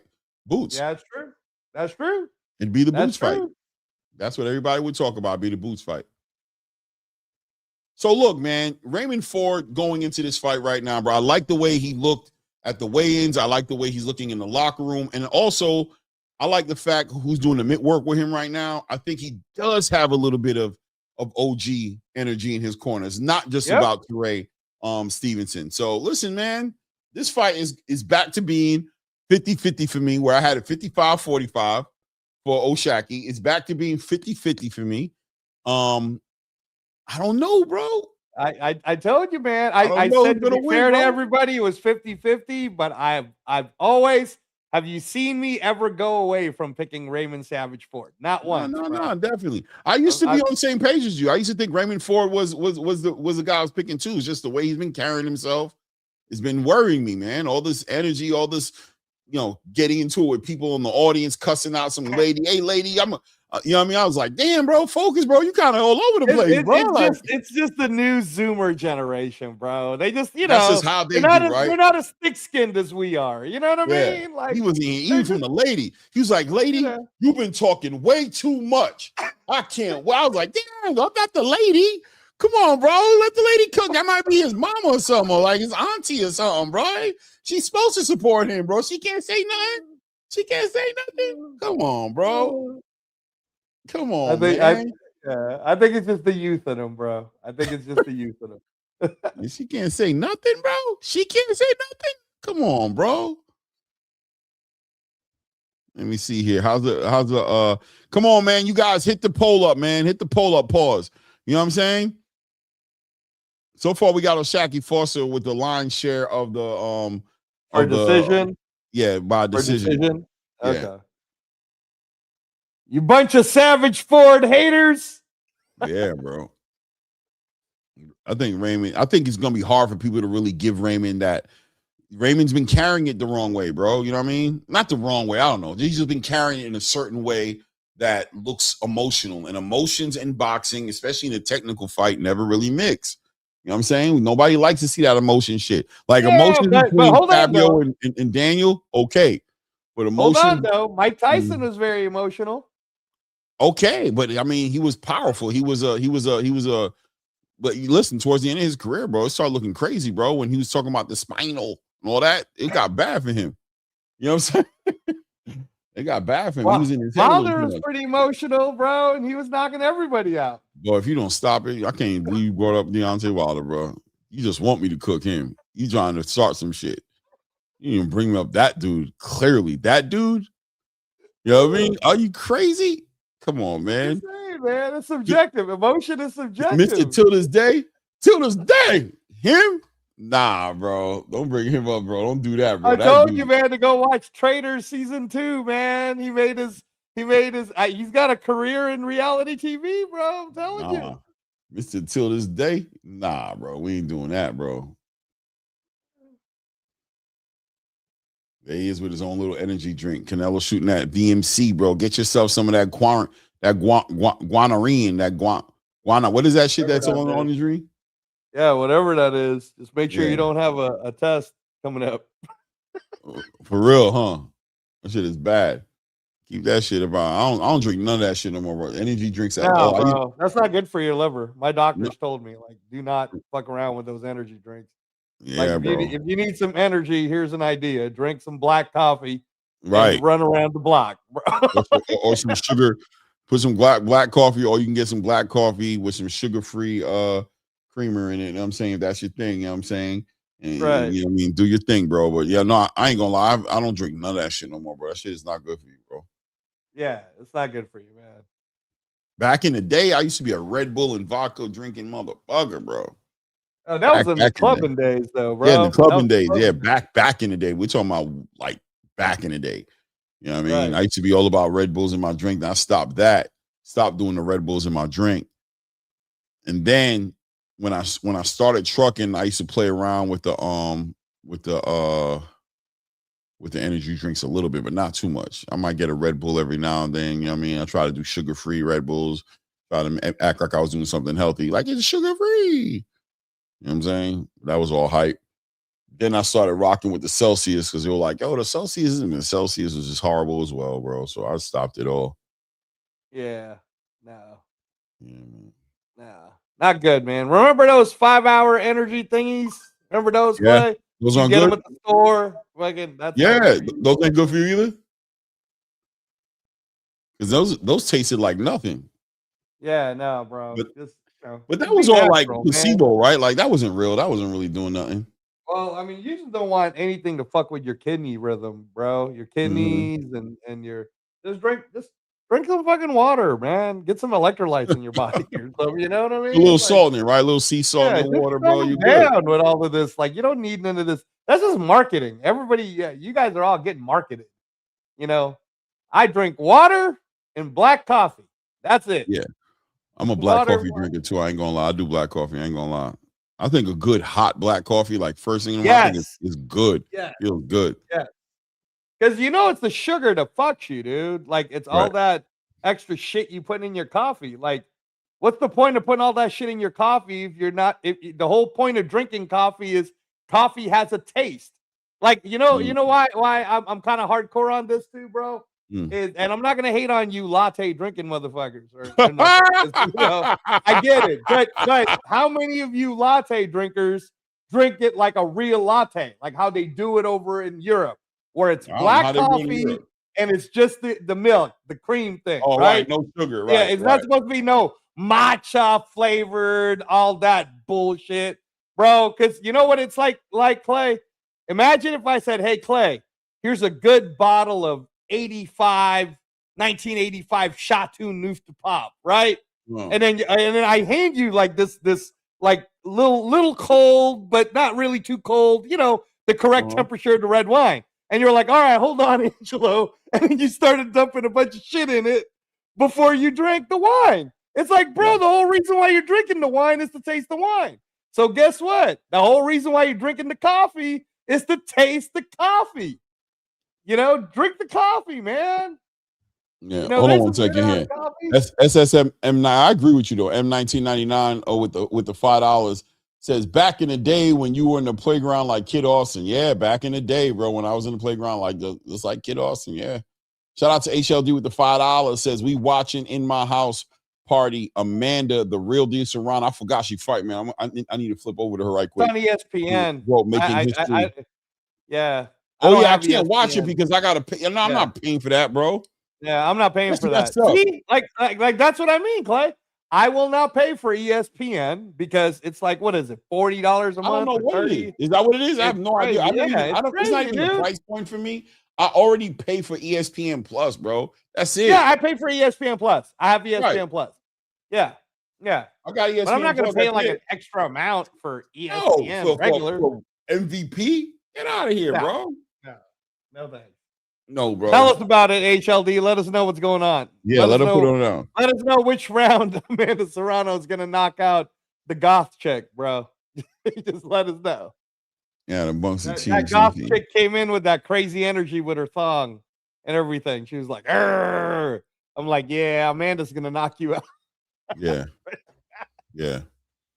Oh. Yeah, that she came in there chewing the gum. I seen the face off at the weigh-in with the chewing the gum, and she was all looking like Harley from like Harley. Yeah. It was like, girl, if you don't go sit your tail down somewhere.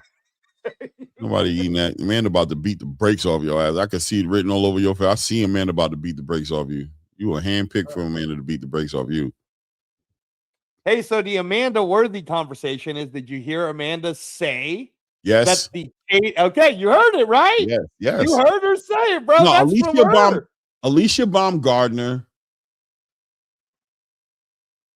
is not doing well for me. No. I'm being honest with you. Like, I know everybody's trying to make it about her and Clarissa and trying to really make this slap the end of all days. You know what I'm saying? It's not delivering for me, bro. I don't like Alicia's bomb. I don't like the energy that Alicia Baumgardner is living. I don't like the cocky, the bomb. I don't know, bro. I don't know, bro. I just, make the fights. Let's see you do your thing, man. But if you're gonna sit here and try to be like this paper made on paper, like, beating up a bunch of, cherry picks, if that's MVP's plan for you, and they're not going to put you in there with Caroline and let you do one of the biggest fights possible. If you're looking to make your name off of a Katie Taylor who's retired, or an Amanda Serrano who's on her way out the door, you know what I mean? Like, if that's what the game plan is for you, what is that? If that's what the game plan is for you, I'm not here for it. You heard? Right. Like, enjoy that. I'm not. It's bad enough that you on a network on ESPN that I'm not even willing to rock with on this boxing thing, because all they seem to be ready to deliver is what you guys are doing. Then I have nothing else going on. Right. I'm not really jacking the energy. I'm not jacking what you're delivering. So good luck. Right. I'm gonna watch. I'm ready to be impressed. I'm not hating just to be hating, but I'm not impressed thus far. You're not doing nothing like that for me. In fact, chat, put down on your answer. Who's the bigger duck? Alicia Baumgardner ducking Carolyn Dubois, or David Benavidez ducking Ja Fataya? Who's the bigger duck? Quack, quack. I'm gonna give it to Alicia Baumgardner, because at least David still has not. David is still, at least there's something floating in the air about this PBC and Sam League. At least there's something there. You know what I'm saying? Right. That's kind of like jumping into. You're saying at least there's an excuse of sorts. There's something there that kind of gives David an uphill battle of some sort, or he has something he has to fight through.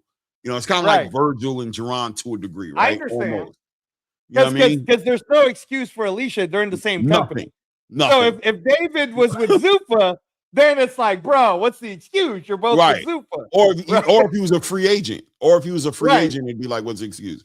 But he is still, he still has to be accountable to his contract. If he has paperwork that's getting in the way, you know what I'm saying? If he has paperwork that's blocking him, right, then it is what it is. So we got to see how that plays out. Right. Oh, look at the chat though, bro. They're hating on David. I told everybody. I talked to shit. Yo, listen. Shout out to Stock Chaser. Me and him were talking earlier, and he's laughing, but he knows what I'm saying. I said they are going to cook him. They're not going to let him live it down, even if there's a legitimate reason. The petitioning is diabolical. The That's petitioning is what's not aging well. You know what I'm saying? The petitioning, if it would have just been Mauricio, like I'm ordering this fight and making it happen, and then like, all right, we'll see what David's gonna do. But you petitioned it, it's not aging well. It's not aging well. Right.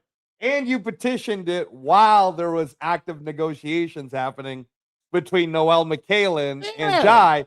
And Noel McCallan went on Instagram saying, "Hey, yeah, let's fight September." Like, bro. Why are you getting into parties? It's like horrible, that? bro. It's horrible, bro. It's horrible. It's horrible. It literally puts you in the conversation with Jai Pataya in the most negative way. It puts you in it. Like, you know, it sticks you inside that conversation because Jai is negotiating with McCallan, and you jump into that negotiation, and instead of making the negotiation with Jai, you make it with McCallan. It's horrible, bro. Like, it's horrible. Right. I told you should have just listened to me. You should have just fought Vidal Riley. You'd have gotten all the YouTubers, would you? You know? Yeah, but the handlers, and the thing about it is he has to work. You know, oh my God. Let me tell you why, to a certain degree, to a large degree, I believe that David is in a bad situation with the PBC and Samson Leakowitz. I'm gonna tell you why. Okay. Because their budget is limited, right? They can't put the big fights on. So they would have to give the fight to Turkey, right? They couldn't afford a job with David Benavidez fight.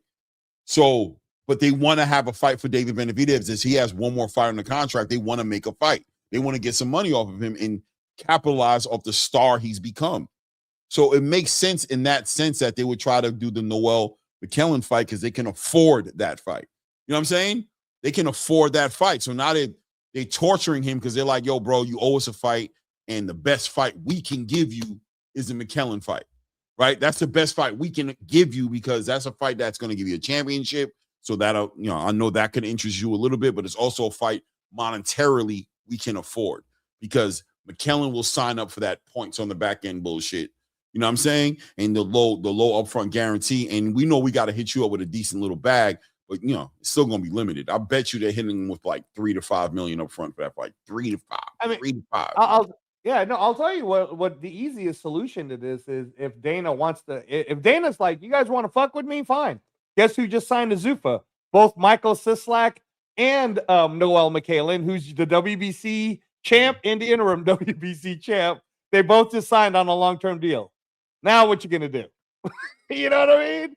You know, right? Like, okay, cool. David, you want to fight Noel McCallan? You got to come fight in Zuffa then. That's a Zuffa. That's a Zuffa versus you deal. Oh, now you don't want to do it. All right, perfect. Noel McCallan versus Jai Pataya.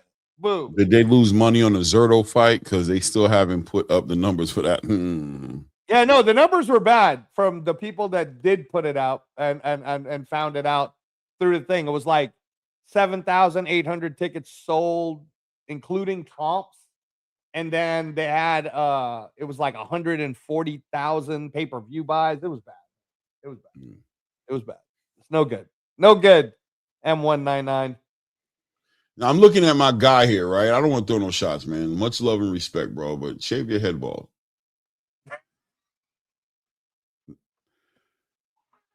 Right? No. Oh, man. No. Come on, Clay. Everybody got to have their own style, bro. You got to let it be. I would think that would be naturally. I would think naturally that's what you would just do, right? I mean, listen. Shout out to the people who keep it up here when it's ball up here. You know what I mean? And they keep it, but back here is diabolical. That's a different. back here just hitting different. Back here just hitting different.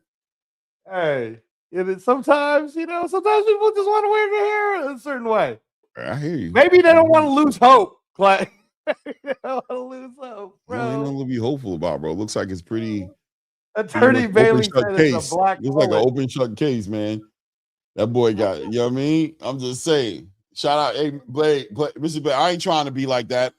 You know what I mean? I'm trying to be as like, I'm just saying, right? No? Yeah. I'm just saying I'm just saying, we looking at it, right? We seeing the same thing, right? We all watching it, right? We trying to look past it and not care because we don't need to care really, right? He's doing good mid work, but it's there. It's there. And we're seeing it. And we're just kind of like trying to look past it and process it and just kind of like, you know what I mean? Which I'm here for. I'm here for looking past it, but maybe I'm just I'll go back to ignoring it like you guys are. I'll go back to ignoring it and it's all Leave good. it alone, man. Yeah. Leave it alone. Come on. But it is there. And then with the fro, it's crazy. Right? Right. At least if there was like a fade, but it's like hair on the neck, no hair on the back of the head, hair on the top of the head. It is what it is, bro. It is what it is, man. Shout out Leave to him alone, Clay. Leave him alone. coach. Somebody loving him. I know somebody loving him.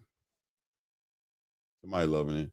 Look at what they're showing. Look what they're showing. Look what they're showing in the video in the building, bro. The video I've been playing over and over and over and over again. I don't think any of that's gonna matter. I feel like Shakur's there. I feel like the team is there. I feel like he's together. I feel like he's confident. He's got the support. He's got the support around him to carry it the right way. You know what I'm saying? It is. Right. Damn, bro, that place does not look packed out, bro. No, not at all. I told you. Oh, man. It wasn't that they were getting popcorn. It's just that I told you what was the most important thing happening in the state of Texas today? San Antonio Spurs versus the OKC. Well, the finals are clear. Yeah, it's it's the Western Conference Finals. Yeah. So the winner of that gets to play the Knicks. And that's a big deal, right? So You're right. You're right, WP 3636. You're right, bro. Shout out to the community. Shout out to ATP, man. Yeah. For holding it down, bro. I said the same thing. What's this dude doing? This dude's rapping and dancing? What's this dude doing? Who is this dude? Who is this guy, though? You're coming out with the dude who's dancing? This dude's doing what is he doing? I gotta listen to this. I gotta put you on mute, bro. I gotta see what this is. Hold up. Who is this? Somebody tell me in chat. Who's this rapper? Chat, help me out. Who is this rapper? Somebody in the chat. Amanda Serrano already won. That was easy. Thanks, Spirit of Justice. Oh, Spurs won. All right, Francisco 415. Shout out to my Filipino brother, Dylan Harper, playing my other Filipino brother from the Knicks, Jordan Clark. Severe. That's the first time we got two Filipino players on opposing teams playing in the finals.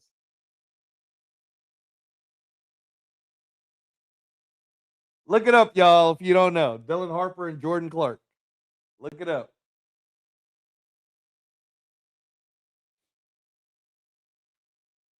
Yeah, who is this rapper?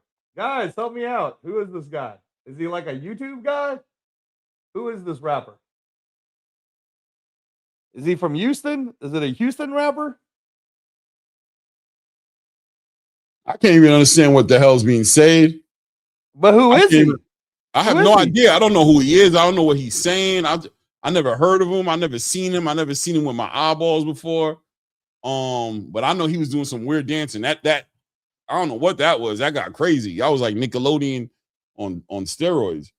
I told you. See, it's these kids, man. It's the kid. It's not our age group anymore, right? We're used to East Coast, West Coast, Wu-Tang. Like that's our generation. Big Daddy Kane. Yeah, you know what I mean? Listen, I mean, Jay is my guy. You know what I mean? I rock with Jay. You know what I mean? Jay dropping it. I'm here for the Jay. You know what I mean? Drop the Jay. You know what I mean? Even Jay-Z, what did he wear? A white t-shirt and jeans. You know what I'm saying? Right. And I mean, he graduated he was jerseyed up too. He wore the jerseys, you know what I mean? And he definitely graduated to the button-ups. You know what I'm saying? Let's see what's going on here. Who's coming out here with? Is that Trey? Is that Trey? I don't know. Okay, yeah, he got Trey. He got Trey the Truth with him. That's what's up.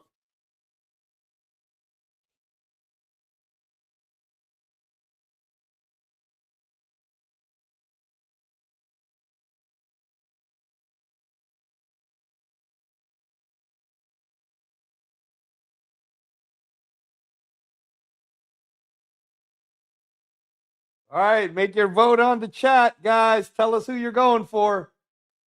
You picking Shockey Foster? Or you picking Raymond Ford?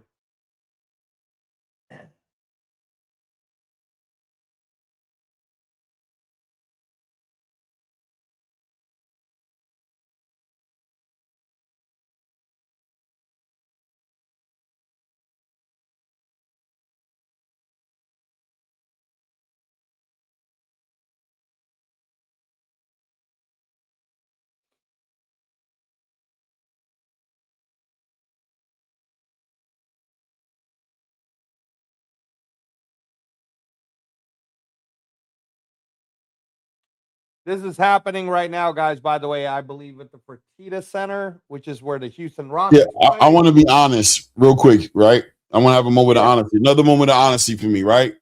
Okay. The live performances are done.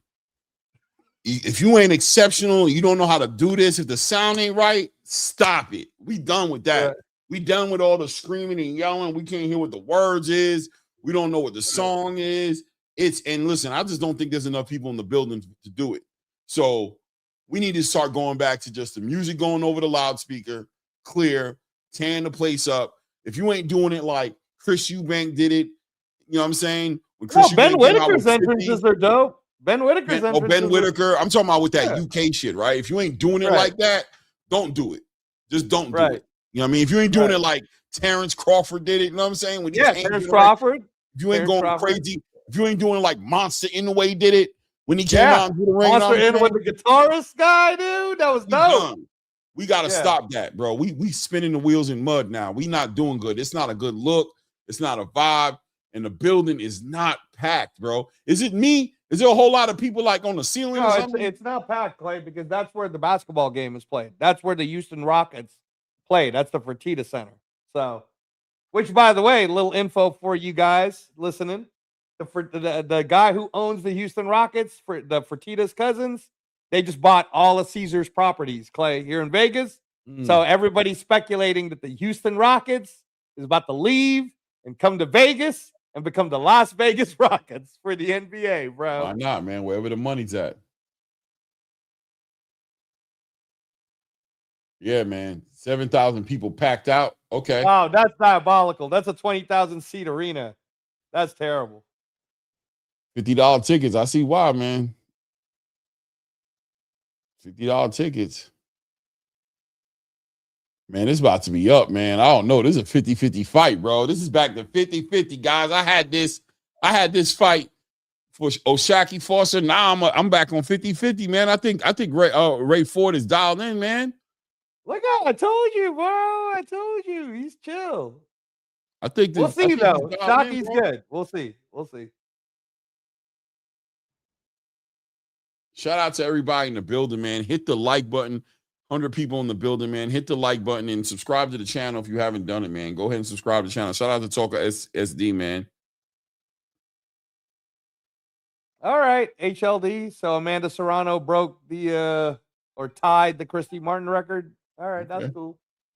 Okay. That's cool. Let's go, Amanda. How's she doing in the fight, man? Oh, she won already. She won by knockout. Oh, she knocked her out? Yeah. She just tied the Christy Martin record. See, that's What what round? the super chat. The super chat right there from HLD. Oh, damn. I missed it. My bad. Shout out HLD. So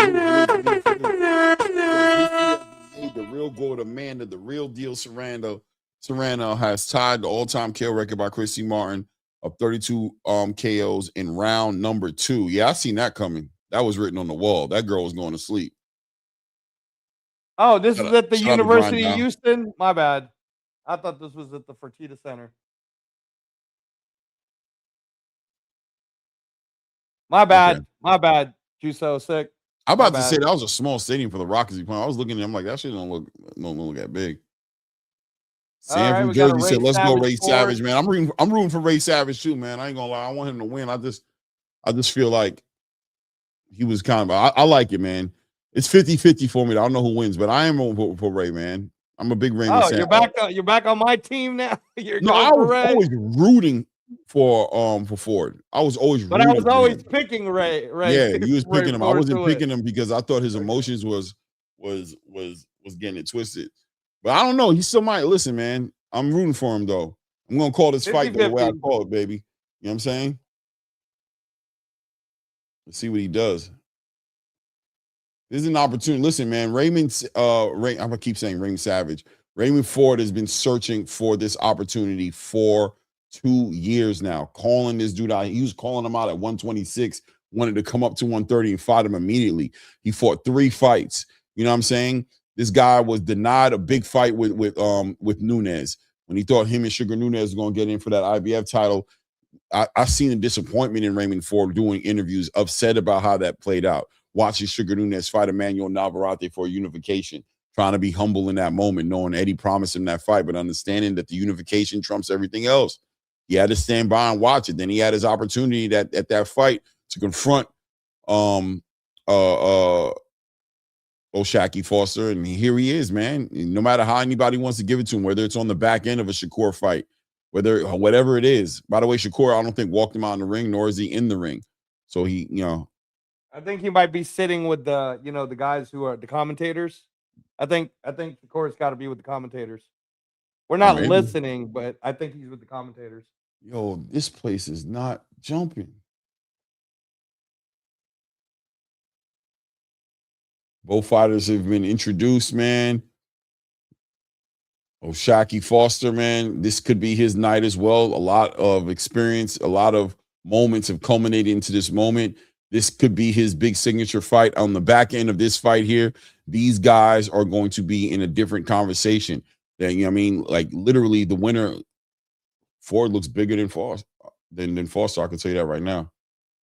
He looks bigger than him. Oh, I'm going to love calling this. I'm going to love calling this. Ryan Dow says Shakur sitting with Eddie Hearn. Shout out to Detroit in the building. What's good, man? It's about that time, about to be top of the first round right now. Foster hopping on his toes. He hopping back and forth. It's a big fight. They can play it like it don't matter, but it does matter. It does matter, man. Oh, boy, both guys take the center of the ring. Raymond Ford comes out in that southpaw position, and O'Shaquie Foster out there in that orthodox position. Ford taking his time, working behind that. Both guys trying to take control of the jab. Good work. Yeah, there we go. Good. Raymond Ford shoots that left hand straight to the body, and that's what it's going to have to be. That's what it's got to be, man. That's what we take control of the fight right there, is by controlling that range and not allowing O'Shaquie Foster to control the pace of the fight. So Ford's already showed me that he has that mindset of understanding by putting that left hand straight to the body, taking his time, allowing good work. They're going to fight over the feet position, tripping over each other's feet right there. Shaquie Foster up and down with the level change, trying to figure it out. Foster with a nice straight. Good work to the body. Another straight left hand to the body by Foster. Taking his time. Controlling that range, working behind that jab. Good work. Foster with a straight right hand down the middle as well. Already 50-50 just with the way these guys are fighting in there. Big war of attrition, working to control the center of that ring and working to get control of that jab. Foster is the one who I've seen pretty much conceded to just shooting that left hand to the body. Foster, let me see. Ford is the one who I see conceded shooting that left hand to the body. Foster really trying to take control of that jab. Whoever controls the lead hand, a wise man once said, going to control the fight. Who's controlling the lead hand? Who will control the lead hand in this fight right here? Good work by Ford. Oh, man. By Ford, working that left hand to the body. Using that left hand, he's attacking the body. That's what Ford has decided he's going to do. He's going to attack that body. He's not going to try to head hunt early in these rounds and try to get at O'Shaquie Foster. Good work right there. O'Shaquie Foster trying to be first as well. He's pressing it. O'Shaquie Foster is pressing. Fast, man. Both these guys are really fast, man. Both these guys are really fast. A minute just passed here in the first round right now. Man, it's just a lot right there. Nice work right there. Nice work right there. Shaquie Foster caught him with a nice straight right hand, man. Both these guys so fast, man. Raymond Ford still working on finding his range. Foster being one step ahead of him as far as the movement's concerned.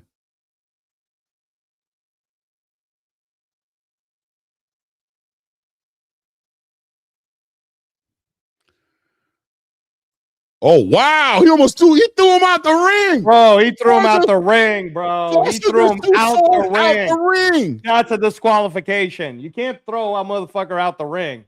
Holy shit. That should be a disqualification right there. He threw him out the ring, bro. He literally threw him out the ring. What the hell? That's a disqualification, bro. Nah, see, no matter what happens now, that's all I'm going to remember. Foster threw him out the ring, bro. That's a DQ. Guys, put it on the chat what you think should happen. That's a DQ. That's a DQ, Clay. The fact that Raymond Ford didn't do the Ben Whitaker isn't the point. And The they didn't even point take the is- point. They didn't even take the point, man. They should have took a point for that. That was a legit. At They, least take a point. they sat there and took 2 points away from Keyshawn Davis for slamming on the ground. This dude just threw him, literally spin him, out grabbed the him, ring, and bro. threw him. He literally threw him out ring. the ring, bro. Look, straight up grabbed him and threw him out the ring. Bro, That's crazy. that's at the very least, that's like a minus. Let me see what they're 2 saying point in the deduction, comments. bro.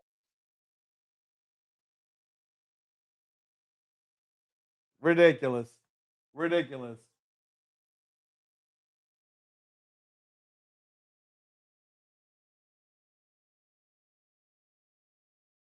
I'm definitely going to give it to Raymond Ford. That's definitely going to be a 10-9 round for Raymond Ford. I mean, really, I feel like, ooh, Ford caught him with a nice 2-piece. That was crazy, bro. I don't think I've ever seen that before. We saw it. It happened to Ben Whitaker. It's just that Raymond Ford came back in. Boy, if you don't get Happened, Clay. Don't mess with my guy, bro. He got thrown out the ring. Man. So Tree said, I like that from Foster. Get out of here, man. Let's go, man. Let's go, man. Oh, Raymond Ford right there, that lead hand. He's working that jab, man. He's got a little bit more motivation, staying patient, man. You think Raymond Ford tried to get it back? He got his pushback. You think he'll get his throw him out the ring back? 2 minutes left in the second round. Right now, about to approach the 2-minute mark in the second round right now. Raymond Ford working behind that. Nice work by Shacky Foster right there, working behind that jab, putting that 2-piece together. Let's see. Raymond Ford with that low lead hand, trying to use that up jab, baiting Shacky Foster into a false sense of. There we go. Good work. Good work by Raymond Ford. That shoots that left hand to the body, comes over there with that check lead hook. Nice work. Nice work. Nice work. Both guys exchanging right there. Man, very competitive fight.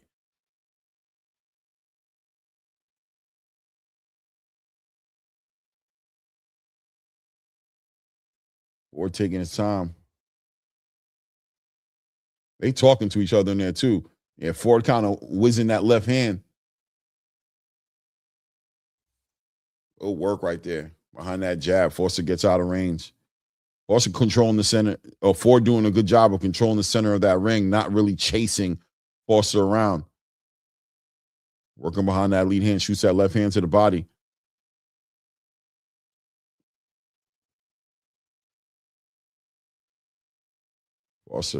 Foster kind of working behind that jab, ending the round a lot better right here. Nice headbutt. Ford hits him with a head. Well, they hit each other with a headbutt.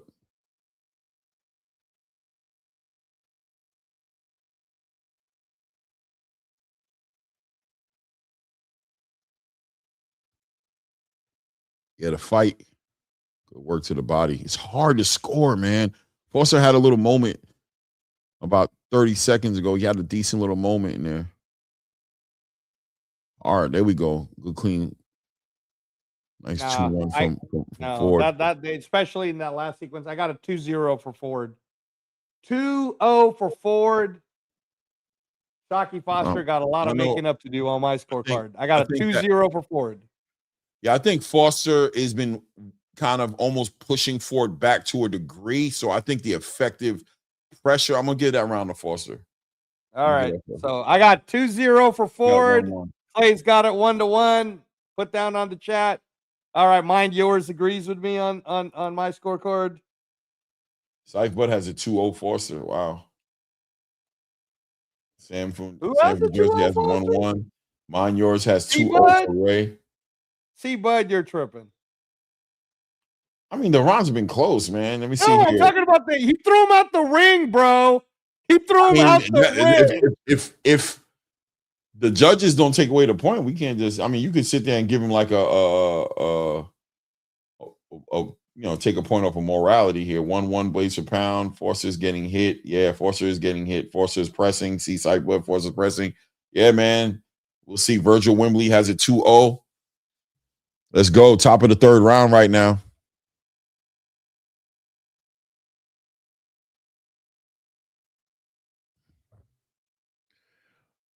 Foster, nice work right there, right there. I mean, and the thing about this fight is that little exchange right there, those are points. It's a point system thing. Foster's scoring.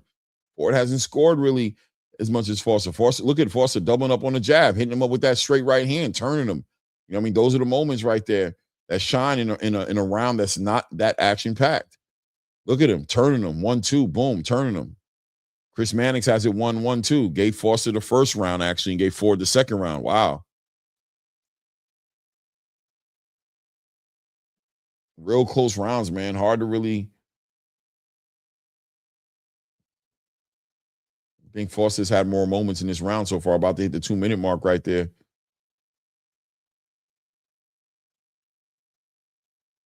Ford and him stepping. The feet are getting tangled up.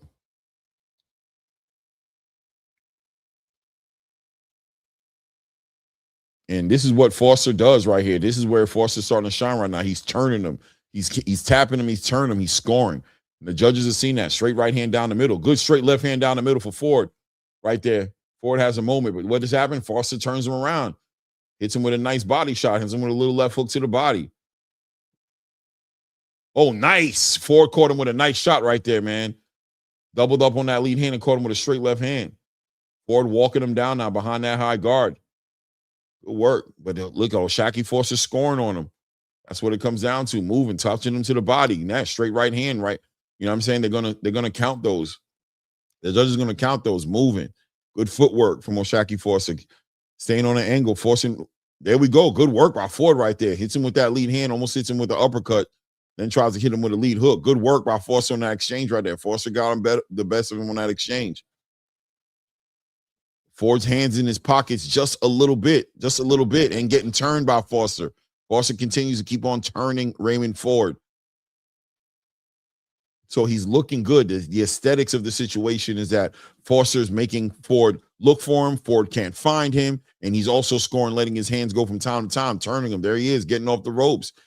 Ford keeping his hands in his pockets, that little exchange right there. Now, here comes where the corner work is going to start becoming a big part of the conversation. After a round like this, good work by Ford right there. Caught him on the ropes right there. Nice lead hook to the body and a lead hook over the top of over the lead hand of Shaki Foster. But when Ford gets into nice work, times him out, walks him into a nice uppercut, and then shoots that left hand. Foster ties him up.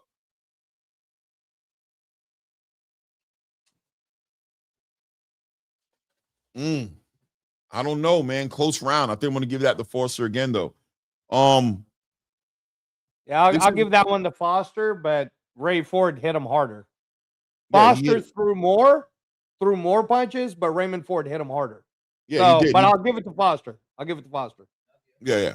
I think that the instructions, this is where the corner work is going to make a big difference, because Ford had a successful moment, like two successful moments in this, successful moments in that round. But ultimately, there needs to be an adjustment from Ford. There needs to be an adjustment. So this is where the corner is going to have to show and prove. Deduction, Clay. They still need to figure out a point deduction or something for that first round, bro. I mean, they can do that, but I'm just talking about that round specifically on its own. Ford needs to adjust. If he doesn't adjust, he's going to have a hard time in this round, because Foster found a lot of success turning him and moving around. Right. So this is the top of round 4, right? Why does it say round 3? Look at the thing. It's bad work. That's why. Come on, production team. It's round 4. I've seen that happen a bunch of times at Matchroom. I've seen a bunch of these fights happen like that. Come on, production team. Round 4, y'all. Round 4. Okay, thank you. What you DoorDash? Are you took my car?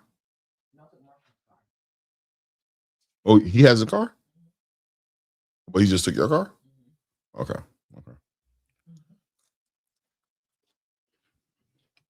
So Raymond Ford is getting the most out of this round right now, while Claymore is busy doing DoorDash. Raymond Ford is winning the exchanges so far. Clay, how do you see it? I missed it a little bit, so give me a chance to catch up here.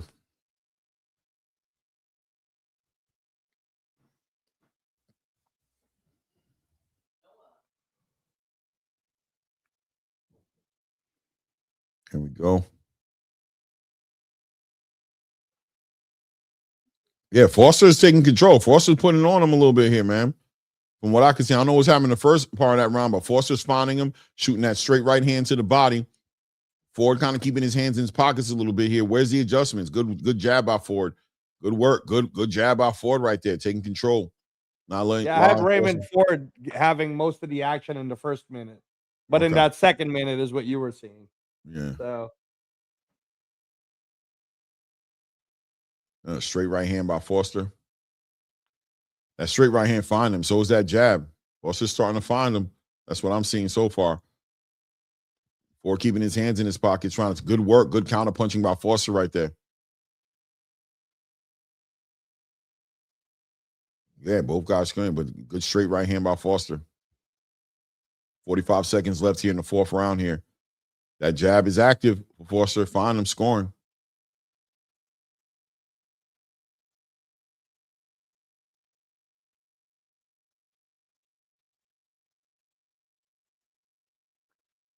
Oh, nice work by Foster, by Ford right there. Nice, clean lead hand, lead hook right there, and followed by a straight left hand for Ford.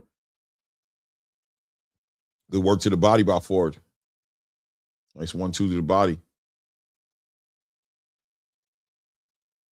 Good counter lead hand by Ford. Back, good jab by Ford. These little things right here score points.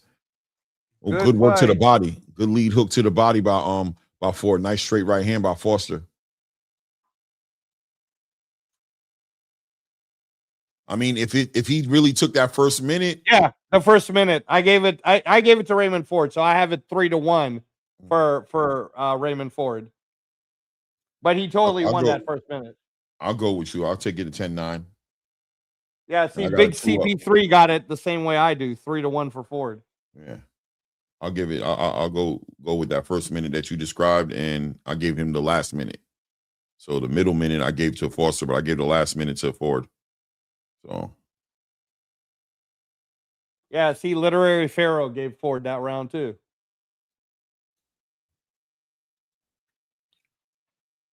All right, guys. We are heading now into round number 5. All right, top of the 5th right here. Raymond Ford again, starting fast. Starts off with 4-punch combination right off the bat. He's being slick too, because Foster, he needs to adjust his combos.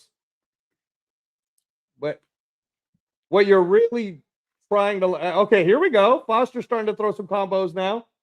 Okay, Foster's being a lot more assertive. 4-punch combos. All right, all right. Okay, Raymond Ford shelling up, trying to use power boxing, as the Mosleys like to call it. But Foster's throwing a lot of combos. Not necessarily getting through, but it is scoring. Chris Mannix has it tied 38 apiece because he gave the first round to Shockey Foster. But other than that, he's pretty much been calling it the same way we have. I have it 3-1 because I gave the first round to Raymond Ford. Shockey Foster, basically, like the rhythm of this is Shockey Foster's throwing more of the combination punches, but it feels like Raymond Ford's the one that's hitting him harder. Because every time Raymond Ford hits him, you could tell it's affecting Shockey Foster. High guard right now. Shockey Foster's throwing a lot of combos, but it's hitting the guards, right? We don't want to take away the points from Shockey Foster, but at the same time, it feels like Raymond Ford's really just going high guard, setting him up, setting his feet, then throwing power shots. Boom, right there. Another one. Raymond Ford. Oh, big left hook. Oh, big left by Raymond Ford. Big left by Raymond Ford. Nice. Shockey Foster, again, throwing combos. I'm not sure if... Oh, and Claymore's back. I'm not sure if the referee or if the judges are counting combos that are going to the guard. You could count the activity, but if it's not effective versus Raymond Ford's actually hitting him, hit him with a big left. You know, the power is showing.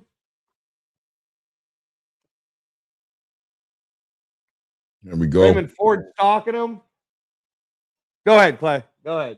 No, you can take it because you're ahead of me anyway. So and you're about to close out the round.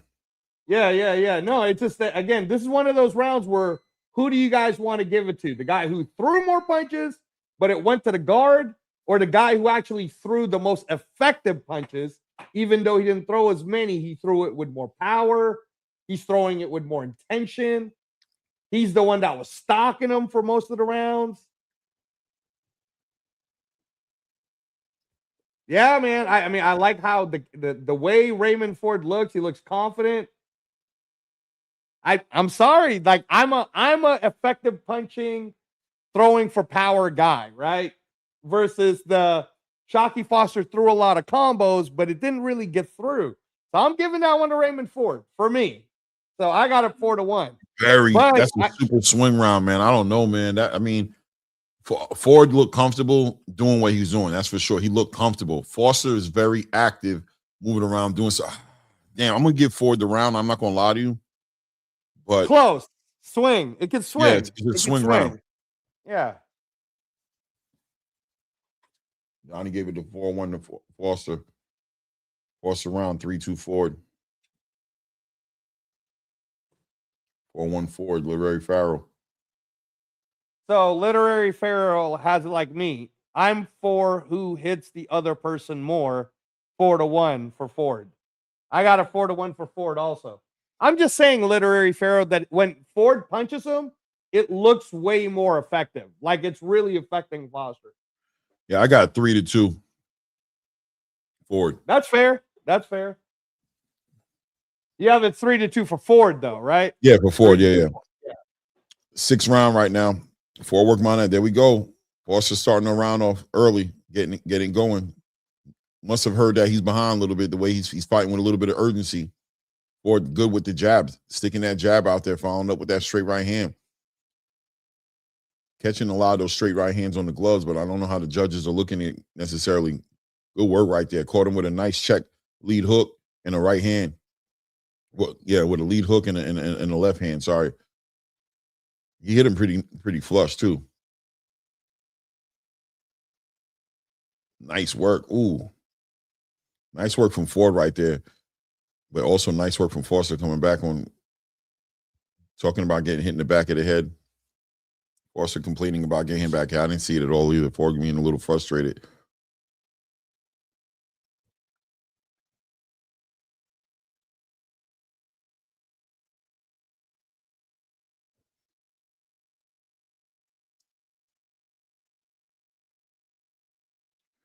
There we go.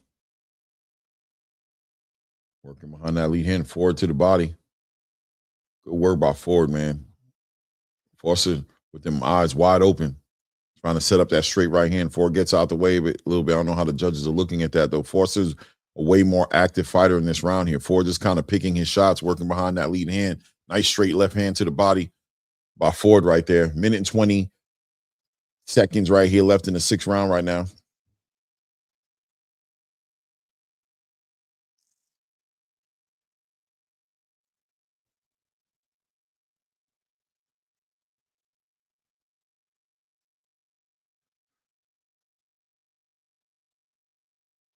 There we go. Ford keeping him at bay with that lead hand, man. This fight is so technical, man. It's hard. Less than a minute left in this round right now. Shockey Foster still stalking, pressing him. Good word by Ford, jumping off and letting his fast hands by Ford, man. Real fast hands. Both of these guys got real fast hands. There we go. Foster catches Ford on the ropes right there. Lets off a little flurry right there. Nice straight right hand. Ford gets off the ropes. 30 seconds left here in the round. Back on that jab for Ford. I don't know, the body language, man. This could be up in the air. It all depends. Nice. Catches Ford on the way in there with a nice straight right hand. Turns him.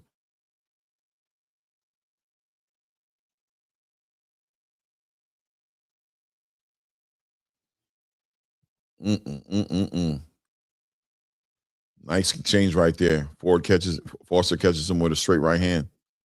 It's the best of that exchange right there. And it has Ford kind of bailing, moving a little bit here. Foster talking to him. I got to get Foster that round. Foster, right? You see what I mean, though, about numbers versus effectiveness? Yeah. I got a 3-3. Damn. Yeah, I got a 4-2. I got a 4-2 for Ford. Clay's got a 3-3. Mm-hmm. It is a really great fight. I mean, I again, for me, I compare it to when I watched Junto Nakatani versus Naoya Inoue. Very tactical, you know. NHD production got it like me, 4-2 for Ford. 5-1 for Foster. I mean, hey, man. 5-1. Oh, Virgil. Okay. Scythe Bud too, 5-1. Which, and listen, I'm not even mad at those because I'm telling you, it's very possible. Right. Yeah. It's very possible that the judges are seeing it that way, man. You know what I mean? Like, I ain't gonna lie to you. They're that close. They're that close. Look at Literary Fair has a 5-1-4. But he says, but it feels like 3-3. Ford is winning more rounds, but not by domination. Yeah. I got a 3-3, man. This fight is just, I gotta see. There we go. Ford with a nice straight left hand to the body. Well, Shaqy Foster, and I'm just literally scoring the points. You know what I mean? Like, that's all I can do, man, because I don't see nobody dominating nobody. But Foster is doing a good job of constantly walking down Ford, putting the pressure on him. So if that counts for anything with the judges as far as the way it's moving.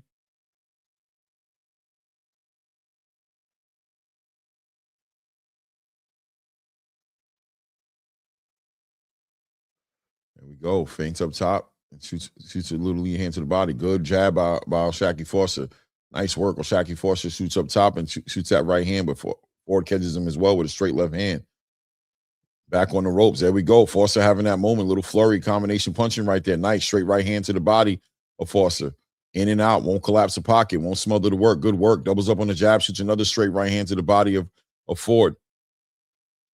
Ford trying to double up on that jab. There we go. Good jab by Ford.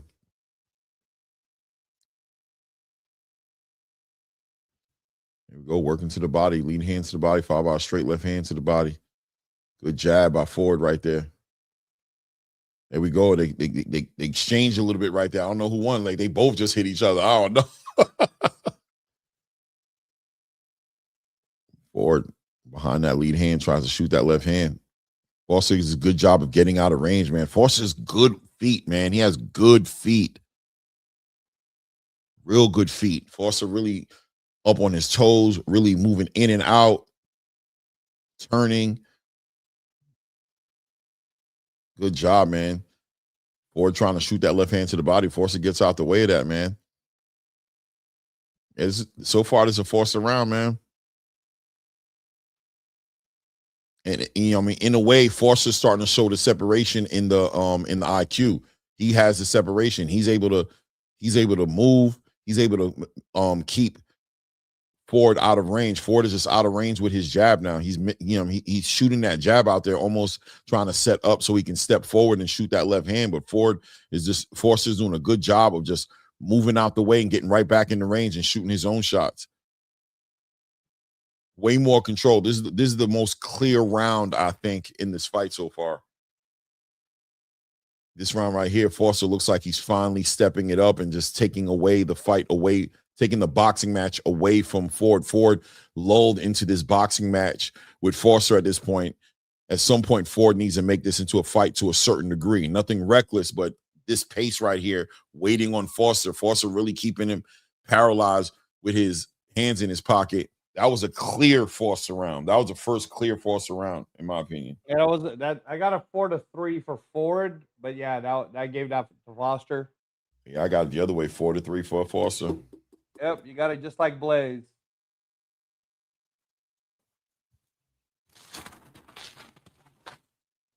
This is the first real clear Foster round. Foster really just, I don't know. But once again, this is the corner. This is the time. And these moments right here is where the corner work is going to make a difference.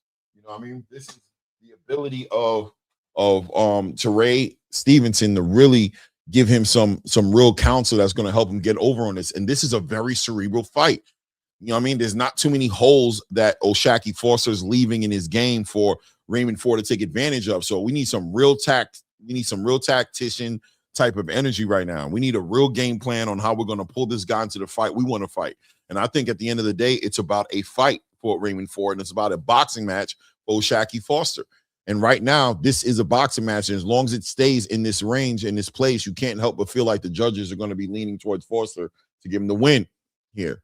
So Ford has to find a way. We're in the 8th round right now. Ford has to act like, whether he believes or he doesn't believe he's ahead on the cards right now, he has to, wow, okay.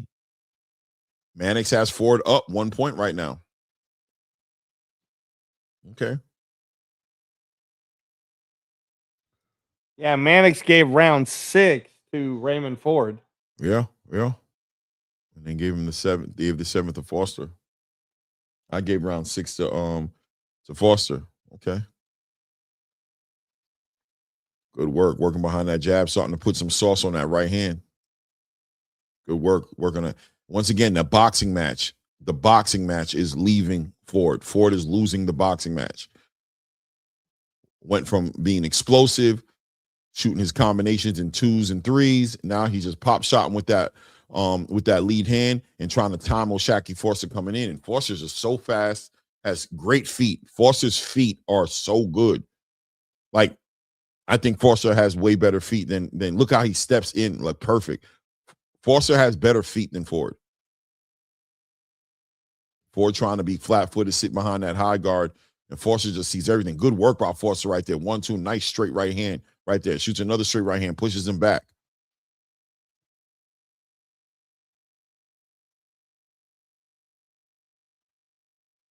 Ford getting caught up, jumping in, leaping, lead hook.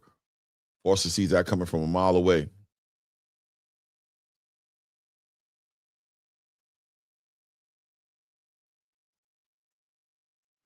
Good work by Foster right there. Shoots that lead hand up top, and boom, shoots a hard straight right hand to the body.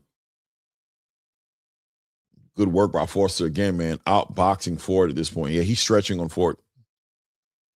He's stretching. You see the separation in the IQ. You see the separation in the footwork. You see the separation in the looks. Foster's even being first, which is crazy. He's not even being the counterpuncher. He's first. He has Raymond Ford paralyzed. Raymond Ford trying to be the counterpuncher, but Foster is way too fast. Way too fast and out the range of Ford every time. Ford needs to be first. He needs to work behind that jab, step to him. Like right there, he feints to the body, but he doesn't shoot that left hand to the body. Doesn't shoot that left hand on the top. Boom, look at that. Nice lead hook from Raymond Ford right there.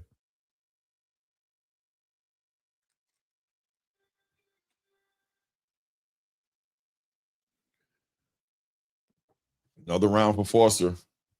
I got a 4-4 now. 4-4, heading into the final 4 rounds. 5-3 over here. You know, I still feel like, though, Clay, that the harder punches are coming from Raymond Ford. But Foster's throwing more combos. And sometimes when Foster's throwing the combos, it's going to the guards of Ford, right?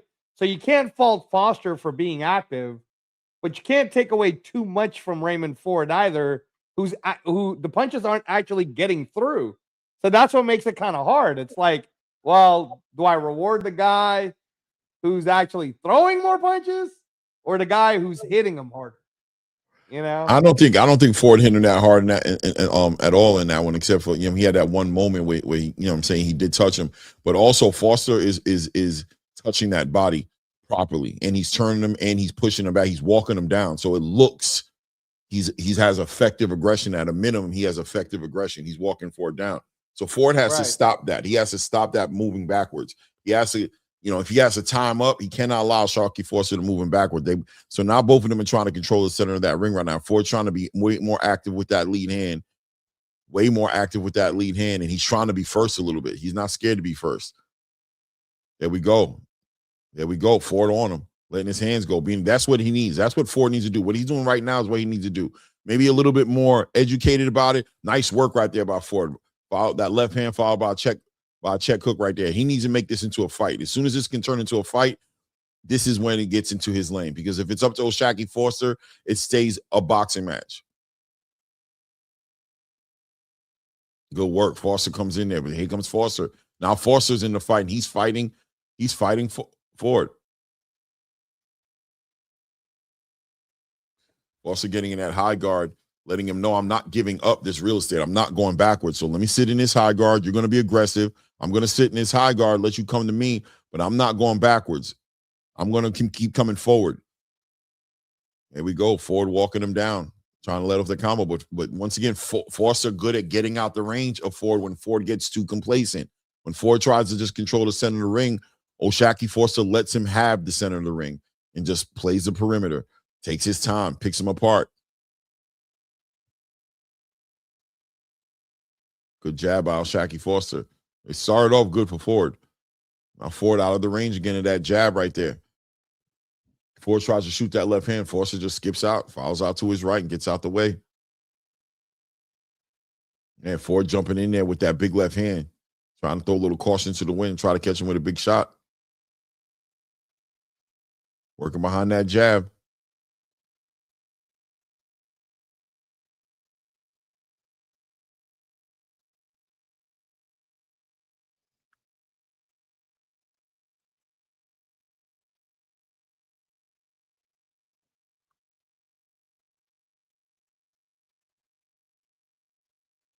There we go. Time in and out, working behind that lead hand. Well, good work by Ford. Getting up, slipping that shot. Nice work. Nice lead hook. What the hell happened? What? Come on, man. Stop it, man. 20 seconds left in this round. Very close round here. Ooh, nice. Straight left hand lands for Raymond Ford on O'Shaquie Foster there. That might have won him the round right there. That was the most significant punch in that round. Give Raymond Ford a little confidence. Yeah, I got Raymond Ford winning that round.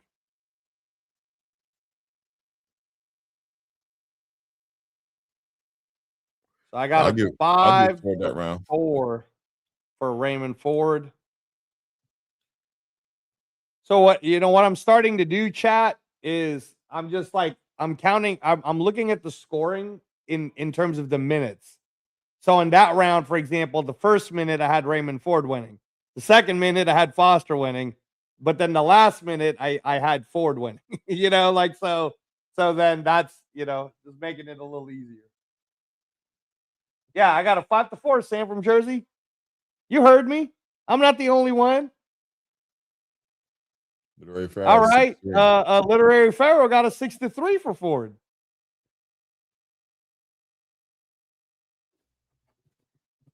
Big CP3 has a 5-4-4. I got a 5-4 Foster.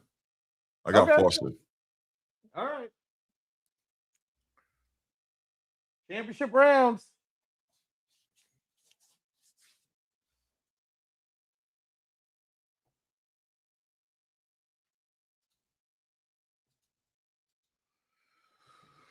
Let's see here.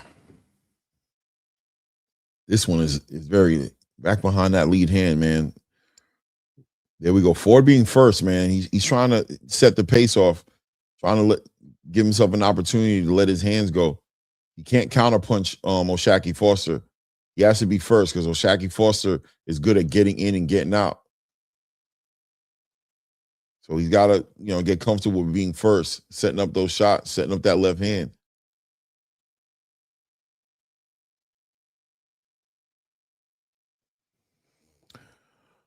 Mannix has him up one. Gave him the last round too. Mannix has Foster up 1 point. Close fight, man. Oh, good work right there. Foster had a nice little good combination punching from Foster right there. Letting Raymond know, I took that. Now it's on you, baby. You better do something because I'm doing me. I'm taking this round right now. Good work by Foster tying him up.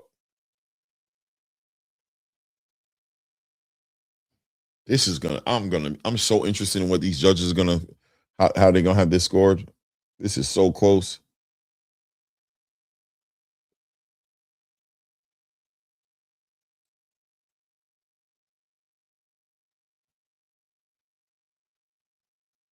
Good work by Foster on the ropes right there, letting his hands go. Fast hands by Foster. Good check hook by Foster, sends Ford off. Overhand right, overhand left. Kind of lazy, really telegraphing and just kind of wheeling the shots with a little desperation. Good. Nice lead hand to the body. Good right hand to the body. There we go. Working inside that clinch.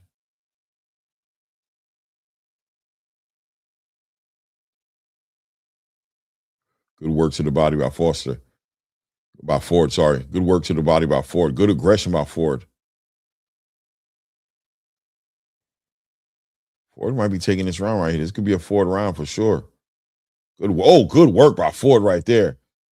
Good work right there. Leaning on him, coming right down the middle, putting that pressure on him. That's what it's got to be to fight. He has to make it a fight. Don't just box. Good work by Ford right there. Finally, this is Ford's best round. This is Ford's best round for me. 20, what going to be nice. Nice lead hook by Ford. There we go. On top of him right there. Put that pressure. Push him back. Get physical with him. I think the scorecard's going to be all over the place, guys. But currently on my scorecard, I have it 6-4 for Raymond Ford. I got it 6-4 for Raymond Ford. But yeah, like Donnie 956 has it 7-3 for Foster. C Bud got it 8-2 for Foster. I got it 6-4 for Ford. I've got it a draw 5-5. Yeah, Clay got a 5-5. See, this is it. I'm telling you, man, I'm not going to be mad at any of these scores. I mean, you know what? To be fair, though, big CP3, like everybody's seeing it the way they're seeing it. And how the hell you got judges. It 6-6, man? Think about what the hell you can't have it 6-6, bro. We've only had 10 rounds, man. Come on. Bro, you gotta stop. Yeah, see, mind yours has it like me. He has it 6-4 for Raymond Ford. Shout out to everybody in the building. Hit the like button. You know what I mean? Hit the like button. Hit the like button. Let's keep it going. Subscribe to the channel if you haven't done so yet, too.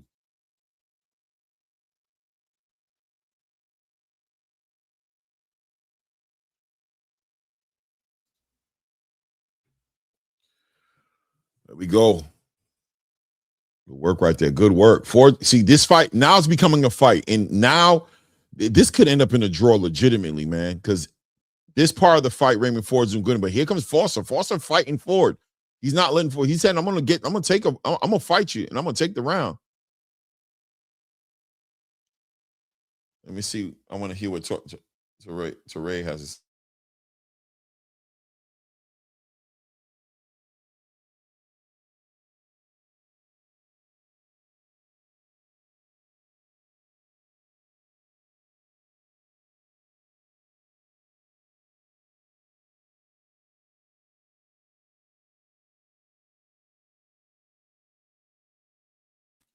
Torrey looks out of his league, man. I'm not gonna lie to you, man. It is what it is.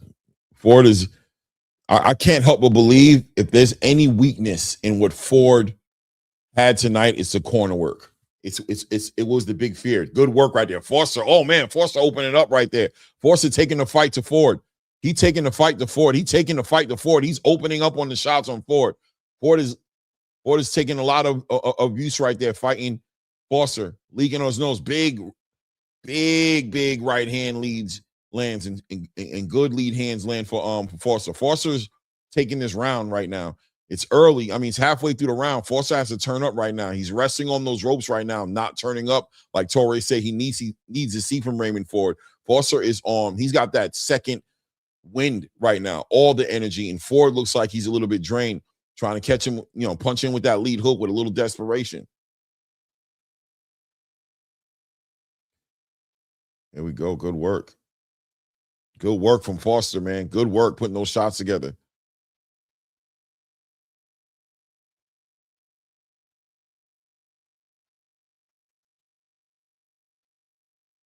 Good work. Nice work behind that lead hand. She's that straight right hand to the body.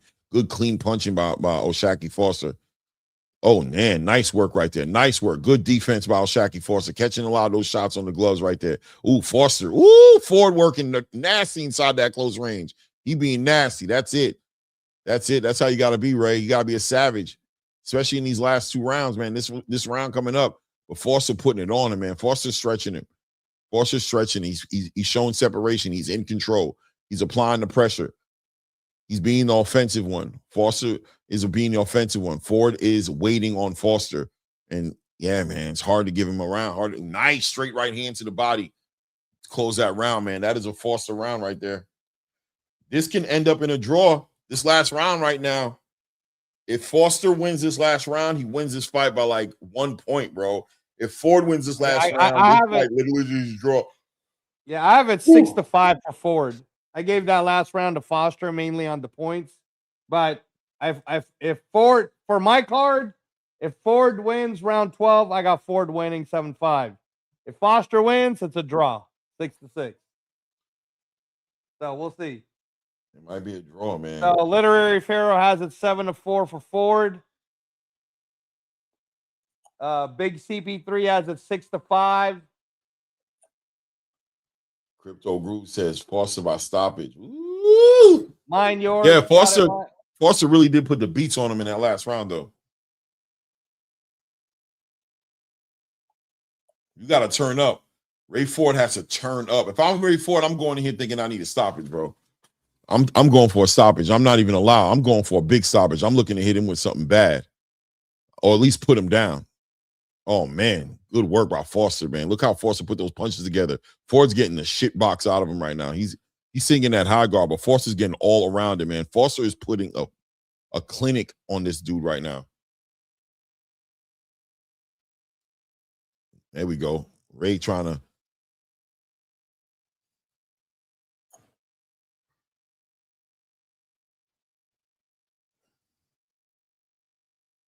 Damn, man. Mannix gave Foster the last 5 rounds of that fight, bro. Wow. I can't be mad at nobody's scorecard right now. There's nobody's scorecard I can be mad at right now. Shock is showing. He's really showing that he knows what to do. He knows that he has to win these rounds. He knows. Look at him applying that pressure, letting his hands go. Ford is just sitting there, man. Ford is either gassed or just perplexed and has no adjustments. This is a corner versus corner fight, bro. The fight was technical, and it was played on the strategy, and it was played on the back of the corners, man. Shout out to the fighters inside that ring, but the ability for those fighters to adjust is going to be based off of what those corners see. Torre was the weak link here. He was the weak link, 100%. This is the fight. This is what I was telling Showbiz the other day, I'm going to say. It's about that corner work. It's about the corner work, man. In this one, it's going to be about the corner work and about Raymond Ford's temperament. Raymond Ford's temperament's been very patient. He's been good with the temperament. He hasn't lost his shit. He hasn't, wilded out inside his ring, but he hasn't really shown the adjustments. Good work right there by Raymond Ford. The fight just looked like it's been between Raymond Ford and O'Shaquie Foster's team. It looks like he's just fighting whatever O'Shaquie Foster gives him. He's just dealing with it. He's never set the pace. He never set the narrative. He never had a moment where he set the narrative off in this fight. He had moments when he out fostered Foster. Really, not really. When Foster engaged him and entertained the fight, Ford snatched those rounds. But for the most part, as long as Foster's been able to hold it down and keep that fight in front of him and stay behind his jab and allowed to just pick his shots, he's been able to pick Raymond Ford apart, who's been stuck in that high guard, waiting for a big opportunity to let off a big shot. 20 seconds left in the round right now. Yeah, this is a whole O'Shaquie Foster round. Shaqie took this fight.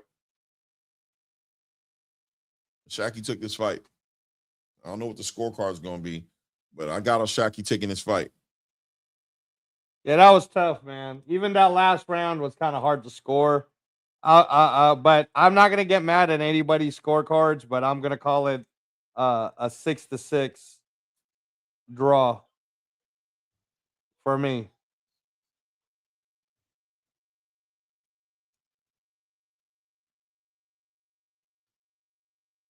Yeah, I got it 6-6. 6-6, y'all. That's what I got. I'm sorry.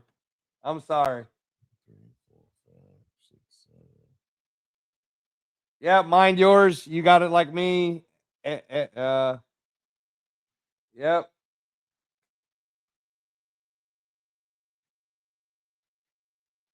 I got it 115. By the way, I'm only counting the scorecards of people who are actually subscribed to the zone.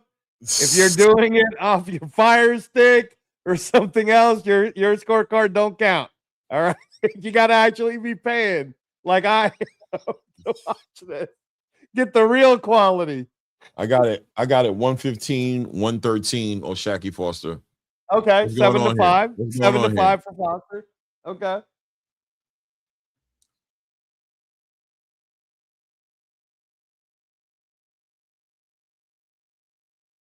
All right. Big CP3 says 6 to 6. See? Hey, man, I'm telling you guys, we've seen crazier scorecards, and me and Clay aren't that far off again. See how they do this to me, Clay? You and I are only one round off, bro. It's like we're literally only one round away from each other. But they're, y'all are acting like I said 118, 110 for Raymond Ford. I'm not the only one who's calling it a draw, guys.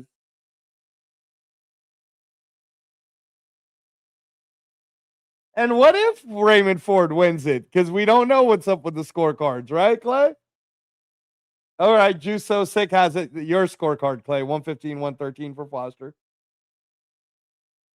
Yo, Torrey Stevenson was the weak link, bro. I'm telling you. He didn't have the answers, bro. He did not have the answers, bro. The fight was way too technical. It was above his pay grade. It's one thing to get your fighter through a fight, right, where it's nothing but a fight and he cannot fight him. But Foster was too slick and too pedigree to be caught in those moments. And Torrey couldn't come up with a game plan to pull Shaqy Foster into the fight. And you could tell because Raymond Ford in the ring didn't have the answers. There was times where he was just paralyzed with what was in front of him. He was pop shot and shooting that lead hand. He would jump in and take chances, leap forward with that lead hook, leap forward, you know what I'm saying, try to be explosive. But Foster was just so good at controlling that range, not allowing that pocket to collapse, turning Ford at times, man. And I think Foster really put on low key. It was a great boxing match, man. It just was a great boxing match from Foster. And I don't think it was a great boxing match from Raymond Ford. I think Raymond Ford was just hungry, was a fighter. He had that dog and that grit in him, but I do not think he won this fight, man. Let's see.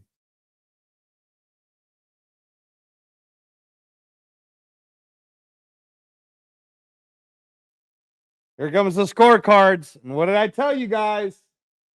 Don't be making fun of people's scores, man.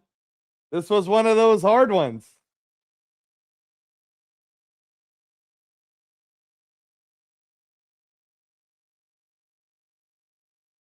This was one of those hard ones to score. Did you hear the whole scorecard yet, Clay?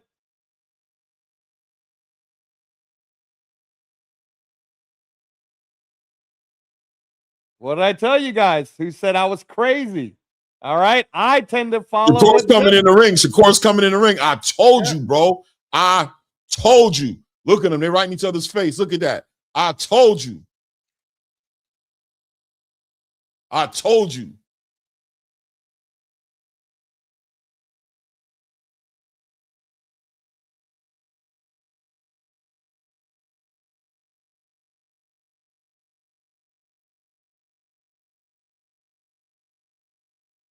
Man, Shakur is so much bigger than Foster, bro. Shakur's going to kill him.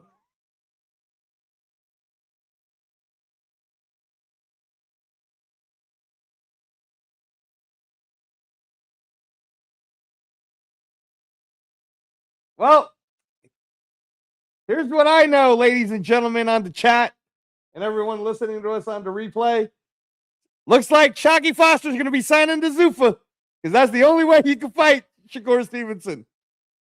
Got to sign with Zuffa.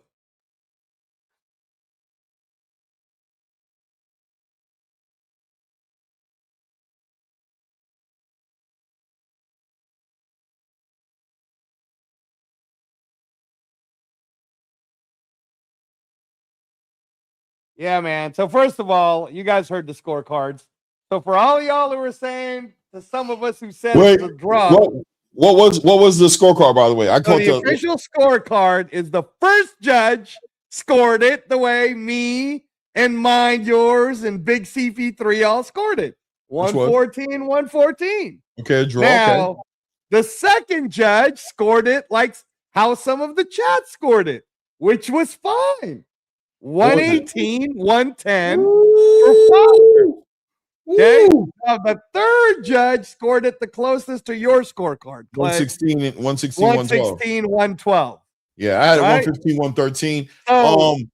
So, see, bud, you're right, and I'm right. You see, it's subjective, bro. It's subjective. Yeah. I mean, it don't matter, bro. The fight was a fight where all the rounds were so close. I wasn't gonna be mad at nobody's scorecard on this. Exactly. I promise you, I wasn't. I thought Foster won the fight. I think, like I said, man, the corner was the Achilles of Raymond Ford. Torre, salute to you. Close fight. You weren't able to give him the instructions to get him through this, to get him through those rounds. It got complicated in there, and he did not do. I'm about to put the link out there, everybody. I'm about to put the link out there. Let me just get the closing a little bit to this situation. Yeah, let us close it out with the soliloquy. Go ahead, Clay. Keep going. Torre was the weak link, man. Raymond Ford didn't have the answers. You saw it inside the ring. But I also want to say, I told you, Angelo. Didn't I tell you what I told you?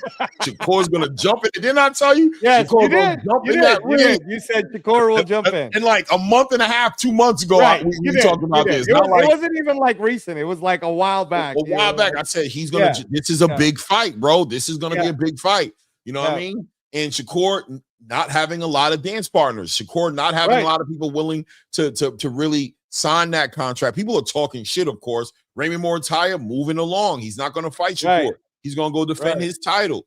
Fucking Brian Garcia, come on, bro. Complete bag of gas. Wasn't even interested in the fight in the first place. Was just trolling Shakur. Devin Haney, it's not going to happen. Why? Not because of Devin Haney fronting, but he's a 147 pounder. Shakur's not going to. That fight's not happening.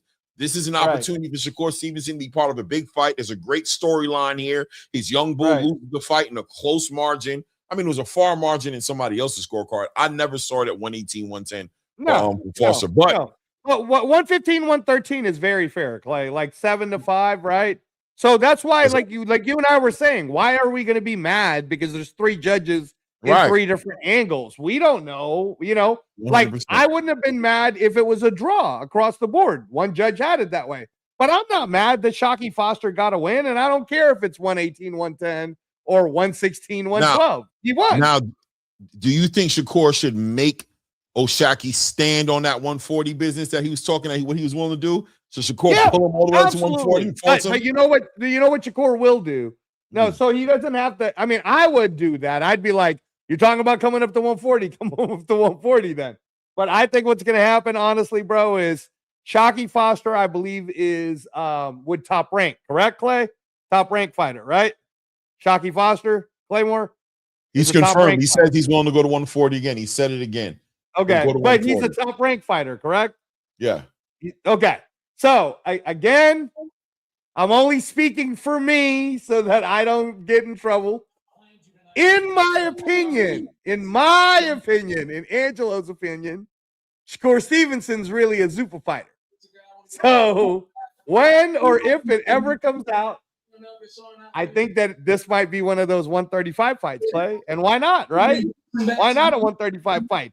In fact, if the WBC really wants to do something correct, instead of making Lamont Roach, Isaac Pitbull Cruz at 135, make this one. Shakur Stevenson, Shockey Foster for the vacant 135 belt. What do you think, Clay? 135 WBC. Nobody's got it. No. Lamont Roach and Williams are paid to fighting for that. That's happening. I believe that's happening. That's what I'm saying is they're moving. The WBC keeps moving the needle anyway. Nah, but the WBC going to make that happen. They want Lamont Roach and they want Williams and Pater to get an opportunity. If anything, they're forcing that. And I don't think, I'll be honest with you, I don't think Shakur Stevenson wants to give the WBC no money. I don't think he wants to pay them no money. So I don't think that's a fight that's going to happen there. I think Shakur Stevenson does not like O'Shaquie Foster and doesn't plan to, nor does he need to give him any favors. Hey, at the end of the day, 140 it is then, huh? 140. I got my lineal title. I got my WBO title. The prize is greater than a vacant WBC title. I have a lineal title at 140. You come up there, let's make it happen. You know what I'm saying? And that's the next fight that needs to happen. You know what I mean? Raymond Ford, brother. No, Torre ain't it. Right. I'm not blaming Torrey for the complete loss. I'm not sitting here just throwing Torrey away. You know what I mean? He could be on the team. I'm not just throwing him away, but he's not the head trainer, bro. He's not the head trainer, bro. He's not the head trainer, bro. There's a link in the chat, guys. It's up in the chat. Hit the link. Come up here. Let's talk this shit. Let's get this done with. What we thought about the fight. What we thought about Shakur popping up in the ring. We knew that was happening. Yeah. We knew that Shakur was going to pop up in the ring one way or the other. We sure did. And you know what? Punches landed, Clay. Punches landed is only 7. 99 punches landed for Raymond Ford and 106 for Foster. Yeah. So it's only 7 punches apart. Right. Pretty close. So it wasn't the punches that made it was the movement and the aggression. It was the effective aggression of O'Shaquie Foster that played out in this fight. You know what I mean? That's what it was. It was like it wasn't so much. That's why it was so hard to call the fight because the punches were very close to the same. Like they were very close. You know what I'm saying? It was definitely the aggression. O'Shaquie Foster knew his experience. He understood, especially after he went through what he went through with Conceição. He understood, like, I have to make sure I deliver the optics properly to the judges. Right. I have to do that. I have to move around on point. I got to, you know what I mean? I got to look like I'm doing what I want. I got to turn him. I got to look pretty. I got to have the nicer feet. I got to have him chasing, you know, trying to catch up to me. Make it look like he's trying to catch up to me like he's getting out class. Akeem, what's good with you, brother? Go ahead, Akeem. Yo, peace. Hey, listen, I've been on the work shift and the daddy duties all day. I just clocked in. I'm hyped right now. Somebody in the chat asking me why am I saying boy and all of that. This is how we talk at NYC. We on it right now. Yeah. So that's why I said boy. I don't know anything else. Boy, but this is what we doing. Cause I'm winning that money too. So yeah, I'm lit right now. We just said this was gonna happen. Yeah. Yo, Shakur looked like a straight broad in the ring just now. Do you see how out of character he got this man? What do you mean? I don't know about that. I feel like he tried to shake on it. You can't shake on it. We gonna shoot the fade, shake on it. He talking about F you. Hakeem, they are not like, listen, we gotta understand, and that's what makes this fight so interesting. Shakur wanted to fight him in the streets, bro. Shakur didn't even want to fight him in the ring, right? So you beat my young boy. I'm not shaking your hand. You said you wasn't shaking our hand. You said you wasn't shaking you didn't shake Ray's hand. You wasn't effing with nobody. It's up. I ain't playing with you. What I came in here to let you know is what I came here to let you know, that we can get this fight popping. We can move this energy. I'm with all that. I'm beating your ass. You're coming to 140. You're moving up. I'm gonna be comfortable. I'm the A side, no problem. We're gonna make that fight happen because this has nothing to do with nothing else but beef. So yeah, I'm not shaking your hand. Period. Yeah, no, that's okay. That's okay. But he just put on another master class, boxed his ears off. And that's why I meant shake the hand. You just threw your boy into the fire, and I had to sit his ass down. Yeah, the least you could do is shake my hand and take the fight, and let's do it. Okay, because guess what?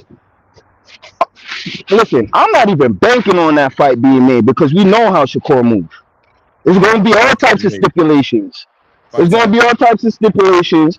But further from that, yo, we about to torch Shakur's camp for the next month and a half. It's about, listen, he out here looking goofy. I'm loving it. You throwing your young boys out there. They're getting packed up. Devin Haney's talking about, yo, little bro, big bro. I love the trend. Let's keep the trend going. Keep sending them little menus so we can pack their asses up, and then we could deal with what makes sense. Shakur, everybody know you nice. We know you the one, but stop throwing the battery in your back for all of the little biddies, because he just got embarrassed, and that's a stain on your shirt, Shakur, because your man's just supposed to go in there and take care of that with the Avengers. Got Richard Hitchens, you got Hitchens, you got all of these motherfuckers in here preparing you, dudes yelling at the corner, talking about, yeah, you got Essence from the block, little dusty boys over there yelling in your corner, and your man didn't come back with the win. You let H-Town take that back. And being a tri-state dude, there's nothing you can talk about. Just go in the gym, shape it up, and he coming for you. It's not like I'm the biggest Shockey fan. I just love the position that Shockey is in. I like that. I like You that move sending too. them I my like that way, move too. and I'm packing them up. Send another one. No, I Yeah, I like like how he moving. He moving like he from the South Bronx. I like that. Yeah, I like that. Listen, man. Listen. First of all, it's like it's multiple things happening at the same exact time, right? Like number one, first and foremost, we have to exalt O'Shaquie Foster. O'Shaquie Foster accomplished the mission. He needs to be celebrated. It needs to be understood that he has earned himself a fight with the number 3 pound for pound fighter in the world.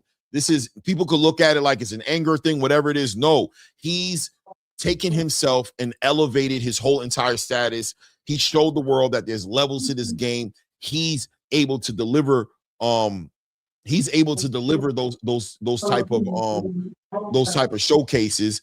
And I think Raymond Ford, moving forward in his career, is going to force O'Shaquie Foster's win to age even better, right? As Raymond Ford moves in his career, that performance is going to continue to add. It's one of those like investments, right? Like getting this win over Raymond Ford is going to age like wine. Like in a year, 2 years from now, it's going to look even better on O'Shaquie Foster's record. And once again, we talked about this before. We said, well, listen, man, if O'Shaquie Foster is saying he's supposed to be in these other conversations, that Raymond Ford was not in the same conversation with him, and that he was going to have to show and prove in this fight that I'm beyond this. I'm pound for pound conversations. So there's an argument right now to say that there's another big opportunity for O'Shaquie Foster on the table. And now, what does O'Shaquie do as well? Because if he fights Emmanuel Navarrete, that's a pound for pound lineal thing for him if he's able to beat Emmanuel Navarrete. Well, it's for the Ring magazine, lineal, Clay. Yeah, it's for the Ring. Well, Ring magazine, whatever. You know what I'm saying? But he will be a unified champion. He will be lineal champion, and he will probably be in the pound for pound list with Shakur Stevenson, right? So I wouldn't be shocked. I wouldn't be shocked at all if the conversation in O'Shaquie's camp isn't I'm not, you know what I mean? I wouldn't be shocked if Top Rank isn't like, yo, bro, hold up, bro. I know you want Shakur, but there's something else here. We can get Shakur in a minute. You know what I mean? You know what I mean? Right. We don't have to necessarily give up all the cards, especially considering the fact that Shakur he's going to make you come up to 140. I mean, I can't think that the people at Top Rank are favoring O'Shaquie Foster to beat Shakur Stevenson. They know who Shakur is more than anybody. You know what I'm saying? We got to wait patiently. It's not just about Shakur making this fight not happen. It's about Top Rank and the handlers of O'Shaquie Foster moving that needle in a certain way, right? But I got a lot of people up here. Yeah, hold on just real quick, Clay. Just let me get this in because I want everybody else to talk. But the only thing about your theory is let's not forget that O'Shaquie Foster versus Navarrete would truly be 50-50. And if O'Shaquie Foster loses, then he loses the Shakur fight. So that's why it might not be a good idea to do that. But anyway, go ahead. I mean, it's big decisions that need to be made. It's big decisions that need to be made is what I'm saying. I'm saying it's not as easy as 1, 2, 3. We got to see. There's a lot of people invested in O'Shaquie right now. O'Shaquie's accomplished something big right now, and I'm sure Top Rank is going to be advising him in the way that's going to be the best way for him to leverage what he just did, right? How's he going to leverage it the best right now? But at the same exact time, he could fight Shakur and still hold on to all of his accolades at 126. He could lose to Shakur, come back to 126, still be who he is, and still maybe fight Emmanuel Navarrete. Now, I'm also hearing rumors of other things happening for the Emmanuel Navarrete. Let's not forget Vasily Lomachenko is now involved in the conversation at 130, right? Because I said 126. Sorry, 130 is what I meant to say this whole time. Vasily Lomachenko is now involved with fighting Charlie Suarez, maybe Emmanuel Navarrete. So O'Shaquie might have to get out the way anyway, fight Shakur because Lomachenko might come in and take the next move here. I'm gonna go ahead real quick, and then I'm out. I know Shakur is saying, yo, why you let dude beat you? Like, yo, why you let son beat you? They know why he But we also, it was polarizing. The social media gonna find it where Raymond said, "You gotta go through me first. You can't get to him. You gotta go through me." Oh my God, this is great. Yeah, yeah, This yeah, is yeah. I great mean, this content. is part of the game, man. It makes it sweet. But I mean, the writing was on the wall. I'm gonna send it over to Ray. All I'm right, gonna have you hold peace, for one guys. second. Let me let Coach Hackett run it real quick because I want to hear what he thought about it. Then we'll go to Ray and work our way down. Coach, what's good? Hey, what's good, man? Me and my son were in the gym watching it. We were training while we were watching the fight. And let me start off with my own personal thought. Raymond Ford, great fight, young man. He ain't nowhere near nothing but greatness in front of him. O'Shaquie Foster, who we talked about last week, and I told you I had O'Shaquie Foster winning, and pretty dominantly. I thought O'Shaquie Foster did that, but it couldn't have happened to a greater promoter. Congratulations, Eddie Hearns. Oh Couldn't have no. happened to a better. It couldn't have happened to a better guy. Once again, Matchroom takes it on the chin. Uh, but yeah, I thought it was a good fight. Great for Shockey. But I think the Shakur fight. If I wanted to see that fight, and I think you all were spot on, I'd like to see both of them meet at 135. I think each person holds whatever they got. They meet at 35. You see the best of both of them.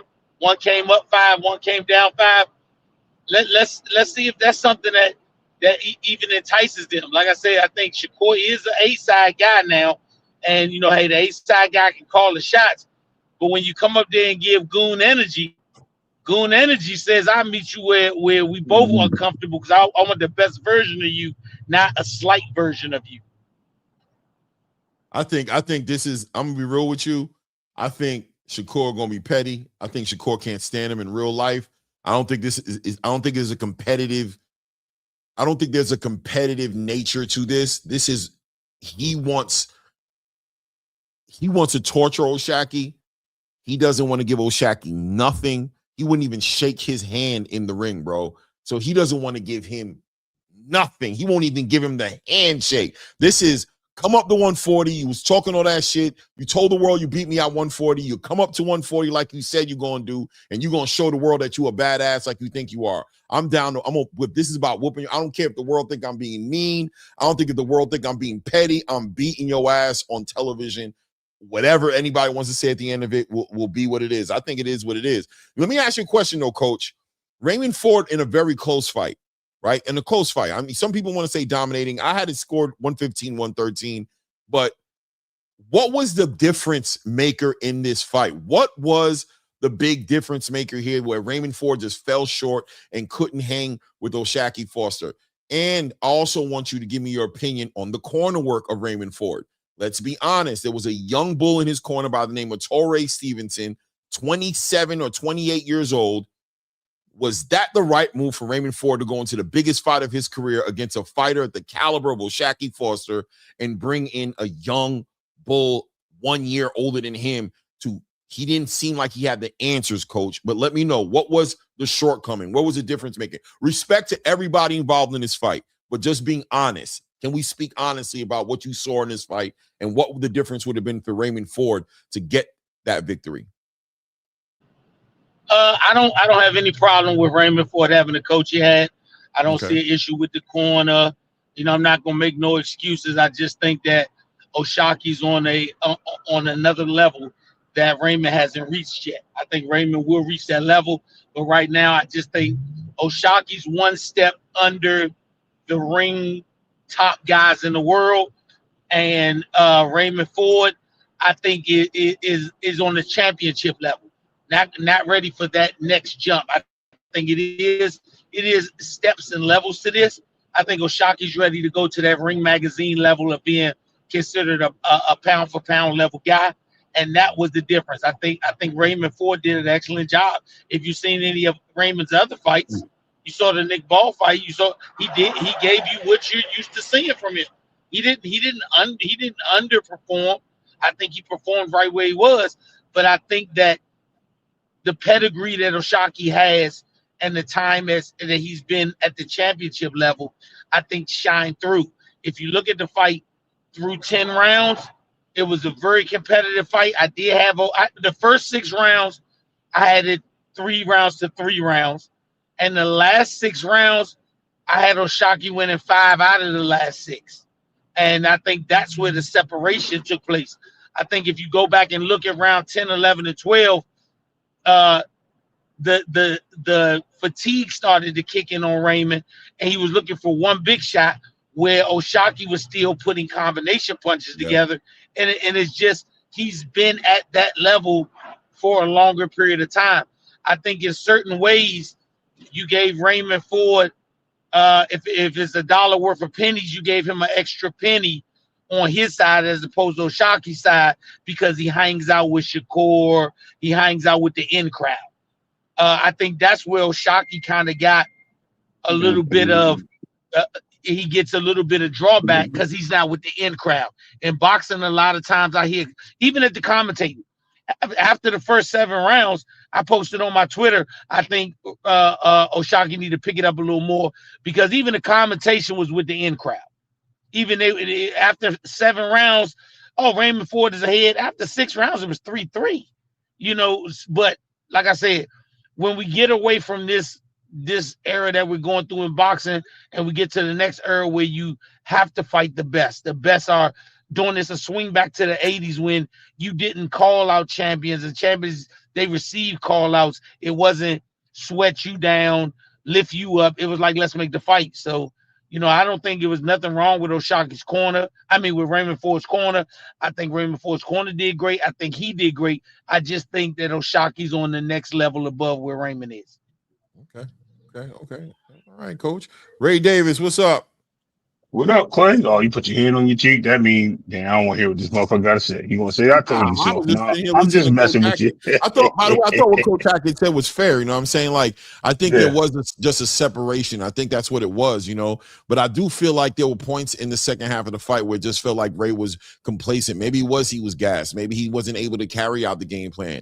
I didn't hear the corner as well because I had my TV on silent as I was calling the fight, but I felt like I didn't see any adjustments from Raymond Ford, and it just felt like, I don't know, it just felt like he was coming out of those corners round after round without a game plan to adjust to what O'Shaquie was doing, which was turning him, outboxing him, and just, he just was getting sucked into that dead zone of trying to outbox somebody who was ahead of him in that conversation. It seemed like he needed to get that fight to be a little more dirty, be a little more aggressive, attack that body, whatever it took to pull O'Shaquie into a fight and let his hands go. And I just didn't see him do it.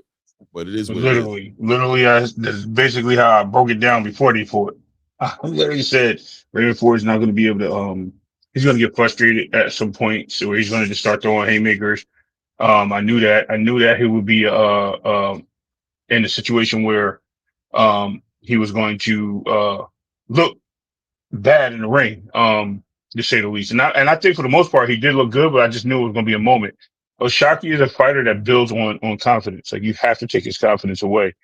Force him to be somebody he's not. I didn't think Raymond Ford had that trigger. Though he tried to pull it before the fight, tried to do certain things that, get into O'Shaquie's head. O'Shaquie was steady and calm, bro. He was the turtle in this fight. You know what I mean? And I think, what's his name was the hair, Raymond Ford. He wanted to try to beat him to everything, and O'Shaquie was just being patient, and he allowed the fight to come to him. As he always does. I think I said this before. He's been in a couple of wars, but for the most part, he's a boxer, and he's probably, like, when I say vision, Clay, when I always say that he's the next to Jamal Charlo, and I know you think I'm throwing him out there, boxing skill wise, and I always got to separate what I say because people will think that I'm saying he's the best boxer, but boxing skill wise, I think he's second hand, if not close to being even with Jamal Charlo. Like, this guy does everything well, every single thing. Shakur would be a great fight. I like the little, situation there. I think Shakur will be a little too much for him. Shakur is a lot bigger of a fighter than O'Shaquie. But as far as this fight goes, man, I just didn't see any chance of Raymond Ford winning this fight. Even early, he's landing on big shots. I just didn't see it. So I'm looking forward to what's next. I think Shaquie does stay down there. He takes the Navarrete fight. to claim the division. I think that will be his move. I don't think, like you said, Top Rank or whoever's at hand is going to allow Shakur to do that. And Shakur's got too much on his plate. He's got big money on his plate. So I don't think he risks that payday either way he goes for a fight. Now, if nothing comes up, that may be something he entertains. But yeah, this is definitely crazy. This is the night I will remember. I like when I get them right, Clay. I'm sorry. I think we all do. But yeah, this was a good fight. This was a good matchup. The whole card was good, decent. No doubt, no doubt. Shout out to Pop Shop Talk. Long time no here, brother. What's good with you, man? What's good, man? Hey, I've been in the spaces, man. Just looking and peeping and looking. That's how sometimes you gotta be like that. Sometimes you gotta chill, man. Just watch, man. You gotta be involved in all conversations, right? That's true. That's true. I've been in saying that, been watching Shakur, on everybody's station, along with Keyshawn on everybody's station, blogging and all of that, and I think that tonight we needed this result because it's got to start from somewhere, and I think this buddy system crap gotta get broken up, man. It's got to get broken up. I could see Shakur coming to 135 or going to 140 and Shockey going up. We look at him and say, oh, he's bigger because Shakur is really not training for a fight, so he's probably just lacking right now. His walk around weight. Shockey's probably just been sucking himself down, for quite a while now. I mean, he is an older fighter, so for him to put on that weight, I think he probably looked good at 135, 140.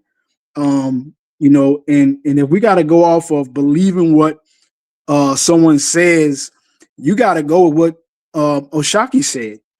For one, he did mention the trainer in one of the interviews. He said at the end of the fight, he said you're going to look at your trainer and go wonder if you got the right guy, and he alluded to that. He also said that the whole thing about Shakur when they were in the ring and they were doing before the fights, just he said I took advantage of him. He said and then he tried to get some get back. So the way that Shakur reacted in the ring, he acted like a dude that got some on him. And I mean, Oshaki didn't seem like he was backing down. He's like, yo, I said what I said. So, in the sparring, I think that, sparring is sparring, but a lot of dudes leave a lot of their fights in the ring and sparring.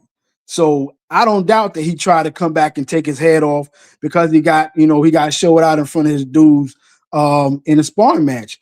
And sometimes it gives him credit. Gives him confidence to come back and say, yo, I did it to you in sparring. I can do it to you under the bright lights. And I think that Shockey got that confidence. And I want to see Shakur go in there and do something because we finally see him with somebody that's under his skin.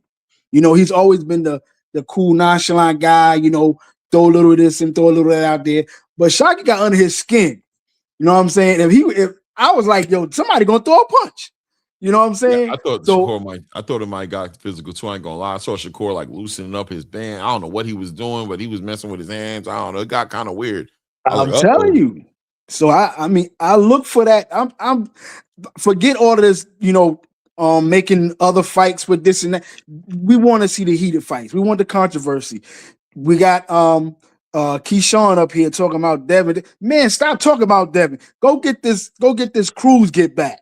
You know what I'm saying? Andy Cruz whooped you in the amateurs, and you need to see him in the pros. You ain't looking all that sharp. Your last fight, yeah, you won, but who you beat? You know what I'm saying? That's where we going with that.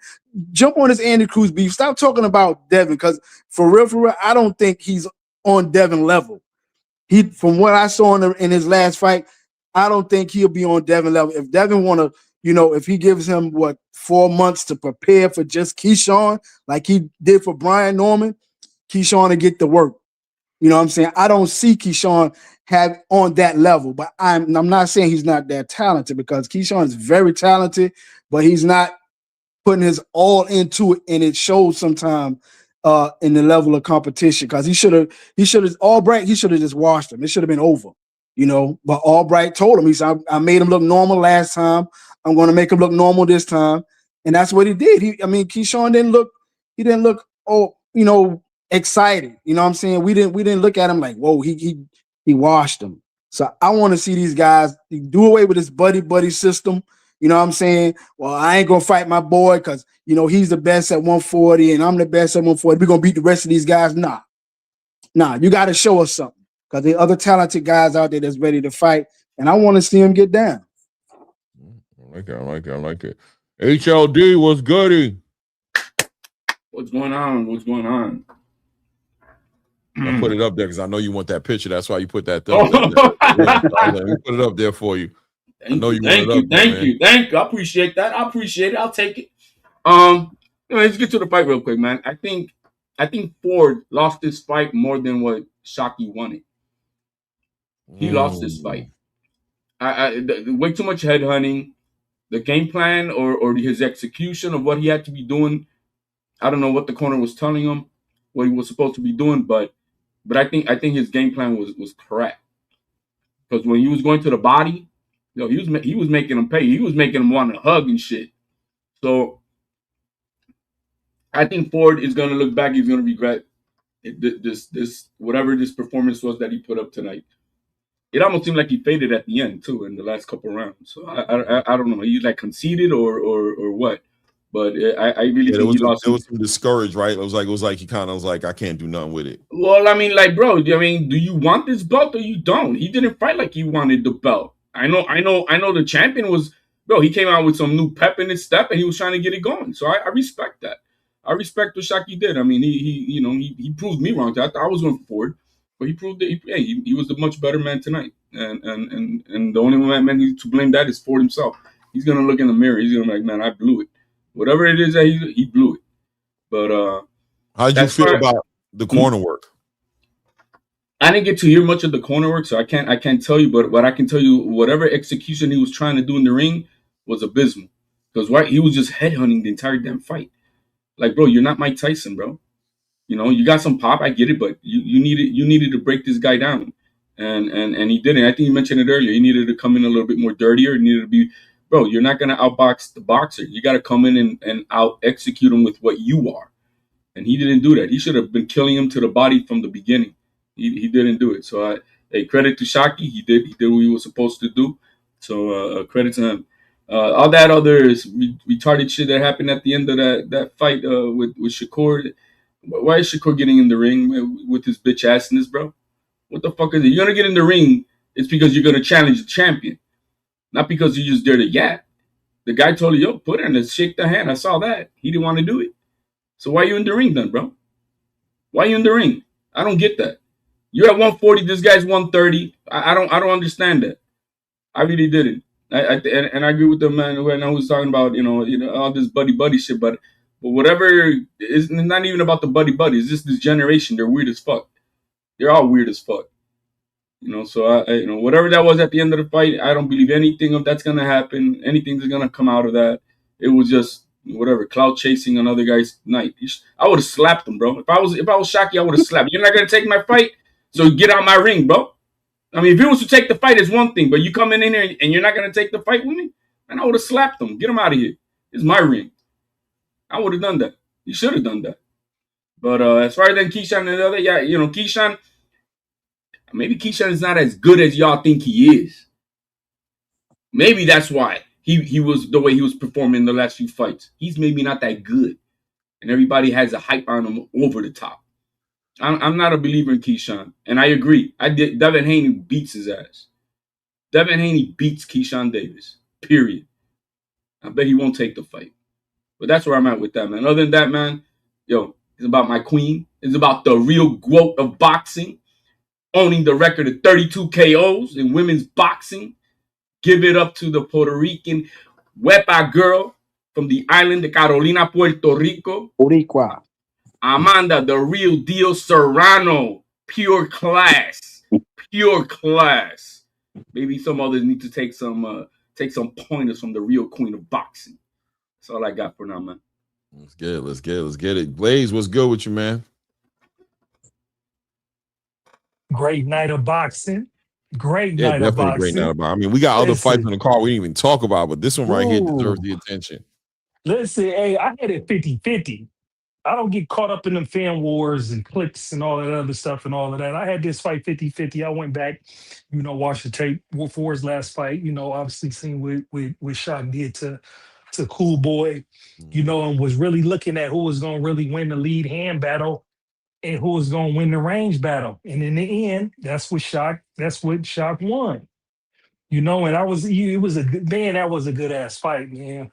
That was a great fight. But what it shows like when he on the championship level and like with two boxers fight, we rarely get to see two boxers fight.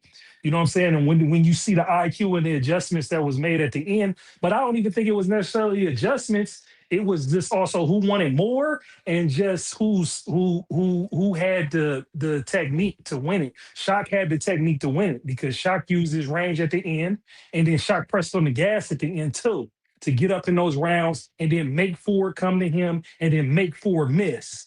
And he boxed the whole way. So I was like, man, this is a good ass fight. And I want to see this. I want to see this Shock versus Shakur because the energy looks like there's some real bad blood behind the scenes. And they really won it. And Shakur stepped in the ring now. Shakur gets all the criticism for all the double talking and all the strategic trying to put fighters at a disadvantage to set up fights because he want to talk about fighting people to 154 and people wonder why he won't fight people at 147 without a rehydration clause. This is where it gets real interesting to where even if he takes this fight with Foster and Foster is a dog and Foster go up to 140, man, they gonna crucify. I'll be one of the ones that might be crucifying Shakur too to bring him all the way up to 140 when y'all can meet each other halfway at 135 because you act like you want to campaign here. I think that's where the knock's gonna be. But I think the fight will happen. If the fight don't happen, it's definitely going to be, I would feel it's going to be on Shakur unless, obviously we really see Foster change his tune. I don't think Foster changed his tune. I think Foster seen right through Savage to get to Shakur to make himself the guy. He want to be the man. You know what I'm saying? And I want to give Shaq all his props because he just fought and got to the number 3 pound for pound on the ring list. And Shakur got in that ring like they was going to do it. And let's see if it's going to get finalized or not. But this is the boxing that I like to see. And I'm going to just name it like I named earlier. Hey, man, Black American fighters ain't been fighting each other. Straight up. You know what I'm saying? They ain't been fighting each other for whatever reasons, whether they're friends or whether they're one weight class against each other or whatever type of excuses that the guys we talk about all the time that are very, very good above everybody else and choose not to make it happen and make the concessions and meet where they need to meet to make the fight. And so, I'm looking forward to seeing, if this Foster versus, Stevenson fight is going to play out more sooner than later. And next, it should be. And I'll land my plane right there. Yeah, no doubt, no doubt. Yeah, I mean, I don't know, man. I think the fight personally should happen at 135 as well. But I just don't think Shakur is going to give him no love, bro. I'm going to be real with you. I think Shakur going to make him eat it, bro. He going to make him come up there. He going to be comfortable at his 140 weight class. But then again, Shakur might do it at 135 just to not put his title on the line. He might be like, I'm not even going to give you a shot at no linear. Yeah, I don't know. Yeah. Whatever. What about 135 for the Zuffa belt, Clay? That ain't fighting for that. They ain't fighting for that, bro. They ain't fighting for that, bro. Get that Happy Meal belt out of here. He loves to bring that Happy Meal belt out of here, bro. Shakur hasn't even announced he signed with Zuffa yet. So, all right, man. I'm gonna leave it alone. But Clay, hold on. Hey, Jeldy, hold on. But was I not right about David Benavidez ducking? Mystic Mac keeps calling all of these things, bro. We're about to change his whole topic here. But yeah. No, well, let's not do that. Listen. But Clay, go ahead. If Foster really wanted that, because he look, this is our bullshit what we just saw tonight. Shakur didn't want to shake his hand to lock in the fight. He just came in there just the guy's like, go on, we're gonna fight now. We fight. He didn't want to do it. No, fuck that. And then he started calling him a bitch and all that shit. So it got disrespectful in the ring. But he didn't want to lock in the fight with him. But if Foster really wants to want that 135 smoke, why did he vacate the 135 interim WBC belt when he beat Cool Boy? He had the interim belt. Yeah, that's because Shakur was going up to 140. He knew that. That's why he didn't do it. I mean, no, that was before the fight. That was after the fight. No. No, but he knew the right was already on the wall for T.O. and Shakur. The talking was already. That's why he left. He left because he knew that he already heard through the people. You know what I mean? That he No, but he do won right. the belt. He won the belt. He won the belt. Even no, he won that belt after the Teal fight. No, Wasn't that after the Teal fight, or No, there? that It was was already before in the T.O. mix. It was already in the mix. No, it was before T.O. Shakur was literally the WBC champion at that time, and that's why he took the fight with Fulton, was so he could be an interim have an interim title so he can be next to fight Shakur. But he found out that Shakur was going to fight Teofimo at 140 already before it was even announced. They already told him, so he was like, I'm not going to even do it. Then I'm going to sit down here at 130 and shoot for a unification and a lineal title. I'm not going to sit here hanging around 135 and he's about to leave. That's why he did that. But as far as Shakur not shaking his hand, look, fights ain't made that way, bro. People want handshakes don't mean nothing. You know what I mean? Shakur's gonna take that fight. I'm telling you, watch. He's gonna take that fight. He won that interim belt December 6th. So the Teal fight and the Teal and Shakur fight was already done. It was already done. Nah, it was January 30th. January 30th. No, I'm saying December 6th is when he won the interim belt. When against Stephen Fulton, right? Right. It was December. It was December 6th. Right. It was December 6th. January 31st. But I mean, That's what I'm telling you. He already knew that they were fighting. But it wouldn't even matter because the WBC stripped Shakur because he wouldn't pay the fees, so he wouldn't be fighting for no one. They wouldn't be fighting for the WBC belt anyway, interim or not. It wouldn't have mattered. Yeah, that just wasn't pushing the needle. That's why I'm shocked. Yeah, you're right. You're right about it. I forgot that the belt got stripped. He knew already. He already knew that Shakur was already on that fight Raymond, fight my young boy. You know what I'm saying? Fight Raymond. He was already. Shakur was not entertaining O'Shaki. You better not fight this small man. No, bro. You at 140. You need to fight. You need to fight somebody, man. You just took you beat Tio, and right now that whole wave and that push that you could have had, bro, it's gone. Like it's gone. We're in June, bro, and this guy there ain't nothing going on for him. Like, what was the point? What was the point? He's good. I think he's straighter than Indian hair. I mean, the point is, if the fight happens, matters is where Turkey's sitting. Stood on That's it all and that waited matters. to see the outcome of this fight. Yeah, the only thing that matters. If he fights Foster, sorry about that. The only thing that matters is where Turkey sits in Shakur's. When it comes to Shakur, Turkey sitting next to Shakur. Shakur is solid money. It don't matter if people like him, they want to play with the wave or the internet or the media, or they feel like the buzz is dead. If Turkey says it's so open sesame. You know what I'm saying? That's how it works. Now, as far as this O'Shaki Foster fight, this is a personal situation where Shakur says, I don't even want to fight this guy in the ring. I want to fight him in the streets. So now clearly I don't think Shakur's looking for him to fight him in the streets, but he's letting it be known that I don't even want to get this dude an opportunity, bro. Because the way this dude talked about what happened in sparring and trying to make it sound like I ran, he wants to fight. But now you done beat my boy. I'm in the building. You're calling me out. Shakur is cut from a different cloth. He's cut from an old school cloth. You're not just going to call him out that way. Do what you just did to Raymond Ford.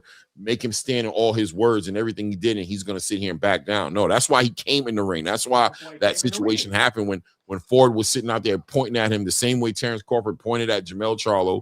He's not Jamel Charlo. Jamel Charlo sat his ass right there in the stands, and when he come in the ring, Shakur ain't going out like that. He's going in that ring. And once he goes in the ring because he was called into the ring. Yeah, he was called. Okay, but I just told you Jamel Charlo got called into the ring and he didn't. You know what I'm saying? Come into the ring. So you know what I'm saying? Shakur's just showing the cloth he's cut from, where he's like, he's gonna take this fight. I'm telling y'all, we could say whatever you want. Everybody can play that he's game. Gonna take Watch. this fight, man. Because from what I see, there ain't no indication that he thinks Shakur can beat him. That Shakur thinks Foster can beat him. The question is what the terms gonna be? Like I said, Shakur could very well just stand on what he's standing on and pull him up to 140, and he's gonna get criticized all the way up into the fight. You see what I'm saying? So that's the catch-22 that he's in. Would you be surprised? He's Ring Magazine champion. No, I wouldn't be surprised. I wouldn't be surprised because it's the same, because it go both ways. The way he talks about weight draining Conor Ben right after he beats T.O., that's the first thing he want to talk about when he beats T.O., instead of talking about campaigning at 140 or really fighting somebody at 135, talking about making somebody half dead, is the same thing as, hey, you want to fight me, come up here to 140. See what I'm saying? So it's like I Hey, don't can I think ask Coach? Hold on. unless the only That's a reason good I would point. think That's the only thing I that's would some think good he thoughts, wouldn't do it. boys. The reason why because he says he's gonna campaign at 135, but where's the incentive at? Because he's holding the belt at 140. He got stripped at 135. What incentive does he have to be going down to 135? For what? To fight Lomachenko. That's about it. To fight Loma? Yep, that's it. We don't even know if Loma like I don't know what Loma's gonna do, but I seen Loma. Loma was out of shape last time I seen him. So he might be wanting to fight at 140. I don't know what Loma wants to do.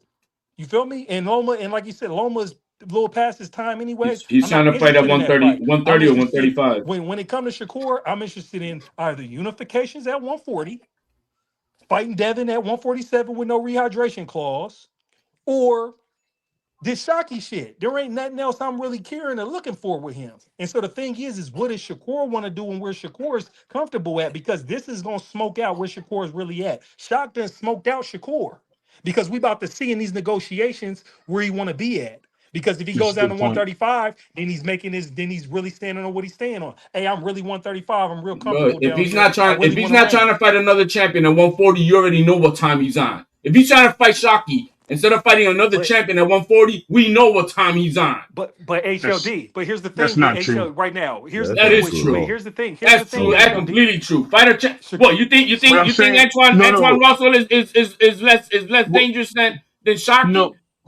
How about Respect to Puello? what you're saying. That's not what I'm saying to you. What I'm saying is he has options, and I think He the got Yeah. options. options I don't care allows about it now. him. It's what I want to see. I want to Hold see the on. best. I want to see I the know. best. But listen, in all due respect, HLD, it's not just about you, bro. It's about them and other fans. What the fans want, Nah, right? bro. That the fans I want the get it, best. and I want to see. I want to see him And fight it's all these about guys. him Hold on. though. I know, but I want to see him fight all these guys, right? It's about what Shakur thinks he needs to do best for his career. We can't be the Man, judge of that because we listen. personally Man, want I'm to the see one that something. pays, so I yeah, I know, gotta I see it. And understand, I hold on, understand. hold I'm on. not mad Let me at that. just here. Let me What? just say this part and get out the way. Let me just say this part and get out the way. Right. Here's the thing with Shakur. Shakur just watched To on January 30th. Oh, Right. that's what Became it lineal is. champion. Became lineal champion at 140 with that belt. That's the belt that he got. He got stripped by the WBC at 135. He talked about campaigning between 135 and 147. At the end of the day, Shakur's in a position to where he's A side making these fights with whoever he's fighting outside of what Devin, he ain't even in the Facts. mix because them guys ain't even got major promotional companies. Shakur's in the driver's seat. Shocked and smoked him out. You see what I'm saying? That's where you got a biggest takeaway because it's gonna say a lot where Shakur is going to position I to don't how care he for that fights fight. fights I don't Shock I or don't if he care. It, I don't fights him care at for that all. fight. I don't care for that fight at all. Yeah, At it all. don't matter if you don't care At for that all. fight. But I'm gonna board it out. I You don't ain't the care for end that all fight. be all. You ain't the end all But be I'm all still to gonna who say watch it. boxing, homie. I knew that was gonna happen, Cliff. Shakur will be on some bitch asses picking up this 130-pound guy, bro. That's what he be on. No, he's not. No, actually, Yes, he he won't is. because it'd be more so Foster being a dog because where it's like, hey, Shakur's gonna be in his Great. Man, career where we want to see. it'll be If about Shakur's Shakur number being three on some pound bitch for ass, pound, But bro, bro. watching hold cats, on. But it in all don't due matter what respect, you want.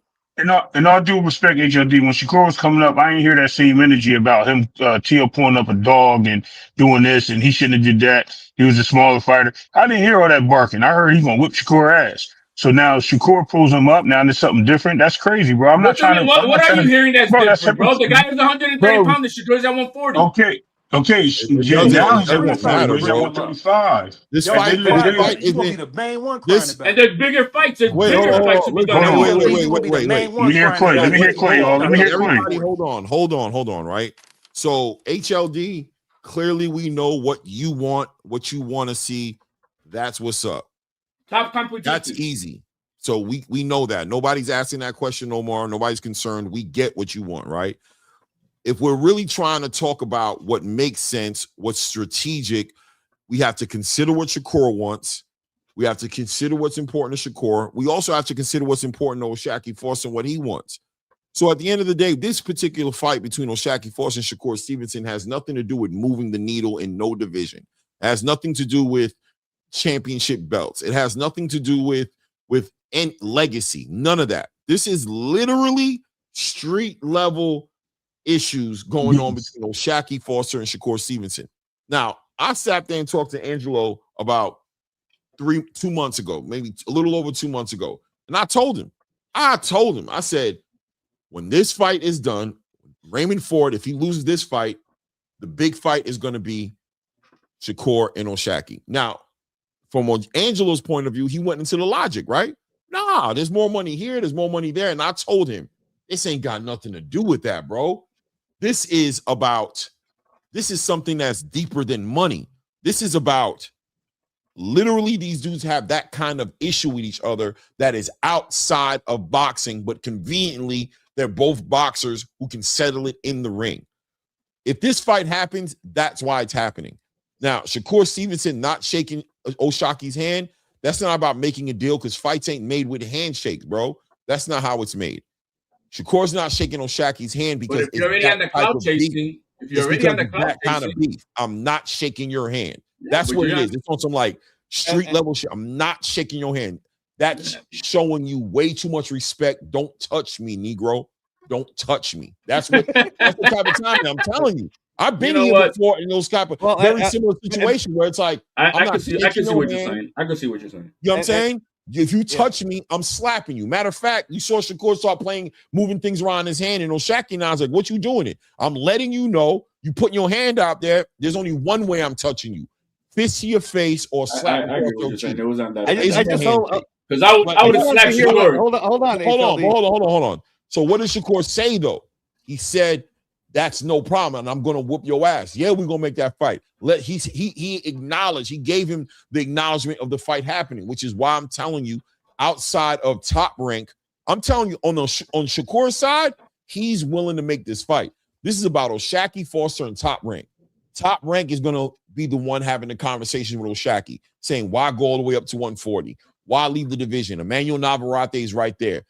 They're already talking about Lomachenko's fighting Charlie Suarez. So Emmanuel Navarrete doesn't even have a dance partner. We're talking about unifications. We're talking about lineal championships. Do not let Shakur Stevenson derail your career by making this so personal that you make a move that is going to hurt you in the long run. Keeping in mind, of course, like I said earlier, I have no reason to believe that Top Rank believes O'Shaki Foster is going to be Shakur. I don't think they believe that.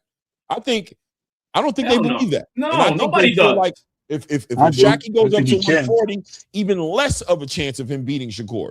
No, you know what I'm saying? I agree with that. So at the end of the day, more than likely what's going to happen is Top Rank is going to move him and tell him what the best thing to do. And O'Shaki's going to be sitting out here. I'm not going to say making excuses, but I'm saying the word making excuses because this is what's going to start circulating in the space.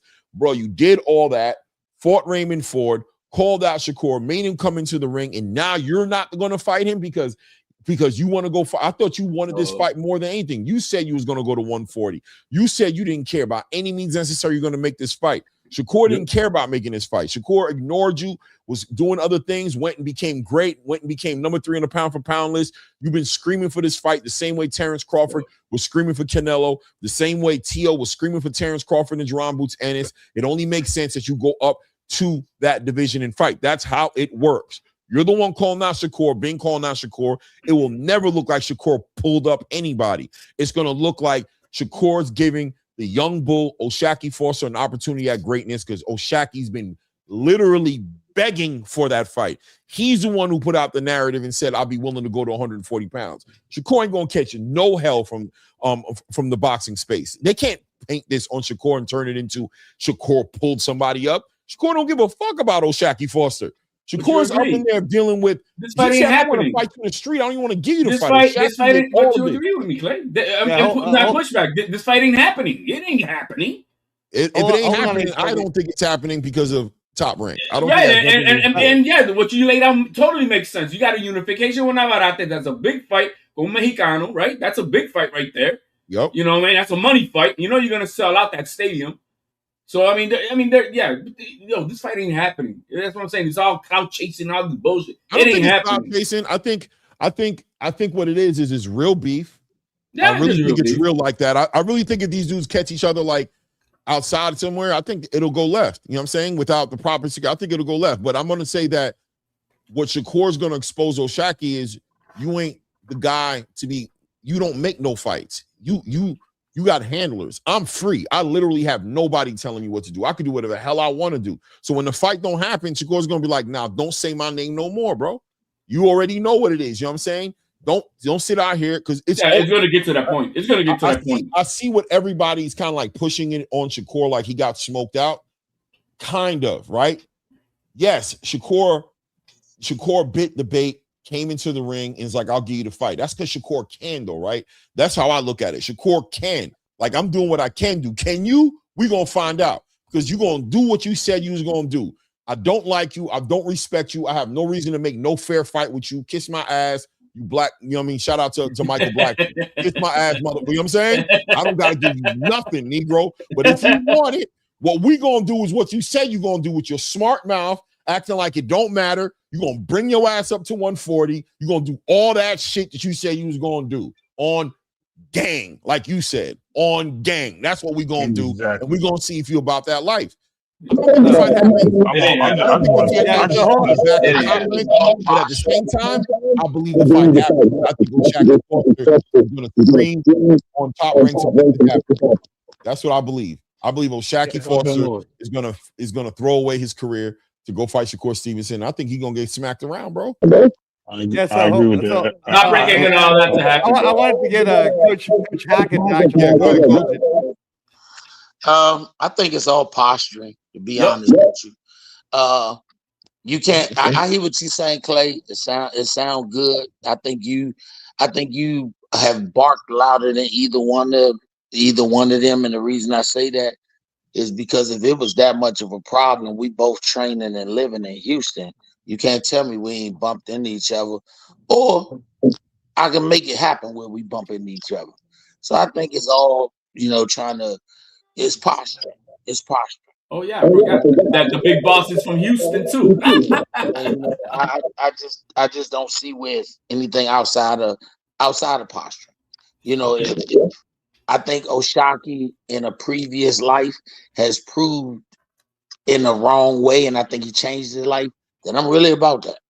And I think that he's changed for the better. I think he wants to get paid. I think Shakur wants to continue to get paid. I think in his scope or line of fire, he got the situation he needed to put him where he needed to be. Shakur said, beat my young boy. No problem. I de-spanked him. He ran straight over there and said, you next. You next wasn't them talking about I'm gonna ride by your house. You next is I want to fight you next. Coming in the ring, let me tell you from dealing with a lot of these fighters and just dealing with the young testosterone. When you that close to each other, if it's really personal, I done seen fighters punch each other in the face in that situation. Ain't nobody even reach like they was gonna punch each other in the face. O'Shaquie turned his hat around, and the closest thing they got to touching was when they was face to face. They could have kissed each other as opposed to doing anything else. So what you saw was posturing. That's all you saw. And if the posturing and the business can line up together, then you'll see that fight happen. Does it make logical sense for either one of them? No. If O'Shaquie goes up to 40 and he loses to Shakur, he still got his belt if he want to come back down. But if O'Shaquie goes up there and loses to Shakur, but it's a very good fight, that puts a stain on Shakur.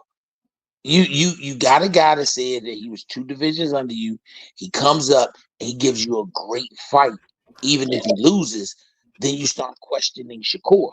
And now I'm looking at the vultures come around, and you'll start seeing people who have podcasts and who are fans talking about, well, if you didn't have a problem with that, why not? Why are you not fighting Antoine Russell? Why are you not fighting him? Because that's a fight that would be even more evenly balanced and a better fight. But those conversations never come out as the conversation to be. Then I'd be glad when boxing changed a little more, because I am so sick of this Legion of Doom, Justice League type shit. If we all in the same vicinity of being able to fight, and you honestly are the best 2 fighters, and the only thing that separates you is between 3 and 5 pounds, I'm tired of hearing, oh, that's my man, we'll never fight each other. I'm tired of hearing, what we did when we was in the crib. I'm gonna be honest with you. If you don't share the same wound, then I don't want to hear nothing about we ain't fighting each other. I don't want to hear it. Because at the end of the day, these are not gangs. These are professional athletes who owe the fans the best fights. You all want these $10, $20 million fights, but you're asking for them against guys that we don't even think is the guy we want to see. As boxing fans, we'll watch what you give us, but damn, at some time, be great. I would love to see Shakur and Keyshawn fight. I in my personal opinion, they're both great fighters, but I think Keyshawn can beat him. But we'll never see it because Keyshawn is comfortable playing Robin and Shakur is comfortable playing Batman. And at some point in time, this shit got to stop. This shit got to stop because it ultimately, it ain't Turkey out of Sheik, it ain't Matchroom, it ain't no promoter running the game. It's the fighters. If they got this type of pull, like y'all just said, Shakur can call his own shots, then there's no reason why he can't call for the Antoine Russell fight. There's no reason why he can't say, I'm going to get my brother, as he calls him, the biggest payday of his life, and I'm going to fight Keyshawn. What is this? I don't see the logic in it, but they get the podcasters who I look at the Nielsen ratings. If people know TV, podcasters are the Nielsen ratings. If they can sell you on bullshit, then the promoters can put bullshit together. But if they can't sell you on bullshit, then it don't get put together. Hey, that's Devin Haney's ammo. So I hear you, right? As far as Keyshawn and Shakur Stevenson, they're not fighting each other. They're just not going to fight each other. I don't know what else to say about that. I hear people who keep bringing that up. I don't know what to say. They're not going to fight each other. And I just think at the end of the day, a fight is only as good as a fight that can be made. There's other fights. You hold feet to the fire. Like you hold other fighters' feet to the fire. Right. What other fighters do you hold to the fire? We gotta be relentless. What I'm saying is we pick times, and I'm part of it too, where we've got on Devin Haney so hard. We've got on Tank Davis so hard. We've got on other fighters for not having certain fights happen so hard. Why aren't we saying as a public, as a media group, or whatever it is, the best, at least two of the best 5 small fighters are that close in proximity? Why are you not demanding that these guys fight? Because Coach, we are not a monarch. We're not one. We don't represent. We don't. I gotta put you on mute for a second because I can hear myself. We're not one. Everybody's free to hold people accountable. If people want to sit here and make the end all be all Keyshawn and Shakur fighting each other, then they can continue doing it. Me personally, from my standpoint, I think Shakur's made it clear enough and showed that he's not hearing nobody's complaints, and it doesn't seem like there's enough complaining or fire that can be held to his feet to make that fight happen. 24 hours in a day, 365 in the days in the year, I ain't got time to commit to it. Because it ain't gonna make no fight. I got other things to do. So you know what I'm saying? Like, I just can't. If I really thought it'd make a difference, maybe I would push it. But it's just like, I don't think it will. And what would it be? That I'm just on the right side of history talking? I don't know if that concerns me. That's what Coach is trying to say. That the entire podcast needs to be pushing that as one. We all have all our voices here. We need to be we don't stand together. That's not the way the dynamics work, and you know that. Bro, it does. They all tag team behind the scenes and repeat the same bullshit. Some of them do. You know what I'm saying? But you know what I'm saying. They tag team. All these podcasts and squads. I'm sorry, I don't know enough about the spaces, but they got the all these different squads they got with. Yeah. If that's the case, then you all are in some point together. You all are in some point together. I'm about effective pressure. If I don't feel like it's effective, I'm not going to put it. You know what I'm saying? I got something. I can't keep every day on my podcast be like, I just look at the Tank Davis space. The Tank Davis space Everybody get Tank the blues about you ain't for Devin, you ain't for Shakur, you ain't for this person, you ain't for that person. Where's Not the me. energy for the rest of them the other way around? Not Where's me. the same energy? No, I'm not saying you. I'm just saying No, this. but I'm just being honest. Like, as soon as Tank said, I don't want those fights, I was like, the only thing I ever did about fighting is let go of the damn belt, bro. That's what I want you to do. Let go of the belt so somebody else can pick it up who want to fight, who want to unify. But Tank, you don't want to fight?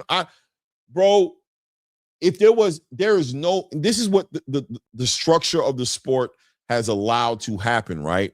The structure of this, the lawlessness of this sport has made it to where it's pointless. When somebody says they're not going to fight somebody, like Canelo says he ain't going to fight David Benavidez, I'm done. I'm on to the next one because I know it's over with. I know he ain't fighting him. I'm on to the next one. If I complain about anything, I'll throw pressure on the WBC to either mandate or force to strip him or vacate. That's why I put pressure on the sanctioning bodies to keep the belt's integrity intact and not allow a fighter to control a belt and move with it as he sees fit. But as far as a fighter is concerned, bye. I don't see you like that enough. I don't see you like that enough. I truly don't. Like, I genuinely am like, so? Like, bye. Like, it's over with. You don't want to do the job. Bye. Could you imagine keeping somebody in a job in the building who wants to quit and making it your mission to argue with him and convince him to stay in a job he does not want to be in? You better have a better strategy than that to keep your business afloat. I agree with you, Clay, with that part, right? That we're not You better be ready to let that guy go and acknowledge he don't want to fight, and your business better be. Canelo still gets cooked about it. And that's fine. You'll give Canelo grief about it, number one. And number two, if that's the case, how do these guys keep staying on these pound for pound lists if you're avoiding fights that make you show that that's the pound for pound spot? It's like once I get there, it's once I get there, protect the spot. Sean David's Sean David's invalidating Gore Stevenson pound for pound status. Not validation. Not validation. It's heavy as the head that wears the crown. If you hold one of those 10 spots, those mythical 10 top 10 fighters in the world spot for Ring Magazine, then every time that there's an opportunity to defend your position, you should defend your position. Not that it validates you, but what I do, I'm gonna tell you why I went with O'Shaquie Foster for the most part. Because O'Shaquie Foster was Ice Cube going against NWA. And at the end of the day, he came out on top. Okay. He took on the whole squad, sitting ringside, sitting around the ring, sitting in the press booth, Eddie Hearns, the whole minion squad.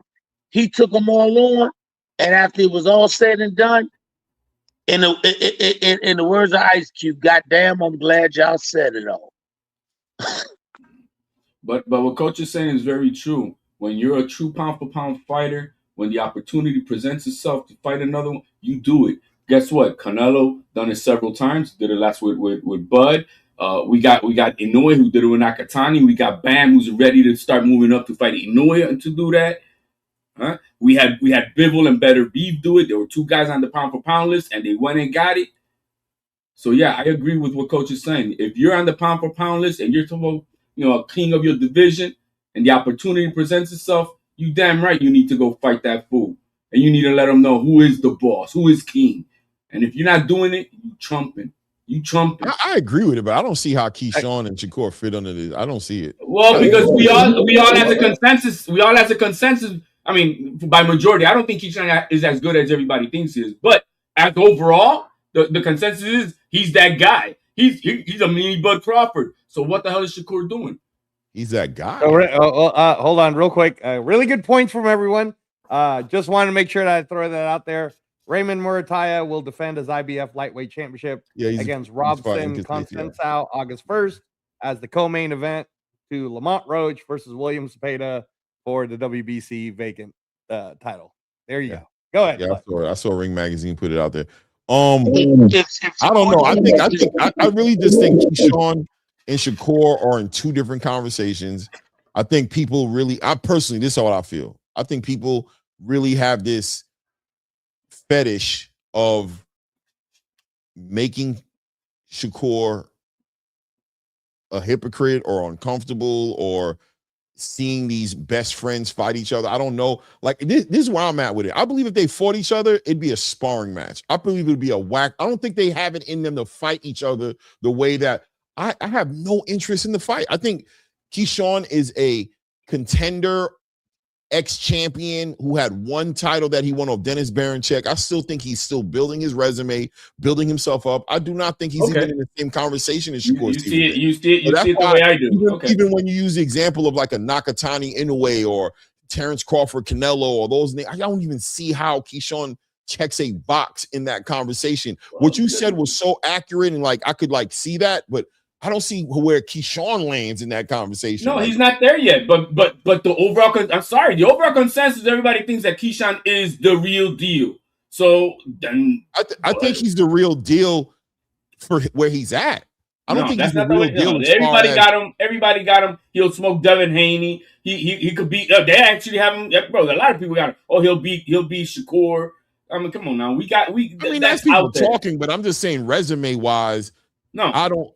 We were talking a little bit earlier about pound for pound validation for a fighter like Shakur Stevenson on the back end of not fighting Keyshawn Davis should maybe have us questioning in one way or another whether his position there. And it's like, Keyshawn, really? Like he doesn't like. So I'd rather have Keyshawn over Foster. I tell you that. I think Coach is trying to talk.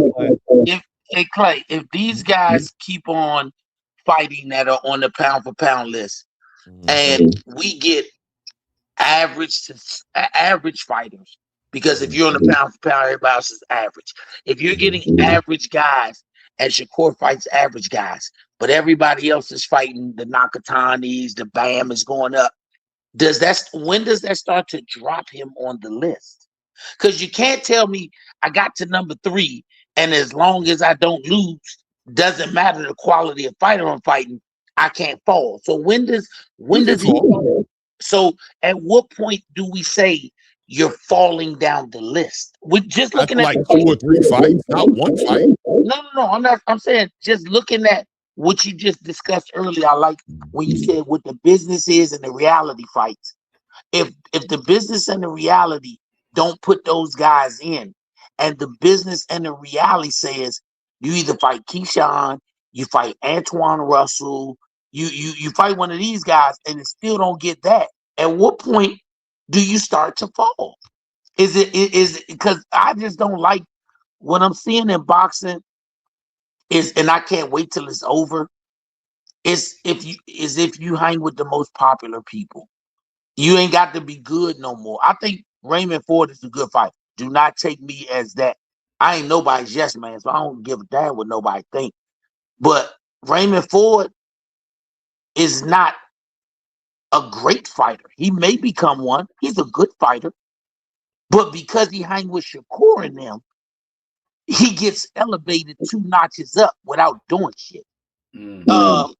There's no way in hell that nobody should have thought that the Raymond Ford O'Shaquie fight was going to somehow be the bomb that blows up. O'Shaquie should have been favored, like I'm sure he was.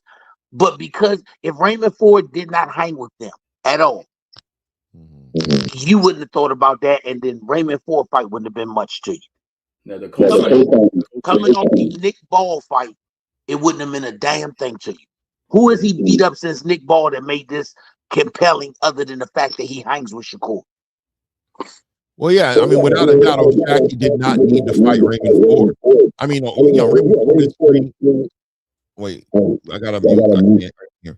Raymond Ford is 3 fights into his 130-pound campaign.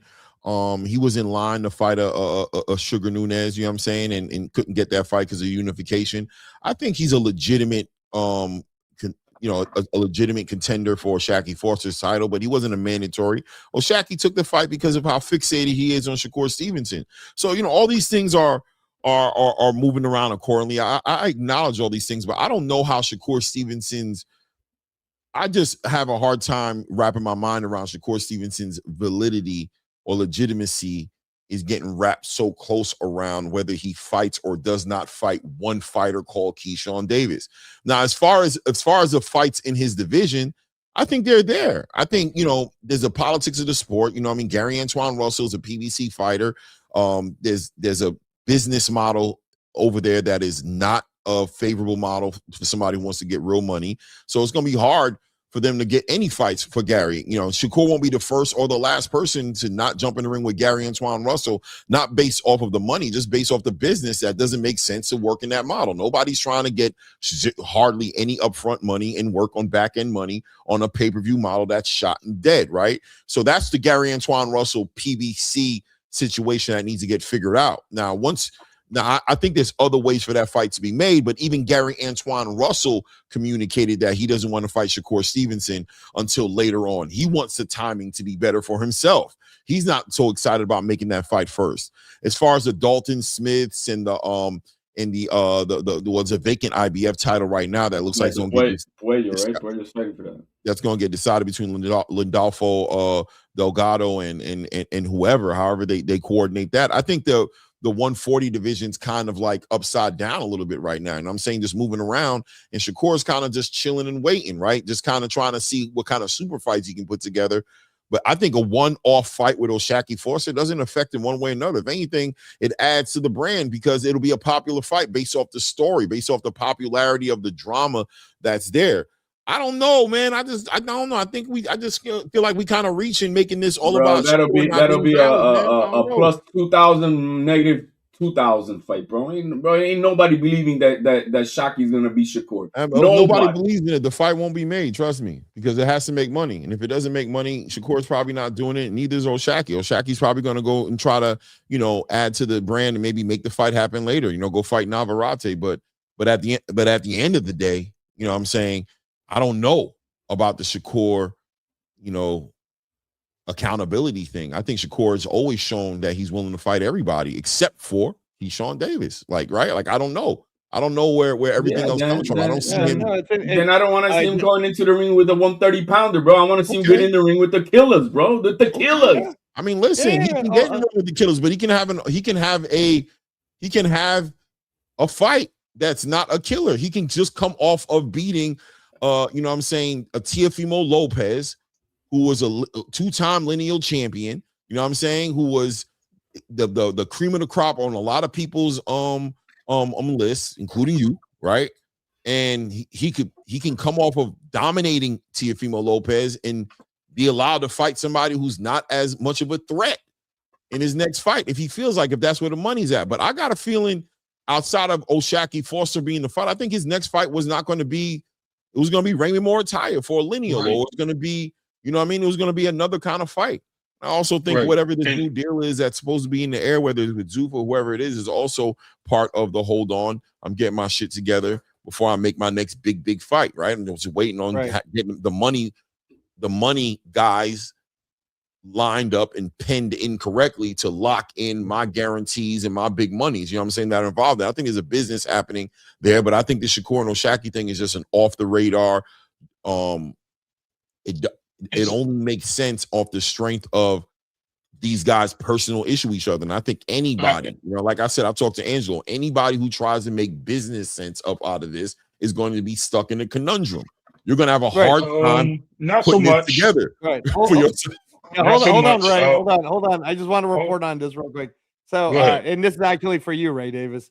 So, me and Clay, when we were calling the fights, we were saying, or at least I was. No, Clay was agreeing with this too. That Flores versus Woodard was at the very least fight of the night, which I still think it is fight of the night, right? Could be fight of the year, but we could talk about it, right? Maybe we'll at least keep it on a longer list, right? But something that we should say for you, Ray Davis, was a fight of the year contender possibly is Lourdes Suarez versus Yokasta Valle, who lost a split decision because she got dropped in the last round. That's how close it was. Yeah. Anyway, Talk about my girl. Yokasta Valle lost? Yo, Costa Valle lost because she got That hurt dropped my feelings. on the last Oh round. my God, I missed that. That hurt my feelings, but it's okay. Ouch. You know how I feel about how I feel about Ouch. my girl. You know how I feel about my girl. Ouch. Angelo set me up. You know I'm emotional now. Yo, what type of drop was it? Was it a crazy drop or was it just a? Probably she ran into something. I didn't see it. She probably ran into something, but Oh, hold let on. me No, get. she had a headbutt. I'm sorry. There was a Let nasty me. headbutt. She Damn, didn't bro, get you got dropped. There like. was a nasty headbutt in the Okay, last round. I know, but let me just click on this real quick. So I understand everything you're saying, Clay, and I agree with you. Here's the problem we have with boxing today. I've heard other fighters be mentioned, and why they only want big fights? Why don't they just take tune-up fights? Why don't they just take fights that's in their ranking system, or other fights that are or need to be that fighters want to see, or sorry, fans want to see, that are deserving? Give the young guys a chance. Give other guys a chance. When we have a premier fighter, like we don't have a situation where we have Tank calling up a guy for 130. We have a 130 guy looking to go up to 135, 140.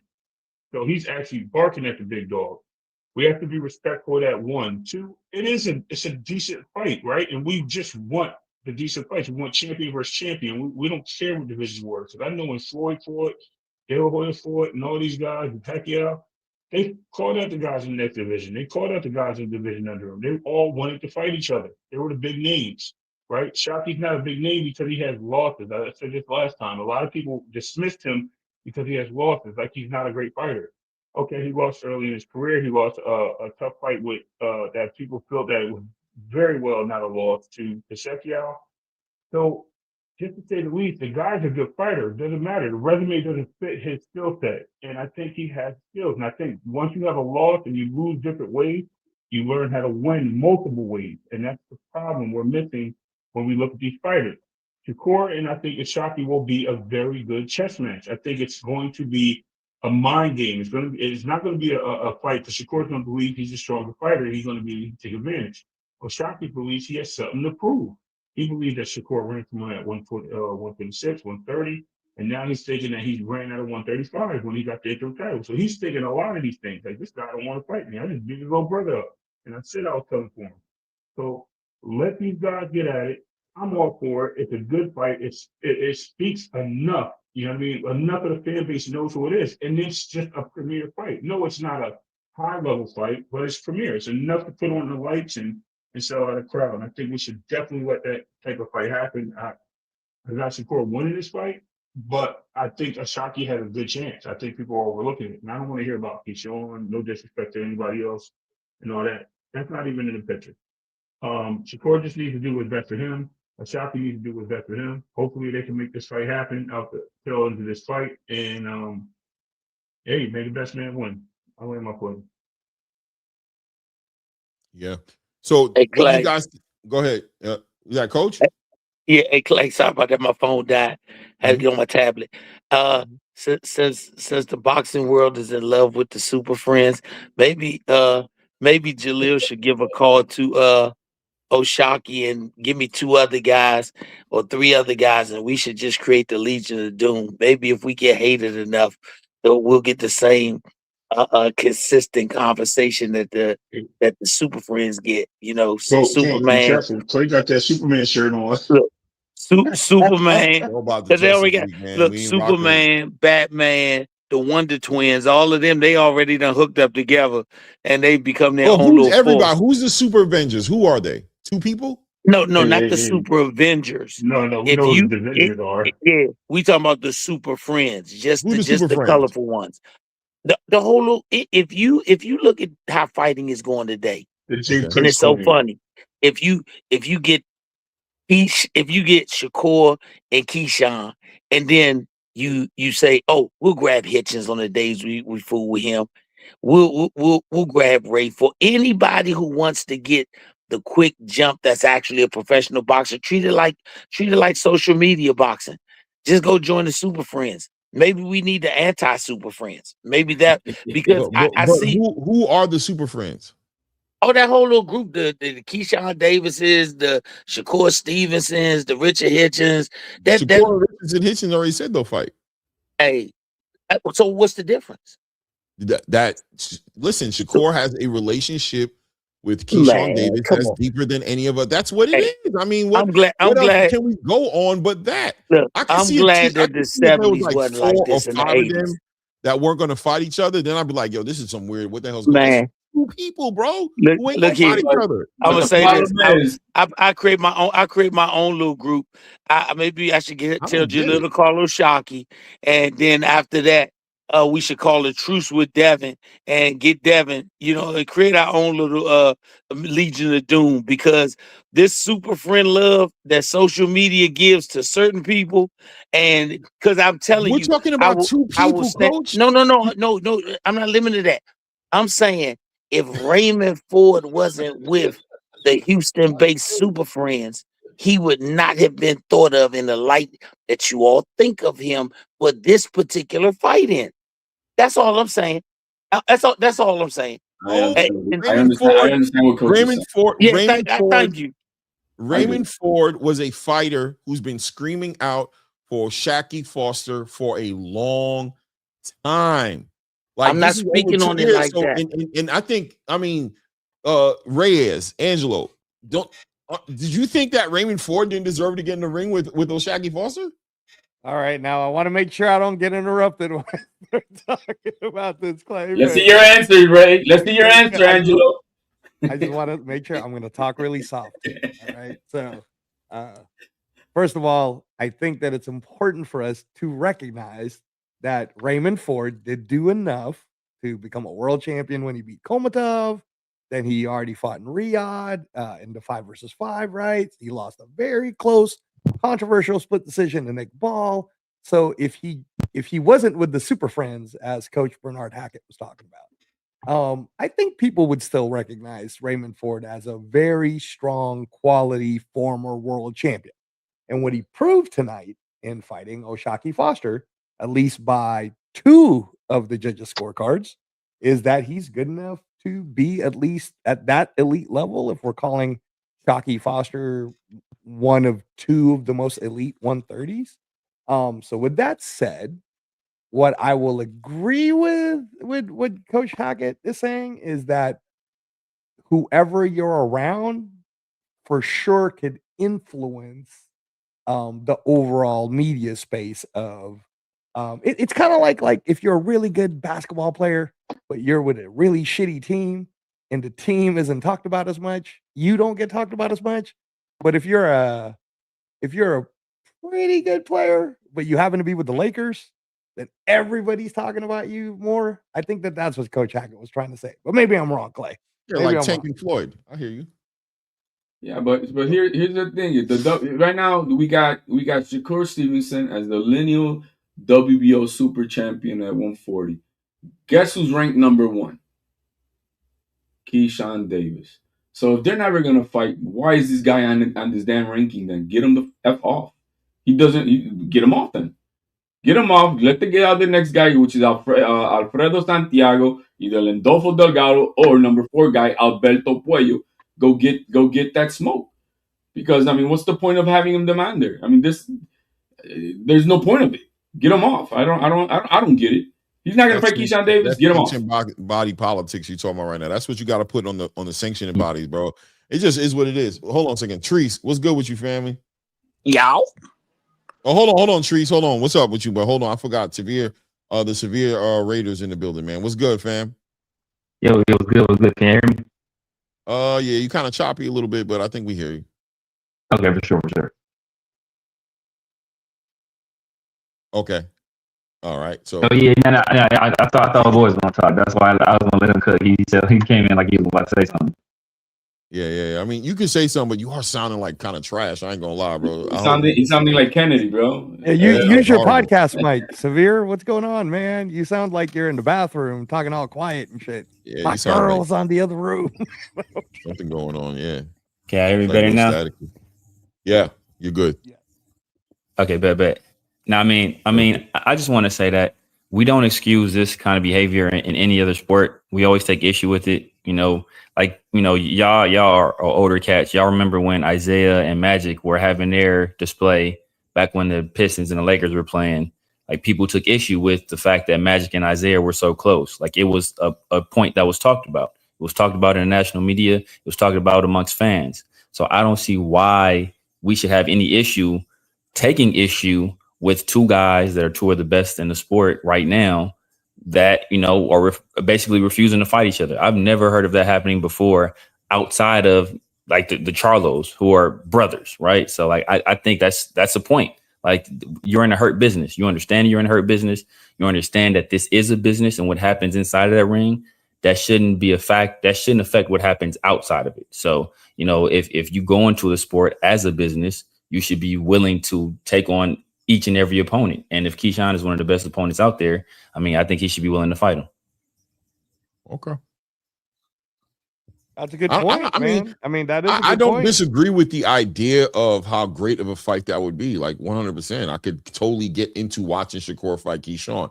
My thing is the end all be all. Bro, I just can't do it. Like, you know what I'm saying? I think they don't want to fight each other, and we talk about other fights. I don't know. I don't see how that's so. I just feel like it sounds personal at a time to where people can't just be like, you know what, that's crazy, and just move past it.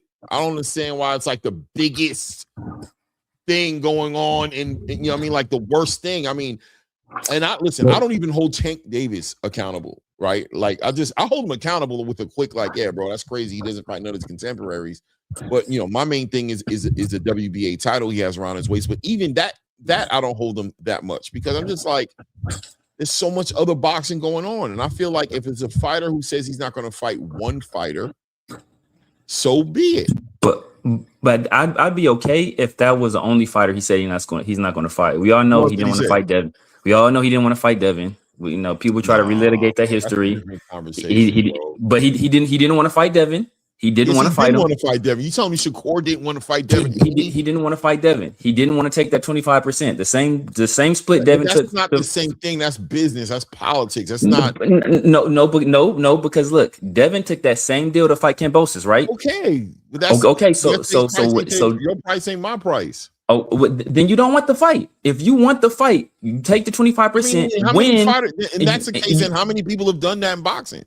You win and you did, but that would have been his biggest payday to date. So it's not like he was getting maybe he fumbled the bag with that. He did fumble, but he didn't want the fight. And then he had later on. He's the one who pushed for the fight. No.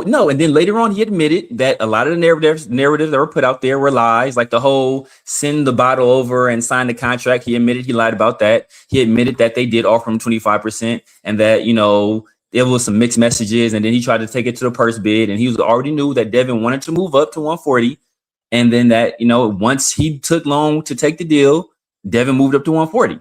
He didn't want that fight, and then he proved it again with the Conor Benn situation, where he said Devin at 147 is too big, but then he said he would fight Conor Benn at 147. But then later on, after people started noticing that, like, what you said you wouldn't fight Devin at 147, but you'll fight Ben. Afterwards, he said, well, I will fight Ben, but it had to be with the rehydration clause and it'd be at a catch weight. And I want to drain him like he did Eubank. He don't want the fight, bro. Like he's all right. Made it very clear. Look, deals don't get made with contracts wrapped around Moet bottles, right? Like that's not the way that works. So yeah, maybe there was some trolling involved with the way he kind of approached that because the space tried to hold him accountable. Like he was pushing a narrative. He was crafting a narrative. It wasn't, and that's how you control the messaging. It was about see the space that boxing and maybe there's a little narrative, right? No, it's about narrative. We also have to acknowledge the reality of the lawlessness and what it takes to make a fight today, right? In other words, if you can't brew up some sort of energy around a fight and make it tangible for the casual space to become attracted to it, if you can't sell and you know, put some antics in there and put some personality. But Clay, these were two of the four kings. They don't happen. It didn't need no antics. These were two of the four kings at the time. Because it does need antics because it needs people with money to pay for the fight. You know what I'm saying? It takes. So this is what I want people to understand, right? Because I got into a small debate like this with somebody else, another creator who wanted to make this champagne bottle thing bigger than it was, right? The reality is Shakur Stevenson is not in the position in that time period, and probably even now to a certain degree, to offer anybody any like real big fights that need like big money fights, right? Like he can easily be like, yo, Alberto Puello, yeah, I'll fight you next, and he can give him a fight, right? But to get Devin Haney, to get a Gervonta Tank Davis, to get these fights going, it takes a lot of money to put that together. Shakur's not able to do that, right? So what does Shakur do? He puts the pressure on the other A sides, the Devin Haneys, the Tank, for them to put pressure on their people to make the fight happen, right? So if Shakur's putting pressure on Devin, what he's doing is he's saying, I'm sending him a bottle, I'm doing all this. That's all trolling. We don't need anything but a little bit of critical thinking and understanding how business works to know that a bottle is not but that's Devin Haney to make a fight happen, right? But you understand marketing, Clay. You understand marketing, right? Perception is reality. So if he's putting yes, it is. To fans, it is. Perception reality. It's not. Because people will believe what they want to believe based on the narrative. That doesn't make it reality. That just makes people who just want to believe what they want to believe. Reality is there's a way fights are done, and if it's not done that way, fights aren't done. That's the actual facts. But if people don't believe that is the case, then it's not reality. That's how it works, Clay. That's not true. That is how it works. That's how it works. In a social media space where people can. No. What you're saying is people will believe what they want to believe, which I understand. But people believing does not make something reality. It's just people believing. No, it makes it their reality. And if it's their reality, and if it's the accepted reality, then it's the truth to them. Yes. Yes, it is. Yes, it is. Oh God. If it is accepted widely by the public, it is the truth. How is a lie a bunch of people accept a truth? A lie is a lie. Because it's the truth to them. They do it all the time, Clay. They do it all the time. They do it, but we're giving them way too much. We're giving them way too much credit. We're going to allow them to control what we think. We're 4 individuals on this panel, right? We have 4 individuals who have our own thinking, who have our own critical thinking abilities, and we do not have to ride the wave of any massive status quo agenda. We don't have to do that. People can do that.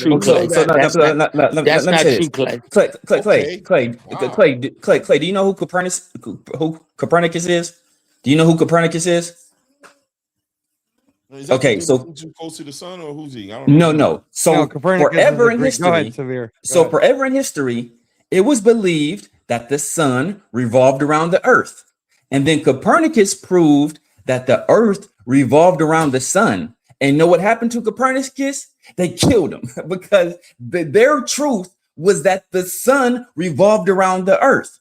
And they wouldn't accept another truth until it was proven beyond a reasonable doubt that it was the other way around. So forever, for centuries, it was accepted that the sun revolved around the earth, and that was the truth as the world knew it. So what's widely accepted by the public is the truth, whether I like it, whether you like it. I have another way of seeing what you just said. The world was wrong for 1,000,000 years until they were right. Because the truth is, the whole time they were wrong, the whole time they thought they were right, they were wrong. The earth didn't start spinning around the sun when they acknowledged it did. It was doing it with or without their acknowledgement. You know, let me tell you something, bro. There's a truth, and then there's everything else, bro. And the truth will always be the truth, whether people acknowledge it or not. If a tree falls in a forest and nobody hears it, does it fall? Yes, of course. But Clay, I think you missing the point he made, and I'm gonna tell you why I say just listen to what he said. And you're right. The truth is always the truth. But if the truth was always the truth, then that man wouldn't have lost his life for feeling different. So at the point that the truth was the truth, they couldn't bring the man back to life. But he was always right. They just said, we don't believe you to the point where it costs you your life. I always like to use, like I said, I use us as the example. And me and Reyes have talked about this. If Jalil wanted to join the Super Friends, he'd be in the prospect pound for pound, the upcoming everything of the year. if you label with the right group.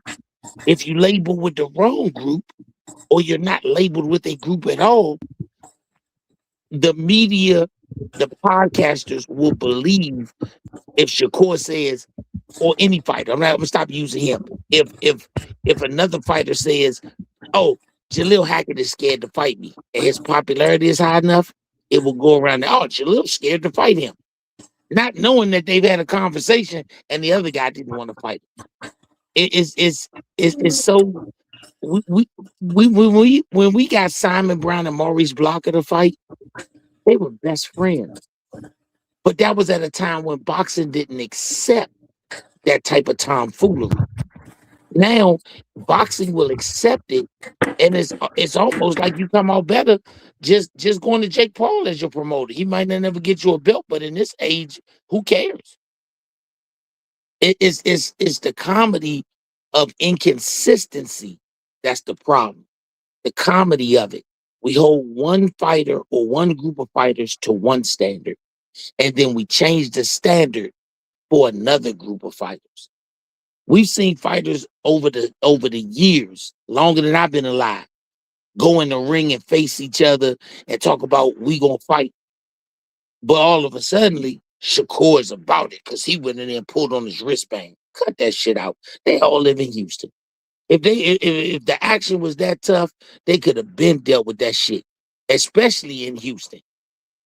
That's what I mean by the consistency of energies. Yeah, if you're trying to make fights sound great, but make them with everybody. It's like the dog that only bully puppies. When a dog get in the presence, then it's not the same bully nature, but you'll come up with an excuse on why he didn't attack the dog the same way he attacked the puppy. Hold on, Clay. Now, on that point, Coach Hackett, and you could chime in on this too, Severe. How y'all feel about David Benavidez? He ducking. Let's cut the bush. Let's cut the game. I'm a Benavidez fan, but after turning down that money, he ducking. He playing games. Hey, look, you got Coach Hackett saying he ducking. You got Severe saying he ducking. You got Claymore saying he ducking. You playing games, I'm saying he's ducking. Stop it, Trees. You playing games. The man is not that because that's that bull. That's that perception is reality garbage. Y'all playing games, man. This is nonsensical. The man is not ducking no Jai Pataya, man. The man, then you gonna tell me because he going after Noel McCallan in the WBC. David Benavidez has always been known to walk around with 50 million trillion WBC belts. Of course, he going to get the Noel McCallan fight because he know they'll give it to him. Stop the games, man. Ain't nobody ducking Opataya, man. You gotta stop this, man. You gotta stop this blasphemy, man. You keep putting this smut on Benavidez's name. You gotta stop this, man. This is nonsense. Listen, that man. Listen, I want to be clear. On the back end of Turki Al-Sheikh putting it out there that he wants that fight, that's automatically money. You know how the fight's going to get made. It's going to get made on a Ring Magazine card because Turki said it. There's nothing stopping that fight happening except for you literally petitioning to fight a fight that Jai Pataya is currently in negotiations, live negotiations to make happen. So you've thrown yourself into the fire of scrutiny. Why? Because now you put yourself in between Jai Pataya and a fight when the fight that should be made is you and Jai Pataya. Now, maybe you don't like the word duck, but without a doubt, David Benavidez is making a conscious decision to not fight Jai Pataya next. And that is undeniable at this point. So, fine. You don't want to call it a duck. We'll find another word that maybe suits fit. But he is 100% at this point choosing another fight over Jai Pataya. And he's choosing the fight Jai Pataya was in the middle of negotiating to take. He's literally trying to take the easier fight. It's not but that's not because everybody gave him credit for beating Zerto when everybody Opataya want to fight Zerto. All of a sudden, Benavidez, brother, there is no defending. Nobody gave him credit for beating Zerto, bro. You should just let it be, Treese. I can't let it be because that's nonsense. That's nonsense. No. That man said, I'm going to have to do this because I'm going to have to hit these videos up and I'm going to have to play these videos because we cannot do this right now. You got it. Listen, man. Listen. David Benavidez sat up there in that press conference. Hold up, bro. We're going to do this the right way. You're not going to do this, bro. You're going to have to we appreciate the platform because you tell the truth, brother. This alone, Treese. You're going to leave David Benavidez to fend for himself on game. Shout out to Oshaki Foster. Hold on a second. You're going to leave that man alone. You're going to say, David? I didn't want you to come up here and but you are not going to sell this. Ain't nobody getting cooked, man. You're trying to burn down the kitchen. You're trying to make some I'm just garbage keeping it real. He has to be held accountable. There's no getting around it. You making green. Y'all making green bean casserole. I'm here with you, brother. I'm going to walk with you. I'm going to walk with you. Don't worry about it, bro. I'm not going to let you go. Cooked out here, man. Nobody want that casserole that you cooking. Now, Claymore about to make that cafe. What's it called? Cafe? Some cafe? Oh, the cafe. Hey, Clay, you about to make that Haitian oxtail, bro. This is crazy. This is nonsensical, man. Noel McCallan and Benavidez is a reasonable fight. I can't believe that y'all sent it. Please, you gotta stop, brother. You gotta stop before it gets worse for you, man. Who the fuck? Who is Jai Appetite? Like, come on, bro. Who is the man without Benavidez, man? Like, what? You mad that the other fighters would accept the Benavidez fight over Opetaia fight? Y'all got mad at Zerto because y'all claiming Benavidez stepped on Opetaia toes to get the Zerto fight, even though Zerto not even thinking about Opetaia. So you mad that we get in the mix and we get to fight? This is crazy. This is crazy. He's not avoiding, he's not dodging Jai Appetite, man.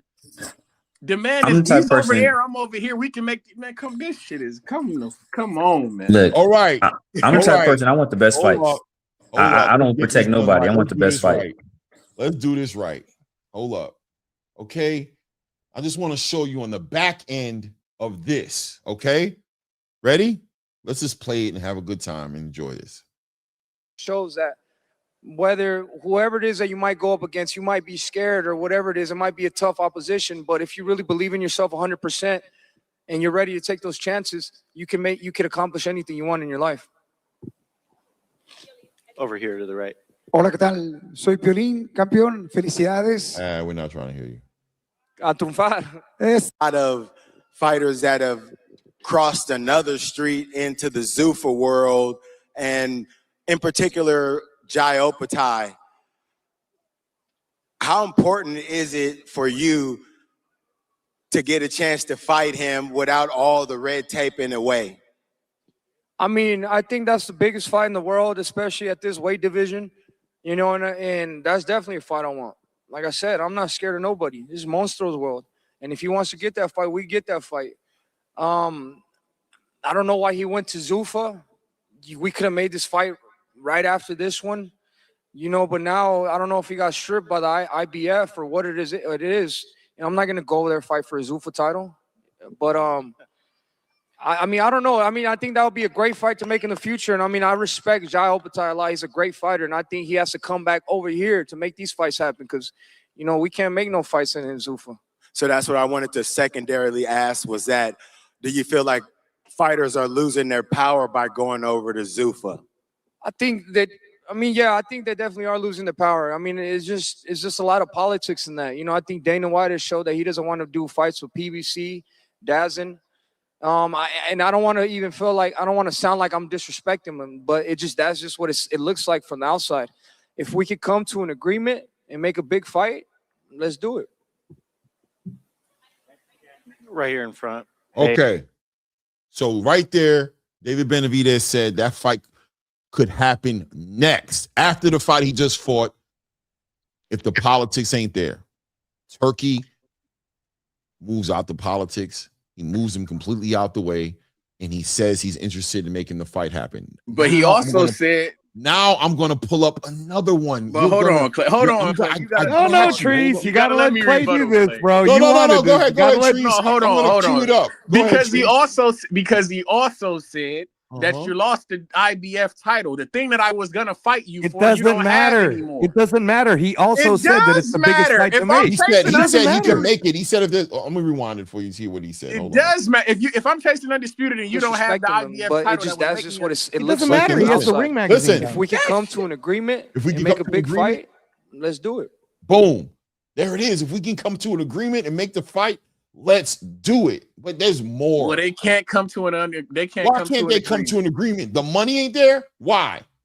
I don't listen because I'm not a Zuffa fighter and you don't have an IBF belt. My goal It is to doesn't matter. We could do undisputed it in a ring division. magazine card. It's a for the ring magazine title. That doesn't make him I'm the best. undisputed because I got the ring belt. Is Jai Apataya the undisputed champion?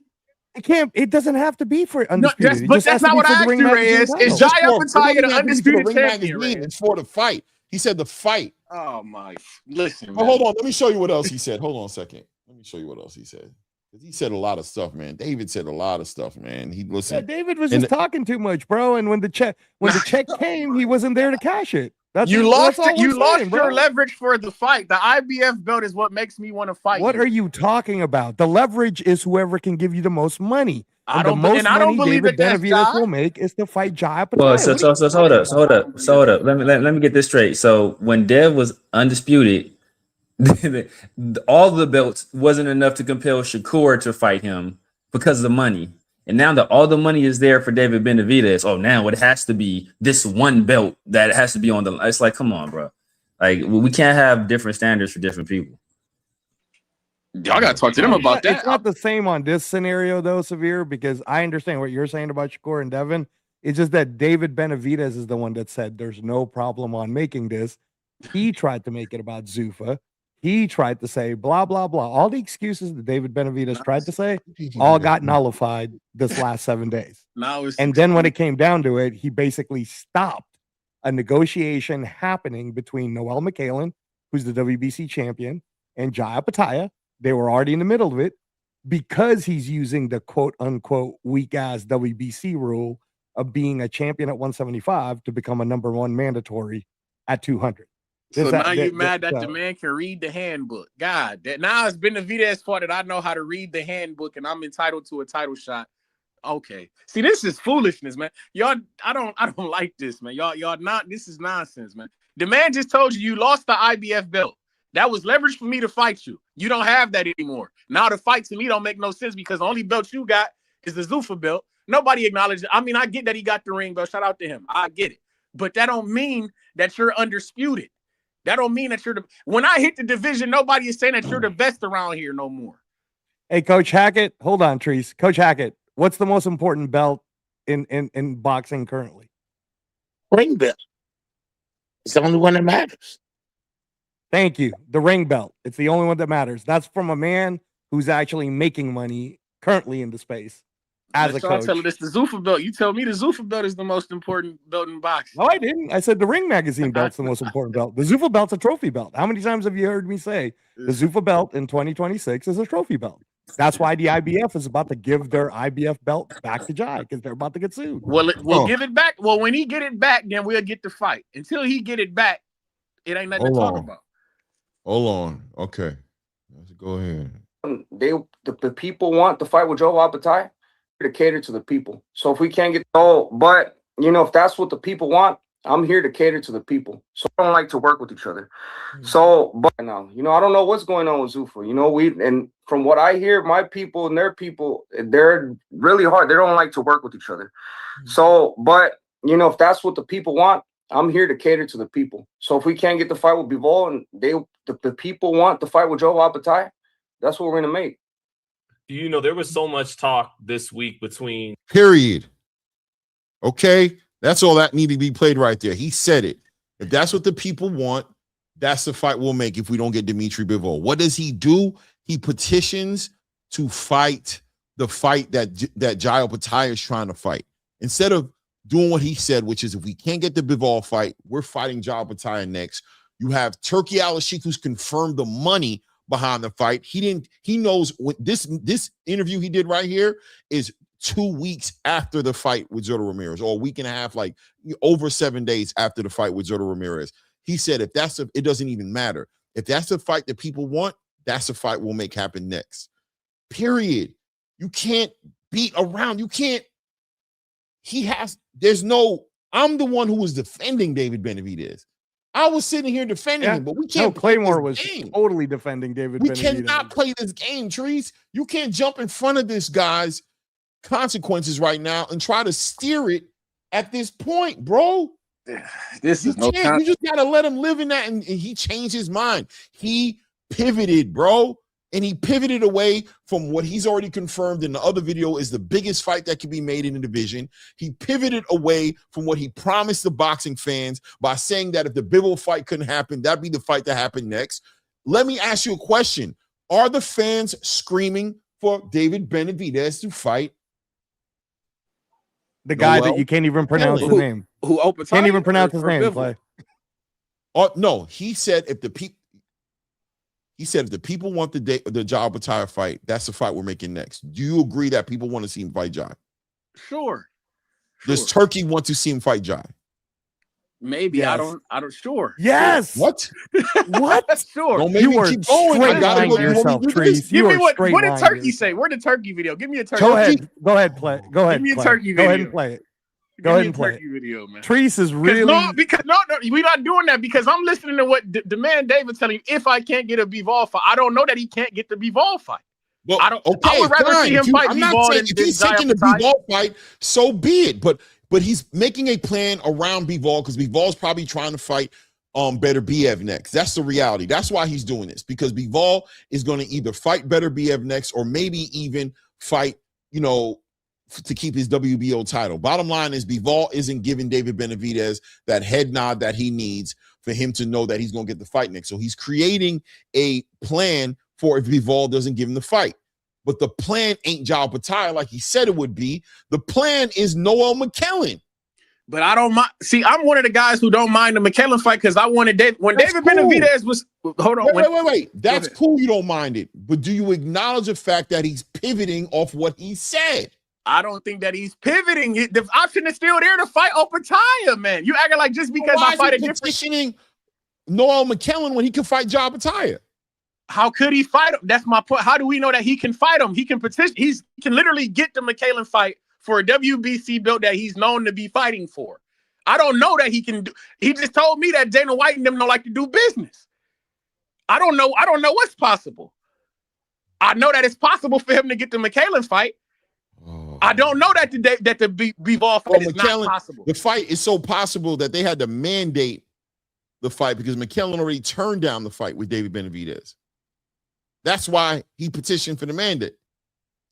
What you mean? For the mandatory.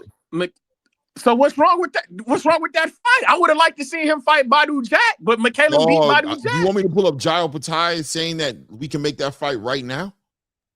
With Benavidez? Jai Opetaia said there's absolutely nobody on my side holding this fight up. Opetaia don't got no power. I'm literally watching this man have no power, man. He don't make no fucking What about decisions. Turkey? Does Turkey have some power? Does he have some power? Listen, man. Did Turkey say that where did Turkey play me the Turkey video, Clay? That's what I'm asking you for. From a year ago. From almost a year ago, he said it. Almost, and we played it. Hold on, Reyes. And almost a year ago, what did Opetaia have in his possession? It doesn't matter. He also said it again in February. Hold on. This February, what Opetaia had before he was stripped was Ring Magazine title, defended it for the 8th time, which breaks the record, and he had the IBF before the IBF stripped him.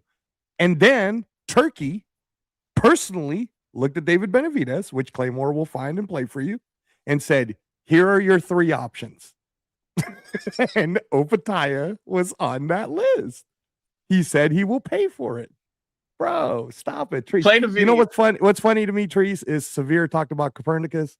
Severe, Trees would have been one of the people that would have burned Copernicus, bro. Hey, man, listen, all I'm seeing is what's presented to me, man. I'm seeing guys lose belts. I'm seeing guys have no power. That man is clearly not in charge of his career. That's all I'm saying. That's all I'm saying. But this perfectly illustrates what I was talking about before, because what Treese is perceiving, that's the reality to Treese.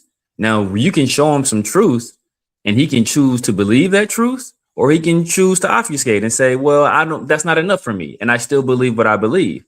That's the truth to him. That might not be the truth to you or the actual truth, but that's the truth to him. And that's what he will believe. And that's why I say when fighters put this stuff out there, it creates narratives, and they do it on purpose because these guys they have teams around them, and they are getting sophisticated at how to manipulate and play the media games and play the social media games. Shakur is a younger guy. Devin's a younger guy. Tank is a younger guy. Ryan Davis is a young guy. They know on a different level than, especially, you know, some of us on this panel, they know that game intimately well, especially the social media game. So they play those games. They know how to craft those narratives and put that stuff out there to, you know, to create confusion and to create an opaqueness to a situation that's really not that unclear. The last time I checked, when you are a fighter and you're signed to a promoter, you have a boss. That promoter is your boss. I don't care how you want to look at it. The person who cuts the check is the boss. The person who cashes the check is the employee. So until we see the Floyd Mayweathers, the Canelo Alvarez's, even the Tank Davises, the rest of these guys don't have the capital or the built-in big name to say, this is definitely who I'm going to fight next. They have the ability to say who they would like to fight. They got the ability to tell us they're going to send a contract, but those contracts have no validity to them. Thank you, Coach. That's all I'm saying. So what Opataya is telling So okay, wait, hold on, right? Go ahead. Because I'm willing to concede. I've already conceded earlier, and I told Angelo, I said, maybe this is the last fighting, because I'm hearing a rumor that Samson Leikowitz and the PBC doesn't want to co-sign this fight happening because they have one more fight with David Benavidez, and they don't want to do business with Zuffa because they want to control it. They want to fight. They want the fight to be on their side, Amazon Prime, all that. They don't want to be on Paramount. They don't want to be on Netflix because when they go on these platforms, they don't get the bread that they want, right? I thought the fight that David Benavidez did against Zurdo Ramirez on Netflix would have handled that business, but I guess it didn't, because the reality is that was a Ring Magazine fight. That was low-key a turkey fight, right? Like low-key a turkey fight, because that's a Ring Magazine fight, right? So they have one more fight still on their contract, and that fight is going to have to be on Amazon. So what I truly believe also is that I believe that I want to be clear, right? I want to paint the whole picture, because we were speaking to the accountability that David Benavidez is going to get, right? The pushback that David Benavidez is going to get is coming. It's already here in the chat, and I guarantee you everybody in the boxing space, I would say a lion's share of the boxing space, is going to hold David Benavidez accountable because of everything he said. Now, I'm not getting in the way of it anymore, because now the pressure, I believe, is on David Benavidez to make that fight happen with Jai Opetaia, if not next, immediately after that fight with Noah McKellen, because he cannot get away from the fact that Jai Opetaia is the best cruiserweight in the world, and he can't get away from not fighting him.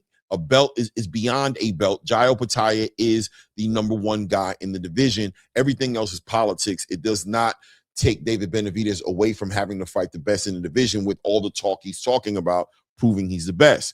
Now, I will acknowledge that the PBC and Samson Leikowitz wanting to control that the way that contract is ended on that last fight can get in the way of this fight happening, right? I can co-sign that and say, okay, I can believe Samson Leikowitz and whoever, Luda Cubis and all those guys are like, yo, if we can't afford to make the Jai Opetaia fight. We can only afford to make the McKellen fight, because we can't afford the amount of money we need to make a fight that big. Especially, we don't want to get into a bidding war with Turkey Al-Sheikh, where Turkey's offering money and we're offering money, and we're trying to convince you to take less money with us just to fulfill a contract. So what we're going to do is we're going to mandate, give you a opportunity to unify, become a 3-belt weight class division champion, but you'll still have David Benavidez will never escape the Jai Opetaia shadow. If he does what Canelo Alvarez did to him, he won't survive it, because Canelo Alvarez is only able to survive it because Canelo Alvarez did so much with his career before David Benavidez. David Benavidez hasn't done enough with his career to escape this. If he moves around and finds a way to try to justify not fighting Jai Opetaia, his legacy will take a shot for it. See, I don't know about that, because now one thing I'll give you with Canelo is Canelo got the quantity, like you said, his career, he did a lot of this. That's quantity. But if Benavidez has quality and he be beating the shit out of guys like he's been showing that he will do, destroying guys, I don't know that people, because when we watching Alpataya with these Brandon Glanton performances, that shit ain't gonna cut it, man. Who You gotta else give in the you gotta give cruiserweight people the division reason. will legitimize David Benavidez? Beating Vidal Riley?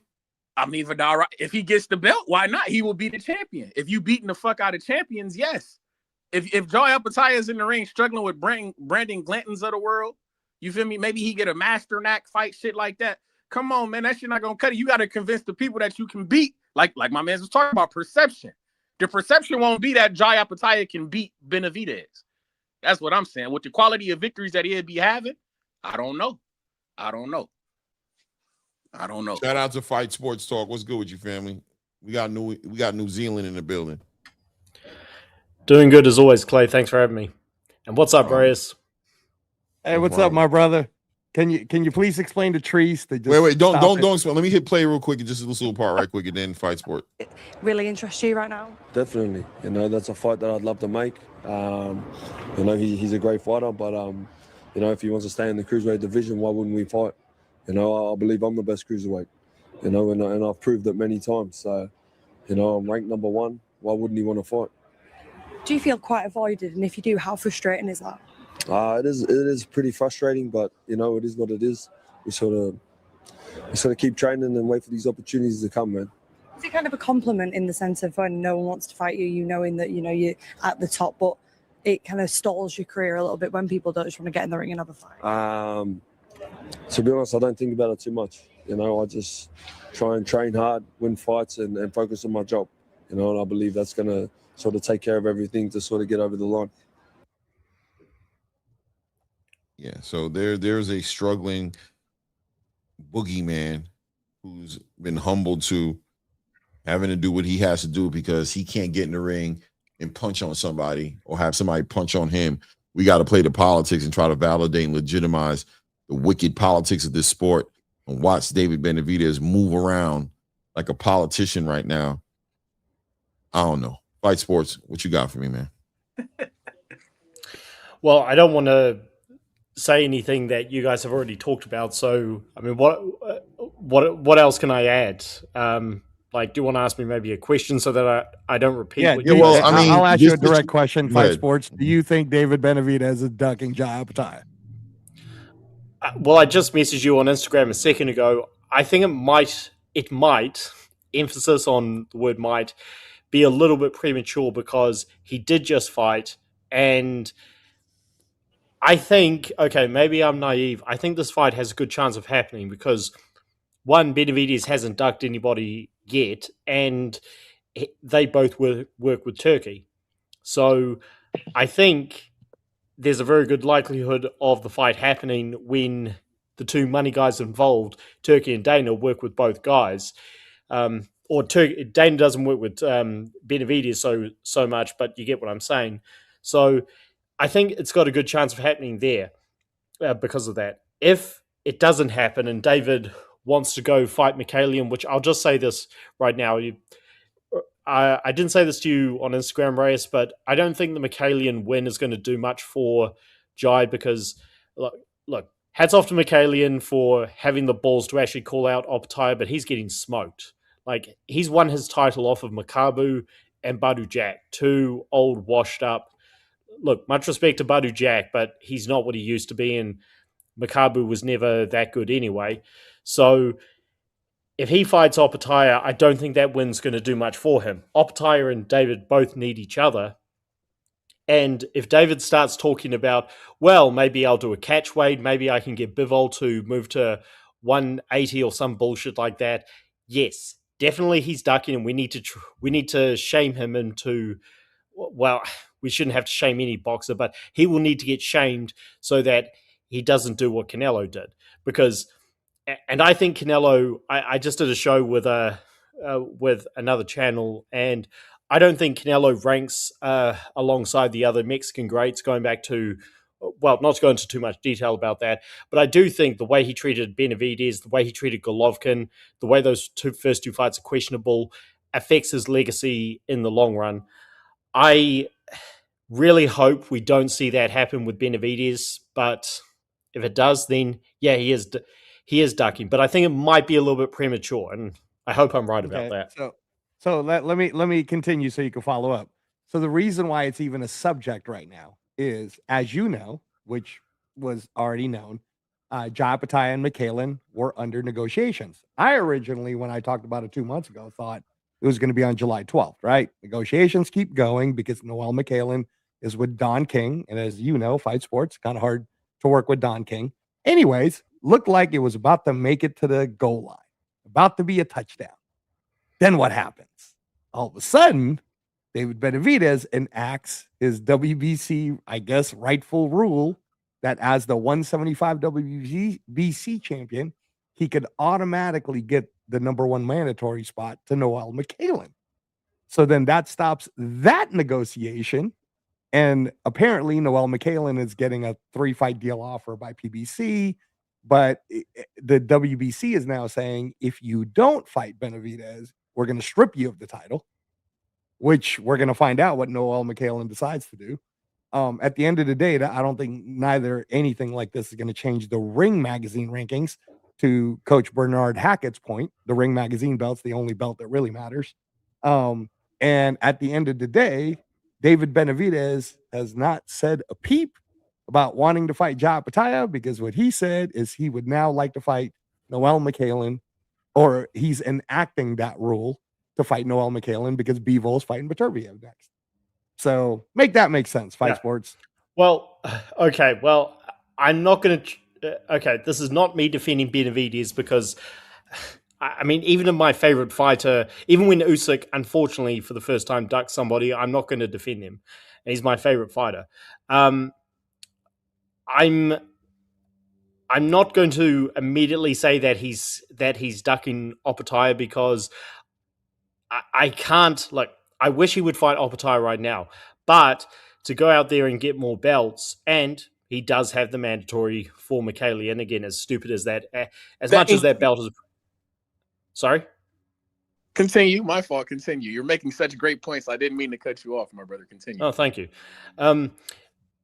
As much as that belt is a paper belt, Benavidez is definitely looking at this and thinking, okay, if I get more belts, this is going to make my profile bigger and get me more money for the Opataya fight. Now, as far as blocking the Opataya-McKaylian fight, yes, it's okay. I don't have a strong opinion about that, because again, the McKaylian win doesn't do much for Opataya, in my opinion, because McKaylian's not that good. So in terms of him saying, I want to fight him while I wait for Bivol, I said this last time I was on your guys' show, I don't think Benavidez can go back down to light heavyweight healthily, because it's not just muscle he's put on, it's other weight, not the best kind. And you drop that down, I don't care how athletic Benavidez is, that's going to hurt him in the long run. So I don't think he's going back down. I think he's just talking because he does want an elite win. I don't think he's going to go back down. So I think eventually, again, if he carries on with this attitude, Reyes, to answer your question, definitely ducking, and we should shame him for it. But I have a feeling he's going to eventually realize, okay, I can't fight at 175. I'm just going to have to let those guys beat each other up. I can't pull somebody up to a catch weight, because that's not going to get the same amount of money, and the sanctioning bodies won't allow it. So I think eventually he stays at cruiserweight, he'll have to fight Jai, and I don't think he's really got a problem with that. I think he's just, unfortunately, again, I wish fighters didn't do this, but when the whole division did it to him, Canelo,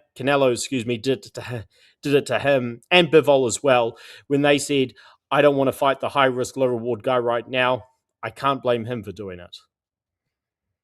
Right. So the only problem with the statement is when you say Jai Pattaya beating McKalen does nothing for Jai Pattaya, then that means it does nothing for David Benavidez either. And I'll make my point this Correct.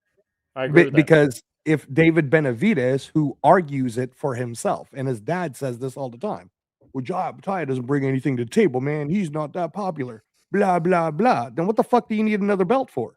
You the most popular, right?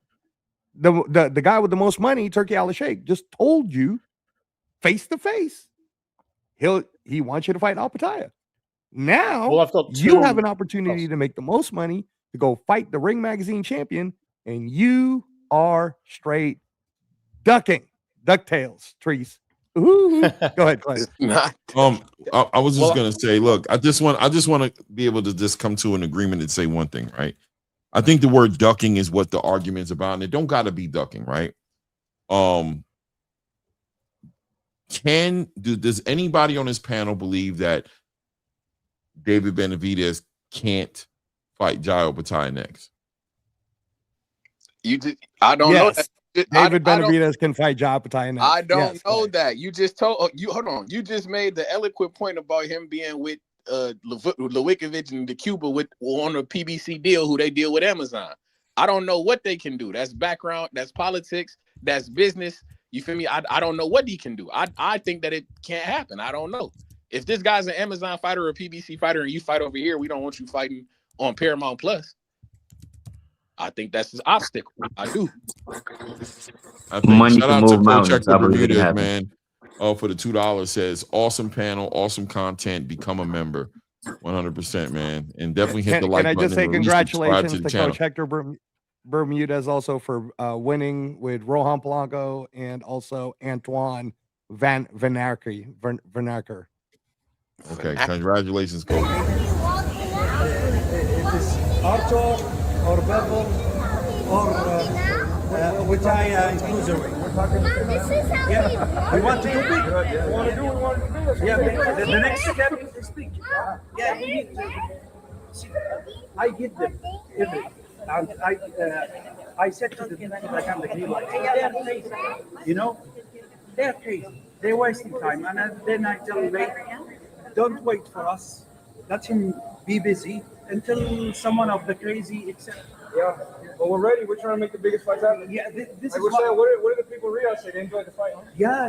It's beautiful. And now we have a big cards also, the Mexican cards. We can talk. Well, remember you told me you were going to give me Canelo. No, what happened with that? Oh, camera's on. I want to tell you something. There is something we can do, and there is something we cannot do. Okay? Of course, I want to see this fight. Yeah, but maybe when he's 40. You want it now? Yeah. You want it now? Exhibition. Yeah. Well, we're ready whenever.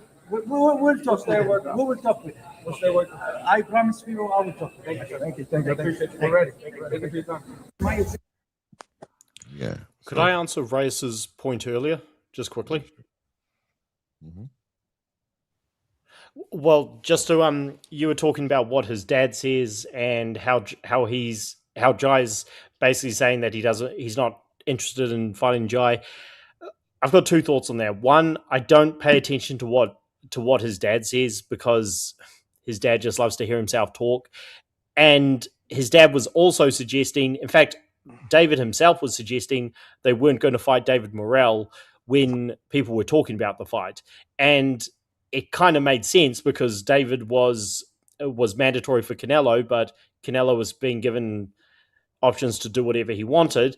And they said, and then the boxing world was saying, well, why don't you fight David Morrell? And he thought, why should I fight this top dangerous contender? So he was hesitant about the fight. And they were talking about Munguia, but he fought David Morrell and he beat him.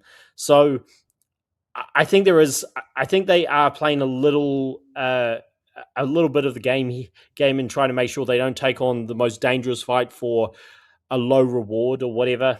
Again, I'm interested to see where this goes, but I 100% see what you're saying. It doesn't look promising, but I've thought that about plenty of fights, and eventually they have happened. Yeah, right. I mean, listen, what I played was just I think it's just really clear that fight can be made. There's money behind the fight. David Benavidez confirmed in that video that they want to make the biggest fights. They're just waiting on Turkey, et cetera, et cetera, et cetera. David Benavidez spoke about taking 5 months after this whole entire fight just to get himself together to fight against a Dimitri Bivol. And if that doesn't work out, he communicated, we can make that fight happen next. It's about what the fans want. He knows what it is. So, I'm going to sit back and allow. I'm going to give grace to David Benavidez and say the PBC and Samson Leakowitz is getting in front of this fight. What I'm not going to do is defend David Benavidez. I'm not defending it. It's That's up fair, to him. Clay. That's fair. It's up to him to figure it out at this point. I did all I could for him. I already am on record. I have my own credibility and my own brand to protect. And I said, if David Benavidez fights another fighter cruiserweight, it needs to be Jairo Bataya. That's what I said. He didn't do it. It's on him, bro. I'm not doing this with this guy, bro. Like, he's going to have to figure out on his own. I don't know what to say. Like I said, I'll give him the grace personally, but it will be to the chest. I'm not going to see him on my platform, on my soapbox, talking about David Ben. Nah, I got to keep it real. Whatever he gets as far as criticism, that's on him, bro. I'm not doing this, bro. I'm not doing this, bro. Shout out to A-Team Gaming in New Zealand, our Australian, New Zealand people waking up. He says, David said on an interview that he wants Noel in November, then start cutting weight so he can go back down to 175 and try and fight Bivol in May. He's avoiding Jai at all costs. 100%. It's a back. I mean, listen, man. It's what he said, Dragonfly. I'm sorry, bro. He said. Thank you, Dragonfly. These guys making sense around here, man. This is great. You're sitting here allowing your fighter to say whatever he feels like saying, and then you're comfortable going, but I'm okay with him not doing that, even though he says he's going to do that because I have no problem with him picking up a title. Okay, that's cool. He never said nothing about. That's my thing. I've never heard him demanding a Jai fight the way that Jai is demanding. We literally just showed you videos of him right after a fight and then 7 days after a fight. Difference between saying it's the biggest fight. It's the biggest fight. He said if the Dimitri Bivol fight doesn't happen, we can make that fight happen next. That's what he said. Now, if I see Bivol pivot and do something else with better BF, then we'd talk. But for right now, Bivol is not. I haven't heard Bivol beating the table. He literally said it in Russia today that he's fighting Beterbiev next. Like, I haven't.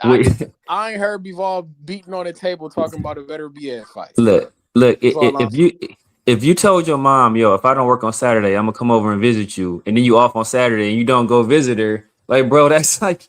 Obviously, you had an opportunity. You're gonna be like, well, I never called my mom and said I was gonna come. I just told her if I didn't work that I could. Like, bro, like, it's obvious what's happening. It's obvious what's happening. It's not obvious. It's not obvious to me. Shout out to Copernicus. It's not obvious to me. He's like, hey, you reinforcing my other point though. Thank you, Clay. Thank you, Clay. This is what I was talking about, brother. This is what I was talking about, Clay. Perception is reality, man. Perception is reality. I was agreeing with you on that. And my thing, truth. I want to. Where's my little logo at, bro? Hold on a second. I want to be clear. You know what I mean? Hold on a second. Where's my little logo at? Where is it? Here it is, right there over Razor's forehead. On that little logo I have right there, on this one right here, it says "Truth to Power," bro. Power is the status quo. Truth is consistent. It doesn't matter. And sometimes you got to be in the minority, and I stand on truth. I don't go with the consensus of what people think it is, because people like to give consensus too much power. Truth doesn't need consensus to be true. Truth stands alone because it's a fact. 2 + 2 = 4. People want to go around saying that's 5. If everybody on earth says that 2 + 2 = 5, it does not make 2 + 2 = 5, bro. It equals 4. But look, accepting, you can fight for that truth all you want, but fighting for that truth has consequences. Ask Copernicus. If it's widely accepted that 2 + 2 = 5, and you have a test and the question of what's 2 + 2 on there, and you put 4, what's your teacher gonna do? Mark you wrong. So you can believe your truth all you, like they say, the victors write the history books. So whatever truth they say is the truth, is what's going to be the truth, and whatever widely accepted by the public, that's going to be the truth, no matter what the actual truth may be. And I think my guy is illustrating perfectly what I said earlier, man. These guys, they play these games and put these narratives out there. Man, Treese is a crazy motherfucker, bro. Nobody listen to Treese's ass, bro. He don't. You got to hear it out, man. Treese won't steer you wrong, man. Treese is a logical thinker, man. Truth he's not a logical thinker. He's crazy. He probably. You know what I mean? He probably tired too. He's supposed to be working. He's used to working right now, and he's off. He doesn't even know what to do himself. He I'm can't wide even fall awake. asleep. That's He why wants I'm to wide fall asleep. awake. He I can't slept even. during the day. He can't even fall asleep. He want to sleep right now. I can't even fall asleep, bro. He's tortured right now, bro. I'm wide awake, man. This is third shift living. I'm staying on schedule, man. I'm wide awake. Trees, Well- remember how hard you were fighting for Albert Bell, bro, and how Hey, Albert man. Bell wasn't getting his due diligence and what was right for him? How come you can't see it from Jai Apatai's point of view, bro? Whoa. Albert Bell, we see, and that's my thing. I was allowing patience. I gave the boxing game patience. It seems like we're about to get the opportunity that we so rightfully deserve in the IBF eliminator, possibly for a vacated belt. So it's all about patience. I'm giving Benavidez some grace. I'm being patient. Shout out to my man Fight Sport Talk to see how everything plays out. I'm not jumping to the Cheers, bro. conclusion, calling my man a duck, man. We not doing that. We not playing them kind of games, man. I got to see what takes out first, man. Well, Reyes, I understand all your points. I'm just saying, let's wait and see what happens because I'll wait. I'm just not. I'll wait defending too. him. I'll wait. Fight I'm just Sports. not I'll defending wait. him. But you know who has been I'm not waiting? defending David Benavidez no more, bro. He got to. Yeah, thank you, gotta Clay. improve. He's no That's longer it. going to do it. He's no longer defending him. Yeah, I'm And not defending my him no point more. is, I'm not. if we're I'm going no to do the longer whole making up let's wait, stories like maybe. yeah, Hold on. Yeah, and if we're going I'm to do not the def- whole let's wait thing, right, and let's be patient, Trees, then let's talk about the fact that Jai Apatio has defended the belt 8 times as the Ring Magazine champion, the rightful Ring Magazine champion. And on top of that, Zurdo Ramirez had a chance to fight him several times in the last year and a half, and Zurdo kept saying no. In fact, Zurdo said, I'd rather fight Jake Paul. Then we're all of a sudden going to give credit. Let me ask you, Fight Sports, do you give David Benavidez any credit at all for beating up his old sparring partner? Yes, because I give him. Huh? Go ahead. My fault. Yeah, I give him credit for it because as much as Zurdo was Zurdo was still a credible champion, even though he was a paper champion, because like you said, he was ducking Opataya like the plague. So people overlooked the fact that Zurdo was a good fighter and a good champion and a solid test for your first time at a new weight class. So I do give him credit for that.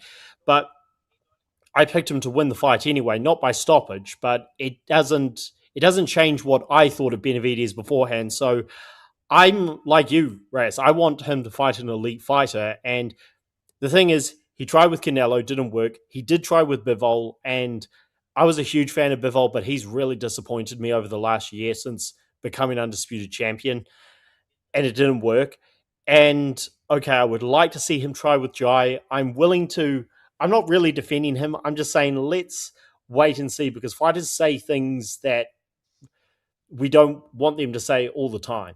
And at the end of the day, these fighters know what's going to happen if they publicly go against Turkey. You saw what happened with Shakur. You saw what happened with Boots when he turned down the Ortiz fight. So even if David's thinking, okay, I'd rather fight Bivol than Opataya, he knows how bad it's going to look if he goes against Turkey, because he wants to see the Opataya fight. So we'll wait and see. But I've got no hesitation to call him a duck if it happens. I mean, I was the biggest defender of Alexander Usyk for years, and when he took this bullshit fight with Verhoeven, I had to call it out like I called all the bullshit out. So I'm not opposed to going against my favorite fighters. We'll see, guys. It's about that time. It's crazy. It's psycho time. We up here for mad hours, bro. Marathon, and it's a literal shift, man. I appreciate everybody for being in the building, man, taking an opportunity to get on the panel and speak your piece, man. Engaging, man. Engagement's always welcome, man, and appreciated, as a matter of fact. Shout out to everybody in the building. If you haven't hit the like button, go ahead and do that. We only got a few people in the building, so I'm sure you guys been here, but if you haven't hit the like button, go ahead and do that. If you haven't subscribed to the channel, go ahead and do that as well. Appreciate you guys, man. Shout out to everybody in the panel, man. It's Combat Media. Appreciate everybody. Man, here. appreciate you guys, man. Everybody that Severe. And I love that Treese actually gave us some time, Clay, because He always gives everybody else more time than he ever gives us. So thank you, Trees, for gracing us with your knowledge. We appreciate you. Thank you, silly. Shout out to y'all, man. Appreciate the platform. You know what ATP stands for, man. Y'all be cool, man.